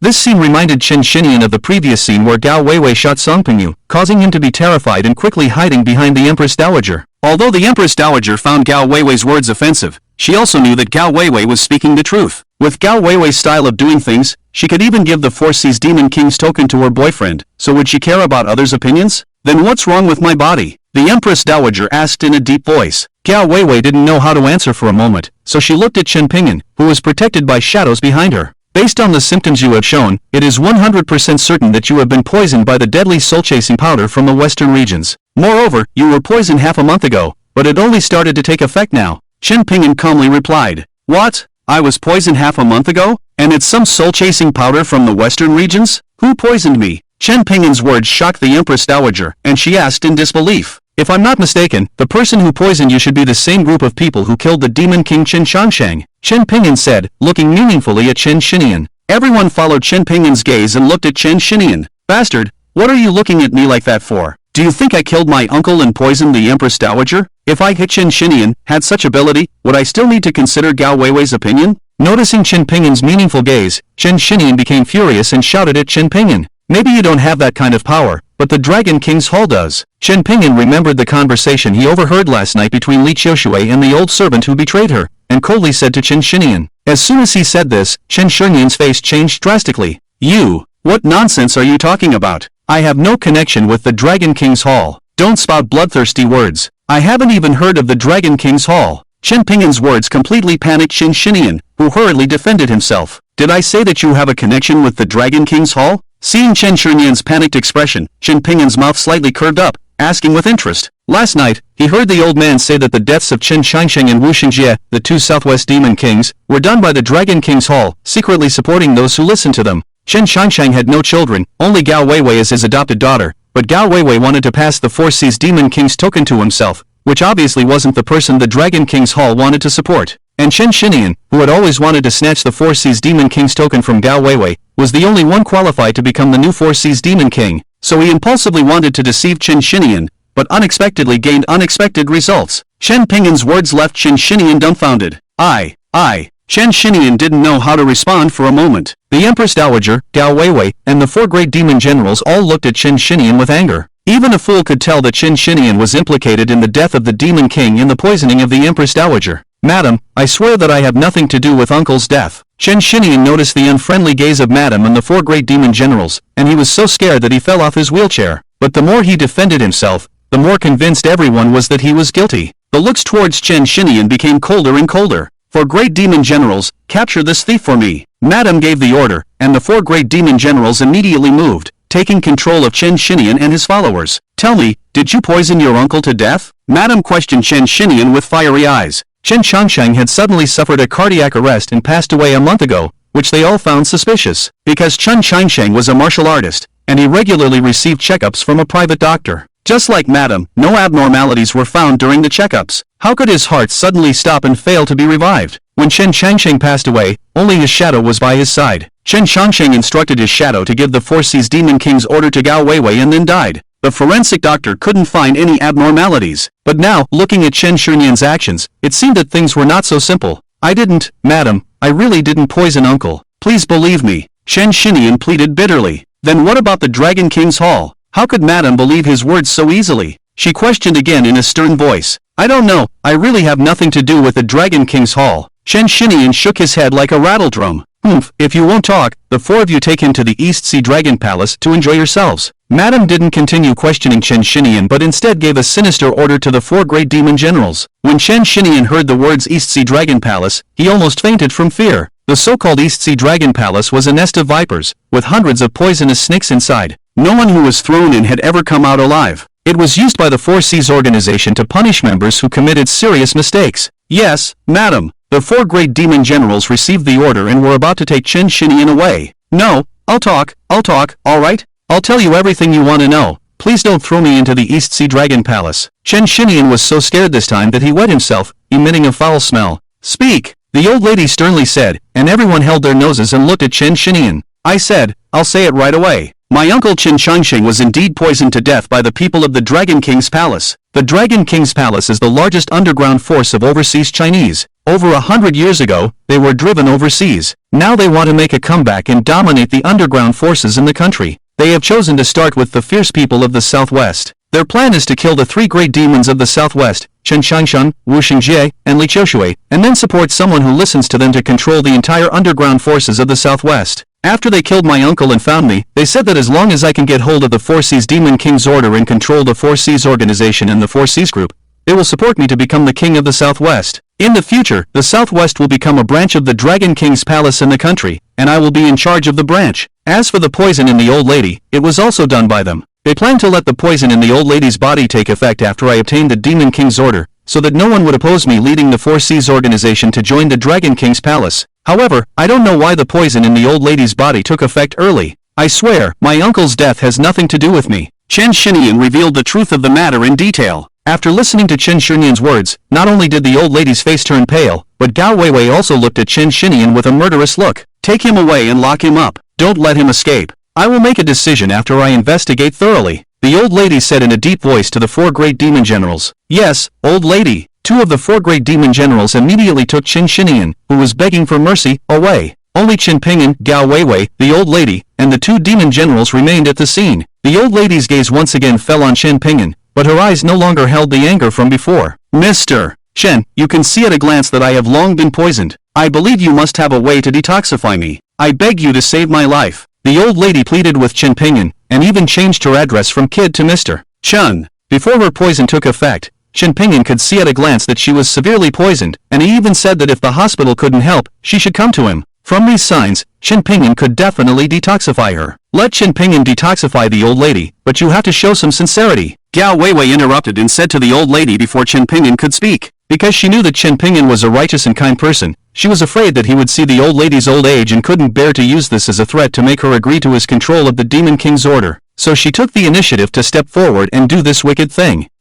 What do you want me to do? The old lady hesitated for a moment and pretended not to understand what Gao Weiwei meant. The 4 Seas organization was founded by her late husband, Chen Changsheng. Now Gao Weiwei wanted to give her husband's lifelong efforts to an outsider, and she was really unwilling. Qin Pingyuan stood behind a shadow and watched all of this coldly. Support Qin Pingyuan to control the Demon King's order, and everything else is off the table, Gao Weiwei said firmly. The old lady was her stepmother, and her words sounded a bit indifferent, but she still did it without hesitation. At this time, the 2 demon generals who had taken Qin Shinian away came back. The old lady looked at the 4 demon generals and asked, "What do you think?" The old lady asked the 4 of them. These 4 were the pillars of the 4 Seas organization, and their opinions had to be consulted. It's up to the old lady to decide. After the 4 of them looked at each other, they said in unison. Now the Demon King's order was in Gao Weiwei's hands, and it was even personally passed down by the old Demon King. What opinions could they have? And no matter who controlled the Demon King's order, the positions of the 4 demon generals would not change. It was the same for them. Just as the old lady hesitated, the effect of the painkiller slowly wore off, and her heart began to ache violently again, becoming stronger and stronger. That kind of pain made her feel like she could die from the pain at any moment. The pain had left her no time to consider anything else. Alright, I promise to let Mr. Chen hold the Demon King's order. I beg Mr. Chen to help me detoxify, the old lady said to Qin Pingyuan and Gao Weiwei with a painful expression. Upon hearing the old lady's words, Gao Weiwei secretly breathed a sigh of relief. Finally, the first step was completed. Gao Weiwei paused the recording pen in her hand. She was afraid that after Qin Pingyuan helped the old lady detoxify, the old lady would go back on her word. She secretly recorded their conversation just now. This way, the other party would have no way to deny it. Gao Weiwei nodded at Qin Pingyuan. The old lady can stay, everyone else can leave. No one is allowed to disturb us, Qin Pingyuan said, ignoring everyone and taking out a lighter to disinfect the golden needle, preparing to detoxify the old lady. Gao Weiwei and the others quickly left the CEO's office, leaving the office empty for Qin Pingyuan to help the old lady detoxify. The group anxiously waited outside the door for about 10 minutes before Qin Pingyuan opened the door from the inside. Alright, you can come in now, Qin Pingyuan said to Gao Weiwei and the 4 great demons outside the door. Is that it? The 4 great demons looked at Qin Pingyuan with some disbelief. Previously, in the hospital, so many experts spent several hours but couldn't find the cause of the old lady's illness. And now, it only took Qin Pingyuan 10 minutes? This was too incredible. You can go in and see for yourselves. Qin Pingyuan couldn't be bothered to explain and let them go into the office themselves. When Gao Weiwei and the 4 great demons returned to the office and saw the old lady with a radiant face, no longer showing any signs of pain, they were all stunned. Because they found that not only did the old lady no longer have any signs of pain, but she also seemed to have become several years younger. Just 10 minutes had such an effect. Qin Pingyuan's medical skills were truly extraordinary. Even Gao Weiwei, who already knew about Qin Pingyuan's superb medical skills, was shocked. Stop standing there, the old lady's poison has been cured. Give me the 4 Seas demon order, I'm about to get off work, Qin Pingyuan said, feeling speechless as he saw everyone looking at him with astonishment. Gao Weiwei finally snapped out of it and walked behind the desk again. In front of everyone, she took out the box from the secret compartment and handed it to Qin Pingyuan. The 4 Seas demon order is now in your hands. From now on, you are the 3rd generation demon king of the 4 Seas organization. Gao Weiwei handed the 4 Seas demon order to Qin Pingyuan and raised his hand, shouting loudly to the 4 great demons and the old lady. Hail the new demon king! The 4 great demons, seeing this, respectfully bowed to Qin Pingyuan. Only the old lady's expression was a bit complicated. However, she had already agreed in front of the 4 great demons and Gao Weiwei to let Qin Pingyuan take over the 4 Seas demon order. Moreover, Qin Pingyuan had also helped her detoxify. What's more, Qin Pingyuan had just used a few golden needles to prick her major acupoints, causing her to spit out a mouthful of black blood, which was accompanied by a small worm. This guy's medical skills were simply incredible. Such a person was easy to make connections with various influential figures. Perhaps he really had the ability to develop the Four Cs organization. In the end, the old lady didn't say anything else and even felt a bit hopeful in her heart. You don't need to be so formal. I know nothing about management. In the future, the management of the Four Cs organization will rely on all of you, Chen Ping'an said sincerely. He had no interest in the Four Cs organization or the Southwest King. He just wanted to know who was behind the scenes that framed him. He didn't want to get involved in the management of the Four Cs organization and decided to let the four great demons handle it. Report to the Demon King. 4 days from now, the major underground forces in the Southwest will hold a martial arts tournament in the provincial capital, Jiangzhou City. At that time, the Southwest King will be selected to lead the entire underground forces in the Southwest. This was the consensus reached by the old Demon King and the other two Demon Kings a year ago. The four great demon generals will participate, with the Shadow as the finale. We will definitely be able to claim the throne of the Southwest King, Gao Weiwei said to Chen Ping'an. I don't understand much about this, you guys can discuss it among yourselves. If there's nothing else, I'll leave work now. Just let me know when it's time to go back to Jiangzhou, Chen Ping'an said and left with the Demon King's token. He still had to go back and check on the woman in the villa. With such serious injuries, if no one took care of her, she might starve to death even if she didn't die from her injuries. As for the four great demon generals participating and the Shadow claiming the throne of the Southwest King, he had no hope at all. When the Shadow appeared just now, he could clearly feel that the Shadow was already seriously injured. Others couldn't see his appearance, they just didn't notice it, but he could sense it from the opponent's breath. This reminded him of the conversation between the woman and the old man last night. The old man said that the people from the Dragon King's palace had already gone to kill the Shadow. The fact that the Shadow could still appear here today meant that the people from the Dragon King's palace had failed, but the Shadow was also seriously injured. Since the Shadow didn't say anything, there must be a reason for it, and he didn't need to say much either. At worst, he would personally claim the throne of the Southwest King when the time came. In order to find out who the mastermind was, this throne could only be his. Gao Weiwei knew that Chen Ping'an wasn't interested in becoming the Southwest King. She just wanted to know who was behind the plot to frame him, so she wasn't surprised by Chen Ping'an's attitude. Only the four great demon generals were a little stunned when they saw Chen Ping'an's attitude, but then they smiled. They thought that Chen Ping'an was showing this attitude because he wanted to assure them that he wouldn't interfere with their management in the future. They were very satisfied with Chen Ping'an's performance. As long as this new generation Demon King, Chen Ping'an, didn't interfere with the management of the Four Cs organization, then the Four Cs organization would be under their control, and their power would be much greater than before.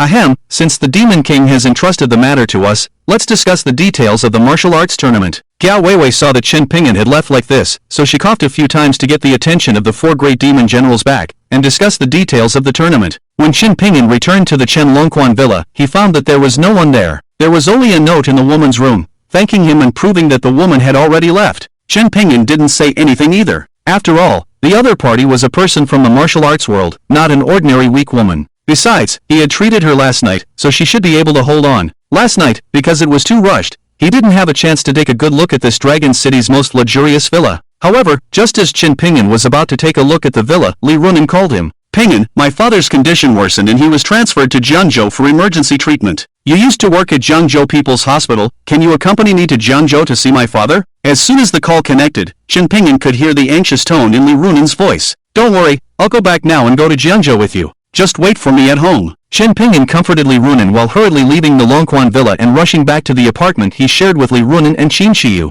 The Southwest King's competition in a few days would also be held in Jiangzhou, and he was going there anyway. Now he would go back a few days early to treat Li Runan's father first. After hanging up the phone with Li Runan, Chen Ping'an called Gao Weiwei and told her that he was going to Jiangzhou first, and asked them to contact him after they arrived in Jiangzhou. This Longquan villa is built on the top of Longquan Mountain, with no cars passing by at all. He himself hasn't bought a car yet, but when he saw a shared electric bike on the side of the road, it should have been someone from the intermediary company. He directly rode the shared bike back. Chen Ping'an, stop right there. When Chen Ping'an returned to the downtown area, he was suddenly stopped by Lin Duer and her mother. What's the matter with you? Chen Ping'an looked at Lin Duer and her mother blocking his way, and asked coldly. I've been waiting for you at home for several days. Why didn't you come to find me? Lin Duer, seeing that she had stopped Chen Ping'an, angrily questioned him. After analyzing with her mother that day, they felt that Chen Ping'an wanted to get back together with her. She had already decided, under her mother's persuasion, that as long as Chen Ping'an gave her enough money, she would become his mistress.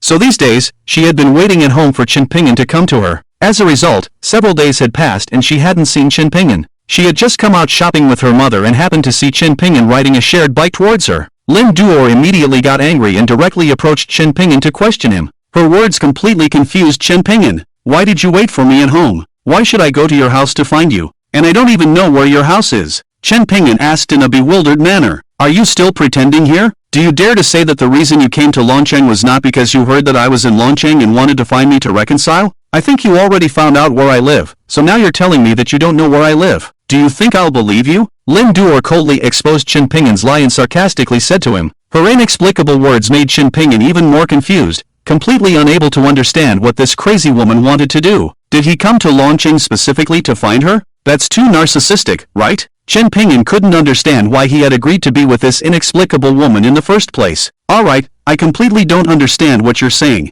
What do you want? Just say it directly, don't beat around the bush and make people guess. My time is precious, I don't have time to waste with you here. Chen Pingyan interrupted Lin Duer's words and impatiently said. He still had to hurry back to Jiangzhou with Li Runan to get treatment for her father. He didn't have time to be entangled with these crazy mother and daughter.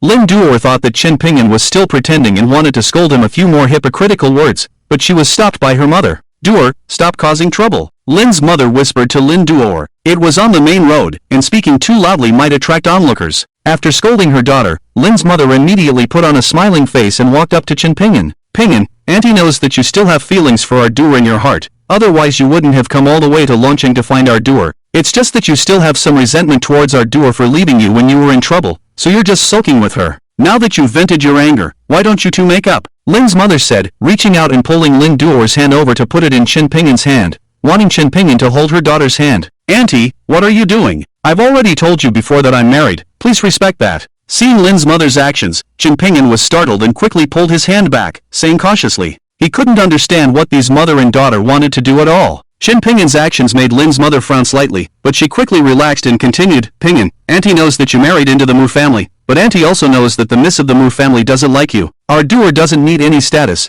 as long as she has a monthly allowance of 200,000 to 300,000, that's enough. Lin's mother looked at Chen Pingyan's appearance and thought that Chen Pingyan wanted her and her daughter to take the initiative to become his mistress. She quickly put on a smiling face and expressed her stance to Chen Pingyan again. Now that the manager of the Emperor Hotel, Ren Tianqing, has dumped her daughter, they have lost their source of income and can only swallow their pride. Ren Tianqing is already old, while Chen Pingyan is young and has attached himself to the Mu family, a prestigious family. He has also gained the appreciation of the old war god. As long as Chen Pingyan is willing to give more money, her daughter would be better off being his mistress than staying with Ren Tianqing. No status? So you want me to be your mistress? After hearing Lin's mother's words, Chen Pingyan looked at the mother and daughter with a surprised expression and asked incredulously, what mistress? You can package it with words, but she is still a mistress, and her appetite is too big. She asks for 200,000 to 300,000 every month. Is she worth that price? If I have that money, wouldn't it be better for me to keep a young and beautiful female college student? I'm in a hurry, I don't have time to chat with you here, move aside. After finishing his words, Chen Pingyan wanted to bypass Lin Duer and her mother and leave. Stop, Chen Pingyan, don't you cherish our past relationship? When Lin Duer saw Chen Pingyan about to leave, she immediately opened her arms and blocked Chen Pingyan's path, not allowing him to leave. It was you who wanted to leave me in the first place. Our fate ended from the moment you mentioned breaking up with me. There is no such thing as a past relationship. Move aside, or I will call the police and say that you forced me to cheat. Although Chen Pingyan's tone was not loud, his face turned dark. Even if you don't cherish our past relationship, I spent 3 years with you, wasting my youth. You have to compensate me for the loss of my youth. I don't want much, just 10 million a year, a total of 30 million for 3 years. As long as you compensate me for this loss, I won't bother you anymore. Otherwise, I will go to the Mu family and make them pay this money. You figure it out. Lin Duer could tell that Chen Pingyan was not willing to pay a high price to keep her, so she came up with the idea of making him compensate her for the loss of her youth during the 3 years they were together. She even threatened Chen Pingyan that if he didn't give her the money, she would cause trouble at the Mu family and make the Mu family pay. It would be embarrassing for Chen Pingyan, and she believed that he understood the pros and cons. When Lin Duer said this, Lin's mother almost gave her daughter a thumbs up on the spot. Her daughter's move was simply brilliant. Originally, when she heard Chen Pingyan's words, she also thought that her previous analysis was seriously wrong and that there was no hope. Who knew that her daughter was so smart and adaptable, and could come up with such a brilliant idea in such a short time? In Lin's mother's opinion, Chen Pingyan was the son-in-law of the Mu family, so he must be afraid that they would cause trouble at the Mu family. He willingly paid to avoid trouble. But Chen Pingyan couldn't help but laugh at Lin Duer's words. It was clearly her who pursued him in the first place, and she was the one who proposed the breakup. They had only held hands and gone shopping together. They hadn't even slept together. He had even wanted to save their first time for their wedding night and hadn't touched her. He was so busy every day, just holding hands a few times, and now she wanted him to compensate her with 30 million for the loss of her youth? Was this woman crazy? What are you laughing at? Is it funny? Lin Duer was extremely annoyed by Qin Pingyan's laughter and stared at him, questioning with her eyes wide open. I'm laughing at you and your mother for being crazy. Should I call an ambulance from Qingshan Mental Hospital for you? Qin Pingyan couldn't be bothered to argue with such a crazy woman and immediately continued riding his bike to leave. Do you dare to leave? Do you believe that I will go to the Mu family estate and make it impossible for you to stay at the Mu family? Lin Duer saw Qin Pingyan really leaving like this, stomping her feet behind him and threatening loudly, attracting the attention of passers-by. If you want to cause trouble, go ahead, so that you won't have a chance later. Qin Pingyan shrugged his shoulders, responding indifferently, then walked away without looking back, gradually disappearing from the sight of Lin Duer and her mother. Although he was wealthy now, even if the other party admitted their mistake and said a few kind words to him, he would definitely not give her any money. After all, they were no longer together. Mom, let's go. We'll go to the Mu family estate now and make that Chen regret. Seeing Qin Pingyan's indifferent expression, Lin Duer was almost exploding with anger. She immediately pulled her mother and went to the Mu family. In their opinion, the Mu family definitely didn't know about Qin Pingyan's previous imprisonment for forcing a female college student. When the time came, they would reveal Qin Pingyan's past to the Mu family, and the Mu family would definitely no longer favor Qin Pingyan. Moreover, they could also use this incident to blackmail the Mu family. If the Mu family didn't give them money, they would publicize what the Mu family's son-in-law had done in the past on the internet, letting others know that the Mu family had such a son-in-law who had forced a female college student and been imprisoned, making fun of the Mu family. Before long, Lin Duer and her mother arrived at the entrance of the Mu family estate and unhesitatingly rang the doorbell. Our master doesn't receive guests recently. Don't come knocking on the door again. The Mu family servant opened the door and waved impatiently, driving the two away. Now, everyone in Longcheng knew that old Master Mu was an old classmate of the legendary warrior Zhao Wujin. Zhao Wujin even held a birthday banquet in Longcheng before returning to the northern frontier. Because of the relationship with old Master Mu, the Mu family successfully won the project competing against the old prestigious family, the Lu family. They were on the rise and had the potential to leap from the bottom of the Longcheng prestigious families to the top 3. Therefore, in the past few days, people from all walks of life who came to visit the Mu family were endless. However, the old master pretended to be aloof and didn't see anyone. Today, 3 groups of people had already come to visit, and the old master even arranged 2 gatekeepers to guard the door and send off the guests. The Mu family's servant thought that Lin Duer and her mother were also here to visit the old master, so he directly told them to leave. We're not here to see the old master. My daughter is the ex-girlfriend of your young master Qin Pingyan. We have important matters to discuss with your Miss Mu Wancheng. Let her come out and see us. If she doesn't come out, she will regret it. Yes, let her come out quickly, otherwise she will regret it. Lin Duer and her mother, relying on the fact that they had some dirt on Qin Pingyan, were not afraid of the Mu family. They directly shouted at the Mu family gatekeepers. The 2 young gatekeepers were confused by the actions of Lin Duer and her mother. The Mu family had risen, and even the ex-girlfriend of the young master had come? Weren't these 2 people shameless? However, the old master had only instructed them not to receive guests. The young miss hadn't given any instructions. Since they were here to see the young miss, they still had to go in and inform her to see how she would respond. We've seen shameless people before, but we've never seen anyone as shameless as you. Wait here, we'll go in and inform our young miss if she wants to see you. The 2 Mu family gatekeepers glanced at each other, muttered a few words in a low voice, and left one person to guard the gate while the other ran inside to inform Mu Wancheng. Mu Wancheng was currently in her room discussing with her best friend Qin Shiyu how to convince the old master to agree to her divorcing Qin Pingyan early, preferably right now. These past few days, her mind was filled with the image of the man who had saved them that night, and she was almost going crazy. She had never thought that love could come so suddenly and intensely, without any warning. She is most afraid that the hero will find out that she is already married. What should she do?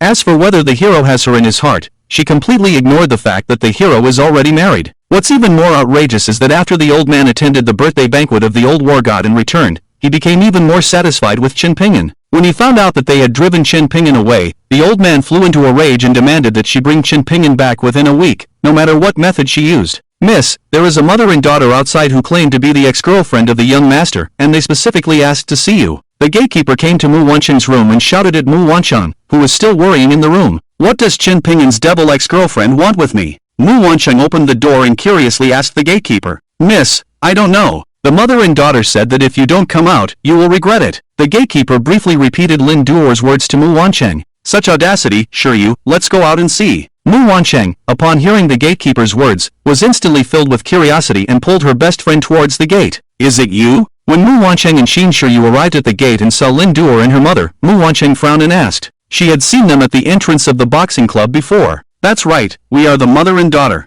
We came to see Miss Mu today to discuss a deal with her. Seeing Mu Wancheng come out, Lin Duer walked gracefully to Mu Wancheng with a smile. Didn't you say you were Qin Pingyan's ex-girlfriend? What kind of deal do you want to make with me? Do you want me to give Qin Pingyan back to you? Mu Wancheng curiously looked at Lin Duer and asked with a cold expression. I know some dark secrets about Qin Pingyan that your Mu family doesn't know, such as him being in prison, and the reason he was sentenced to prison was for forcing several female college students. Once I expose this, your Mu family will become the laughingstock of the entire Longcheng. Lin Duer thought she had a hold on Mu Wancheng and whispered in her ear. As soon as Mu Wancheng heard Lin Duer's words, her face instantly darkened, and she looked at Lin Duer with icy eyes, as if fire was about to burst out of them. She wasn't angry because Qin Pingyan had been sentenced to prison for forcing female college students, but because Lin Duer wanted to expose this. Qin Pingyan was now the son-in-law of their Mu family, and if this matter were to be exposed, the entire Longcheng would know that their Mu family had married their granddaughter to a man who had been in prison, and even more shamefully, a man who had been sentenced to prison for forcing female college students.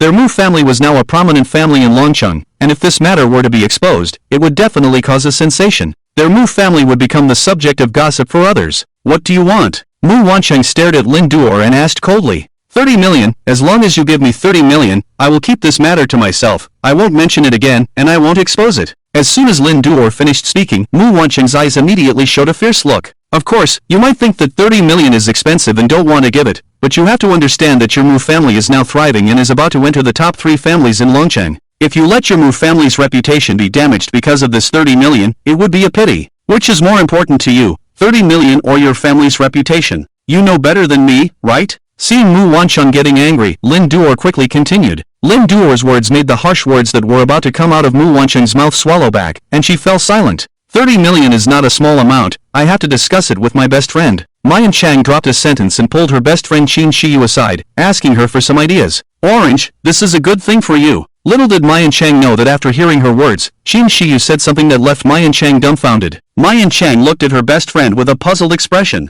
Are you stupid? Aren't you currently worried about not being able to get your grandfather's approval for your divorce? As long as this person exposes Qin Pingyan's past and lets everyone in Longcheng know, your grandfather will definitely agree to your divorce for the sake of the Mayan family's overall situation. Qin Shiyu looked at Ma Yicheng with a look of disbelief, making her point clear. But in that case, the reputation of the Mayan family will definitely be damaged. Although Ma Yicheng admitted that Qin Shiyu's method was good, she still had some concerns. TSK, your grandfather and the old war god are old classmates. Will this slight loss of reputation affect the Mayan family's position in Longcheng? Qin Shiyu retorted. That's true. Those people are only trying to flatter my family because of the relationship between my grandfather and the old war god. They won't stop flattering us just because we have a demon son-in-law. This plan is good, let's go with it. After Qin Shiyu's analysis, Ma Yicheng suddenly became enlightened and happily accepted her best friend's suggestion. Lin Duer and her daughter saw the two of them discussing for so long, and Ma Yicheng occasionally furrowing her brows. They felt that there was a chance and were confident that Ma Yicheng would agree to their request for the sake of the Mayan family's reputation.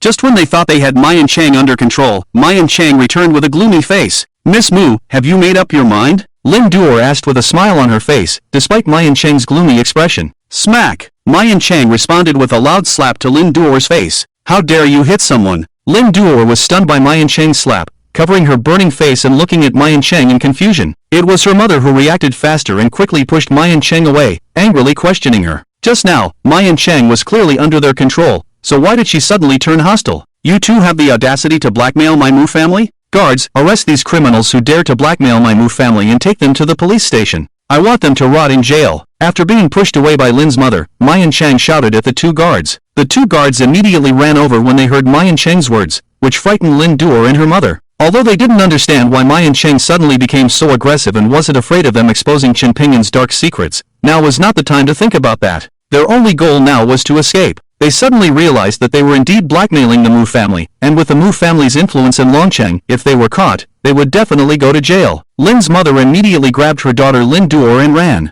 Mu, you will regret this, just you wait. Before leaving, Lin Duer turned back and threatened Ma Yicheng. Then they gradually disappeared. TSK, with your cowardly appearance, you dare to come and blackmail my Mu family? You really don't know the immensity of heaven and earth. Watching Lin's mother and daughter panic and run away after being slapped, Ma Yicheng muttered disdainfully. Orange, by scaring them like this, what if they are too scared to expose Qin Pingyan's dark secrets and we can't achieve our goal? Qin Shiyu asked with a worried expression. Well, Qin Shiyu's words momentarily stumped Ma Yicheng. Looking at their frustrated and angry appearance, they shouldn't be so timid. If it were me, since things have already come to this point, I would at least expose their dark secrets to vent my anger. After that, I would just leave Longcheng immediately. Finally, Mu Wancheng pouted and said, Yeah, forget it, let it be. By the way, my internship period is over, and my parents want me to go back to Jeongjo to develop. Your family has also secured the project in the west of the city. Do you want to come with me to the provincial capital Jeongjo for a few days? It is said that the underground forces in the southwest will hold a martial arts recruitment conference in the provincial capital Jeongjo in a few days. The champion of the southwest underground forces will be selected.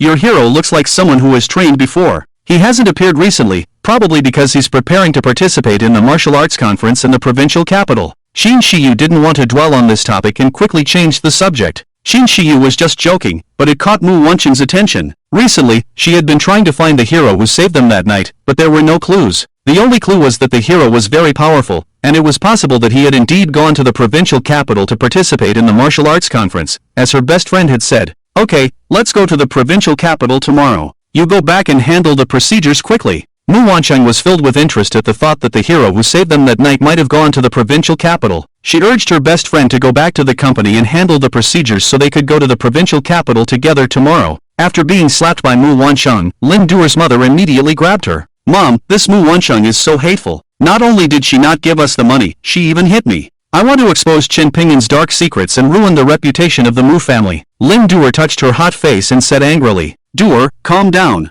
The Mu family is currently thriving. If we expose Chen Pingyan's dark secrets now, we will definitely offend the Mu family. By then, we will have no place to stay in Longcheng. Lin's mother, upon hearing her daughter's words, was shocked and tried to persuade her. Mom, what's there to be afraid of? The Mu family is just a small family in Longcheng. We can just run back to the provincial capital. The provincial capital is not a place where a small Mu family can act recklessly. Lin Duer's words made her mother's eyes light up. At this time, Chen Pingyan and Li Runin were already driving on the highway back to the provincial capital Jeongjo. Li Runin was driving the luxury Mercedes-Benz provided by the company, feeling a sense of returning home in glory. However, this feeling was overshadowed by the shadow of her father's serious illness. Both Li Runin and Chen Pingyan were in a particularly heavy mood. How is uncle now? Chen Pingyan, sitting in the passenger seat, saw that Li Runin had been in a tense state, her body tense. Even with the air conditioning on, Li Runin's hands holding the steering wheel were sweating. Chen Pingyan spoke to divert her attention. I don't know. My mom just told me that my dad's condition worsened and he was transferred to the intensive care unit of the People's Hospital in the provincial capital Jeongjo. She asked me to hurry back and see him for the last time. Li Runin answered heavily while driving.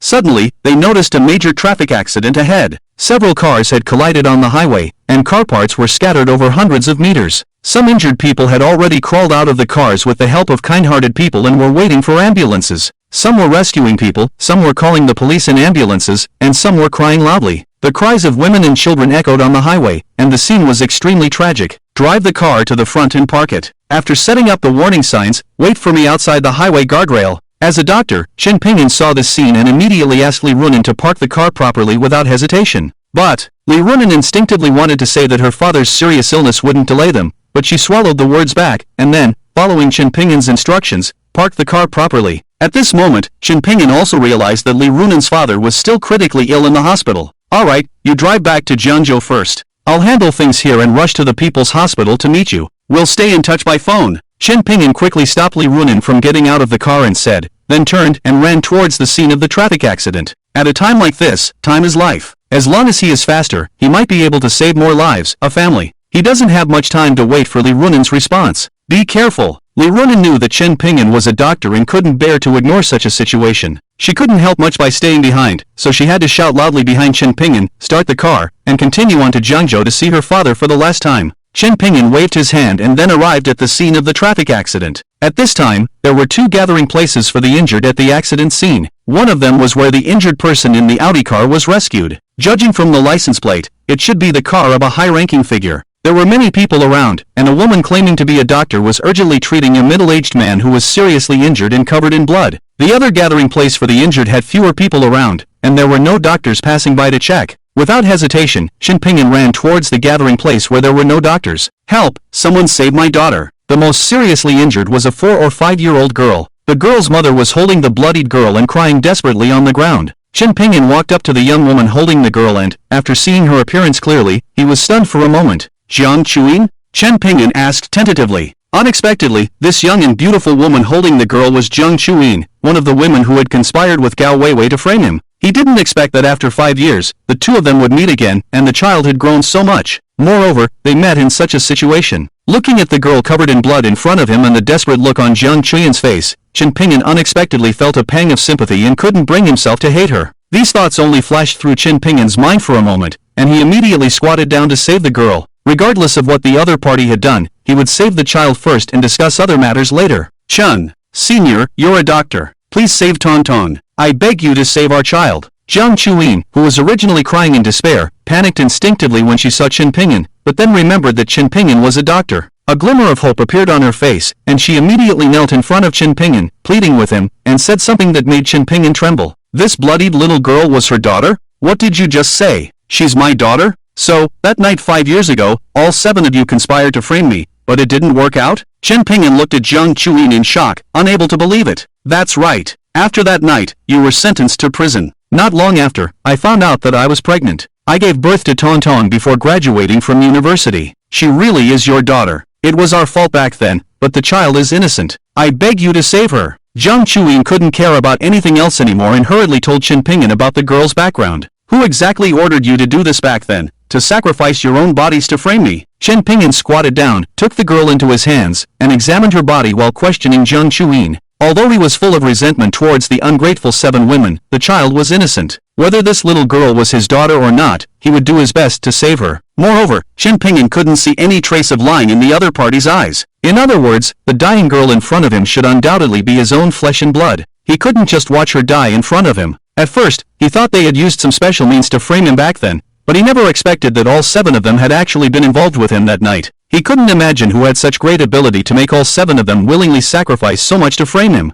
I can't say. Jiang Chuyin saw Chen Pingyan checking his daughter's injuries and felt a slight relief in her heart. But when faced with Chen Pingyan's questioning about the person behind the scenes, she, like Gao Weiwei, refused to tell him. The 7 of them had agreed beforehand that the person behind the scenes had too much power, and they couldn't tell him about what happened back then, otherwise it would harm him. At this moment, Chen Pingyan suddenly became angry. However, he wasn't angry because Jiang Chuyin refused to answer his question, but because of his daughter Jiang Tongtong's condition. When he opened his daughter's eyes to check her pupils, he discovered that she had no corneas. Neither side had them. With his experience, he could tell at a glance that this was not congenital, but something that had been taken away later. In other words, Tongtong was blind now. Chen Pingyan knew that Jiang Chuyin's family wasn't doing well, so could it be that she sold their daughter's corneas for money? Chen Pingyan looked at Jiang Chuyin, who was still tearful, with anger on his face and trembled as he asked, "Where are Tongtong's corneas?" Chen Pingyan's tone was full of murderous intent. If it was really as he thought, that Jiang Chuyin sold her daughter's corneas for money, he would make this ungrateful and ruthless woman pay the price of a fate worse than death, even taking her daughter's corneas. Tongtong's corneas were like this from birth. Finally, Jiang Chuyin couldn't bear Chen Pingyan's angry gaze anymore and answered in a low voice with her head down. "You're talking nonsense. I am a doctor. I can tell whether her corneas are congenitally missing or were taken away later. Do you think I can't see that?" Chen Pingyan couldn't help but shout at Jiang Chuyin in anger. "If you don't explain clearly today, I won't let you off." The killing intent in Chen Pingyan's eyes seemed to solidify, and his tone became extremely cold. "The matter of Tongtong's corneas is a bit complicated. Please, treat Tongtong first. When she recovers, I will explain it to you in detail, okay?" Jiang Chuyin was frightened by Chen Pingyan's murderous gaze and sat on the ground, then grabbed Chen Pingyan's hand and pleaded with him. Hearing her words, Chen Pingyan calmed down. There was a piece of iron stuck in Tongtong's chest, causing a lot of bleeding. She had lost too much blood and was in a coma, with the possibility of dying at any moment. Fortunately, the iron piece didn't hit her heart, just next to it. Chen Pingyan first used special golden needles and acupuncture techniques from the Nine Dragon Medical Classic to stop the bleeding for Jiang Tongtong, and then slowly transferred his true energy into her body through the golden needles, nourishing her body. It must be said that the combination of true energy, acupuncture techniques from the Nine Dragon Medical Classic, and the miraculous effects of the golden needles had a magical effect on treating injuries and illnesses. Under Chen Pingyan's treatment, Jiang Tongtong's injuries gradually stabilized miraculously, and she passed the critical period and quickly recovered. In less than 5 minutes, the almost dying Jiang Tongtong slowly opened her eyes. However, she couldn't see anything and didn't know that her beloved father was right in front of her. "Tongtong, you're awake? Does your body still hurt? Is there anywhere uncomfortable?" Jiang Chuyin saw her daughter wake up and immediately picked her up, holding her in her arms and excitedly asking, "Mom, just now Tongtong dreamt that Dad came to see her. Dad even bought her lots of ice cream and toys." Jiang Tongtong, still weakly grabbed her mother's hand and said, although her expression was painful, she was strong, with a smile on her face that made people feel sorry for her. Jiang Chuyin heard her daughter's words and looked at Chen Pingyan with a complex gaze. However, she did not tell her daughter that her father was right in front of her. Chen Pingyan's gaze was always on his daughter Jiang Tongtong, especially looking at her cute face, which had sunken eyes due to the loss of her corneas. He felt an inexplicable pain in his heart. A 4-year-old child had lost her sight, and her future life would be in darkness. If it were someone else's child, he might just feel sorry for them, but when something like this happened to his own child, the feeling was really unbearable and heartbreaking. At this moment, Chen Pingyan silently decided that once his daughter's health fully recovered, he would find a way to restore her sight. If that wasn't possible, he would even be willing to give her his own corneas. Thinking of this, Chen Pingyan looked up at Jiang Chuyin, coincidentally meeting her gaze. Tongtong is out of danger now. Add me on WeChat, and I'll send you some prescriptions. Follow the instructions to help her recover. If you're still worried, after the ambulance arrives, take her to the hospital for a comprehensive examination. Okay, can you now tell me what's wrong with Tongtong's eyes? Chen Pingyan first comforted Jiang Chuyin in front of him, then changed the subject back to his daughter Jiang Tongtong's eyes. When Chen Pingyan spoke, Jiang Tongtong's face turned pale again. Tongtong's eyes.